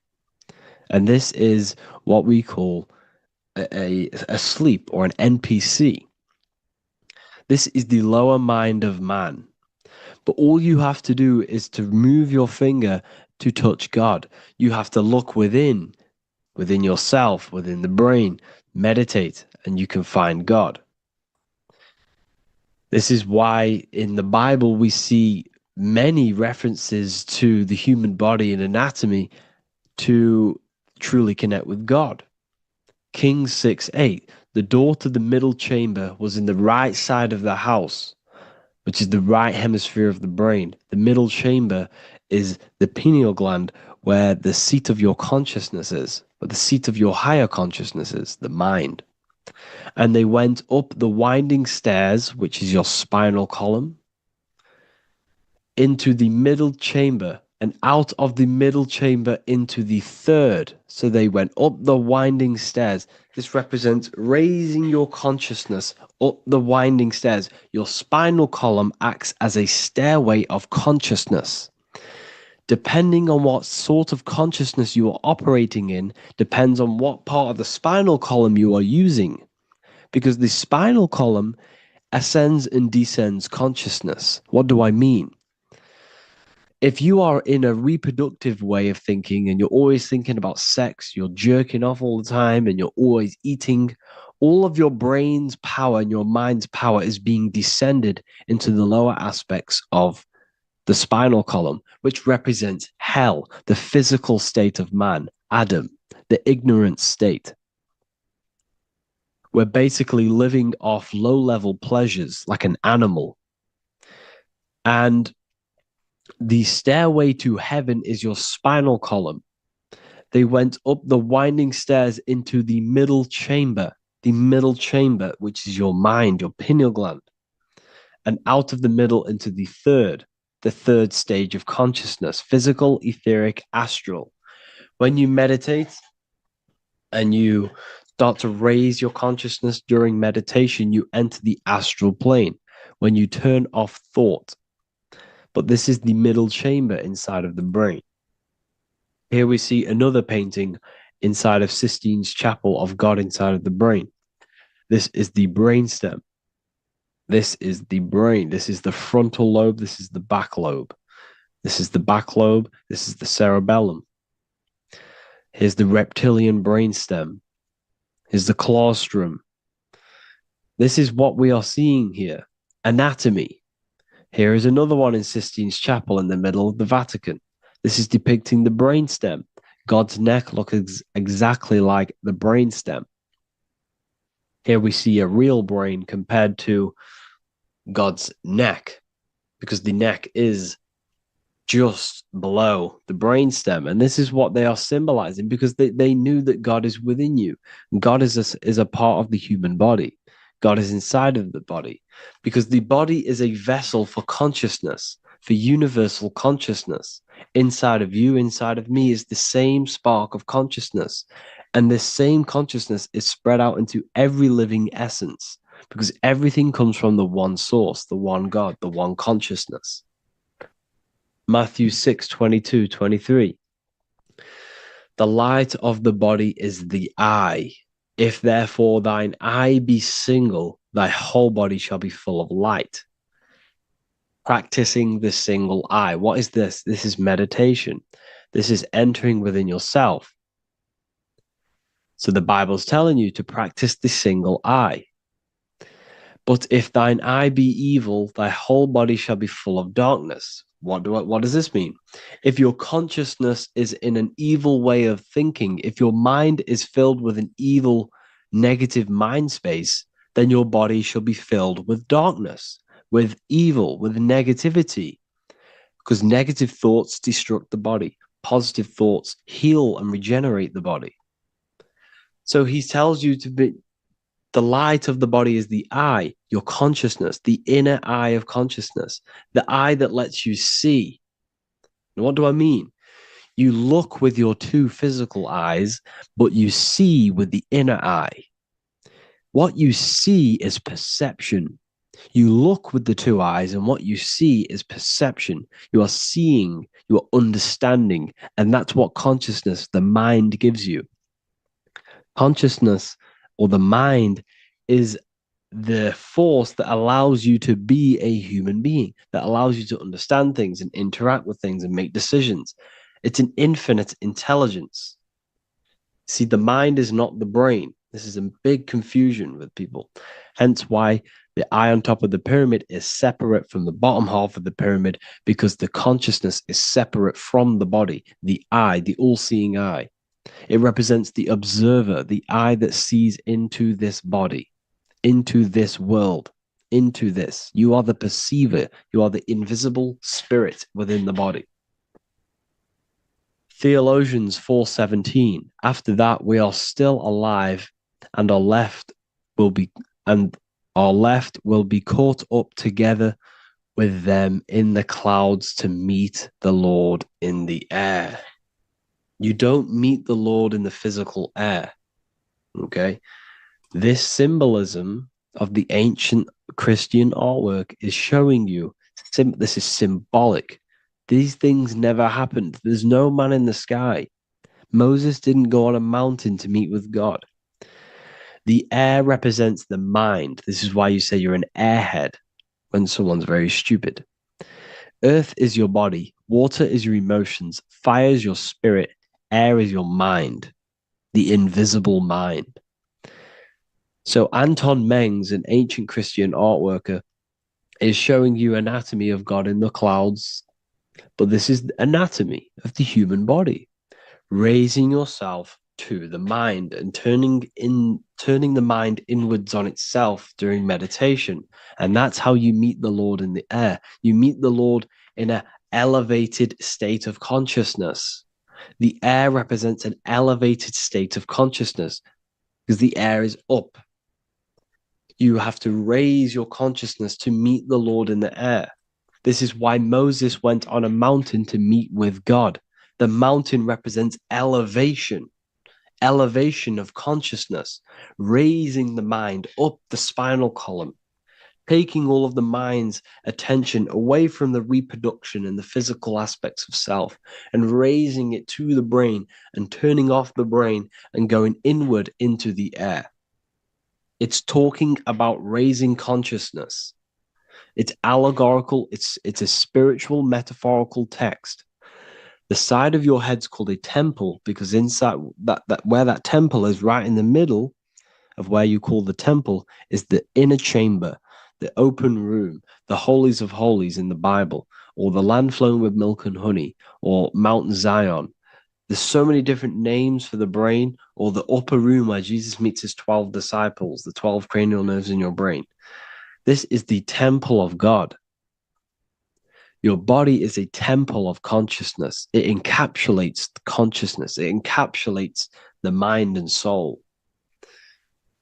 John 10:30, Jesus states, I and the Father are one. Psalms 46:10, be still and know that I am God.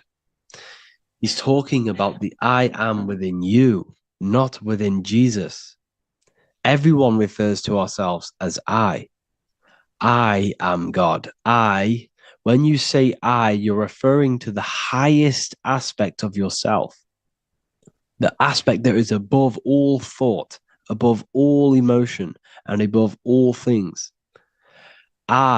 When you say I, you're referring to your pure awareness, your pure consciousness, the highest aspect of yourself.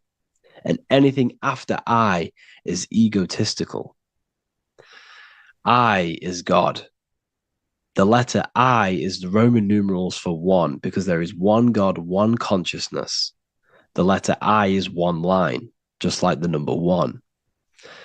Matthew 6:3-4, take no thought. Therefore, take no thought. Take no thought. He says this 5 times because you must turn off the 5 senses and take no thought to connect with God. Be still. This is telling you to meditate and know that I am God. The I am within you. I and the Father are one. I and God are one. You, who you think you are, is a completely wrong. The body is matter. Your name isn't you. Your job isn't you. Your reputation, your trauma, your memories, your friends, family, worries, bills, interests, dislikes, goals, passions, anything to do with the thinking mind is not you. Who you think you are is a part of your thinking aspect of consciousness. But once you remove thought, you are no longer your name. You are no longer your body. You're no longer your reputation. You are the I. You are pure awareness, pure consciousness. Pure consciousness. And this pure consciousness has latched on to this name, this job, the body, and your traumas. Your pure consciousness has attached itself to this character who you're playing in the physical world. And this is essentially who you think you are, but you are not. You are the I, you are the self, you are pure awareness. So, in order for you to detach from these things, you must learn how to detach from your name, your job, your reputation. And you do this through meditation by turning off the thinking mind. Turning off the thinking mind allows other aspects of your consciousness to open up. What do I mean? Your whole life you've been thinking, and all of these thoughts has attached you to this physical body. You haven't allowed your consciousness to open up. And you can only do this by taking no thought. That's why Jesus tells you, take no thought. When you turn off the thinking mind, other aspects of your consciousness starts to open up. Other aspects of your being can open up. And this is how you astral project. This is how you do all these mystical things and things to do with consciousness.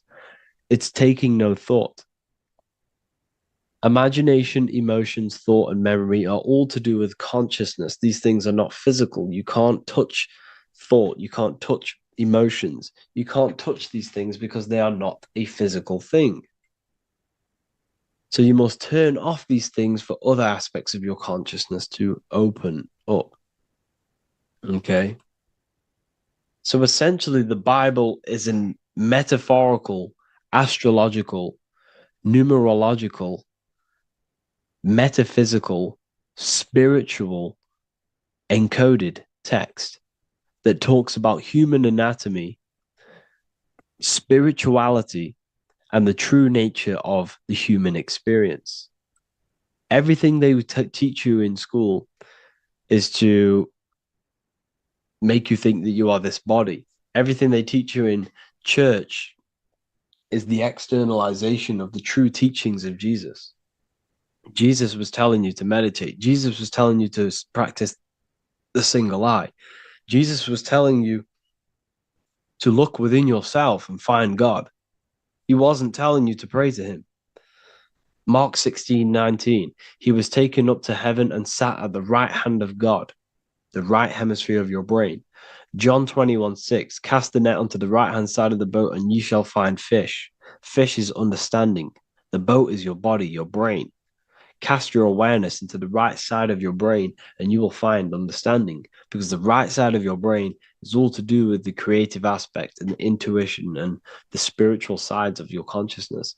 This is why God is here. This is why Michelangelo depicted God in the right hemisphere of your brain, because this is all human anatomy. And I speak about all of this in the brand new Book of Wisdom, Volume 2, which is now available. The start of the revolution has begun. This book is truly going to change the way people see the world. It's got so many more topics than the last one. It's truly a revolution. It's written in so much detail. It's very practical. I cannot wait to share this one with you. I just want to say thank you for the opportunity for me to create this book, because without you, I couldn't have created this. And I just love sharing my work with you. And I thank every single one of you for the support, the watch, like the views and the likes, everything. especially the people who have joined the university and stuff like that. And for people who have joined the university, you do get a free Book of Wisdom paperback if you just go to the general chat and follow the description, follow what the instructions that I gave you in the chat, and you'll be able to order a free Book of Wisdom if you are inside of the university. Plus, you get all of my other books, 2 books, and over 45 occult books on occult and esoteric things. You get lectures, live calls, a community, a manifestation mastery course, and a whole library and reoccurring updates every month, every week. So yeah, I hope you all enjoyed this video. Thank you all. Please leave a comment to help the algorithm, and leave a comment on what videos I should make. And yeah, I'll get to uploading on the YouTube a lot more now the second book is now released. I have a lot more time on my hands. No longer using my energy to create the book. I'm now going to redirect this mental energy into the YouTube. So there will be a lot more content coming. So I need some content ideas. So feel free to comment some ideas, some YouTube videos that I can create. Thank you all, people. Have an amazing day. Welcome to Revival of Wisdom. This video is going to be about the flat earth and the breakdown of the whole cosmology. We're going to be digging very deep. I've got a lot of pictures and images to show you, and a lot of dots to connect. So let's start with the Freemasonry art. So this artwork we have here is the Freemasonic cosmology, as they know and believe. So what is it symbolizing? We obviously have to start off with the 4 pillars representing the 4 corners of the earth. The 4 corners with duality. You see, there's everything on earth. There's good and evil. Good, evil, positive, negative. Good, bad. This is the checkerboard. This is what it symbolizes. Okay. Obviously, we have the sun, the moon. The sun gives you energy. It's the anode. The moon is the cathode. It's the opposite. It takes your energy. So therefore, you become sleepy when the moon comes out. You see, everything on Earth, everything in the universe is balanced. There's complete balance, symbolized by duality. There's always 2 opposites. We have the all-seeing eye, and obviously 7 stars representing the 7 planets, but not planets as in we know planets. They're not physical spinning balls of gas. They are energies. They are lights emitting from the realm above this realm. They are lights through the firmament, through the electromagnetic field. So let's go through that again. The 4 corners, duality, positive and negative, cold, dry. Everyone on Earth has an opposite. Everyone, there's 2. Okay, and then we have the sun, the moon, the 7 planets with a 5-pointed star. What's the 5-pointed star? Of course, it's the 5 elements: spirit, water, earth, fire, and air. Okay, that's what the 5-pointed stars symbolizing, the 5 elements of earth. And then, most importantly, we have the compass. The compass is very, very important, hence why it's in the center. The compass is symbolizing many, many things. And one of the most important things, but we'll get into that after. We have a boat with water outside of the earth. So we have a boat on water, symbolizing the waters separated by the firmament, the waters above, separated by the firmament from the waters within the firmament, the earth. So this is what it's symbolizing. So the compass, what's the compass? This is where the compass comes from.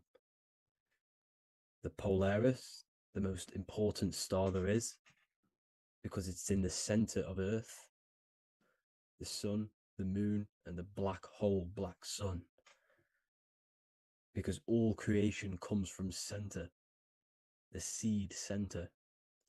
Okay, but we'll get into this after.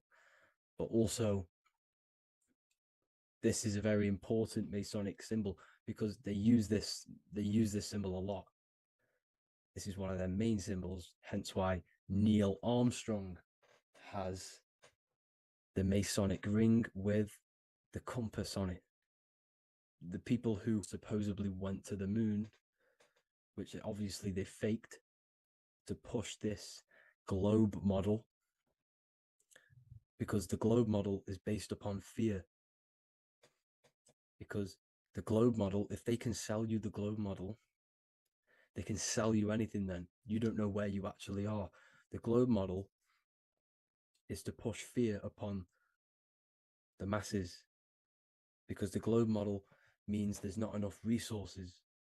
There's also risks of asteroids hitting the planet. There's also risks of space extraterrestrial invasions, global warming, asteroids.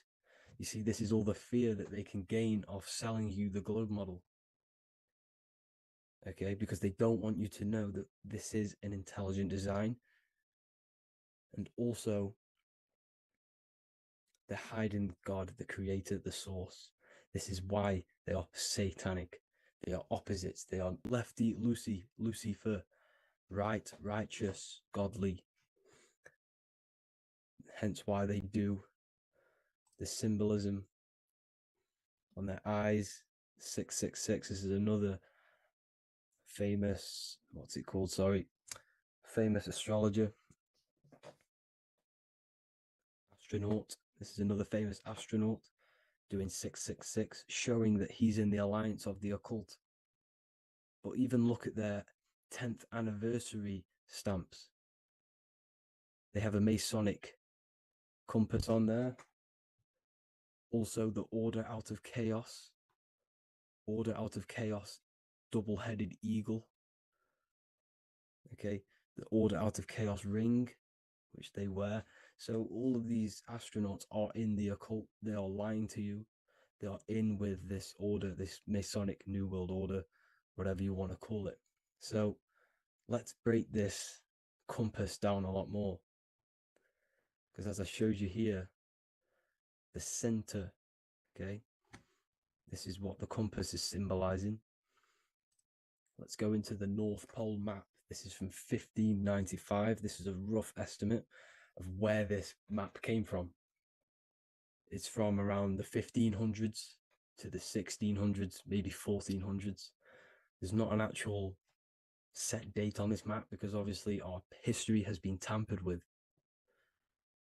But let's break down this map and the symbolism that they use towards this map, because this map is the map of the North Pole. Okay, so in the center,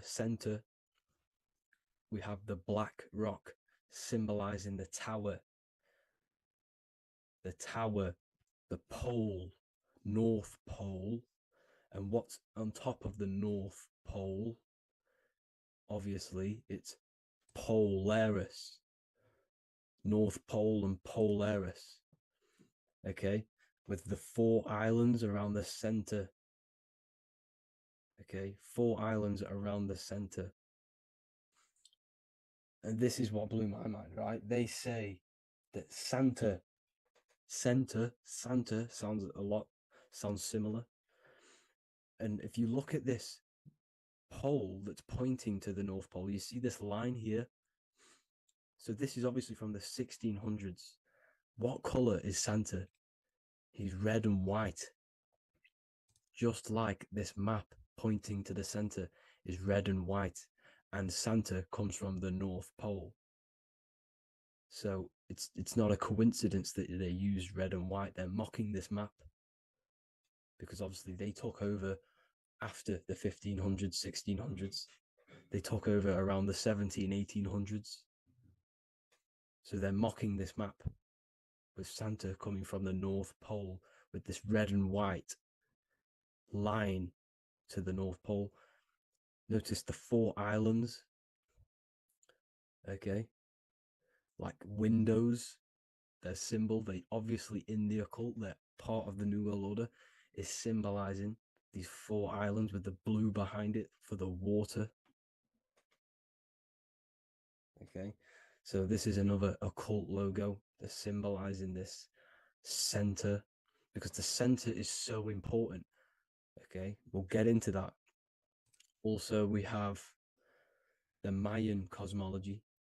This is the Mayan cosmology. This is what they created. This is their artwork, with also 4 major lands around the center. You see this 4 with green in between them all. 4 major lands with the underworld. You see this underworld is also symbolized by the Masons with the coffin of the skull and bones, the deceased, the dead. Okay, so this is also mentioned in the book of Enoch. Okay, and it's called Sheol. Sheol, the underworld.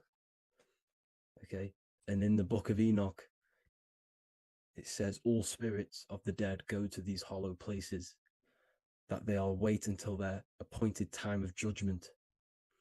And it also says in the book of Enoch, there are 4 hollow places underneath. 4 as above, so below, representing the 4 islands. As above, so below. That's where that could link in.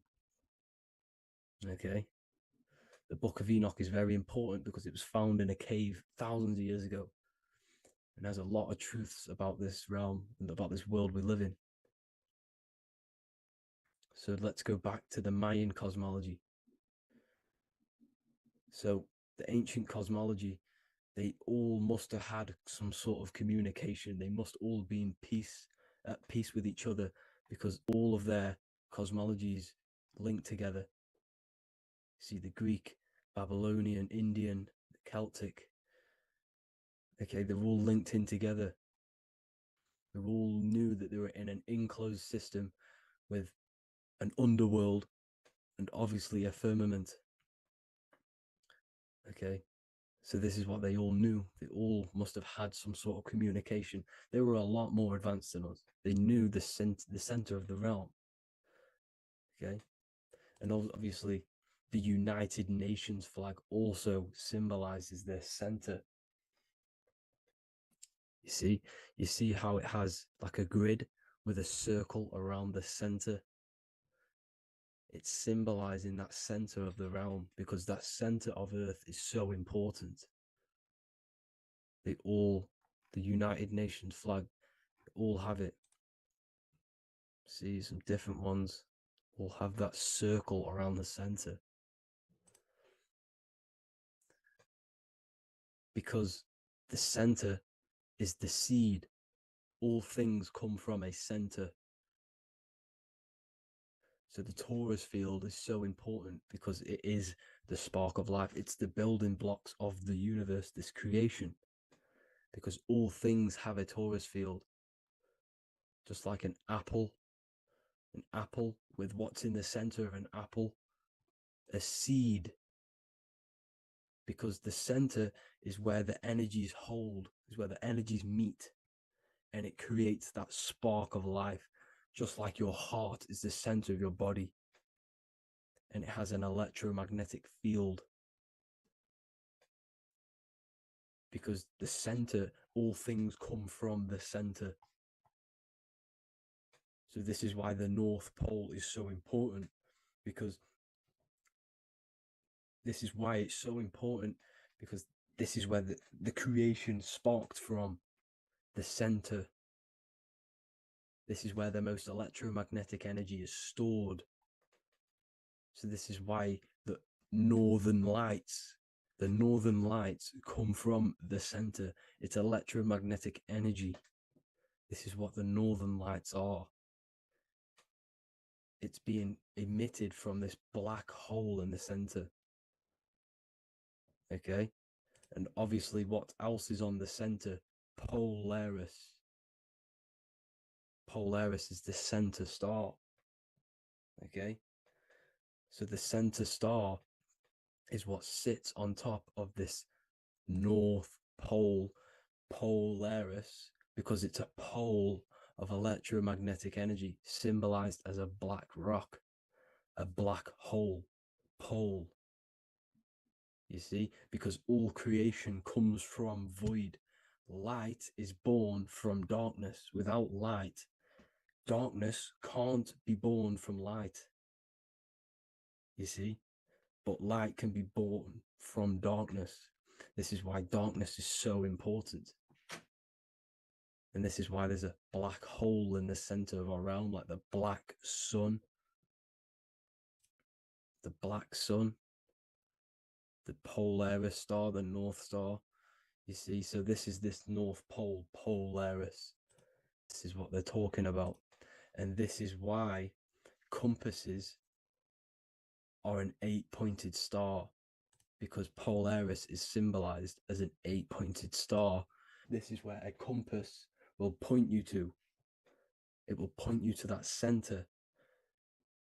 So notice how a compass has this black hole in the middle, you see, and it will point you to this meeting point, the north, because in the center is the center of the torus field of the earth.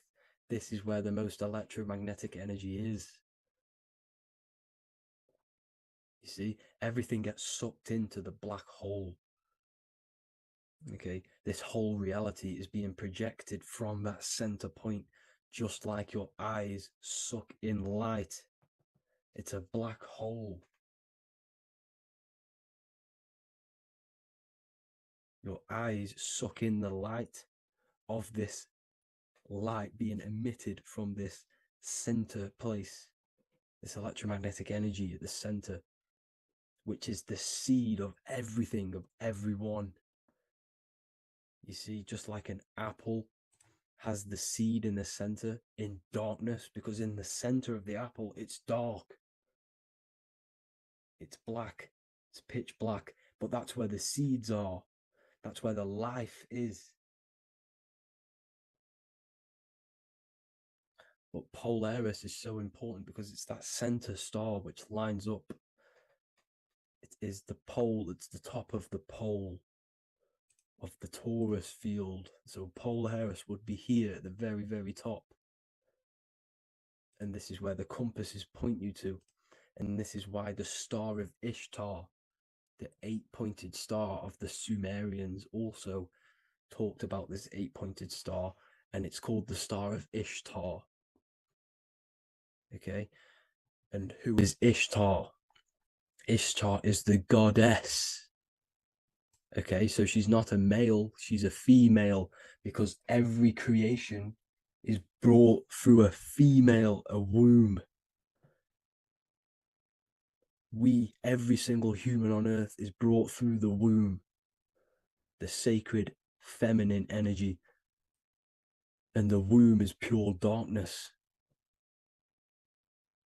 There's no light in a womb, just like the center of our realm. There's no, it's a black hole. Okay, and guess what? She's the god of fertility and sexuality. She is responsible for all life. Okay, so the star of Ishtar is the star of Polaris, which is symbolizing the responsibility for all life, the center of our realm, the black sun, the black hole.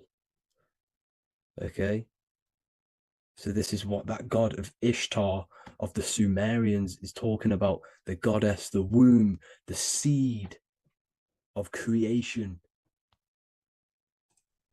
So this would be the portal, more than likely the portal in and out of our realm, because it's the top of the torus field. And what's above this realm is the heavens. So this is where you get sucked in from the heavens. Your soul gets sucked in and brought onto this plane of existence called Earth.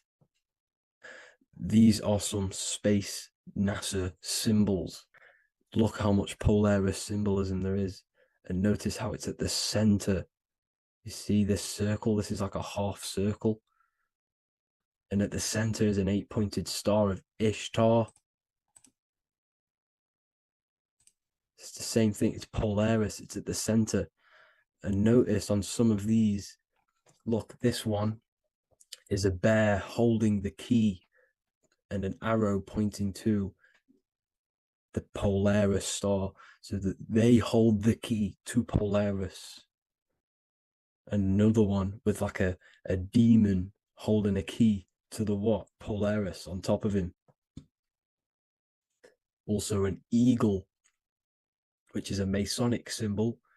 The eagle holding a key on top of the center.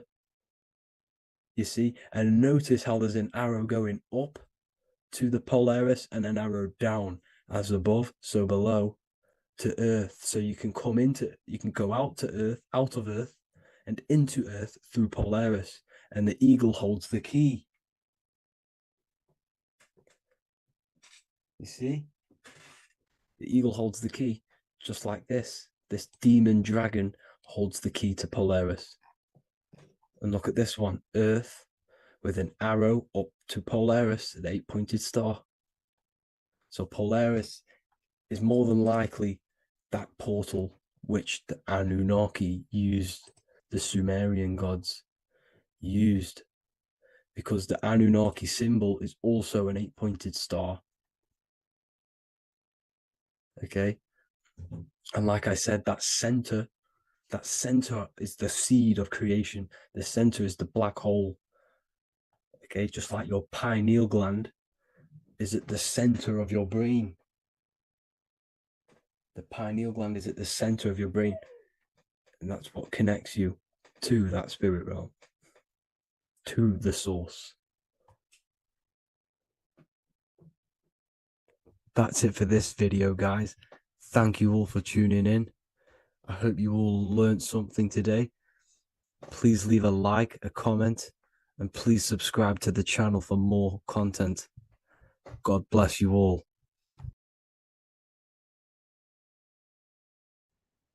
Hello, welcome back to The Real University. Today we're going to be talking about hidden spells within the language, English language. This is why we call it spelling. A lot of people are already aware of this. However, I'm going to go over some words that have double meaning, meanings to them, behind them, which trick your subconscious mind. So the word grammar comes from the word grimoire, which is also known as the book of spells or a magic book, on how to create magical objects like wands, amulets, how to perform magic spells, charms, and summoning and invoking supernatural entities such as spirits, which are on the other side of this physical reality. So what you must understand is what you say in this physical world is also happening in the astral world as well. So your words are spells. They cast spells into the spirit plane. They cast spells into your mind. They cast vibrational frequency into your cells in the water. Water holds a lot of energy. So we're going to be going all over this. The subconscious mind takes everything as truth. Everything you say is truth to your subconscious. And you should know this by watching the Manifestation Mastery 2.0 course. I talk about this. This is so important that you understand this, because everything is truth within the subconscious. It only knows you. Your subconscious mind, if you watch the course, you should know this, it's responsible for 90% of your daily basis behavior. The thoughts that you are thinking on a daily basis, the things that you do, the things that you say, 90% of what you do and say and think you did yesterday, because of the subconscious mind holds all of your programs.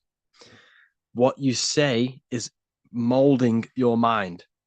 What you state is truth in your mind. It does not know the difference between a joke or it takes everything literal. It is literal.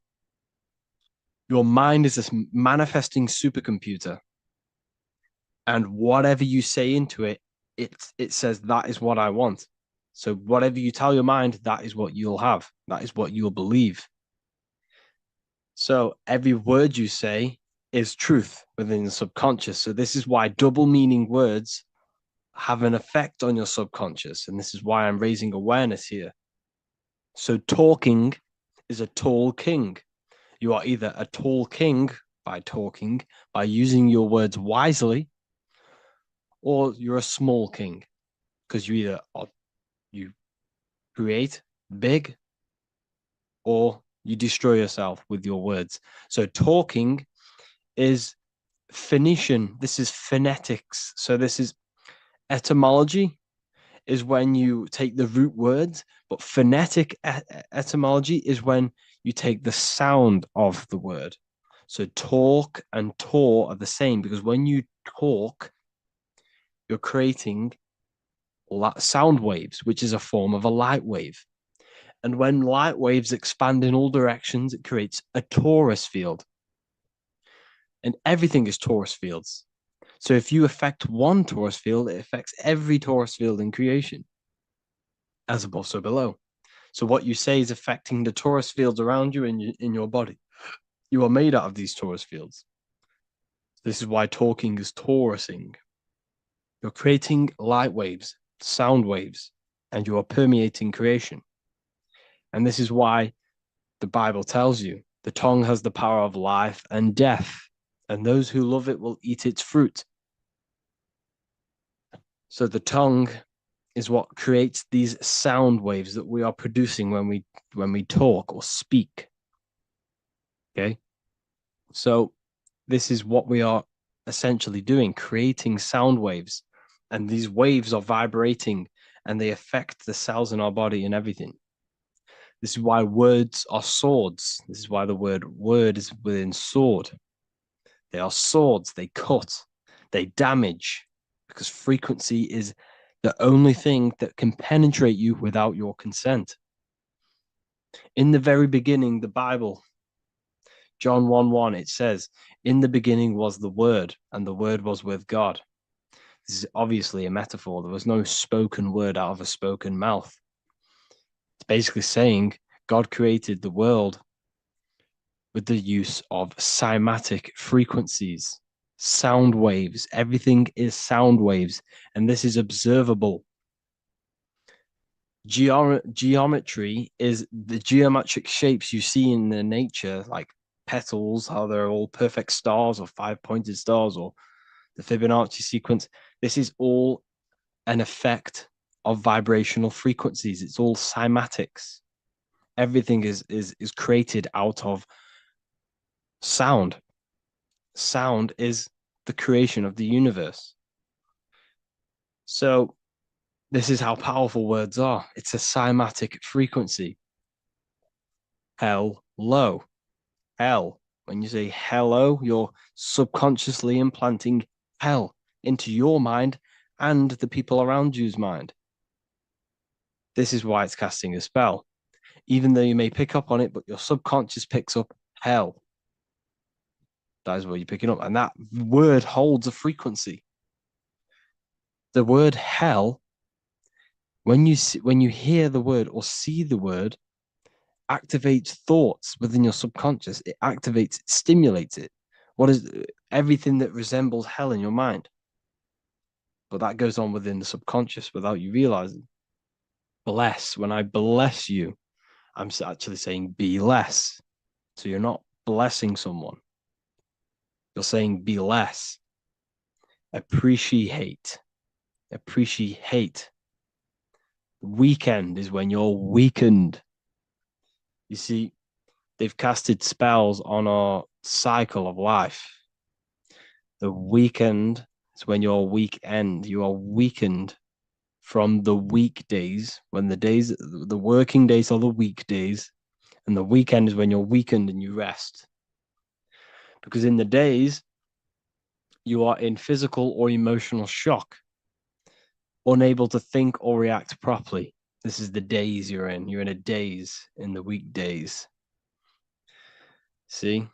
Parents are a pair who rents. Because you don't, well, in this, we do own our children, but in the system, we technically don't. You're a pair who rents. Slaughter. They want you to think that slaughter is laughter.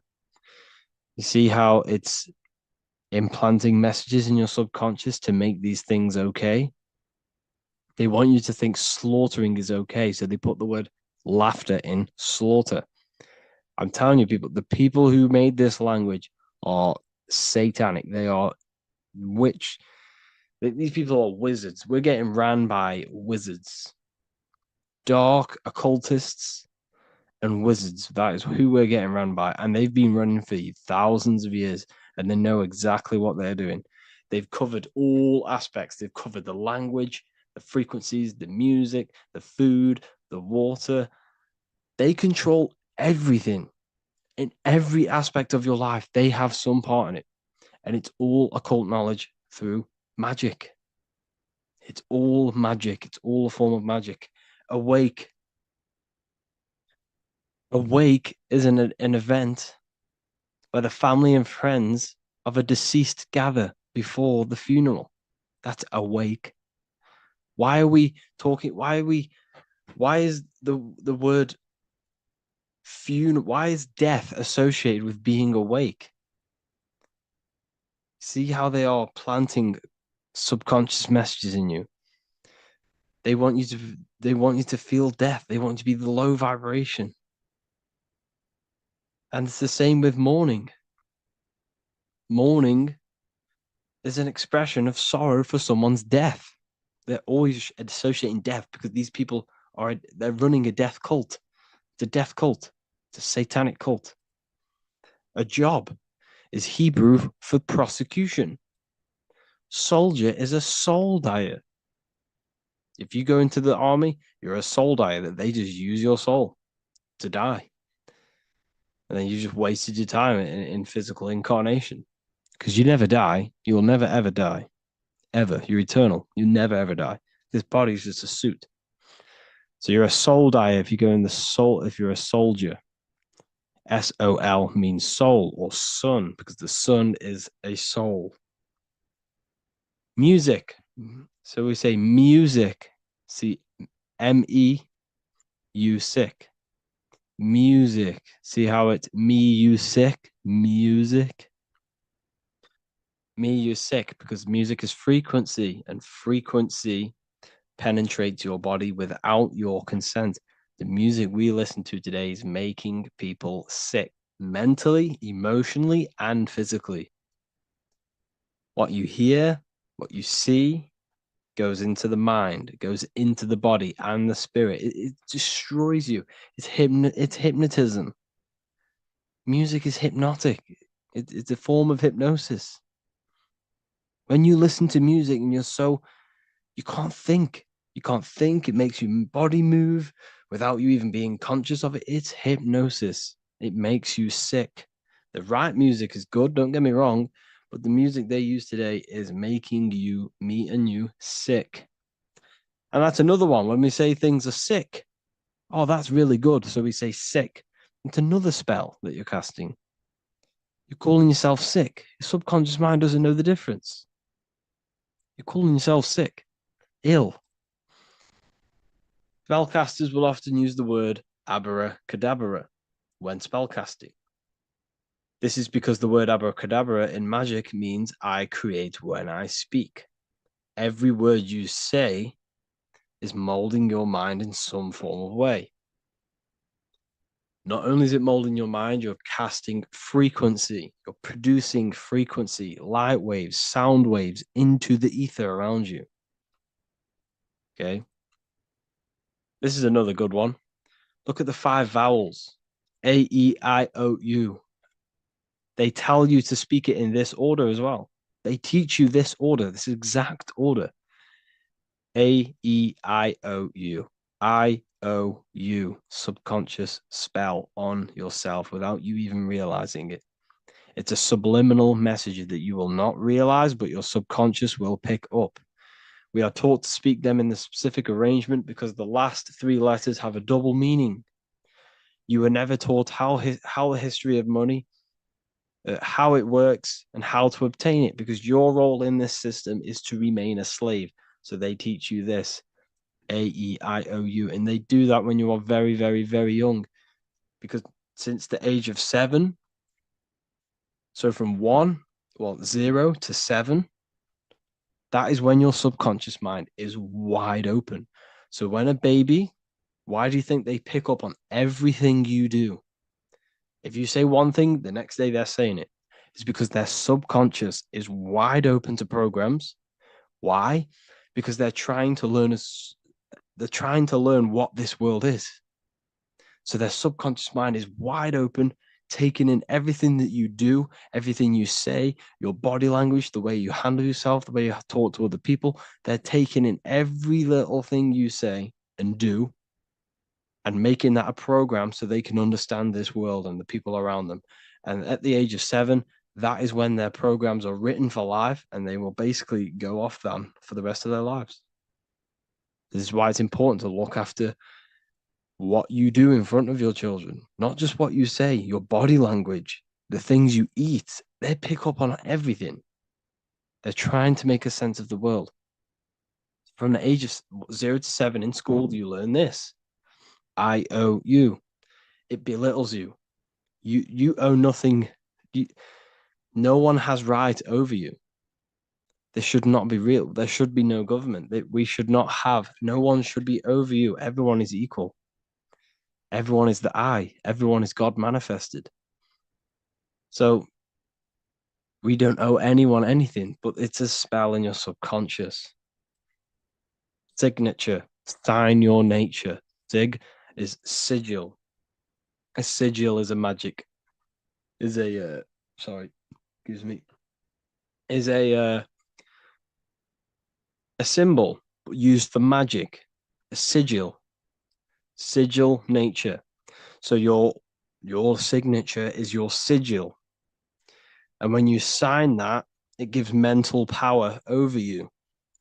Once you have put your sigil into that paper, they now have mental power over you. It's magic. It's all a form of magic and brainwashing.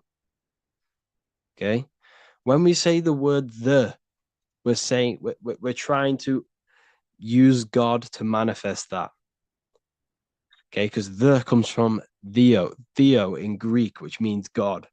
So when we say theology, ology means the study of. Theology is the study of God. That's what theology is. Theo, when we say I am we are using God to bring it into existence.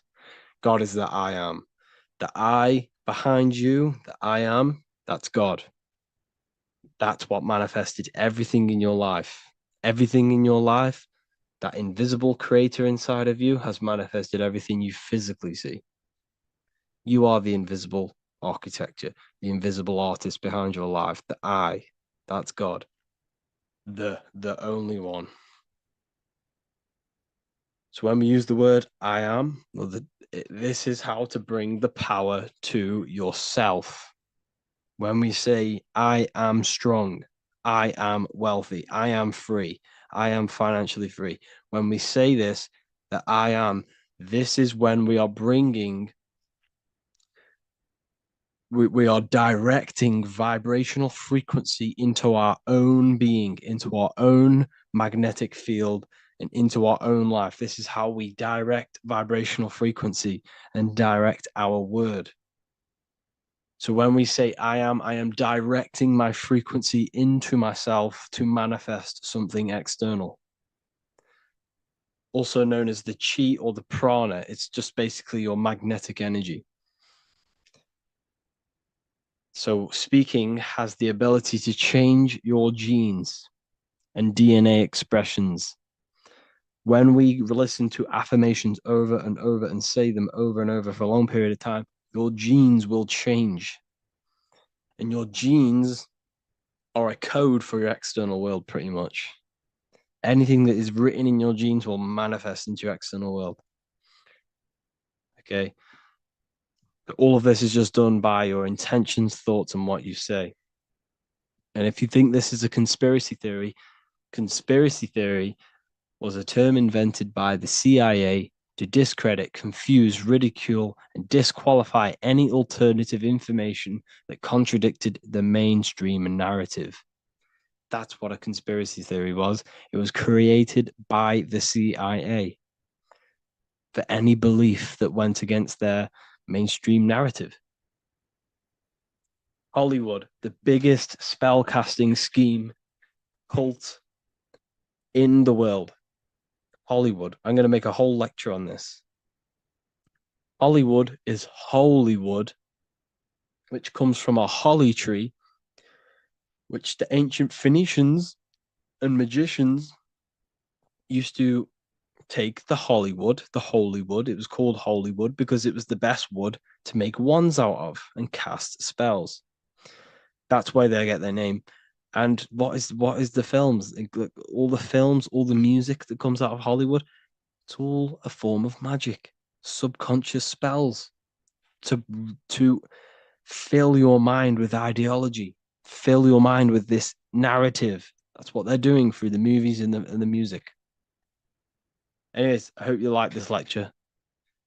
Thank you all for joining the Real University. I hope you're all learning a lot here, and looking forward to making some more awareness for you and more knowledge.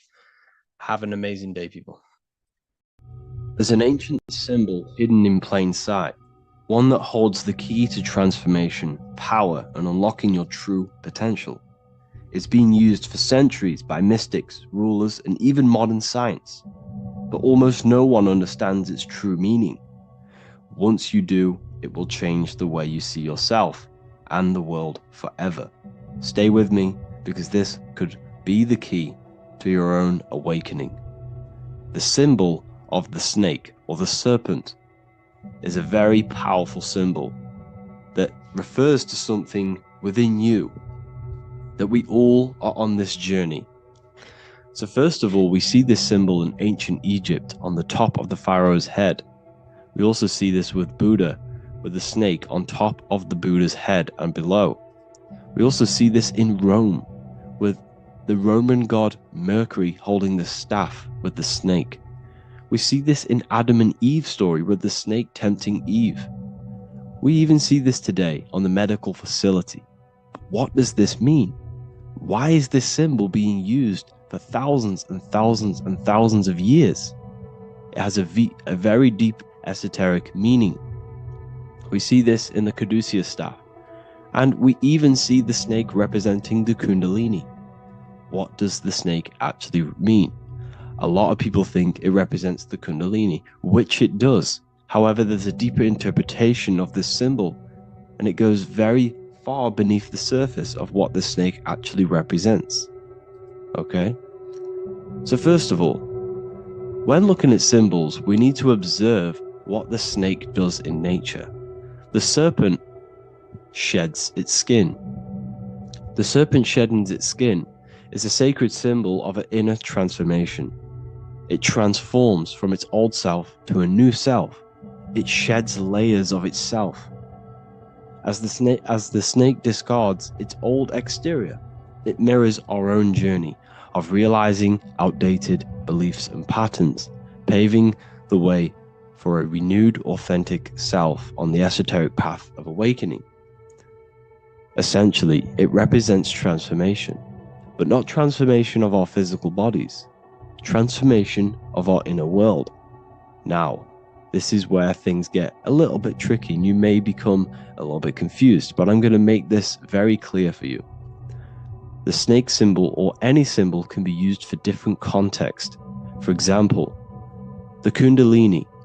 We see the snake representing the kundalini. We all know that energy can't be destroyed, only transferred. Like I said, this is a transferring of energy. It's a changing, a transforming, shedding its skin. It represents transformation. Sexual energy is energy, and we can transform the sexual energy into a kundalini awakening to activate dormant brain cells in our brain, and to activate the human light body, which is the spirit. We can cultivate, save, and retain our sexual energy, transmute it up the spine to activate the brain.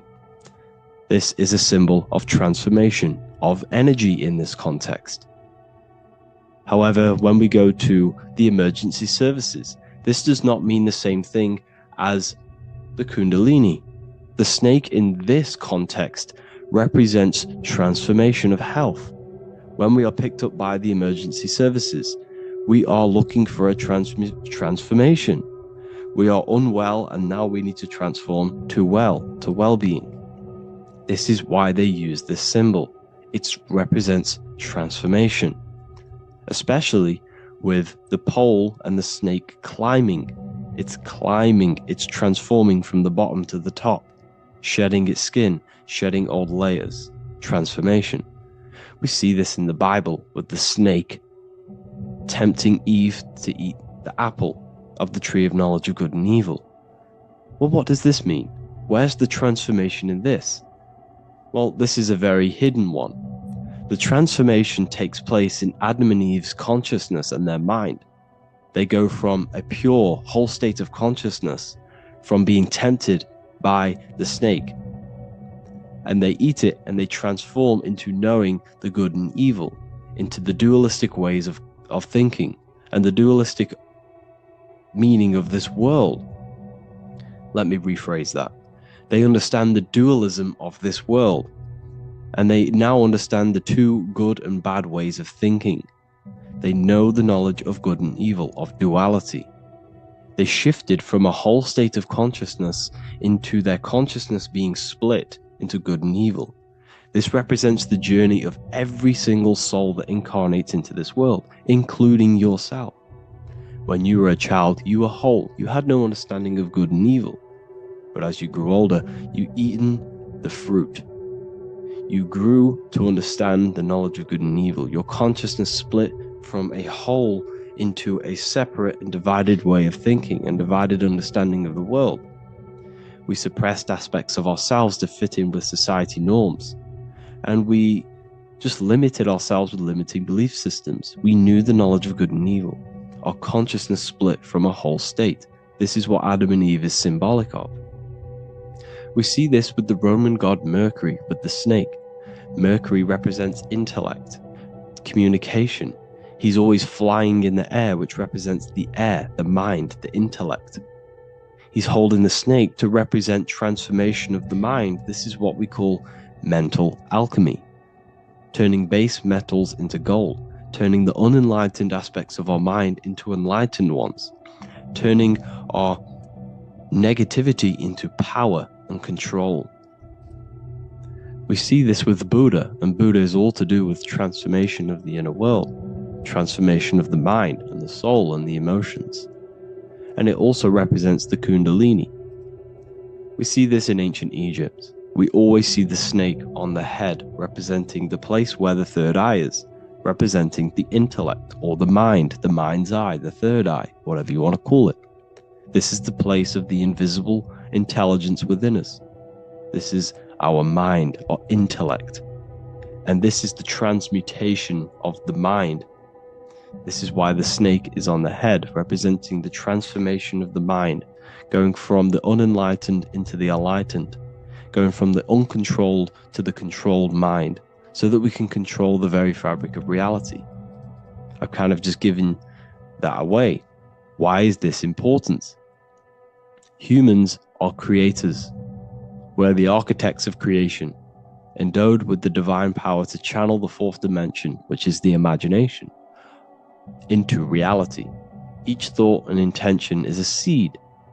When nurtured with focus and clarity, transforms the unseen into the tangible experience. This creative process bridges the gap between the ethereal and the material. Humans are creators. It's impossible for you not to create. Whether you're doing this consciously or subconsciously, you've been creating your whole life, turning non-physical thought into physical reality. We are creators. However, the mind cannot create in a state of chaos. The mind cannot create with limiting beliefs. The mind cannot create with thoughts that come and destruct our minds. The mind cannot create consciously and effectively if there are impulses within our mind, and we have no control over the mind. So this is where self-transformation comes from within. This is where the snake comes in. The snake represents the transmutation of our mind from the uncontrolled to the controlled. In this context of the Egyptians with the snake on their head. It's all to do with mental alchemy. In the occult tradition, the mind is seen as a delicate instrument that demands constant vigilance. Left unchecked, it reverts to archaic and destructive thinking patterns. Like a finely honed blade, it must be continually sharpened through discipline and self-refinement. In this unending process of unveiling and mastery, we learn to shape reality, harnessing the power of our thoughts to manifest the highest potential. It's all to do with mental alchemy, and this is how the snake is connected to you. And what the snake represents to you, it represents the transmutation, the changing of ourselves, of our consciousness, so we can gain control in this 3D world. If we lack control, then we'll constantly be manifesting chaos. Now, there are 3 ways that we can transform our world, and we can slowly transform our mind. Now, this is not an overnight process. It takes periods of time of purification. And number 1 is affirmation. Let's say we have this dirty cup of water, and we have a tap of water. And in this tap, it's pouring in more water, clear water.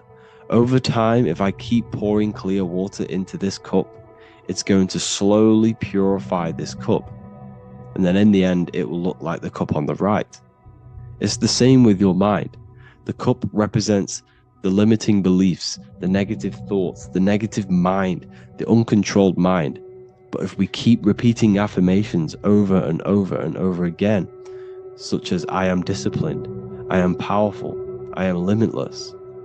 Over time, this can purify our subconscious, and we can gain control over the mind, and we will become conscious of the thoughts that we are giving attention to. The second way is meditation. Meditation allows one to develop an off switch for the mind, providing a sense of control over it. Over time, we gain the ability to filter our thoughts and become more conscious of the ones we choose to engage with. Meditation, over a period of time, will give you this button that allows you to filter out negative thoughts. If you have a negative thought in your mind, you'll be able to become conscious of this and redirect your mind's attention. This is all about self-control, because remember, we become what we think about. The snake represents the transmutation of the self. And another way is visualization. Visualization allows your subconscious mind to experience the reality you desire, accepting it as truth. As the subconscious becomes more immersed in this imagined reality, it works to manifest it into your conscious experience. Your visual eye, visual eye. You're using the mind's eye to see and mold your future. That's what imagination is for, to create in your future. You can become your future now in your imagination. And this can slowly purify your consciousness, slowly purify your mind, which will then, if you do all 3 of these over periods of time, you will see great transformation from the inside out. And your outer world will start to mirror your inner transformation, because it's as within, so without. You change your inner world of consciousness, of thought and emotion, you'll change your external reality and your circumstances. So I hope this lesson has gave you a great understanding of what the snake actually represents. And now that you see it, you will see this everywhere. Every time you see a snake, you know it represents the transformation. So please, if you can, leave a like, comment, and subscribe, and turn on the alerts to make sure you never miss a video. And if you have any video suggestions, feel free to make a comment and I can make a lecture on it. I appreciate you all watching this video today, and I'll see you all inside my university if you're inside, and I'll see you all in my Telegram if you join. And I'll see you in the next video, of course. Thank you and take care. What if I told you many people around you have probably sold their souls? It's more popular than you think, and it's very easy to do. Selling your soul is not something that you can just go and meet the devil and do it. It doesn't work like that. But before I tell you exactly how you can sell your soul and how not to sell your soul, what is the soul? So looking at Jesus, we always see two lights surrounding his head, one surrounding the heart. And as of course, if you've been watching my channel, you know Jesus represents you. He represents the divine essence of the universe made in human form. Each one of us possess a fractal of God's infinite consciousness. We are all God. We are all God experiencing himself in a three-dimensional divided form, separated from his oneness. God wanted to experience himself. So he made this world. So each one of us possess a soul, and the soul is the spark of God's infinite loving consciousness, filled with God's loving moral law. So the reason why Jesus is always have a light above his head and a light on his heart is because this represents the brain and the heart. The brain is not the mind. The heart is not the soul. The brain is the physical manifestation of the mind. It is the physical mechanical computer for the spiritual mind. The heart is the physical manifestation of the soul. The heart is a brain. In fact, it contains 40,000 specialized cells, which are the exact same cells found in your cranial brain. Yes, your heart is an emotional brain. Your cranial brain is a thought brain. It's a computer. Okay? Everything that exists physically exists non-physically. This is what the ancients called spirit. Just means invisible force. The mind, the thoughts are not made of atoms. You can't touch, you can't find tangible thoughts, imaginations. These things exist spiritually in metaphysical counterspace. It's the same with your emotions. The emotions are spiritual. They are not physical. You can't touch them. So thoughts are the language of the mind. Emotions are the language of the soul. Sometimes we can become eluded by thought and we can become eluded by emotion. If we are led purely by emotion, we can create illusions in our perception. The same if we rely only on thought. We must balance these two. Okay? So the mind is the creator. The soul is the operator. Every thought we think is being judged by our soul. The soul is the judge. The soul tells you what is right, what is wrong. And even the Freemasons depict this spirit and matter in their black and white checkered boards. White is spirit, black is matter. Matter is dead, spirit is life. This is what this represents. Physical reality is not just physical.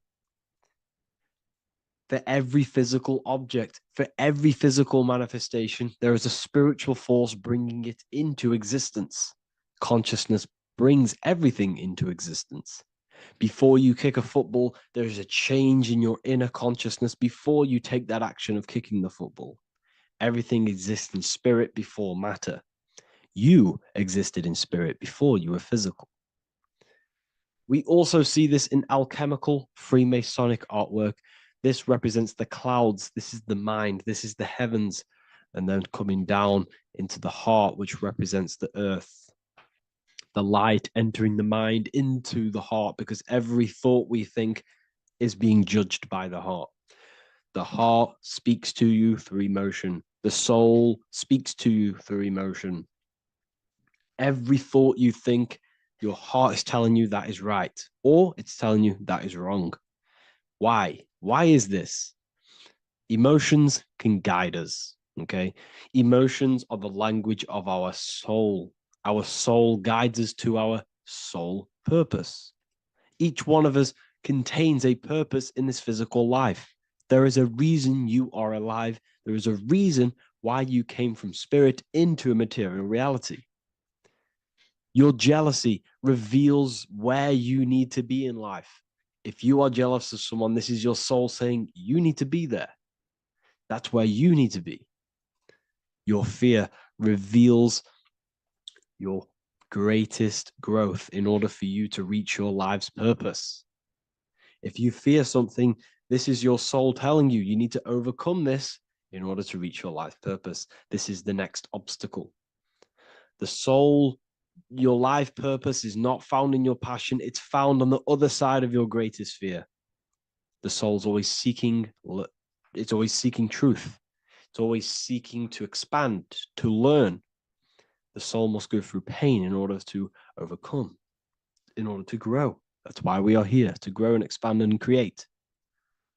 We also see this in alchemical artwork. Again, the mind in the clouds, the heart and the soul. They must work in unity. Each one of us contains the spark of the divine, which is the soul. Okay? Which is the soul. This is the operator. God, generator, operator, destroyer. The generator is the mind. The operator is the soul. The destroyer is the body. Everything will generate, everything will operate, and everything will die. That's the Trinity, the Father, the Son, the Holy Spirit. There's always a Trinity, Brahma, Vishnu, Shiva.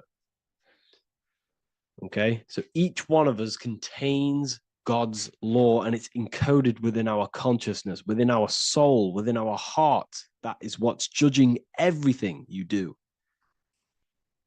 Every time you hurt someone, you can feel it.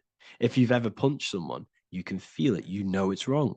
If you've ever stole something from someone, it doesn't matter what you've learned in the past. If you steal something, you know deep down within your soul is wrong. This is because each one of us are encoded with God's law of love and integrity. I don't care how tough you think you are and how hard you think you are and what you've done in your life. I don't care. You know what is right, what is wrong, because you are encoded with love. Does not matter how far your mind can take you away, how corrupt your mind can become. There is always a spark of love and empathy in your heart, in your soul. You know this when a child. When you're a child, you're not racist. You don't want to hurt anyone. You don't want to steal. As a child, you're pure love, you're pure awareness, you're pure. You would never think about being racist. It's the corruption of the mind that leads us to corruption. Our soul always wants to do good.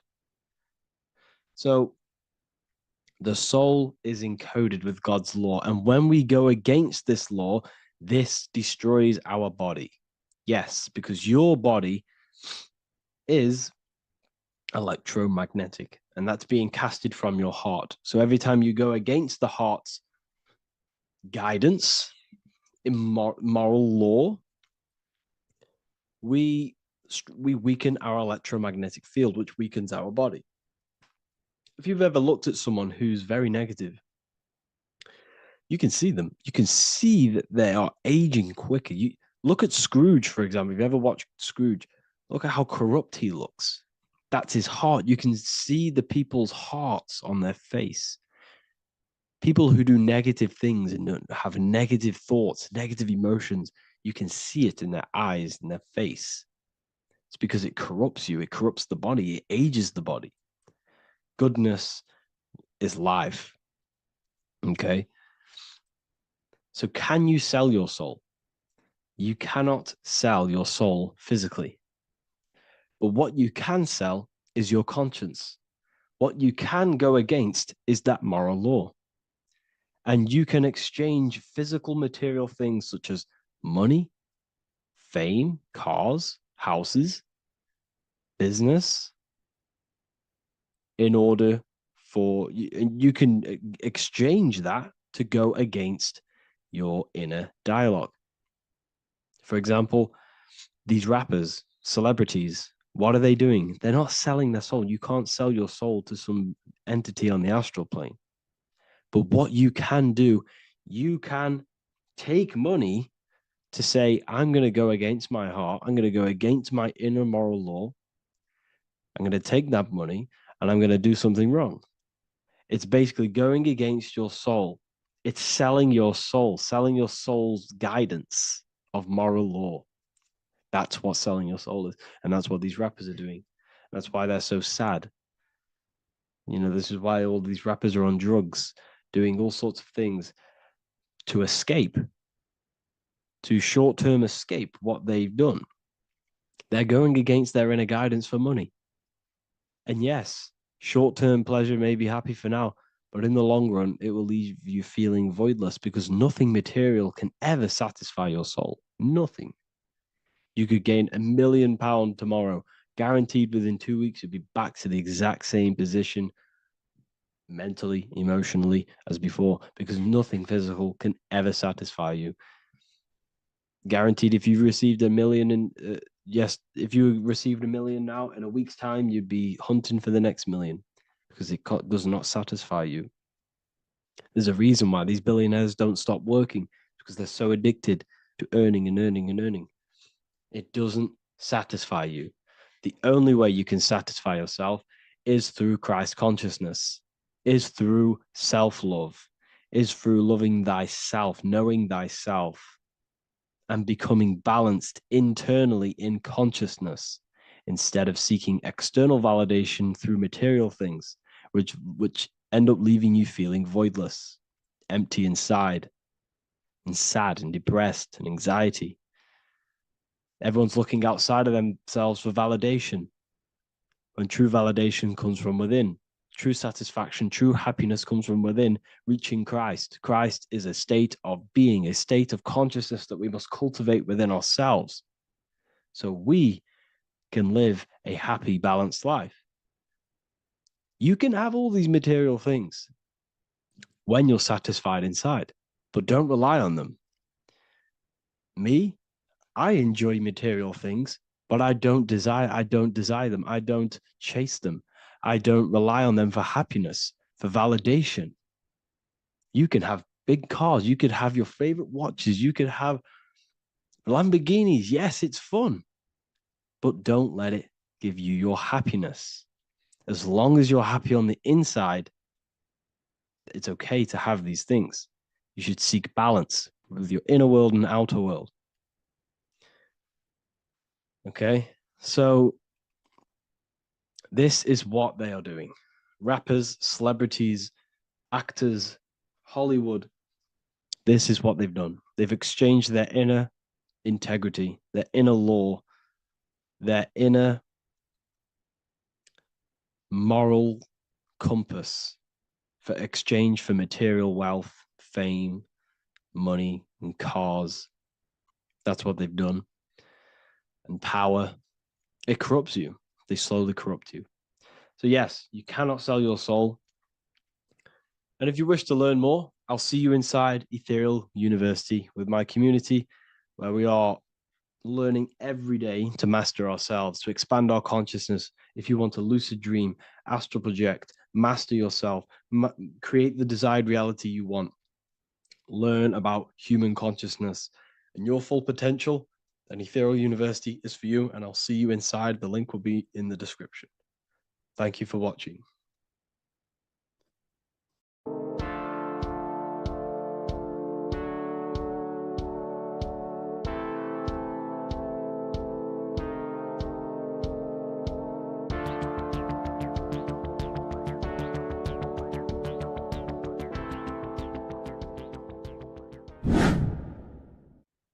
How are we all doing, people? It's Revival of Wisdom from the Wisdom Academy. Today we're going to be breaking down God, consciousness, and the higher and the lower self, and how to overcome the lower self. Now, the first thing you need to understand is that you are the invisible intelligence within the brain, within the body. This invisible intelligence is known as the mind. But you are not the mind. You are the observer of the mind, which is the soul, the invisible entity. The mind is your intellect, your intelligence. Now, the mind is, it's hard to put this in words, but the mind is something that gives you the ability to explore the universe. And this inner self is the I am. It's the quiet, the inner self, the voice you see in you hear in your head. This is why within spells high twin, inside, internal. The I is also the number one, which is one line. Because the one and only, is the inner self, which is the I am. This is why you say, my name is Harry. You are not Harry, you are the I, the inner self, the intelligence. Okay, this is why Jesus in French is I am. You look with the two eyes and you see with the inner eye. I and I, the same thing. Okay, because the I inside is what gives you the perception of what you're looking at. So when someone's trying to explain something and then you catch on saying, I see now, it's because you're seeing with your inner eye, the one that gives you perception, gives you intelligence, gives you the ability to understand things. This is the internal eye, the invisible self, which the physical body is nowhere near as complicated as this inner self. Is in infinite potential, infinite potential. God, God, generator, operator, destroyer, soul, mind, and body. Brahma, Vishnu, Shiva, the Father, the Holy Spirit, and the Son. They're all the reason why you see God is always a triad is because it represents yourself. Your invisible intelligence is God. Me and you are the same invisible intelligence. We are the invisible intelligence experiencing the program being ran by the central nervous system and the brain. I always say this in my videos, but I have to, in order for you to understand the things that I'm going to say later on in the video, you need to understand this concept, is that you are the consciousness experiencing the nervous system, the tree of knowledge of good and evil, which is you here. You would be in this invisible intelligence right here in the center of the brain. Now, this is why the ancient Christians show God is in the brain. This is the brain stem. This is the brain. This is also the brain stem and the brain. The brain stem and the brain. It's all depictions of the brain because the brain's the computer, the electromagnetic computer, which decodes the demands created by the invisible intelligence, the I, the inner self, you, your true self. The person moving, if you observe what someone moving, this is going to sound, but if you observe someone walking, it's not the body. The body is moving, but the thing telling it to move is the invisible intelligence. Before you kick a football, a decision is made within your invisible intelligence, your mind. And this consciousness, this invisible intelligence, is either stuck between the lower self and the higher self. Okay? When the invisible intelligence, meaning the true self, identifies itself with the physical body, it will trap its mind within physicality. This consciousness that we have is either operating in the lower self or the higher self. It's either feeding the material body or it's feeding the spirit. Okay? But because we are physical and spiritual, we need to be even. We don't want to be meditating all day long because we do have a physical body as well whilst we are here. We are playing a game in physical matter. Okay? Now, the reason that you incarnated here is to learn a lesson, because the mind can manifest anything it wants within the astral planes, within the world of imagination. It can manifest anything it likes, but it incarnates into matter, into this game, so we can understand labor, because anything in matter you have to labor to manifest. But in the astral, you can manifest at the click of a finger. You come here to learn the knowledge of good and evil. And your consciousness, I came out a bit off topic there, but your consciousness is experiencing the lower or higher self.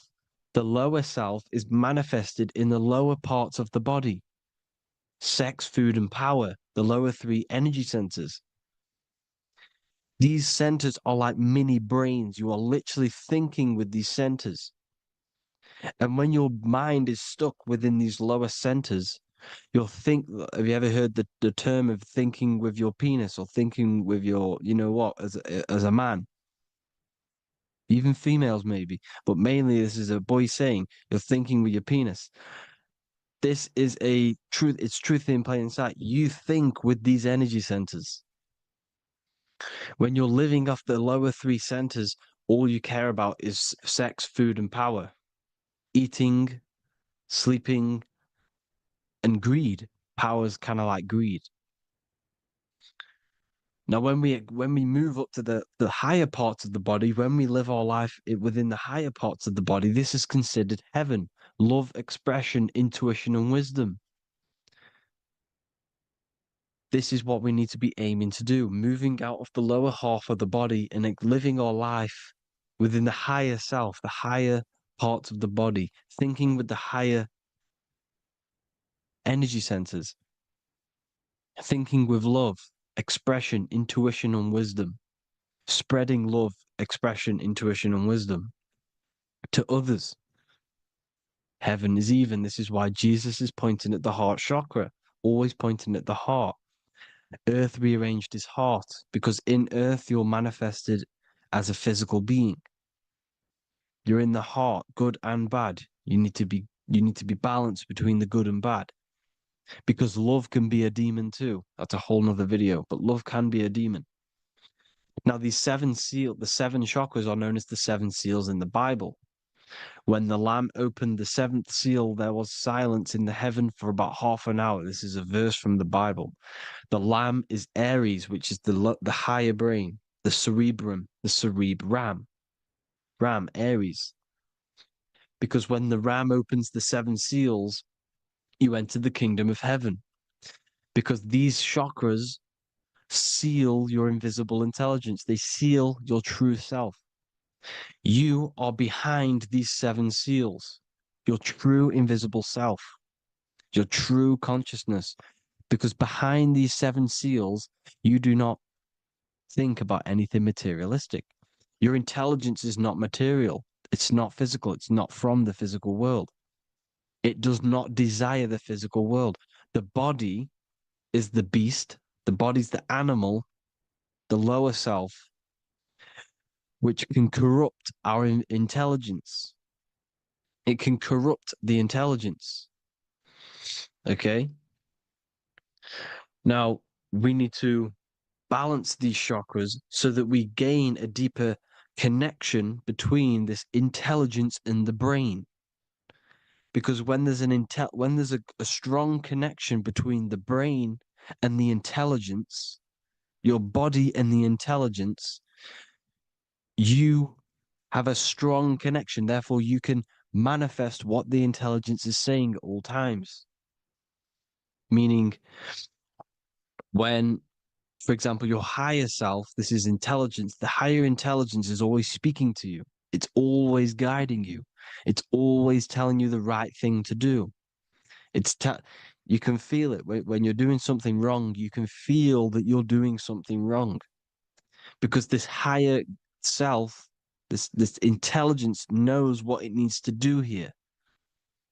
And when there's no connection between the body and this our intelligence, our true self, when we strip away, when you close your eyes for long periods of time, you will figure out you are this invisible, infinite creative being.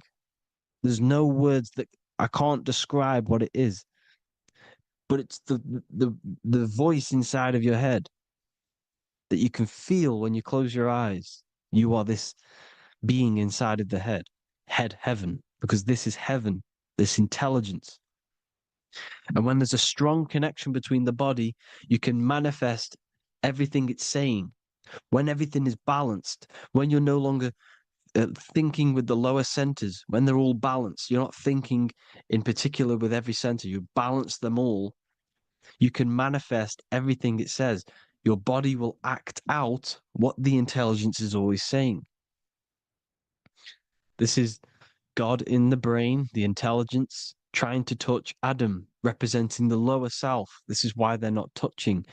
Notice how Adam is resting, but the intelligence is always reaching out, stretching, symbolizing metaphorically saying it's guiding.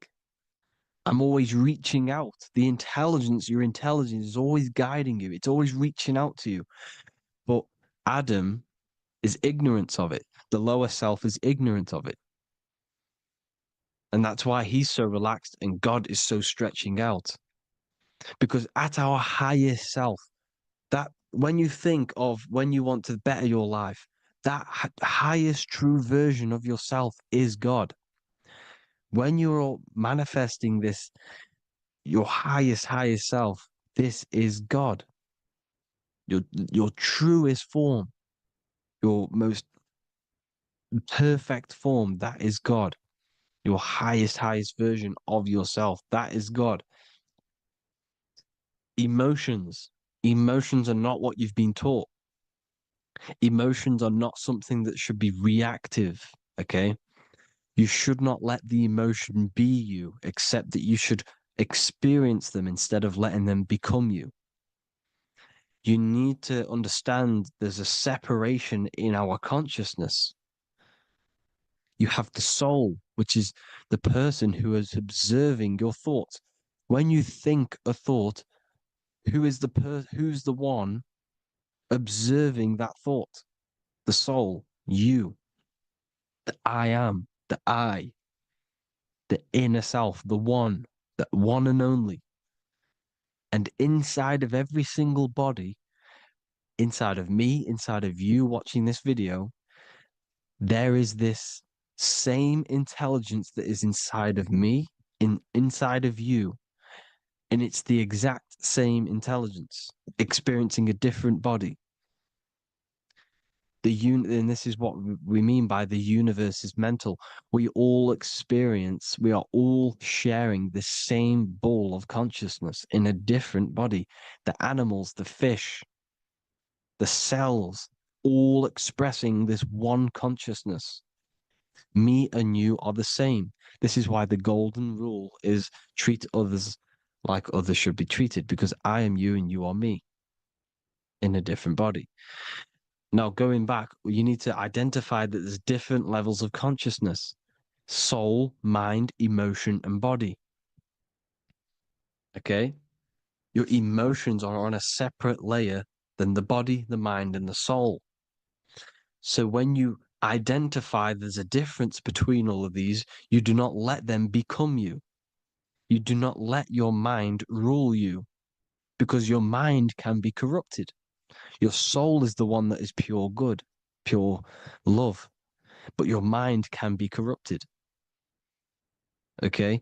Your emotions can be corrupted. The body can be corrupted, but the soul can never be corrupted, only layered on top. You can only throw piles of programs within the subconscious, layering the soul down, but deep down inside of it, every single one of you, there is a loving being. Because the love comes from the heart. Love is the universal emotion, expression. Now, your thoughts can become bondage, your emotions can become bondage. Now, what do I mean by bondage? By conquering the lower self, we need to conquer our own mind, because the mind is what's manifesting the lower self. When you're thinking with the lower half of the body, When when you're becoming your emotions, you need to experience the emotion, not become the emotion. Do not let the emotion become you. Do not let your thoughts become you, because your thoughts are tools that you can manifest. Your thoughts are the idea. Your emotion is the energy that you can use to manifest that thought. Your emotion is energy in motion, emotion. You use emotion to manifest, to feel as if you already have the thought. Therefore, you become that vibration. Therefore, your emotions are actually a creational force that is given to you to manifest things, because you're a human, a manifester. You're here to manifest things. You're a creator. You are a god. Your inner self, your intelligence, your I am, the one and only inside of you, the inner self, the quiet one, the one that's deep, deep down, the invisible intelligence, is it's creating things all the time. All the time. Speak no evil, see no evil, hear no evil. This is the astronauts, they're Freemasons, but they understand this because thinking, seeing, and hearing can corrupt your mind. And when you have a corrupted mind, you'll have a corrupted subconscious. The subconscious will manifest into the body because 90% of your behavior comes from the subconscious mind. So you got to speak, see, and hear no evil. But sin, what is a sin? To overcome our lower self, to overcome our lower self, the 7 deadly sins are not something that goes against an external God.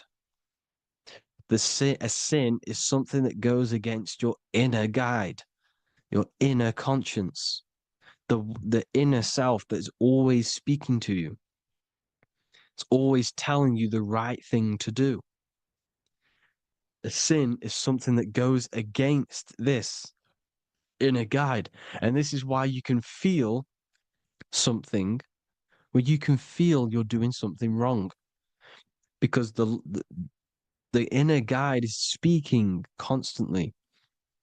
And when you commit these 7 deadly sins, which are 7 internal states which keep your invisible intelligence bound to your physical body. Because evil, right? Evil love bondage. This is why they stay in this realm and they control this realm, because they love the bondage of the body. They like matter. They want to stay in matter for eternal life.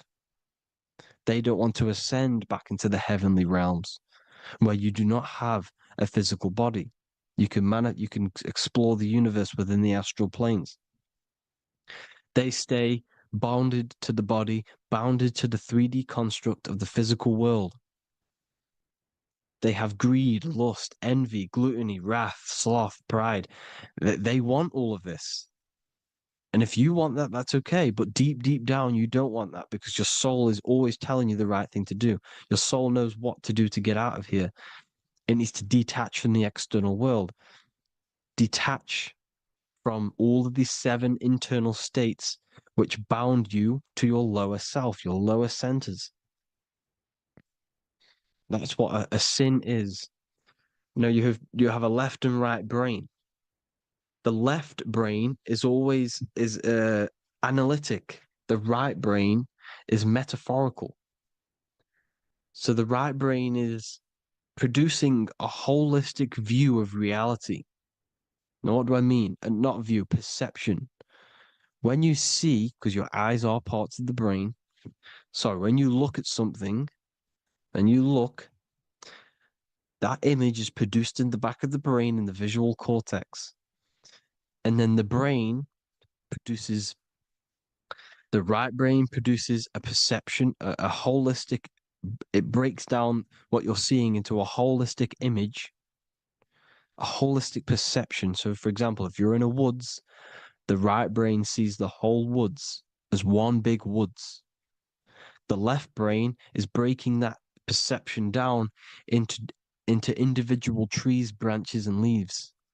So the left brain's to do with duality, the right brain's to do with wholeness, unified. The left brain's dualistic, analytic. This is necessary so that we can pick things up and manipulate them and break things down. We need the left brain, we need the right brain. I'm not saying any of them's bad, but the left brain, sinister in Latin, means left. Because when you're left-brained, you see everything in dualistic. You see everything is dual, when everything's actually one. We need to be focusing and strengthening our right hemisphere. I'm not saying sit in the right hemisphere all the time, but we need to be strengthening our right hemisphere. And this is why left is sin and right is right. Because when you focus on the right hemisphere, you see the holistic perception of creation. The right hemisphere sees humanity as one unified consciousness. The left hemisphere sees everyone as individual persons and egos. Because the left hemisphere is dualistic. And this is why the Bible says, cast the net onto the right side of the ship and ye shall find. John 21:6. What does that mean? Cast your energy, cast your perception into the right hemisphere of the brain, and ye shall find unified consciousness. You shall find your higher self, the one and only. If then you have been raised with Christ, seek the things that are above, where Christ is seated at the right hand of God. Wow. Powerful. What does this mean? Seek the things that are above, where the Christ is seated at the right hand of God.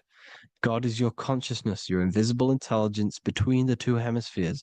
The right hand of God is the right hemisphere. Seek the things that are above the heart. Love, intuition, expression, and wisdom. Seek the things that are above the heart, the higher self, the higher part of the body. Because when you seek the things of love, expression, intuition, and wisdom, you create a strong aura. You attract the same frequency. And this frequency is heaven, God. This is the Sumerian artwork showing the lamb. This is a step symbolizing stepping upwards, raising up. He's stepping over the lamb up to the bird. His hand is going to the bird. The lamb symbolizes the lower self. Okay? The bird with the wings is in the sky. It represents the higher self. This is why angels always have wings, because it represents the higher self in the sky. The lamb is a ground animal, symbolizing the lower self. He's stepping over the lamb to the bird, his higher self, his invisible intelligence. Horus and Set, Jesus and Satan. Look, Horus has an evil brother, Set, just like Jesus and Satan. Horus is a bird, higher self. Set is a ground animal, lower self, which is the devil and the angel on your shoulder. You see? The right and the left hemisphere, the two wings. So the devil and angels always speaking to you. The higher and the lower self. It's the battle between the higher and the lower self, between the invisible intelligence and the physical body, because the body's the one that wants the sugar, it wants the pleasure, it wants the sex, it wants the porn, it wants all of the materialistic things, it wants the 7 deadly things. Okay, it wants this. There's a battle between the higher and the lower self, your intelligence and the body. This is why you need to become balanced, so that there's a deep connection between the body and the invisible intelligence, that I am. You need to master your mind with discipline, and you gain a connection between the brain, the body and the intelligence. Resurrection, transmuting sexual energy. Okay, this is important. Res is Resh, which is Hebrew. The early Hebrew Resh symbol is the head. This is the head. Resh, erection. Erection is a sexual stimulation. Resurrection is rise erection. You got to raise your sexual energy up the base from the spine to the head. This is the Christ, the Christos. Because there's a psychophysical germ, psychophysical oil produced in the brain every month. Go and watch my other video on raising the chrism. Okay? And every month there's this fluid produced in the brain, which takes 2 trips, because one's produced by the pituitary, one's produced by the pineal, magnetic female, magnetic and electric charge. And it takes 2 trips down the spine to the solar plexus, the bread of life in the Bible, or Bethlehem in the Bible, because the River Jordan's your spine. Goes down to Bethlehem. It gets born in Bethlehem, just like Jesus. Because when this oil travels to the solar plexus, it creates the seed, the seed of life, and it feeds the body, all the central nervous system, all the cells. It regulates the blood, does all sorts of good things for the body. This oil. Now, when you save your sexual energy and you raise your resurrection, you awake the Christ. You raise it from the solar plexus or the sacrum bone up to the brain. You activate 100% of the brain, and this is the true resurrection of Christ. Instead of wasting the energy and giving away your sexual fluids, because behind the fluids is the energy. So when you release that fluid, the energy is out there. You've released the energy. Your sexual energy is the most potent emotional force a human could possibly feel. Same with any animal or anything. The sexual urge, the sexual emotion is the most powerful, potent emotion that you can feel. It takes over the whole body. When you feel sexually aroused, it takes over everything because it's so potent. And when you fight the serpent, when you fight the sexual energy, which is shown here in the Egyptians, the cat cutting off the head of the serpent, or Hercules fighting the serpent, or in the Greek mythology fighting the 7-headed dragon, the 7 chakras. The serpent is your sexual energy because it symbolizes your kundalini. When you fight it and you transmute this energy, instead of releasing it, instead of acting sexually on it, you can transmute the energy, transfer it from the solar plexus up to the brain. You can also do this with other tasks. Instead of releasing it, instead of raising it from the solar plexus to the brain, you can use it for other things. So, for example, you want to think critically. You can use it for critical thinking. You can use it for going to do exercise. You can transmute sexual energy into anything. But you can do this, you can raise the sexual energy, and you can use this energy to push the cerebrospinal fluid from the solar plexus up through the spine, up the 33 vertebrae to the brain, and it'll activate 100% of the brain. And this is the resurrection of Christ. Jesus was never dead. Jesus was never rose from the dead. It symbolizes the Christ, Jesus Christ. Christ is Christos, which means oil in Greek.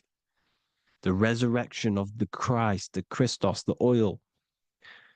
When it activates 100% of the brain when it's raised, and it can regulate all the systems, it can regulate all the blood, it can regenerate the body.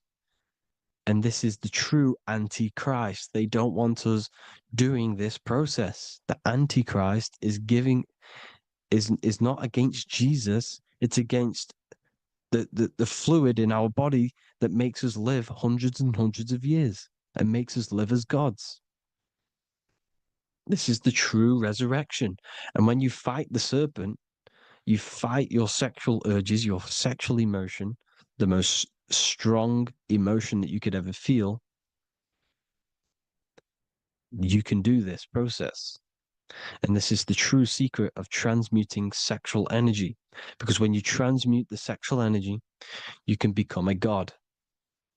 And this is why Hercules is fighting the serpent. Notice how the serpent is low. He's reaching down to it. It represents the lower self. Because the lower self wants the lust. It desires sex. The body desires sex. There's a fight between the higher and the lower self. But when there's balance, there's even. Heaven is even. When there's evenness between these, this is the kingdom of heaven. This is when heaven is on earth. So at our highest levels of ourselves, the highest level of our intelligence, this is God. God is something that we manifest. We need to achieve Christ consciousness by battling the body. There is no battle outside of the physical body. It's an internal battle. Jesus and Satan have been externalized. Nothing exists outside of you, because I explained in the beginning how you are the consciousness experiencing the central nervous system. Therefore, there is nothing outside of you. It's all internal. Jesus and Satan have been externalized. Why? Because it's business. The church is a business. It's all a business. They've created these figures to be historical when they're not historical. The Bible's not historical. It's all externalized. It's called exoteric, when the truth is esoteric, internal teachings. So anyways, people, balance the chakras, balance the two hemispheres of the brain, balance the conscious and the subconscious. Balance is perfect, the yin and yang. You are spiritual and physical. You live in day and night. You need to be balanced. Oneness. Seek oneness. And this is the true kingdom of heaven. And when we all realize that we are all the same intelligence, the same consciousness expressed in different bodies, when we all realize this, we all realize we're all one. Doesn't matter what race you are. It doesn't matter what race you are, where you're from, your nationality, because none of you are actually from here. None of you are from the physical world. You're manipulating the physical world through the physical body. You are the I am. We all have a soul. Every single one of you has a soul. We all have souls. The reason why they say some people don't have souls is because they're trying to suppress your mind. They don't want you to know that you have a mind. That sounds crazy, I know. But a lot of people haven't realized that they have an infinite intelligence called a mind.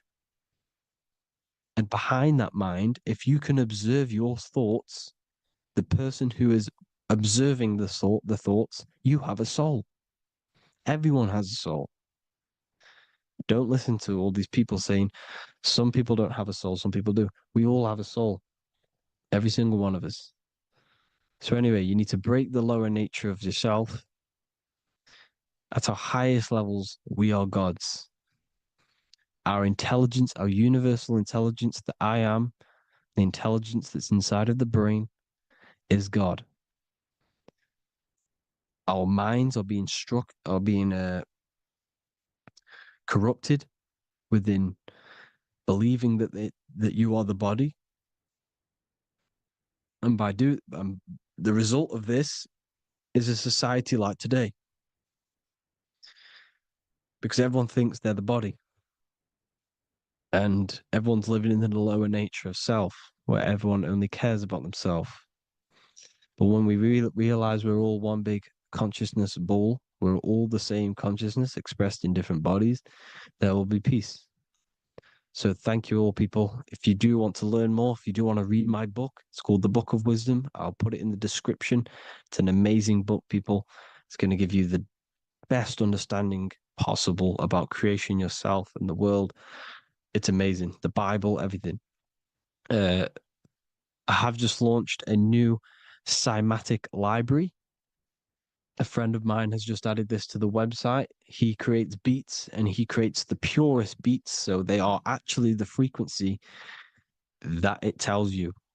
most of the stuff on YouTube and Spotify and Apple Music is all, it says it's a certain frequency, but we know these major platforms are all playing with the frequencies of the apps. So if you want a real binaural beats, solfeggio scale frequencies to meditate on or listen to throughout the day, join the Occult Library. You can get a 2-day free trial. I'll put the link in the description. Thank you all, people. Hope you all enjoyed this video. God bless you all.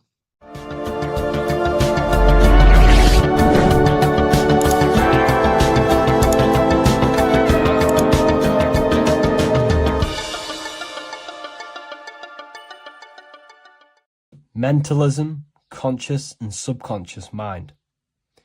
You need to understand that the mind is the root and the cause of all reality. I am mind, you are mind. Every single living creature in this physical plane expresses and manifests mind. We are all the invisible substance of mind. We are all the source, which is God. We are all consciousness, which is mind. Before we manifest something physically, we manifest it within the realm of thought, which is the mind. Thought then manifests into astral imagination. This then gives energy within the etheric plane. Then we manifest it physically within the material effect world. Everything begins in the mind, and this is why the government are called government. The word men comes from the Latin word mans, which is an English translation for mind. We see this word in entertainment, government, mentality. It means mind. Govern means control. They are controlling the mind through information. Information creates perception within our minds, and so do the words that we use and the language that we speak. It all creates perception within the mind. It is our perception that creates reality, and our reality is a level of realization. Your reality is realization. Everything begins in the mind. This is why they are controlling your mind through many different things. Okay? So essentially, they understand how the mind works. So this is why they manifest all things through mentally and not physically. Okay? You have a conscious and a subconscious mind. The conscious mind is what you are consciously aware of. It is the 10% of your mind. It is the mind that keeps you alert. A part of your conscious mind is for survival. A part of it is your visual field. A part of it is your just five senses. It is basically what you are consciously aware of right now. Your subconscious mind is the 90% of your mind. The subconscious mind is what holds all of your memories, your programs, and all things that you have ever experienced is all stored within the subconscious mind. It is this part of you where you draw memories from, where you draw your words from. I am consciously speaking, but the words that are coming out of my mouth are not thought about consciously. They are coming straight from the subconscious mind, where all programs and memories are stored. It is essentially this part of the mind which is manifesting our daily basis behavior, because the subconscious mind stores the programs which we are operating our life off. For example, if you tie your laces, you do no longer have to consciously do them. Your hands literally just know exactly what to do because you've done it that many times. So essentially, you create these programs within your subconscious mind through repetition and emotion. These are the two main ways your subconscious mind is programmed and installs things that you do on autopilot. The subconscious mind, like I said before, manifests 90% of your daily basis actions and 90% of your daily basis thought patterns. For example, if you were in a car crash 10 years ago and you had a very traumatic event, that car crash and that emotion that you felt in that time impressed your subconscious mind with a program. And even to this day, 10 years later, you are still wary about entering cars because of that program. Even though you may be not thinking about the car crash, you are still wary about entering cars because of that program, because of that emotion impressed upon the subconscious mind. You see, everything you say, everything you think, and everything you feel is telling your subconscious mind, that is what I want. The subconscious mind takes everything literally. Even if you are talking about someone else, your subconscious mind only knows you, and it only knows yes, and it only knows the now, the present moment. So this is why the golden rule back in the ancient days was treat others like you want to be treated. Because the way you treat others is telling your subconscious mind that is how you want to be treated. And this will create subconscious programs within you, affecting you. So, before you go to sleep every single night, what you want to do is to impress your subconscious mind with thinking and feeling of something that you want to become. Become that reality. Think and feel that reality. And by doing this, you are impressing your subconscious mind, and you will wake up in the morning with ideas. Because when you install a program within your subconscious mind, like I said before, it manifests into at least 50% of your thought patterns. So let's say I created a program within my subconscious mind of how to become financially free. Well, I created the program that I am financially free. My conscious mind will start to slowly think about that program and how I can achieve that program, because the conscious mind operates on survival. So if you create a subconscious program of I am financially free, your survival conscious mind will start to operate and think and act on this program subconsciously.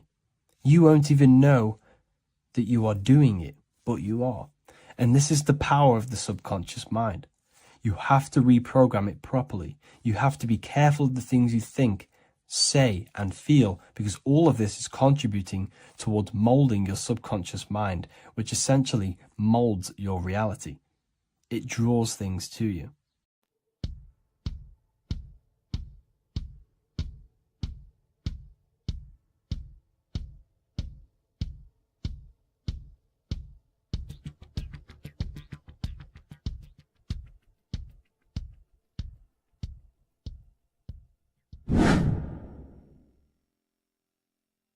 What is good, people? How are we all doing? Today we're going to be talking about the different planes of existence, the occult side of the world, the things they don't teach you in school. And of course, you can only find that on this channel, so welcome. So you need to understand is that your consciousness moves through these different planes of existence, these different states of consciousness, which make up all of you. Okay? They are all interlocked planes. They are all interpenetrated into each other. They are all one. They melt into the plane above and below. You see, each plane is a product of each plane.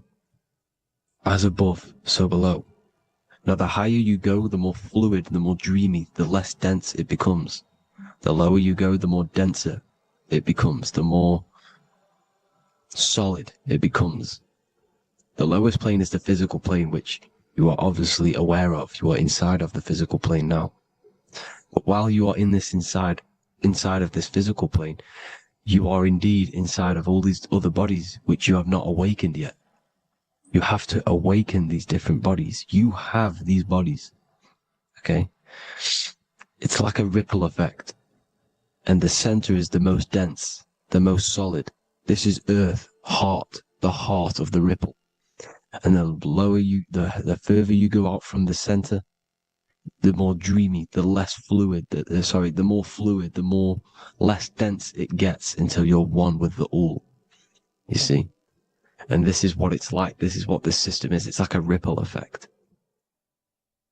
Now, let's jump straight into the planes. First, you have the physical plane, made out of 4 elements. 5 elements. The ether is the mother of the elements. It's the womb of the elements. It's the 5th element. and it gives birth to the 4 other elements. 4 is stability. Tables have 4 legs, and this is why the ether gives birth to 4, because it's the foundation of the physical world. Fire, earth, water, air. They are not pure. Each one of the elements melts into the other one. For example, earth and water both share cold. Water and air both share wet. You see, they compose of each other. They melt, they mold into each other based off the vibrational state of the ether. That's what it is. The 4 elements are the vibrational states of the ether. Okay? So you have the 4 physical elements making this, physical world. It's the lowest world. It's the world of effect. This world, whatever you see, whatever you experience, it's the effect. You can't change anything by manipulating this world. You got to manipulate the higher worlds to affect this world, you see? As above, so below. This is the lowest plane. It has 3-dimensional. It's the 3rd dimension. Space, height, and thickness. That's all it is. Front, backwards, upwards. You see, it's 3-dimensional. We cannot perceive the hidden side, which is the interior of this existence. We cannot perceive the interior from our exterior view. We are looking into this world. Okay, this is the exterior view. We can't see what's inside of that. That's the 4th dimension, which is the next one. It's the most gross and dense plane. 4 states of matter, the most slowest vibrational molecules exist in this plane. Above this plane, you have the ether. Okay, the word ether and either are the same thing, because either connects 2 scenarios in languages. I either support Manchester United or Liverpool. Either is connecting them 2 scenarios. The ether is doing the exact same, as you can see here on the planes of existence. It connects the astral world, which is very important, to the physical world. It's connecting these 2 worlds. So it's the ether. It's the ether. The ether is pure potential. Energy flows through the ether. It is pure energy, pure potential. Okay? The physical body is an exact copy of the etheric counterpart body. So every physical object has an etheric energy double. It's like a blueprint of that object. Every single object has an energy double, and that's the etheric double. Okay?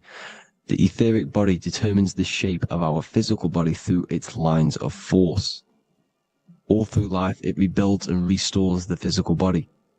Physical problems show up first in the etheric body, because as above, so below. You manipulate the higher planes, it will manipulate this plane. And this is why sorcery works. Contact with astral plane entities. We'll get into that a bit later. So, the reason why we can't see this plane, this energy world, which is all around us, which we are inside of right now as we speak, is that the molecules that compose it are further apart than those of the physical plane, making it invisible to the 2 eyes. That we can't perceive it. Our eyes cannot physically suck in that sort of information, and our brain cannot decode it. This is why, they brainwash us with all these programs to keep us asleep, to keep these other bodies we have asleep, so we don't find out about these other bodies, and is to make you believe that everything's just a material. Only the material world exists. They don't want you to know is that everything that you see is a result of something you cannot see. As above, so below. There are realities within this reality. This is what I'm breaking down now, these different planes, on how this reality works. So your etheric double is your energy body. You can see here the physical, etheric, astral. Astral is your spirit. The ether is a part of the physical plane. It's like just above the physical plane, but it's still part. But then the astral plane is completely separate. It's another plane, but they're all interlocked. Don't think they're apart.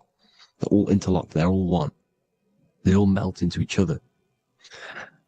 The chakras that we have are inside of our etheric body. They are our sense of organs which tune us to the 4th dimension. These 7 chakras connect us to the astral world, the 4th dimension. Okay? They are points for the flow of energy from the universe / 7 planets, because the 7 chakras are your 7 planets, and the 7 planets are connected to the astral world. They are feeding these 7 senses in our body. They connect us to the universe, to our etheric counterpart, and then to us, supplying the physical body. Because the energy comes from above. As above, so below. These 7 senses, these 7 etheric chakras, are being supplied with energy from the universe, the 7 planets, the solar system. Then it supplies the physical body. You see?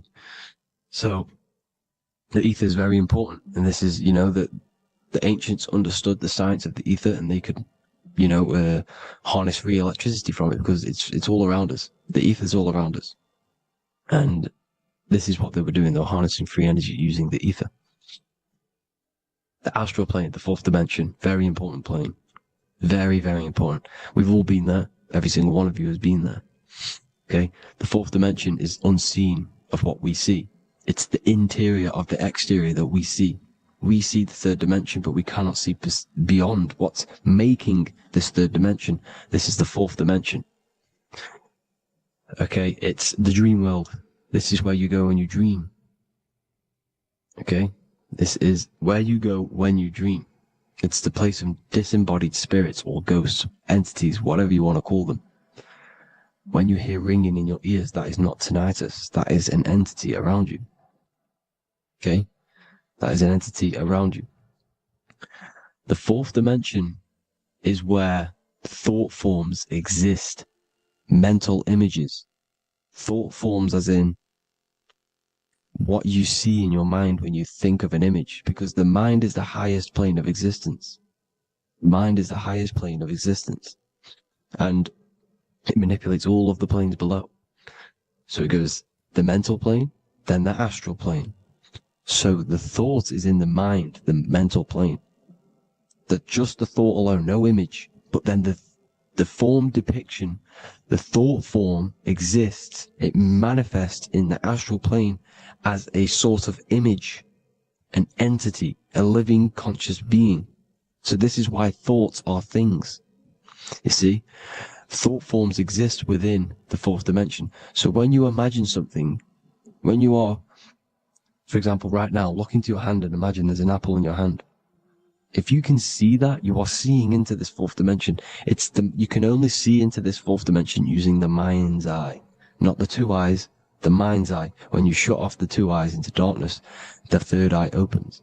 The mind's eye is open. And you can see, this is astral travel. You got to work on astral travel. And you will see this astral plane, this 4th dimension. And there are 3 different sections to this astral plane. Higher, middle, or lower. So yes, there is a kind of a heaven and hell. And a middle, Midgard. Heaven being the higher vibrational entities manifesting higher vibrational thought forms existing there. The lower vibrational thought forms existing in the astral plane. But these thought forms are beings. You can create these beings. They're called elementals. Okay? If you entertain specific thoughts for long enough, this will plant a seed and it will grow. If you keep, so for example, you have a bad feeling or whatever, what's a good example? Unforgiving someone. You keep that energy inside of you for long enough, it will manifest in the 4th dimension. You entertain that thought long enough, it will manifest. And it will create an etheric body, and it will be an entity which will harm you, that will feed off you, this low vibrational energy. Your mind is so powerful. It creates thought forms, and these thought forms can take consciousness, can take bodies, etheric bodies. Now, that's why it's very important that you master your mind, master your thought patterns. So this 4th dimension is the astral world. So when you have a nightmare, this is the lower astral plane. You're in the lower astral plane.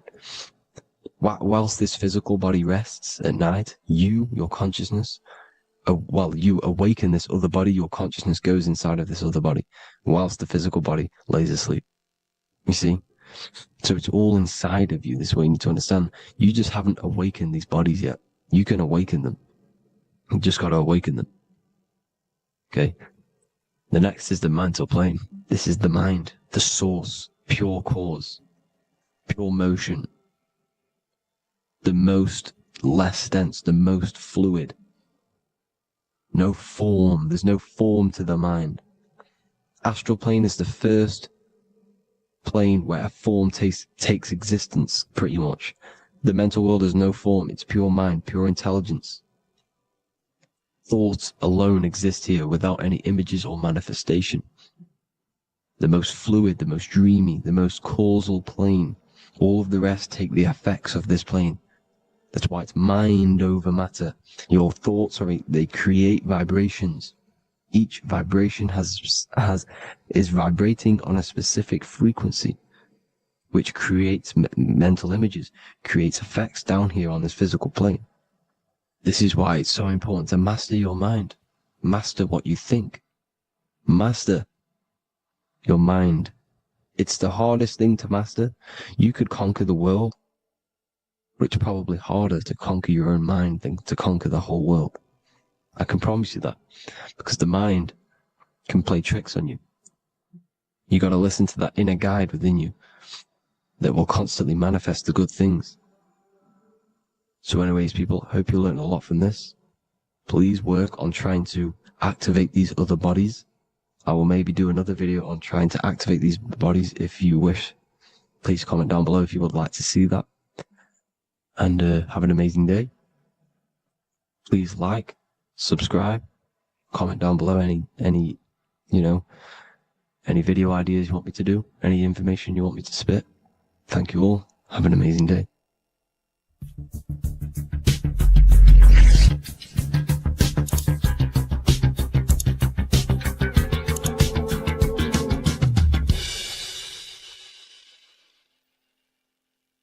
Welcome to Revival of Wisdom. Welcome people, we're back with another video.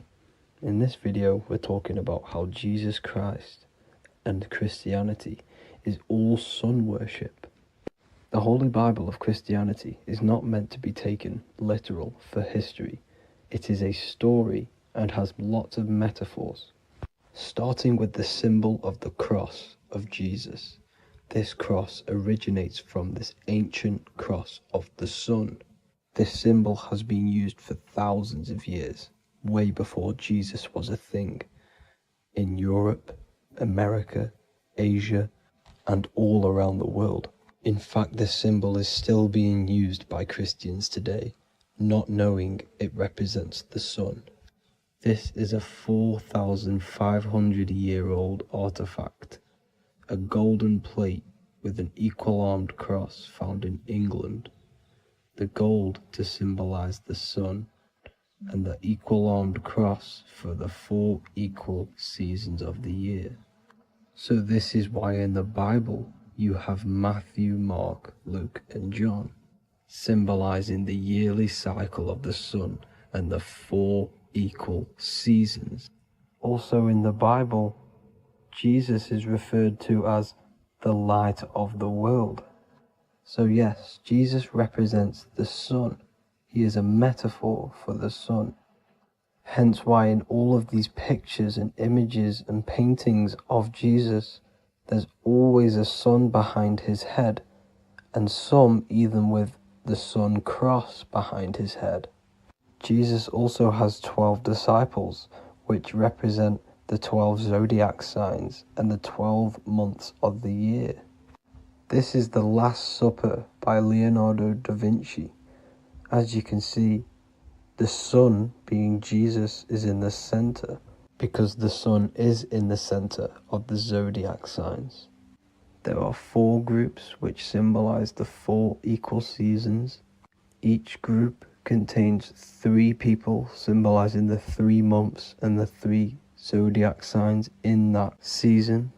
There is only 1 female in the painting, which is Virgin Mary, who symbolizes Virgo, the astrological sign. So yes, Jesus symbolizes the sun with his 12 zodiac signs and 4 gospels for the 4 seasons of the year. However, there is another phenomenon. The 25th of December is known as the birth of Jesus Christ, which is known as Christmas today. Jesus symbolizing the sun and is born on December 25th. This is the day the sun moves 1 degree northward, bringing back the warmth, the growth of crops, the life and light back to the northern hemisphere. Everything is springing back to life, as we call it, spring.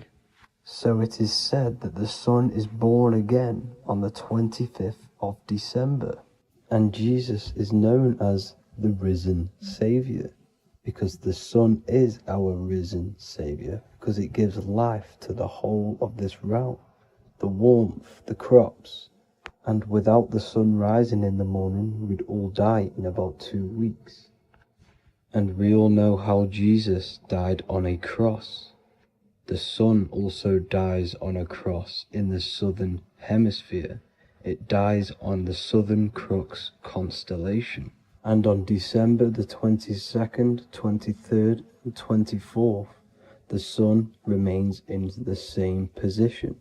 So the sun dies for 3 days and it is born again on December 25th, when it moves 1 degree northward. And this is when the sun is born again, or resurrected, just like Jesus. Constellation Virgo is prominent in the spring sky in the northern hemisphere. So therefore, the sun is born a virgin, Virgo. And as you see in this image, you see Virgin Mary holding the sun. Us as humans do not own the sun. So therefore God owns the sun. So yes, the sun is the Son of God, and this is what Jesus is symbolizing. And just how Jesus sacrifices himself for humanity, that's what the sun does. The sun gives out all of its energy so we can live. There are many other Bible verses which represent Jesus as the sun. Now in Matthew 8:23-27, his disciples are in a boat and there is a massive storm. Jesus is asleep, meaning the sun has not arose. And the disciples say, "Save us, Lord, we are perishing." Quote, "Then he rose and rebuked the winds and the sea, and there was a great calm." End quote. Now this is a metaphor for the sun rising and calming the storm, because in the ocean, when the sun is down, that's when there are great storms. The worship of celestial bodies go back thousands of years, and it's called astrotheology, and it can pretty much be traced back to all ancient civilizations. Now going back to the ancient Egyptians, the god Horus, the god of war, and he symbolized the sun in the morning. Ancients used to say that he walked over the sky in 12 steps. Yes, this could symbolize the 12 zodiac signs. It also symbolizes the 12 hours of daylight. So we have 12 hours of Horus, but now they've rearranged the word to hours. Horus and hours. And when the sun rises, Horus rises, we say horizon, which is Horus is rising. That's the etymology of horizon. Another Egyptian god called Amun-Ra was known as the god of all creation. He was the first god of them all. Amun was also a sun god. Therefore, after every Christian's prayer, they say Amen, sending their prayer through the sun to God. So this all goes back to the worshipping of the sun. Sun worship was around way before the Romans. However, in the Roman times, their sun god was called Mithra. Mithraism was the main religion before Christianity came into play. Mithra was the son of God. He died on a cross, and he was dead for 3 days and resurrected, just like Jesus. So the Catholic Church was not made in heaven, it was made by the Roman Empire.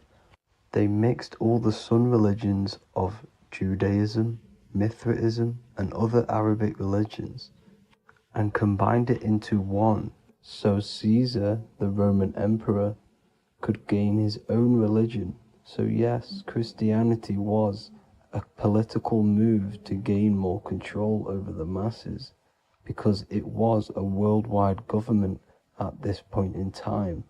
So here is a Sumerian helmet with the rising sun symbol. And then the Romans also used this rising sun symbol on their armor. So sun worship has been going on for thousands of years, and it still goes on today. However, with all the programming and the low IQs, today we do not get the full interpretation of the Bible and these stories from the past. And Christians and other religions are all brainwashed to not question their religion and not realize their true origins and where they come from. I do advise you all to do your own research and come to your own conclusions. However, I'm just pointing out the facts and connecting dots for you all to see. That's it for this video, guys and girls. Thank you all for tapping in. God bless.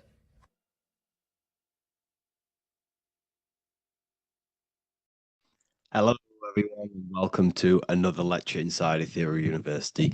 In this lecture, you will learn about the death process and how to prepare for it, and why that preparation is so important.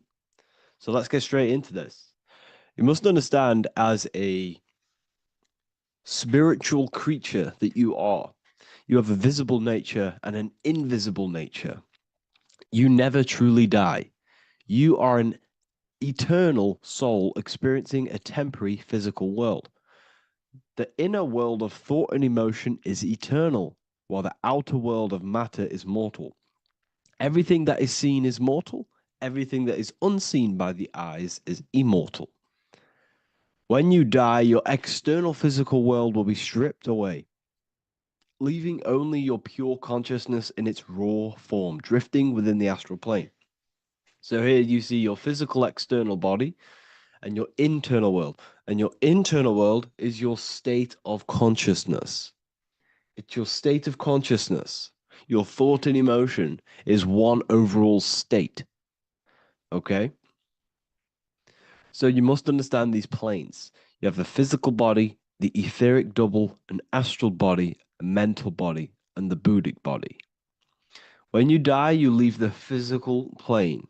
Then you will more than likely leave the etheric plane, because the ether acts as like a portal. Everything comes out of the ether and returns back to the ether. I can break that down in another video in electromagnetism.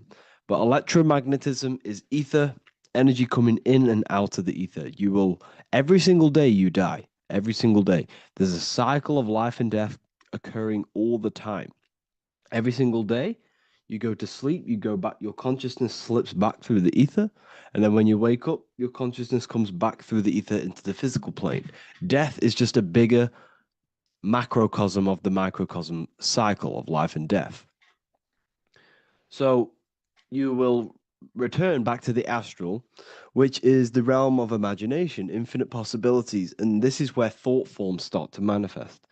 Okay, so depending on how advanced you actually are mentally and emotionally, will depend how long you stay in the astral.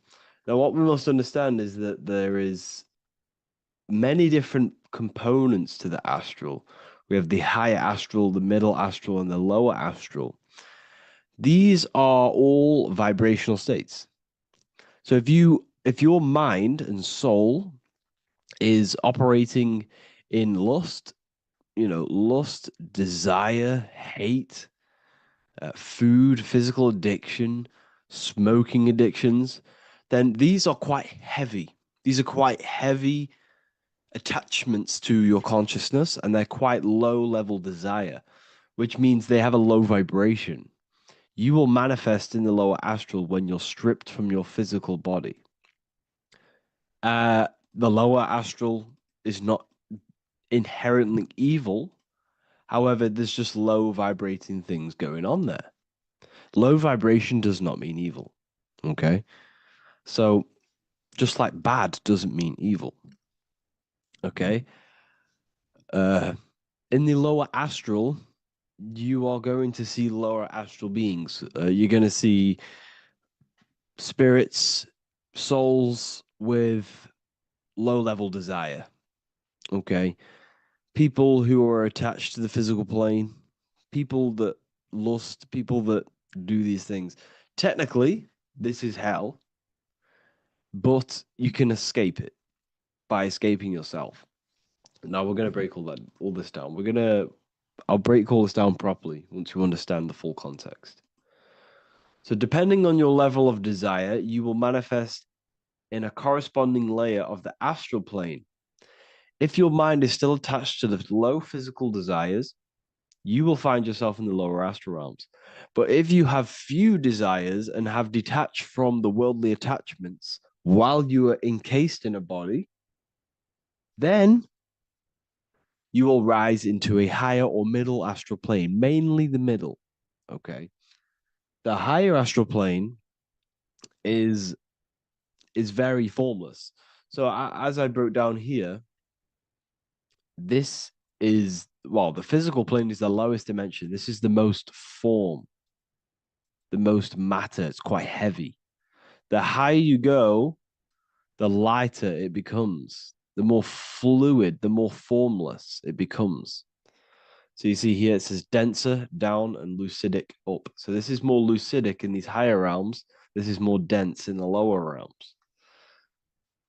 So this is why the ancient Egyptians were always talking about, I'll show you this. This is showing you death. So first of all, we have Anubis, which represents death. Here you have the heart, which represents the soul. And here you have a feather. And this is a scale. You see how this is a balanced scale? So what this is symbolizing, this represents death. This represents your heart, and this is a feather. So when you die, your heart must be as light as a feather, which means your emotions, your soul, should have no attachments to the world. It should be light. It should be detached. This is why the word light and light are the same.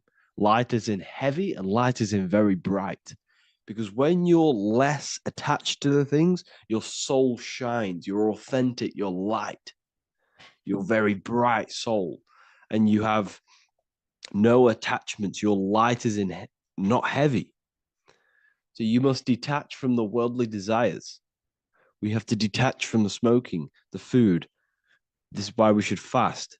Smoking, this is why we should detox. We should also meditate. We should also be able to sit with ourselves for long periods of times. Okay? I'm going to break all this down properly. But that's why the Egyptians show you the symbolism here. Okay?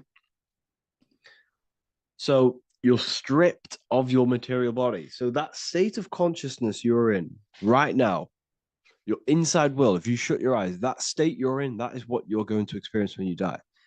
Okay? And you're going to be manifested into the astral. In the physical plane, you can mask or hide almost anything.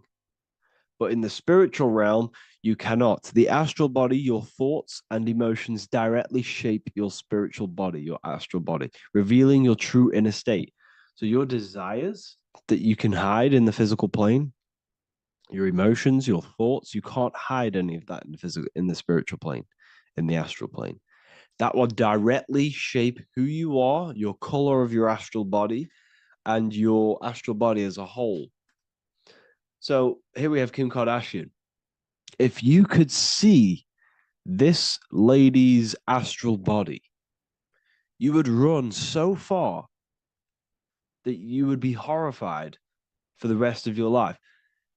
If you could see their spirits, their astral form, it would be horrific. Because their mind is so attached to, physical things, so attached to desire, money, fame, worship, power. These people do not want to die. These billionaires and millionaires will never want to die.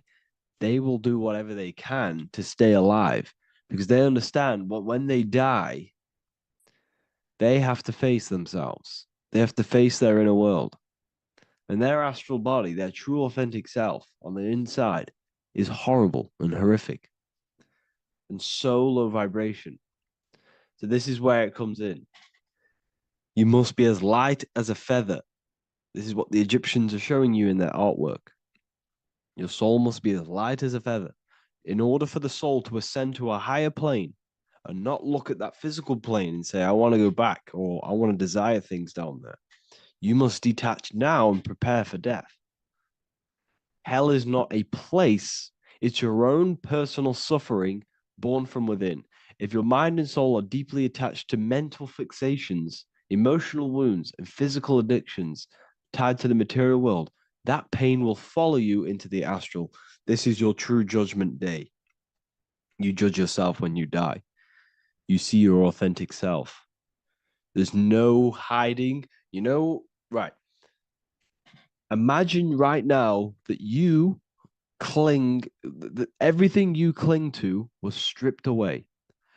No matrix, no electricity, no food, no TikTok, no phone, no possessions, no distractions, no one else. Could you sit alone with yourself for just 1 hour?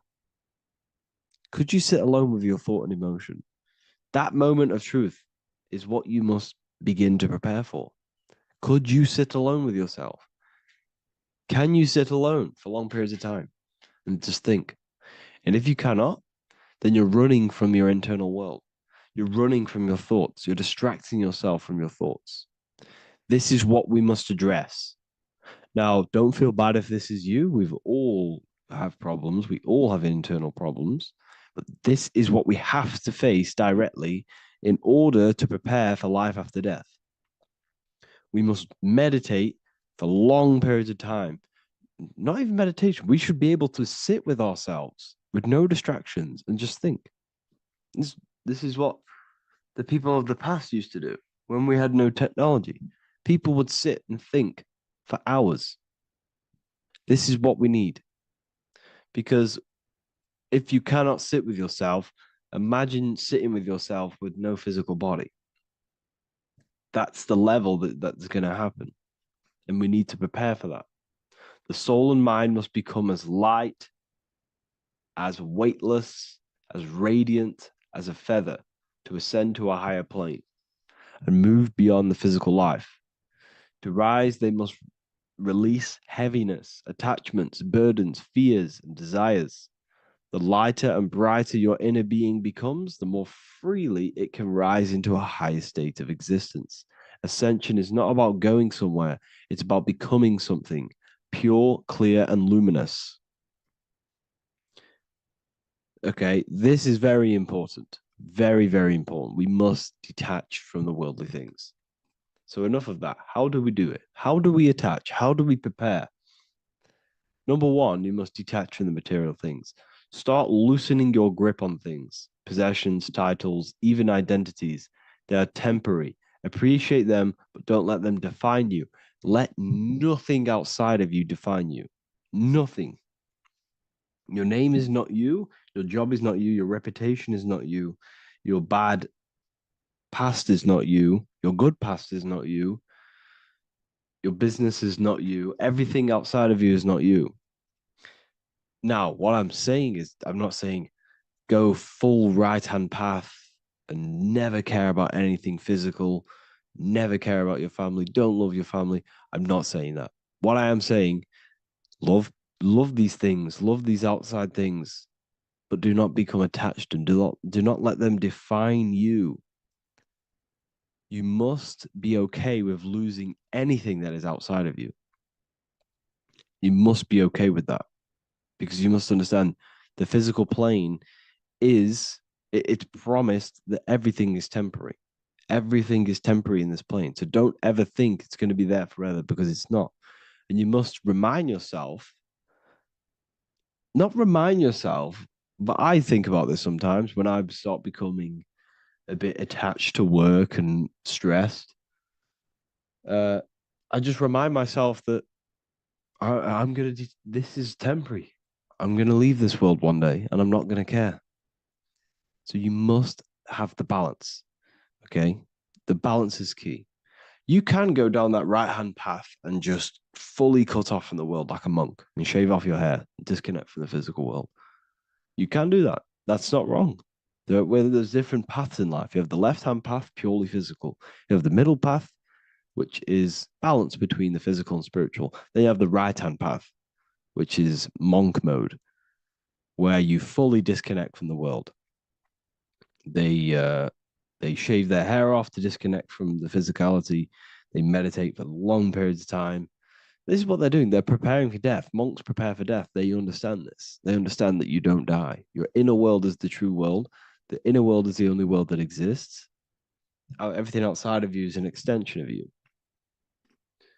Number 2, cleanse the mind. Watch your thoughts. Are they rooted in fear, anger, regret, or craving? Meditation, mindfulness, and inner reflection help purify the mind. The cleaner your thoughts, the lighter your spirit. So your astral body is formed by your thoughts. It's formed by your emotions. If you sit around thinking about eating all day, you're going to have a very heavy astral body. It's going to manifest in the lower planes.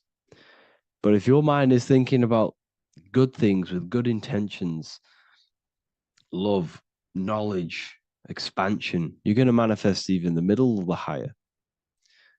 And there are ways to even ascend out of your astral body.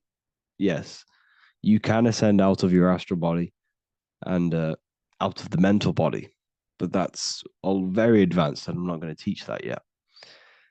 I'll make another video on that, but you can ascend from them bodies. The astral plane is not the end.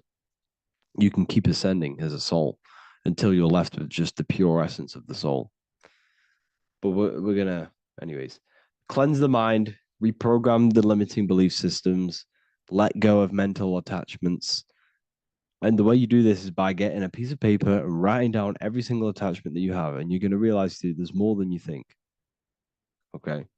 We have to detach from these. We have to. 4, practice presence. Can you sit in silence with yourself? The more at ease you are with your own inner being, the less you'll feel death. The afterlife is just an extension of your inner world. It's so important. This is so, so important. Can you sit with yourself? If you cannot sit with yourself, you have some inner work to do. You have some thoughts to address, some beliefs to address, and some feelings to address. Okay, so practice sitting in the present, meditation, or just literally sit there and try and be okay with yourself. And if you can't be okay with yourself, then there's something you need to address, whether it's a belief system, whether it's an emotional trauma, or something. This is what we must reshape, refine, and let go of. Live truthfully. Speak and act from your soul, not from fear or ego. The more authentic you are, the more aligned you become with your true self, which carries beyond this life.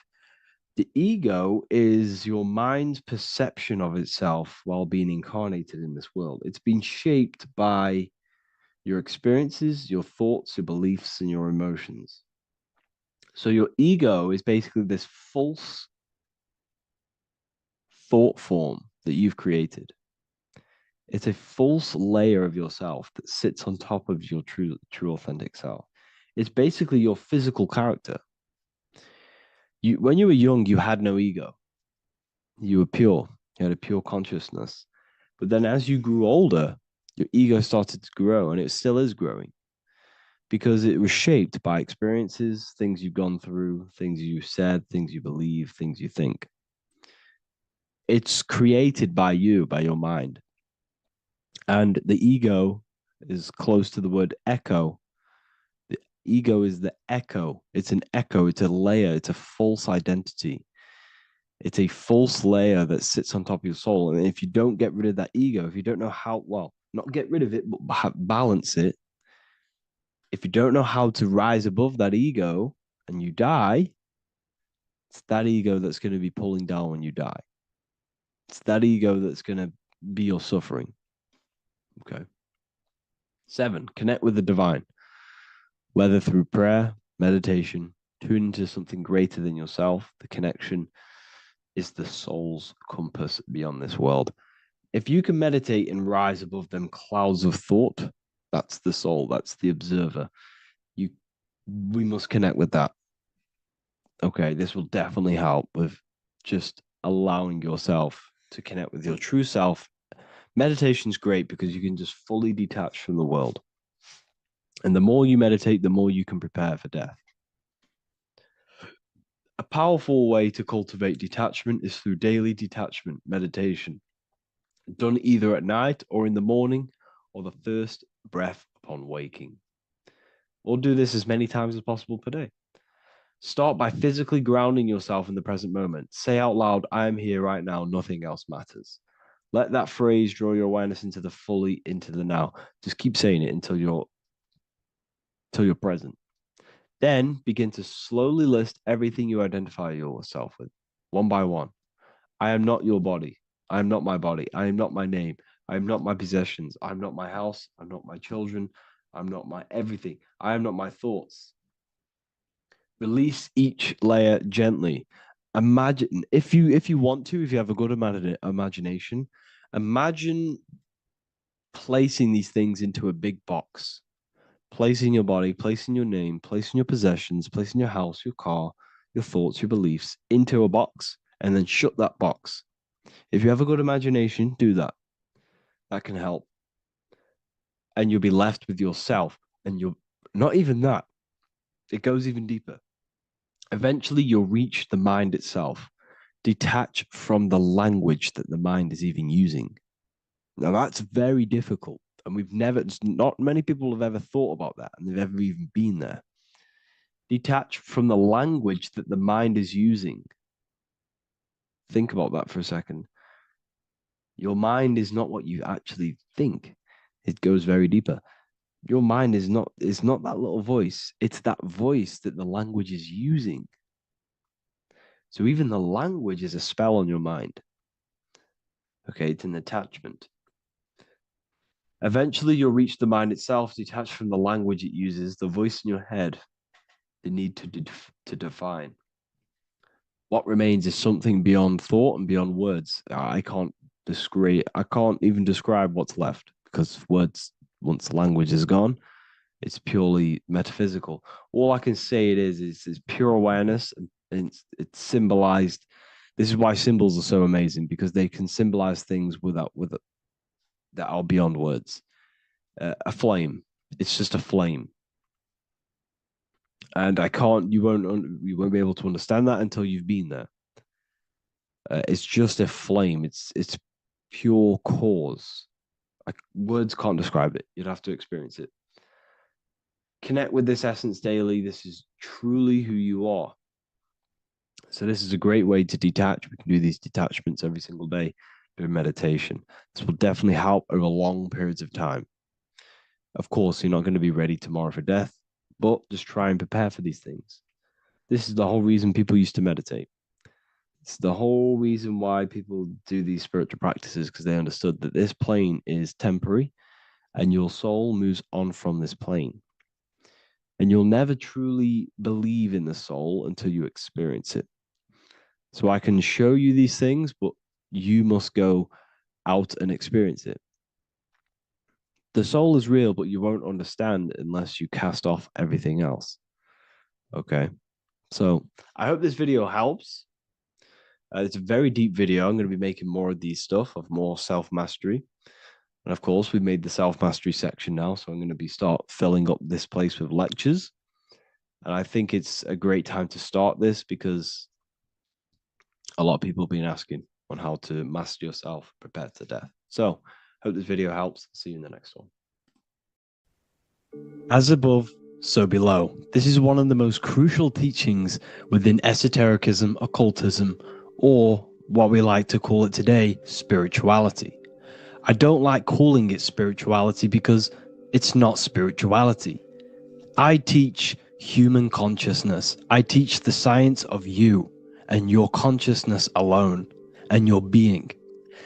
And in order to fully understand you and this world around you, you must understand this number one principle of as above, so below. There is many misconceptions of this, and there is many simple teachings of this, but I'm going to break it down today from the most simplest to the most complex, and you will see the connections between all things. This is the most important lesson you could ever learn, and I'm going to teach it you today. So what you must understand is, with the term as above, so below, it applies with everything you see in this world and about yourself. We have something called the macro, which means the bigger scale. On the bigger scale, we have the whole earth. If we look down from the sky on top of rivers, this is what we see. We see this tree pattern. Then on a smaller scale, we see trees have the same pattern. Then we look even closer. We're going smaller and smaller into the leaves of the tree. We see the same pattern. Then we go even more micro into the human brain and look at the human brain cells, and we see the same pattern. This is proof this is a fractal universe, and everything is in the micro is reflected in the macro. As above, so below. As within, so without. On the macro is a reflection of the micro. So now that you understand this, we can go a bit further. A yearly cycle of spring, summer, fall, winter is a macro. A micro is a daily cycle. So a day is a mini year. The summer is the midday. Autumn is the evening. Night is the winter, and spring is the morning. This is a macro, a reflection. We have a miniature cycle of the zodiac every single day. And this cycle is also reflecting the cycle of life and death. We live, we are born, which is the spring. We live, which is the summer. We then age, which is the autumn. And then we die, which is the winter, and then we are reborn again. This is the cycle of life and death, and you do this every single day. You see, death is a macrocosm of sleep. This is why we say sleep is the cousin of death, because you die every single night. You do this process of life and death every single day. As above, so below. What's in the micro is in the macro. So when you go to sleep, you are essentially dying, and then in the morning when you wake up, you are then born again. This is a fractal cycle that we live in. Everything in this whole world is fractal. Everything applies to as above, so below. We have the sun, we have the moon, we have the day, we have the night. We have the life, we have the death. We have the conscious, we have sleep. As above, so below. We have the conscious mind, because now we're diving into as within, so without. As above, so below more refers to the external world. As within, so without is referring to your inner world and the outer world. What you must understand is about yourself. You exist in two realms. You're an individual. The dual nature of you. You exist in two realms at once. You have an inner world of your thought, emotion. This is the inner world that no one else can see but yourself. And you have an outer world with a physical body which everyone can see. So you exist in two worlds. You have the inner voice, you have the outer physical voice, which I'm speaking to you with now. But I also have an inner voice, which no one can hear, only but me. So you exist in the light and you exist in the darkness. The sun represents your external self, your physical, conscious mind. The moon represents your shadow self, the inner self, the psyche self. The spirit self. There is an as above, so below. The sun is within you. The moon is within you. Everything is within you. Now that you understand as above, so below, what is your body? Your body is a miniature earth. Let me repeat, your body is an earth. Your body is the earth. Okay? Because like I say many times in all of my videos, you are not in the world. The world is you. You are the universe. Your brain is a computer creating this reality. What you see with your eyes is produced in the back of the brain called the visual cortex. You don't look into the world, the brain produces the world. The body produces the world. When you touch something, you're not actually touching something. This is the electrical nervous system. When you touch something, what you feel is actually electrical signals on your nervous system reporting back to your brain. Therefore, when this body dies, you leave the earth because this body is the earth. Okay? As above, so below. You have the mental plane, the astral plane, the etheric plane, and the physical plane. This is essential for understanding reality and the teaching of as above, so below. Everything in this material plane began in the thinking mind. For example, the microphone I'm speaking into, the phone you're watching this video off, or the laptop or iPad. Where did this begin? It didn't begin in the factory. The first ever place this item begun was in the mind of an individual. The invisible realms of mind is where all physical things and physical items begun. Essentially, this physical plane is the effect of the thinking mind. This world is the world of effect. It's the world of outcomes. When you see something, it is already manifest. It is already being manifested. It is an effect. And in the effect of the cause, which is the thinking mind. Therefore, the mind creates thoughts, which is the mental plane. Then after thoughts creates imagination, which is the astral plane. These two are spiritual. They are non-physical. So spirit kind of means non-physical.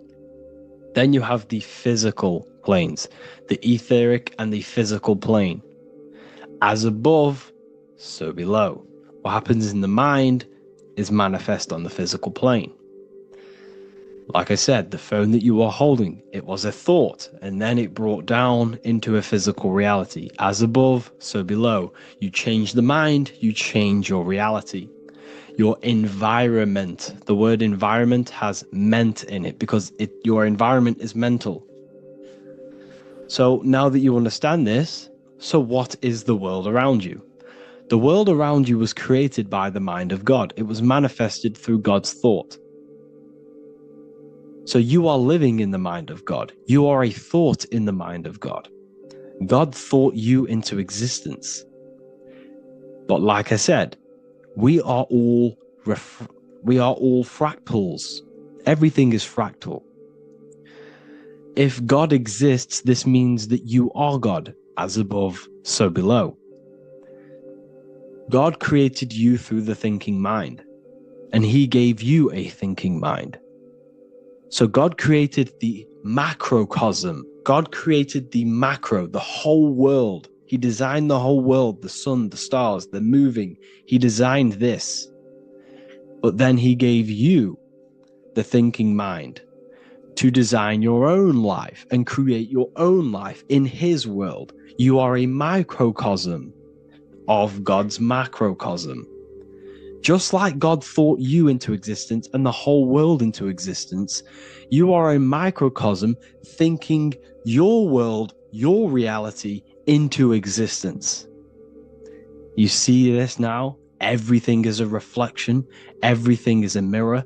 Everything is fractal. So in order for you to change your reality, you must change these higher planes. Your thought and imagination are the two key aspects of creating physical reality. Every object you see around you was begun in these higher planes of the non-physical, and they were brought out of spirit into physical matter through the thinking mind and physical action. So now we're going to get a bit deeper. The brain is not the mind. Now that you understand, we have spirit and matter. As above, so below. You have a non-physical side of reality and a physical side of reality. The mind is the spiritual brain. The brain is a physical manifestation, a physical effect of the mind. The mind uses the brain to operate in the physical world, and it's the same with the heart. The soul manifests itself physically through the heart. The heart is a physical manifestation of the soul, of the emotion, thought and emotion, the mind and the soul, the brain and the heart, heaven and earth. So you have the inner world and the outer world, the spiritual, non-physical, and the physical. So we are all on this process of awakening, an expansion of our minds into new fields of thought, into new fields of awakening ourselves. Because essentially we are born into this world. But you are born many, many times. You can be born physically and you can be born spiritually. Like I said, everything is fractal. So just like when the baby finds out that there is a world outside of its mother, what does the baby do? The baby seeks a way out of its mother, and then the baby is now born into a new world, a world outside of its mother's womb. It's the same with you and your spiritual process. As your mind becomes aware that there are other realities beyond your physical body, it then seeks a way out. And this is why you are probably watching my YouTube, because you are now on the path. Something within you has guided you to this path of knowledge, truth, enlightenment, and expanding your consciousness. And it is your soul who brought you here. Your soul speaks through emotion, a guidance. Emotion is the language of the soul. When you feel very bad, this is your soul telling you you're not in the right place. You're doing the wrong things. Because the soul is always unfolding its purpose, which is expansion and learning. That is it. The mastery of the self and the learning of the mind is the only thing that counts in the end after this life. So you are on a journey of expansion, of learning, creating, and spiritual rebirth. As above, so below. What does this body tell you? When I see someone overweight, I don't see the overweight. I don't see the body. I see the mind. I see an undisciplined mind. I see a mind that lacks self-control. I see a mind that seeks external validation. That's what I see when I see an overweight person. I don't see his body. I see the result of his mind. Because what does the Bible tell you? You shall know them by their fruits. It's the same saying as above, so below. You shall know them by their fruit. The fruit is their manifestation. Your body is a direct correlation and manifestation of your mind. Your inner world projects your outer world. As within, so without. As above, so below. Now, what do you see when you see this man's body? I see discipline. I see strength. Mental strength, not physical strength. I see mental resilience of pain. Because all of this man's mental energy has been manifested physically within his muscle. This body is a direct manifestation of this man's mind's pain and suffering, and it shows discipline. This is why people instantly respect you if you are in shape. You walk into a room and you are in shape, people will instantly give you respect because they know that you are mentally disciplined. The body is a reflection of your inner world, and it's the same with your friends, your family, your connections with people. If you think about yourself very negatively all the time, and you don't have a good connection with yourself, you don't have a connection with your true self, this will manifest into every single relationship you have in your life. If you don't have a good relationship with your inner self, you don't have a good relationship with the people and the friends around you. Because as within, so without. If you think negative about yourself, you will only pick up the negative in other people.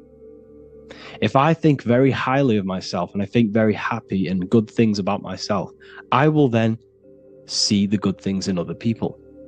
Because it's as above, so below. As the inner world is, so is the outer world. It's the same with your life circumstances. Your life is a direct correlation of every thought you thought in the past. If you possess millions of pounds, millions of dollars, this is because you have thought this into physical reality. You live the life you are deserved. You live the life that you manifest through your thought. If you live a very poor life, this is a reflection of your mind. This is a reflection of what you have thought into physical existence. Because like I said, everything begins in the mind, as above, so below. And this is even present within the body. So where is the head? The head is at the very top of the body. And where does all manifestation begin? In the mind. That's where the mind is, in the head. And then the thoughts we think travel down the body into the heart, which is the emotion. Every thought we think is in the emotion. Every thought we think creates an emotion. This emotion then drives the action. Where does the action come from? The feet, because the feet move our body. We move with our feet to take action. Our hands. You see, so the body is even a micro reflection. I can't even say it. Reflection of the order of manifestation. This blew my mind when I figured this out. You see, the head, the thoughts begin here. This is the beginning of all manifestation. Then it comes down to the heart. This is the emotion. Then you take the action. The thought and emotion then sparks the action, which is taken with the hands and the feet. And where's the lowest point on the body? The feet, and that's touching the physical earth. So the head is where the thought is, the non-physical, and the lowest point on the body, which is touching the physical earth. So the head represents spirit, the feet represent matter, spirit and matter. Your room, if I walk into your room and I see a messy room, I don't see the room, I see a messy mind. The room is a reflection of the mind. If you have a messy room, this is your mind. It's an externalization of your unsorted mind, undisciplined mind. So like I said, we are all God, and we must find the God self within us. And I teach all of this inside the Book of Wisdom, Volume 2. This is not just a book, this is a revolution.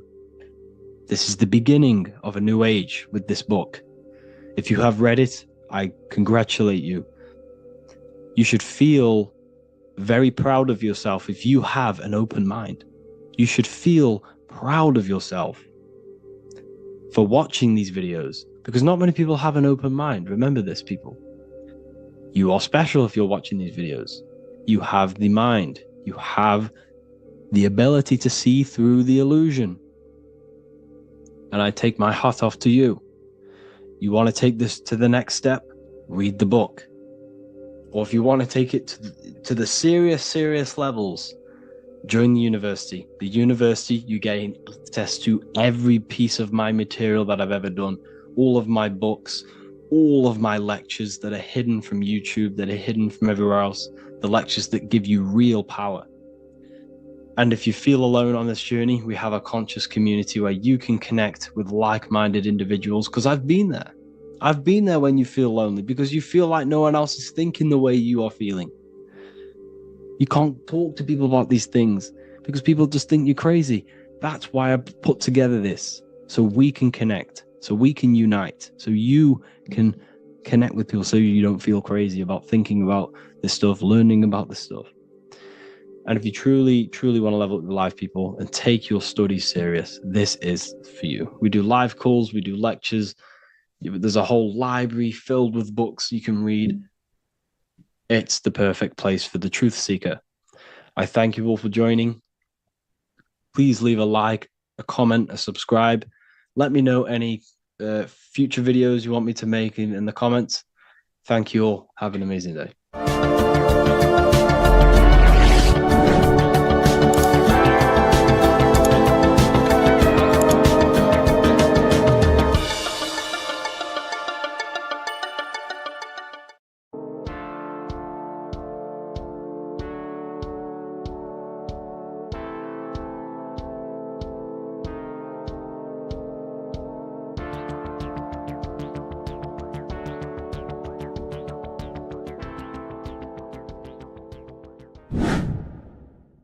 Welcome back, people, to another occult lecture by Revival of Wisdom.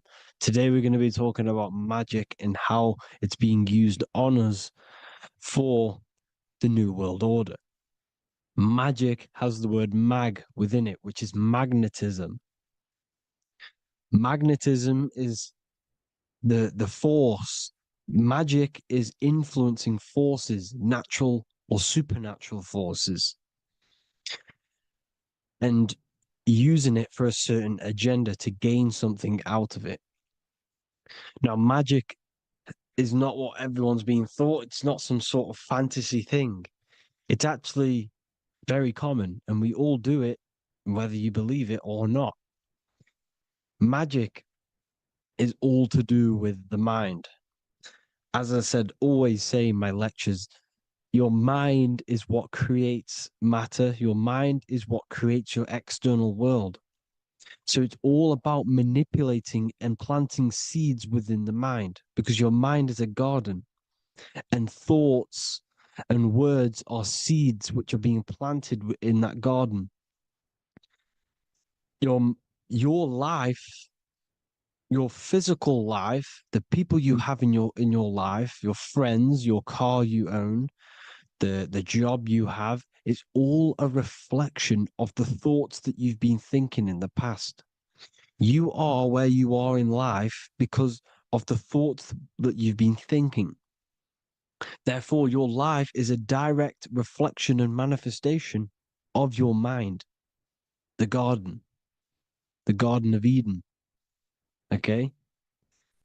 The mind is what they are targeting. What you see, say, and hear has a direct effect on your mind. Me talking to you is influencing you. The words I'm saying is planting seeds within your mind. Now it's up to you to consciously act on these thoughts or these words, or to maintain these words. As above, so below. As within, so without. What's inside of me is outside of me.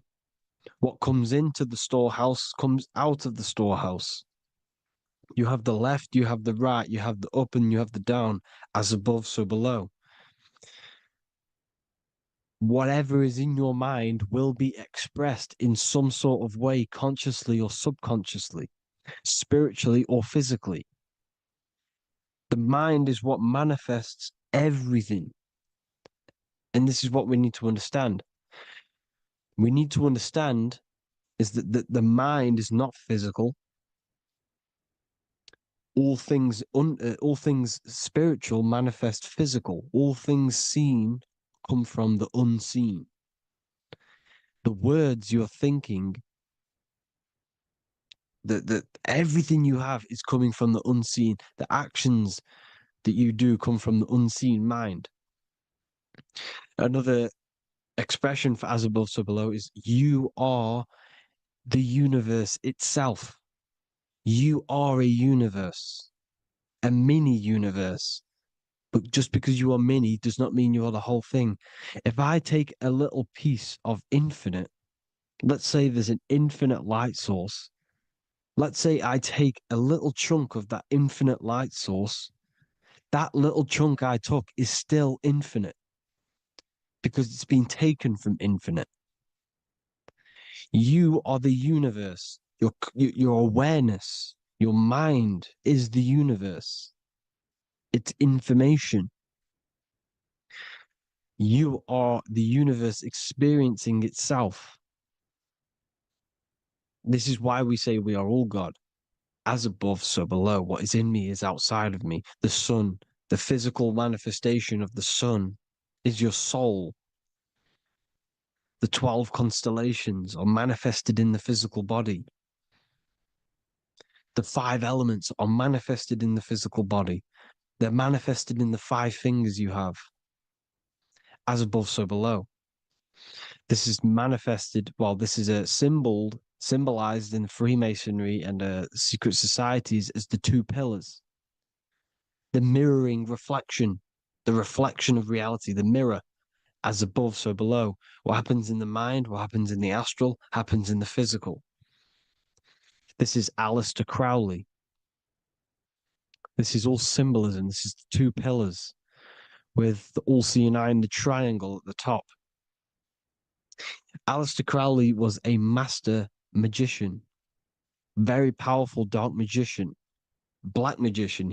There's 2 types of magic. You have white and black, just like the checkered board, the Masonic checkered board. You have white and black. You have good and evil.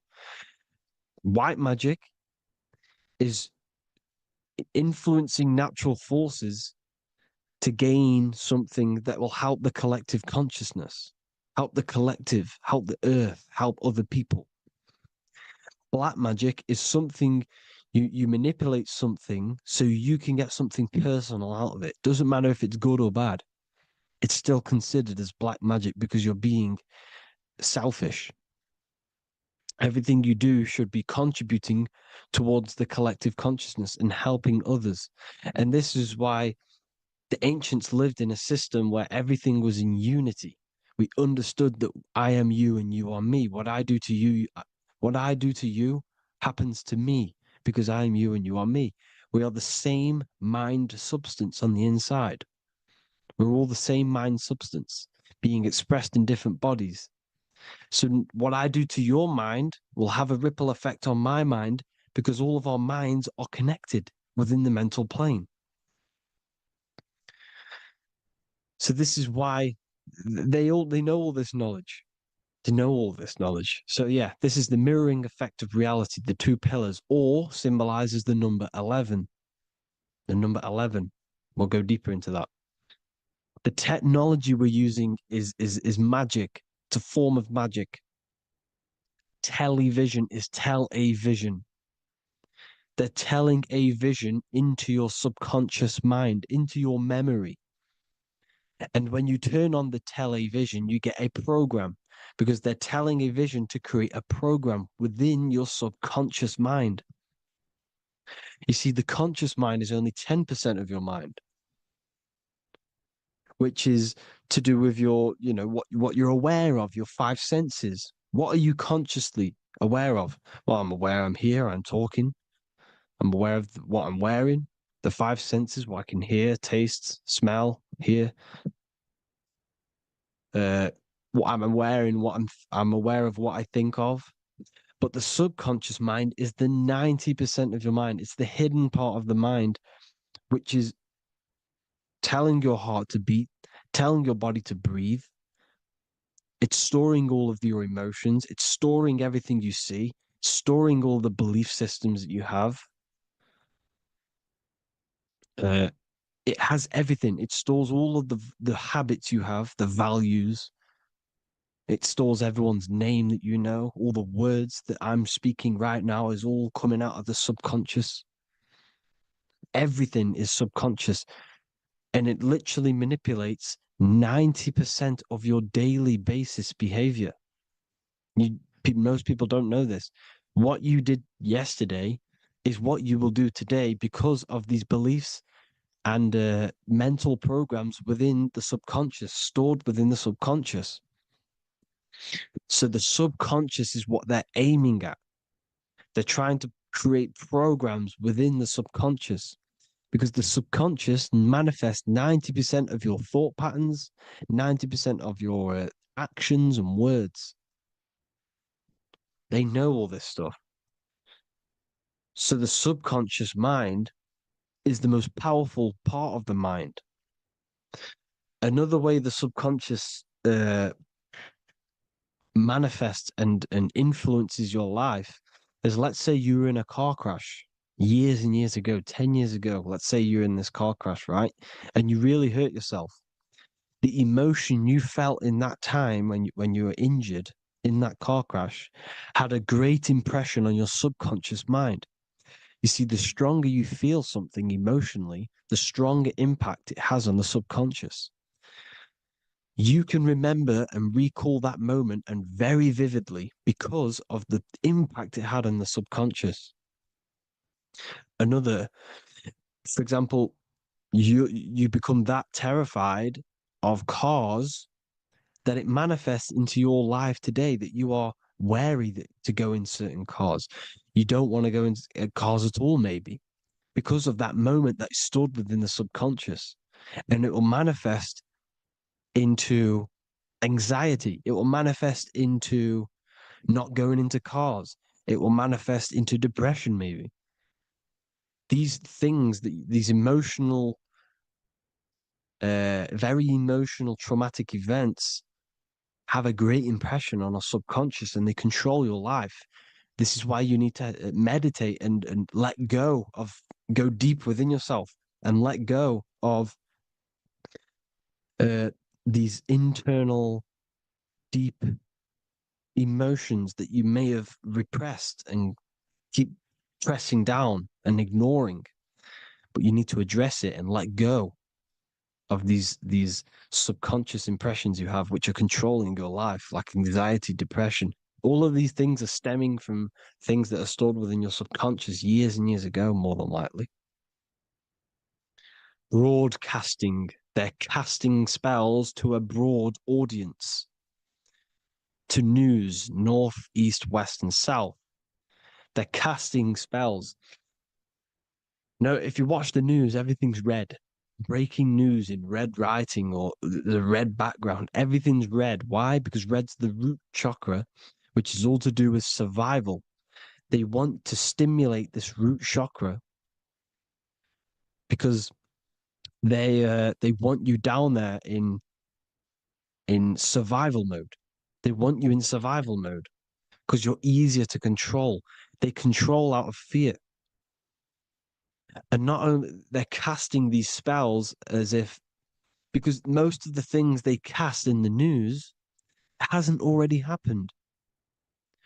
They're constantly bombarding you with, there might be a war breaking out, war this, war that, kill here, kill there, murders. It's impressing, it's casting spells on your subconscious mind. So when the event does turn up in real reality, in physical reality, you're less emotional, you're less surprised. You're not as surprised because you've already heard it before. Your subconscious has already heard it all before. If you never heard of a war and then a war broke out, you'd be going crazy. So they subtly program your subconscious mind through the words, because the words they say is impressing your mind. It has an effect on your mind, which will have an effect on your behavior, your words, your conversations you have with people.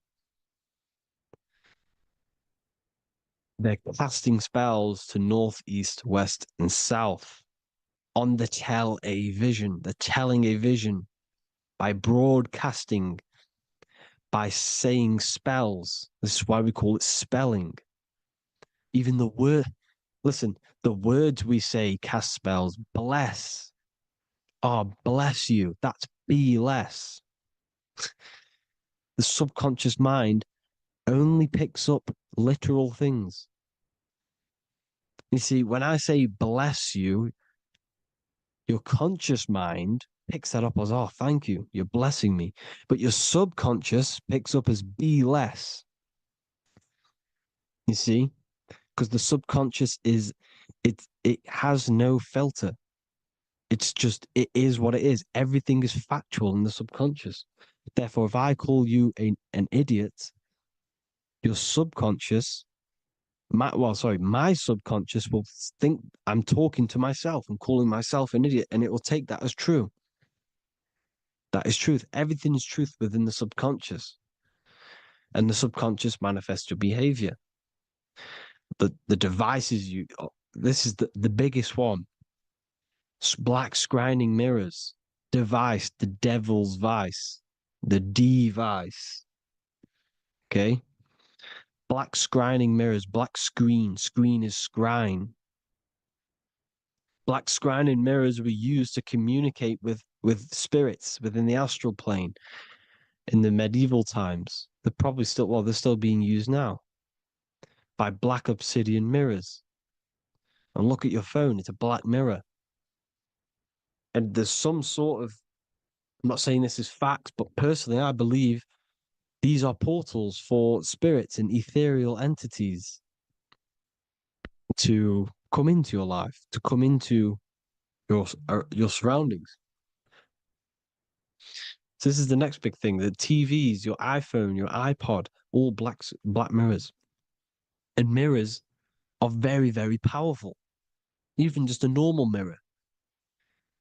Mirrors have an effect. Whatever you say into a mirror, what you say is energy. And when you say something into a mirror, you're saying it into yourself. It's an infinite cycle of words of energy because it's being reflected infinite times. When you say something into a mirror, it has a massive effect. You're saying it directly into your eyes, into your mind. So what you say in a mirror should be said with precaution. Never say anything negative into a mirror, because mirrors are very, very powerful ways for you to reprogram your subconscious mind for the good. You can say very positive things into mirrors and it will reprogram your subconscious mind. Okay? Manifesting is all magic. It's all magic. Everything is magic. But consciously doing it is what they're doing. They hid this knowledge. Your phone is magic. It manipulates your mind. The iPhone. Okay. See, magic isn't all of this with wands. See, Harry Potter, okay, that was created to give you this perception of a mystical and amazing form of magic with magic wands and all sorts of stuff like that. Yes, that stuff was true when the collective conscious minds were on a higher level and our belief systems believed in these things, because the universal mind, all of our minds contribute to reality.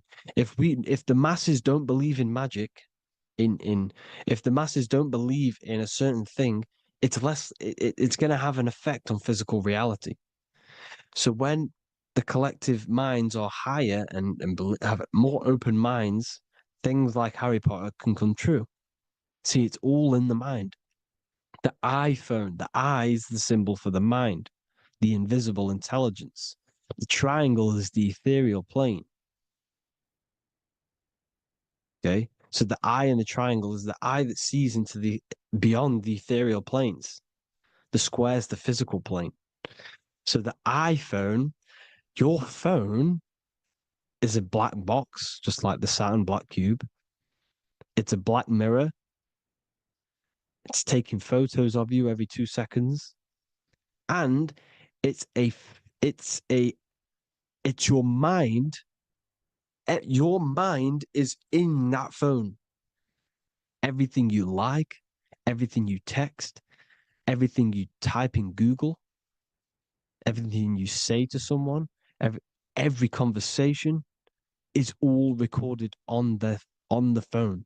Therefore, it is a direct reflection of your mind. Your mind is imprinted into your phone because your mind, everything you think in your mind, you're manifesting into typing, saying, taking pictures into the phone, and it's collecting it and storing it. And what they're doing, and this is for all forms of magic, it's manipulating the mind. It's all manipulating the mind. Reels, Instagram, TikTok, this is all dopamine. It's all controlling the mind. Every like you get, every follow you get, every share that you get, is dopamine within your brain. They're literally targeting your brain and mind. It's all manipulating, because what they're pushing through the phones, through the media, through the news, through the televisions is visions and programs. You are the one manifesting the New World Order. They're not manifesting the New World Order. They're giving you the information so you can manifest the New World Order.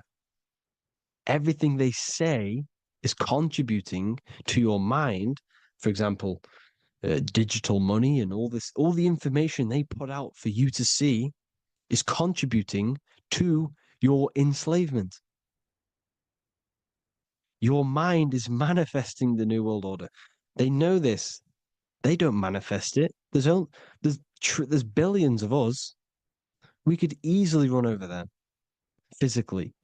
But on a mental level, these people have the knowledge and they hide it from us, and they let us manifest reality because we are the collective. They give us the information which manifests their agenda. It's all magic through the phones, the media, the television. So your phone is a manifestation of your mind. It's a record of your mind. Hollywood, holly tree, holy tree. They used to make wands out of holy trees, because it was the most holiest wood, the best for casting and transmitting energy. So they used holly trees to cast spells. That's what Hollywood is. And in Hollywood, they have the red tear, the blood drop next to the Hollywood sign, because it's all satanic. They're all black magicians. They use Hollywood to cast the spells through the music, through the films. You see, music is a form of magic. All of this is magic. Everything they do is a form of magic because they want an agenda behind it. But it's not black magic. They're letting us create our prison. This is what you have to see. Yes, they're evil, but they're not doing anything evil, or else they would face the karma. They let us manifest this agenda through giving in the information, by telling you what's going to happen in the movies.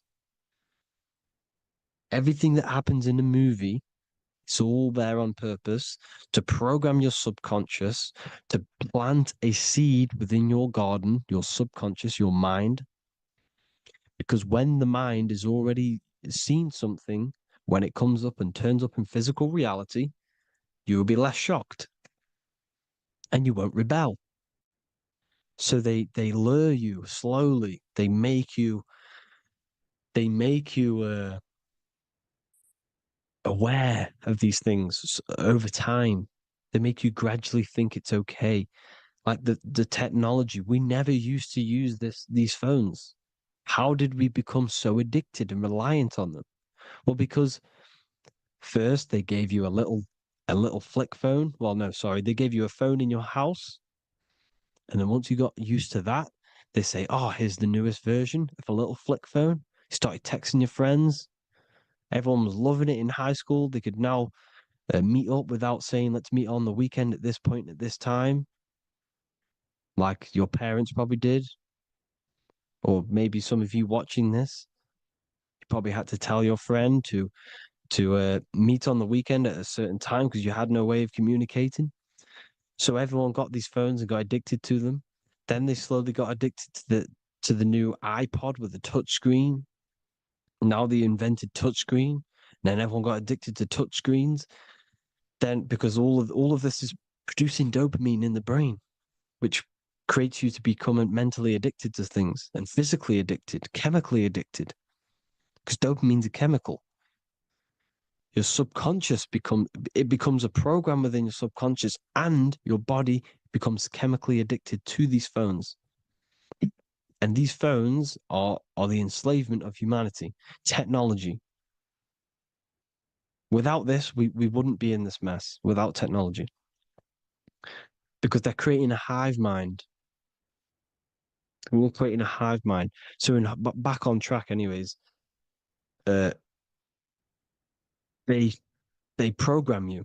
Look at the films, 9/11, 9/11, all produced by Hollywood. Here's the 11, like I said at the beginning, the two pillars which reflect reality. What happens in the mind happens in the physical. What happens in the astral happens in the physical. Okay, what happens in the physical happens in the mind. It's the two pillars, the mirrors. 9/11. 9 plus 1 plus 1 is 11. Flight 11 was hijacked. New York is the 11th state. New York adds up to 111. This is not a coincidence. It's all a form of magic. It's a ritual, energy harvesting ritual, because your mind produces energy. Your mental attention produces energy. And they're feeding off this energy in the astral plane, these demons. Music is the most powerful. Personally, I think the music is one of the most powerful forms of magic they're using. Okay? Music is hypnosis. It puts your brain in a hypnotic state. It influences your electromagnetic field through vibrational energy. It reprograms your subconscious mind. Why do you think you remember the lyrics? You see, your subconscious stores all of the memories. Remember, the subconscious manifests 90% of your behavior. So therefore, the music you're listening to is manifesting your behavior. You wondered why some people wonder why they have drug addictions and they can't get out of violence and they can't get out of all this negative mind space. It's because the music they're listening to is creating a negative mind space. The words you listen to have plant seeds within your mind. So the reason you remember the lyrics is because that song created a program within your subconscious. Yes, that is what happens. You can use magic to reprogram your mind, but you can use music to reprogram your mind because it's all forms of magic. It's using natural mental energy forces to manipulate the physical reality. You manipulate your mind, you manipulate reality, physical reality. Okay? So the music, another very, very big one. When you turn on the radio, it's just all talks about alcohol, drugs, and sex because they want you down in the lower three chakras. They want your mind attached to matter when it's mind over matter. Your mind's not physical. You see, the word spirituality is the new trend. It's not about your spirit. It's not about your spirit. It's about your mind. It's not about, you know, spirituality and looking after your spirit. And they've got you focused on your spirit. Why? Because they hide your mind from you. You see, a lot of people think their mind is their brain, but the mind is everything. There is no physical reality without mind. You can have a brain. Imagine if you had no mind but a brain. It wouldn't work. The mind is everything. The mind controls your avatar. It begins in the mind before it happens in the brain. Then the brain manifests through the body. The brain's just an electrical computer. So that, they've got people scared, or do I have a soul or not, and all this stuff. Listen, if you have a mind, you have a soul, because you are not the mind.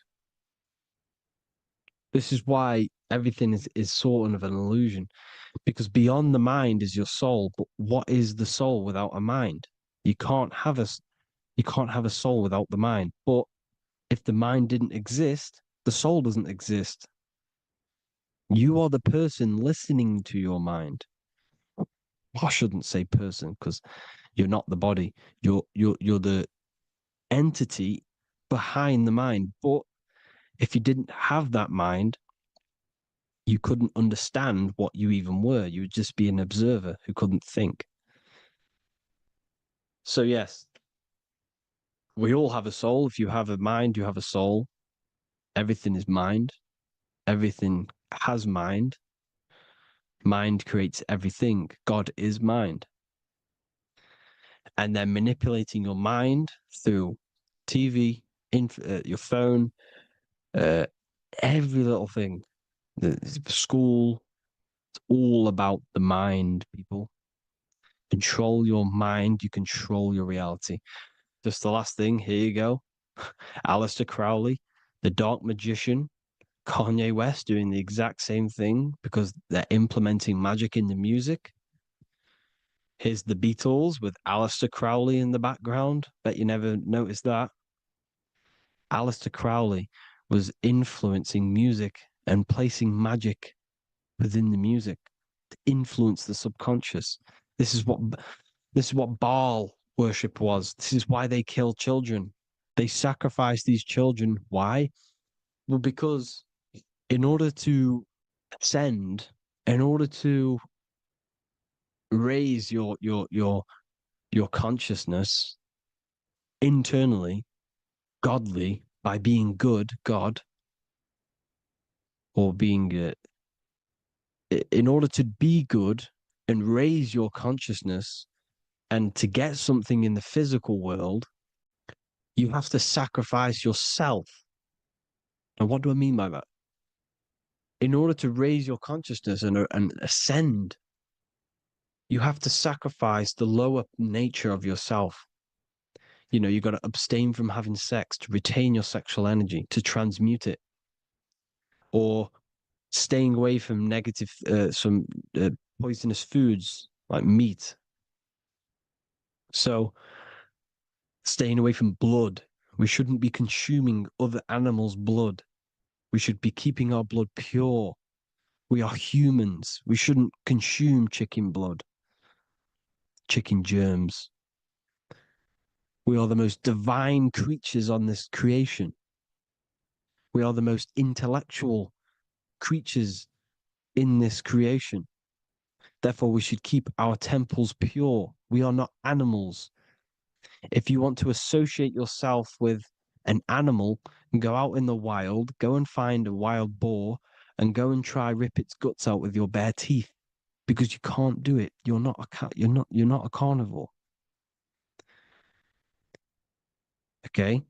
So in order to ascend, you have to kill and sacrifice your lower part of yourself to ascend up to your spirit self, your mind self, the highest version. And the elites don't want to do this. So they sacrifice other things like babies to kill them, to exchange their life over to the astral plane, so these demigods in the astral plane can give them something in return in physical. They don't want to sacrifice their lower self, so they sacrifice other things for exchange, for physical pleasure. But the godly person sacrifices their lower self for their higher self to do good and ascend. So this is what all the Baal worship is, people, and this is why they're doing it. Hope you all had an amazing lecture. If you haven't already, go and get the Book of Wisdom for more information. You know, I don't go into dark stuff in this book because all I do is enlighten people in this book. You can get it in Spanish, English, German, Italian, and French. Worldwide shipping, you can get the PDF or paperback. Or there is also a new one called the Human Health Guide 2.0. It gives you a list of all the foods, grains, oils, nuts, you know, everything that's alkaline and positive for the body and not man-made and hybrid. It tells you all the products to stay away from, how to fast, how to improve vision, how to improve everything, literally. So the Human Health Guide has been released. If you want that, I'll pull all the links in the bottom of the description. Hope you all enjoyed the lecture, people. God bless you all.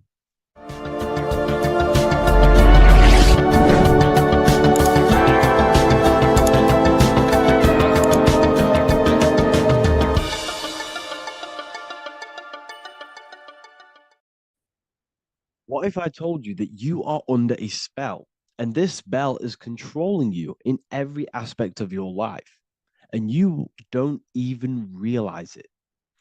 Spells are not what you've been taught.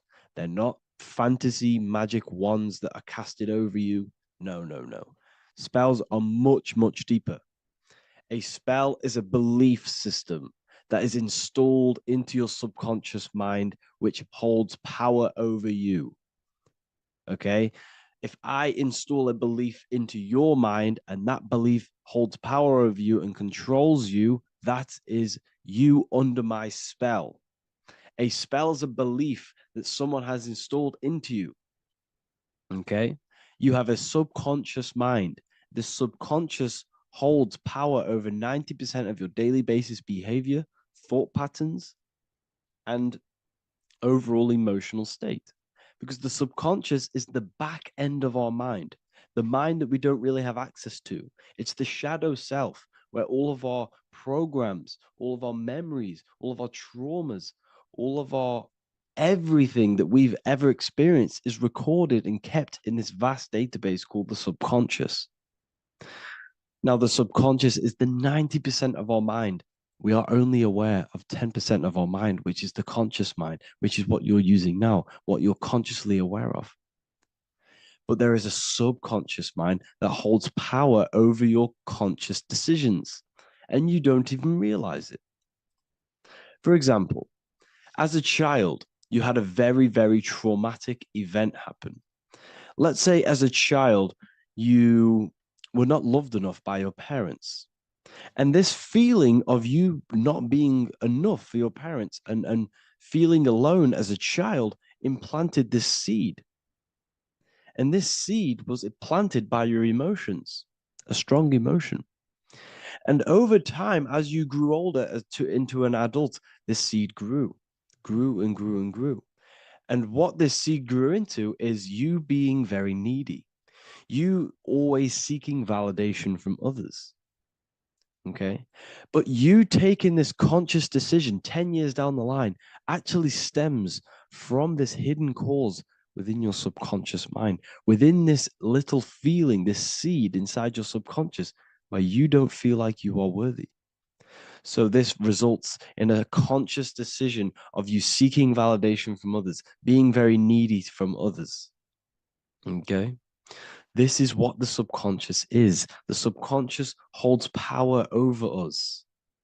For example, posting on social media.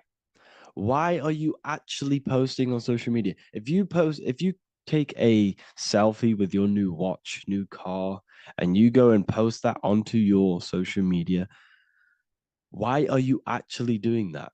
On the deepest root cause, it's not because you just want to post a picture. No, it's much deeper. It comes from a subconscious belief or a subconscious emotion of you seeking external validation, whether you believe that or not. But that's what it is. If you're posting on social media, you're seeking attention, you're seeking validation from others on a deep level, on a subconscious level. You may not even realize this because it's subconscious. Now, this is what a spell is. Money is a type of spell. Remember, money doesn't actually exist. Money does not exist. Money is a physical object inside of the material plane. But the physical object has a belief in the mental plane. See, the mind is the highest plane. This is the root cause of reality, the mental plane. Okay?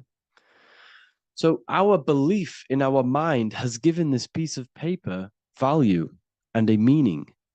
But in reality, it's just a piece of paper with a belief behind it. But this subconscious belief behind this piece of paper is controlling your daily basis behavior, is controlling your emotional state, and controlling your life without you even realizing it. Without you even realizing that it's all an illusion. Money does not exist. It's the belief that gives the piece of paper a power. And the way we break the spell is by realizing that the money doesn't actually exist. The whole world is under the spell of money, and it's controlling all of us. But the spell is the belief. Once we all wake up and realize money has no value, it doesn't actually exist, it's only a belief. There is no actual money. That's how we break the spell. The spell is broken when we figure out that we are under the spell, under the belief, under the illusion of this piece of paper having value, and it's controlling our lives. That's why the word money has mon within it. Mon is moon, and the moon represents our hidden aspect of our mind, our subconscious, and the sun represents our conscious mind. So you have two versions of yourself. You have the self that you show to everyone, the conscious mind, and you have a shadow self called the subconscious, which is the hidden aspect of you. For example, do you really love your partner who you're with, or are you just with them for, is there a subconscious fear of being alone? Do you really want to be with this person, or is it stemming from, are you staying with them because it's stemming from this fear of being alone, of being lonely? Or are you just with them because you have a subconscious sexual addiction? And all of your conscious decisions are actually coming from this little seed of wanting sex or not being alone. You have two versions of yourself, the conscious mind and the subconscious, the shadow self and the self that you show to everyone else. Okay? And the subconscious is what's holding power over you. When you drive your car, you don't consciously have to think about changing gear. You've done it that many times. It's on autopilot. That's the subconscious doing it. You can be walking down the street. Your conscious mind can be thinking about what you're going to cook for tea later, but your subconscious mind is controlling your body and walking your body. You don't have to think about moving the body. You just do it because you've done it that many times. It's a program. It's a belief in the subconscious that's giving this movement power. You see, the subconscious holds a lot of power over you. Our beliefs hold power over our daily basis behaviors and actions. Okay, like I said, posting on social media, this is seeking external validation. There's a subconscious stem, there's a subconscious urge bringing this desire into conscious reality. So we must break the spell of our emotions controlling us, our traumas from a child controlling us. For example, another example of this, let's say you were in a car crash years ago, and this car crash led you to having a very traumatic event, very traumatic emotion you felt in that car crash. You felt a lot of pain. That was impressed into your subconscious. And even to this day, you're probably scared of going into trains, going onto cars, going inside of vehicles. And you might not even be aware that it's actually stemming from this event that happened 10 years ago. That's the spell. That's the spell that's holding power over you. And you don't even realize it. You realize the spell when you realize you're being controlled by this old belief, this old trauma. That's what a spell is. A spell is not something I cast over you with a wand like Harry Potter. Spell's much deeper.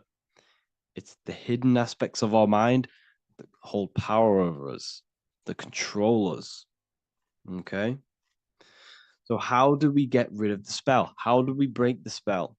By installing new belief systems, by installing new programs into our subconscious. The subconscious is impressed by repetition and emotion. Everything you do on repeat, for example, tying your shoelaces, you can be looking up into the sky, closing your eyes, thinking about what you're going to create for tea while doing your shoelaces. You've done it that many times, you don't have to think about it. That's the subconscious taking over. Okay? That's the repetition aspect of the subconscious. For example, you could probably run down your stairs. You know exactly how to run down the stairs. If I tried to run down your stairs, every staircase is different. I'd probably fall over. But you've done it that many times, you know exactly how to do it. It's what we call ritual. When you have an evening ritual, when you tidy the house, you do your skincare routine, you wash your teeth, that's a ritual. This is what the ancients called ritual. When we do rituals, we're trying to implant something into our subconscious to either remove an old program, an old seed that is controlling us, for a new one that's going to grow into new light, into a new reality. So you can implant messages, implant new programs into our subconscious, which will then grow into a new reality. Okay? Because if I tell you something over and over and over again every single day, for example, if I say, you do what I say every single day I repeat this statement into your ears, about a month or 2 months in, you're going to start to believe in that statement and you're going to start to be under my spell. You're going to start to do everything that I say. So this is what spells are.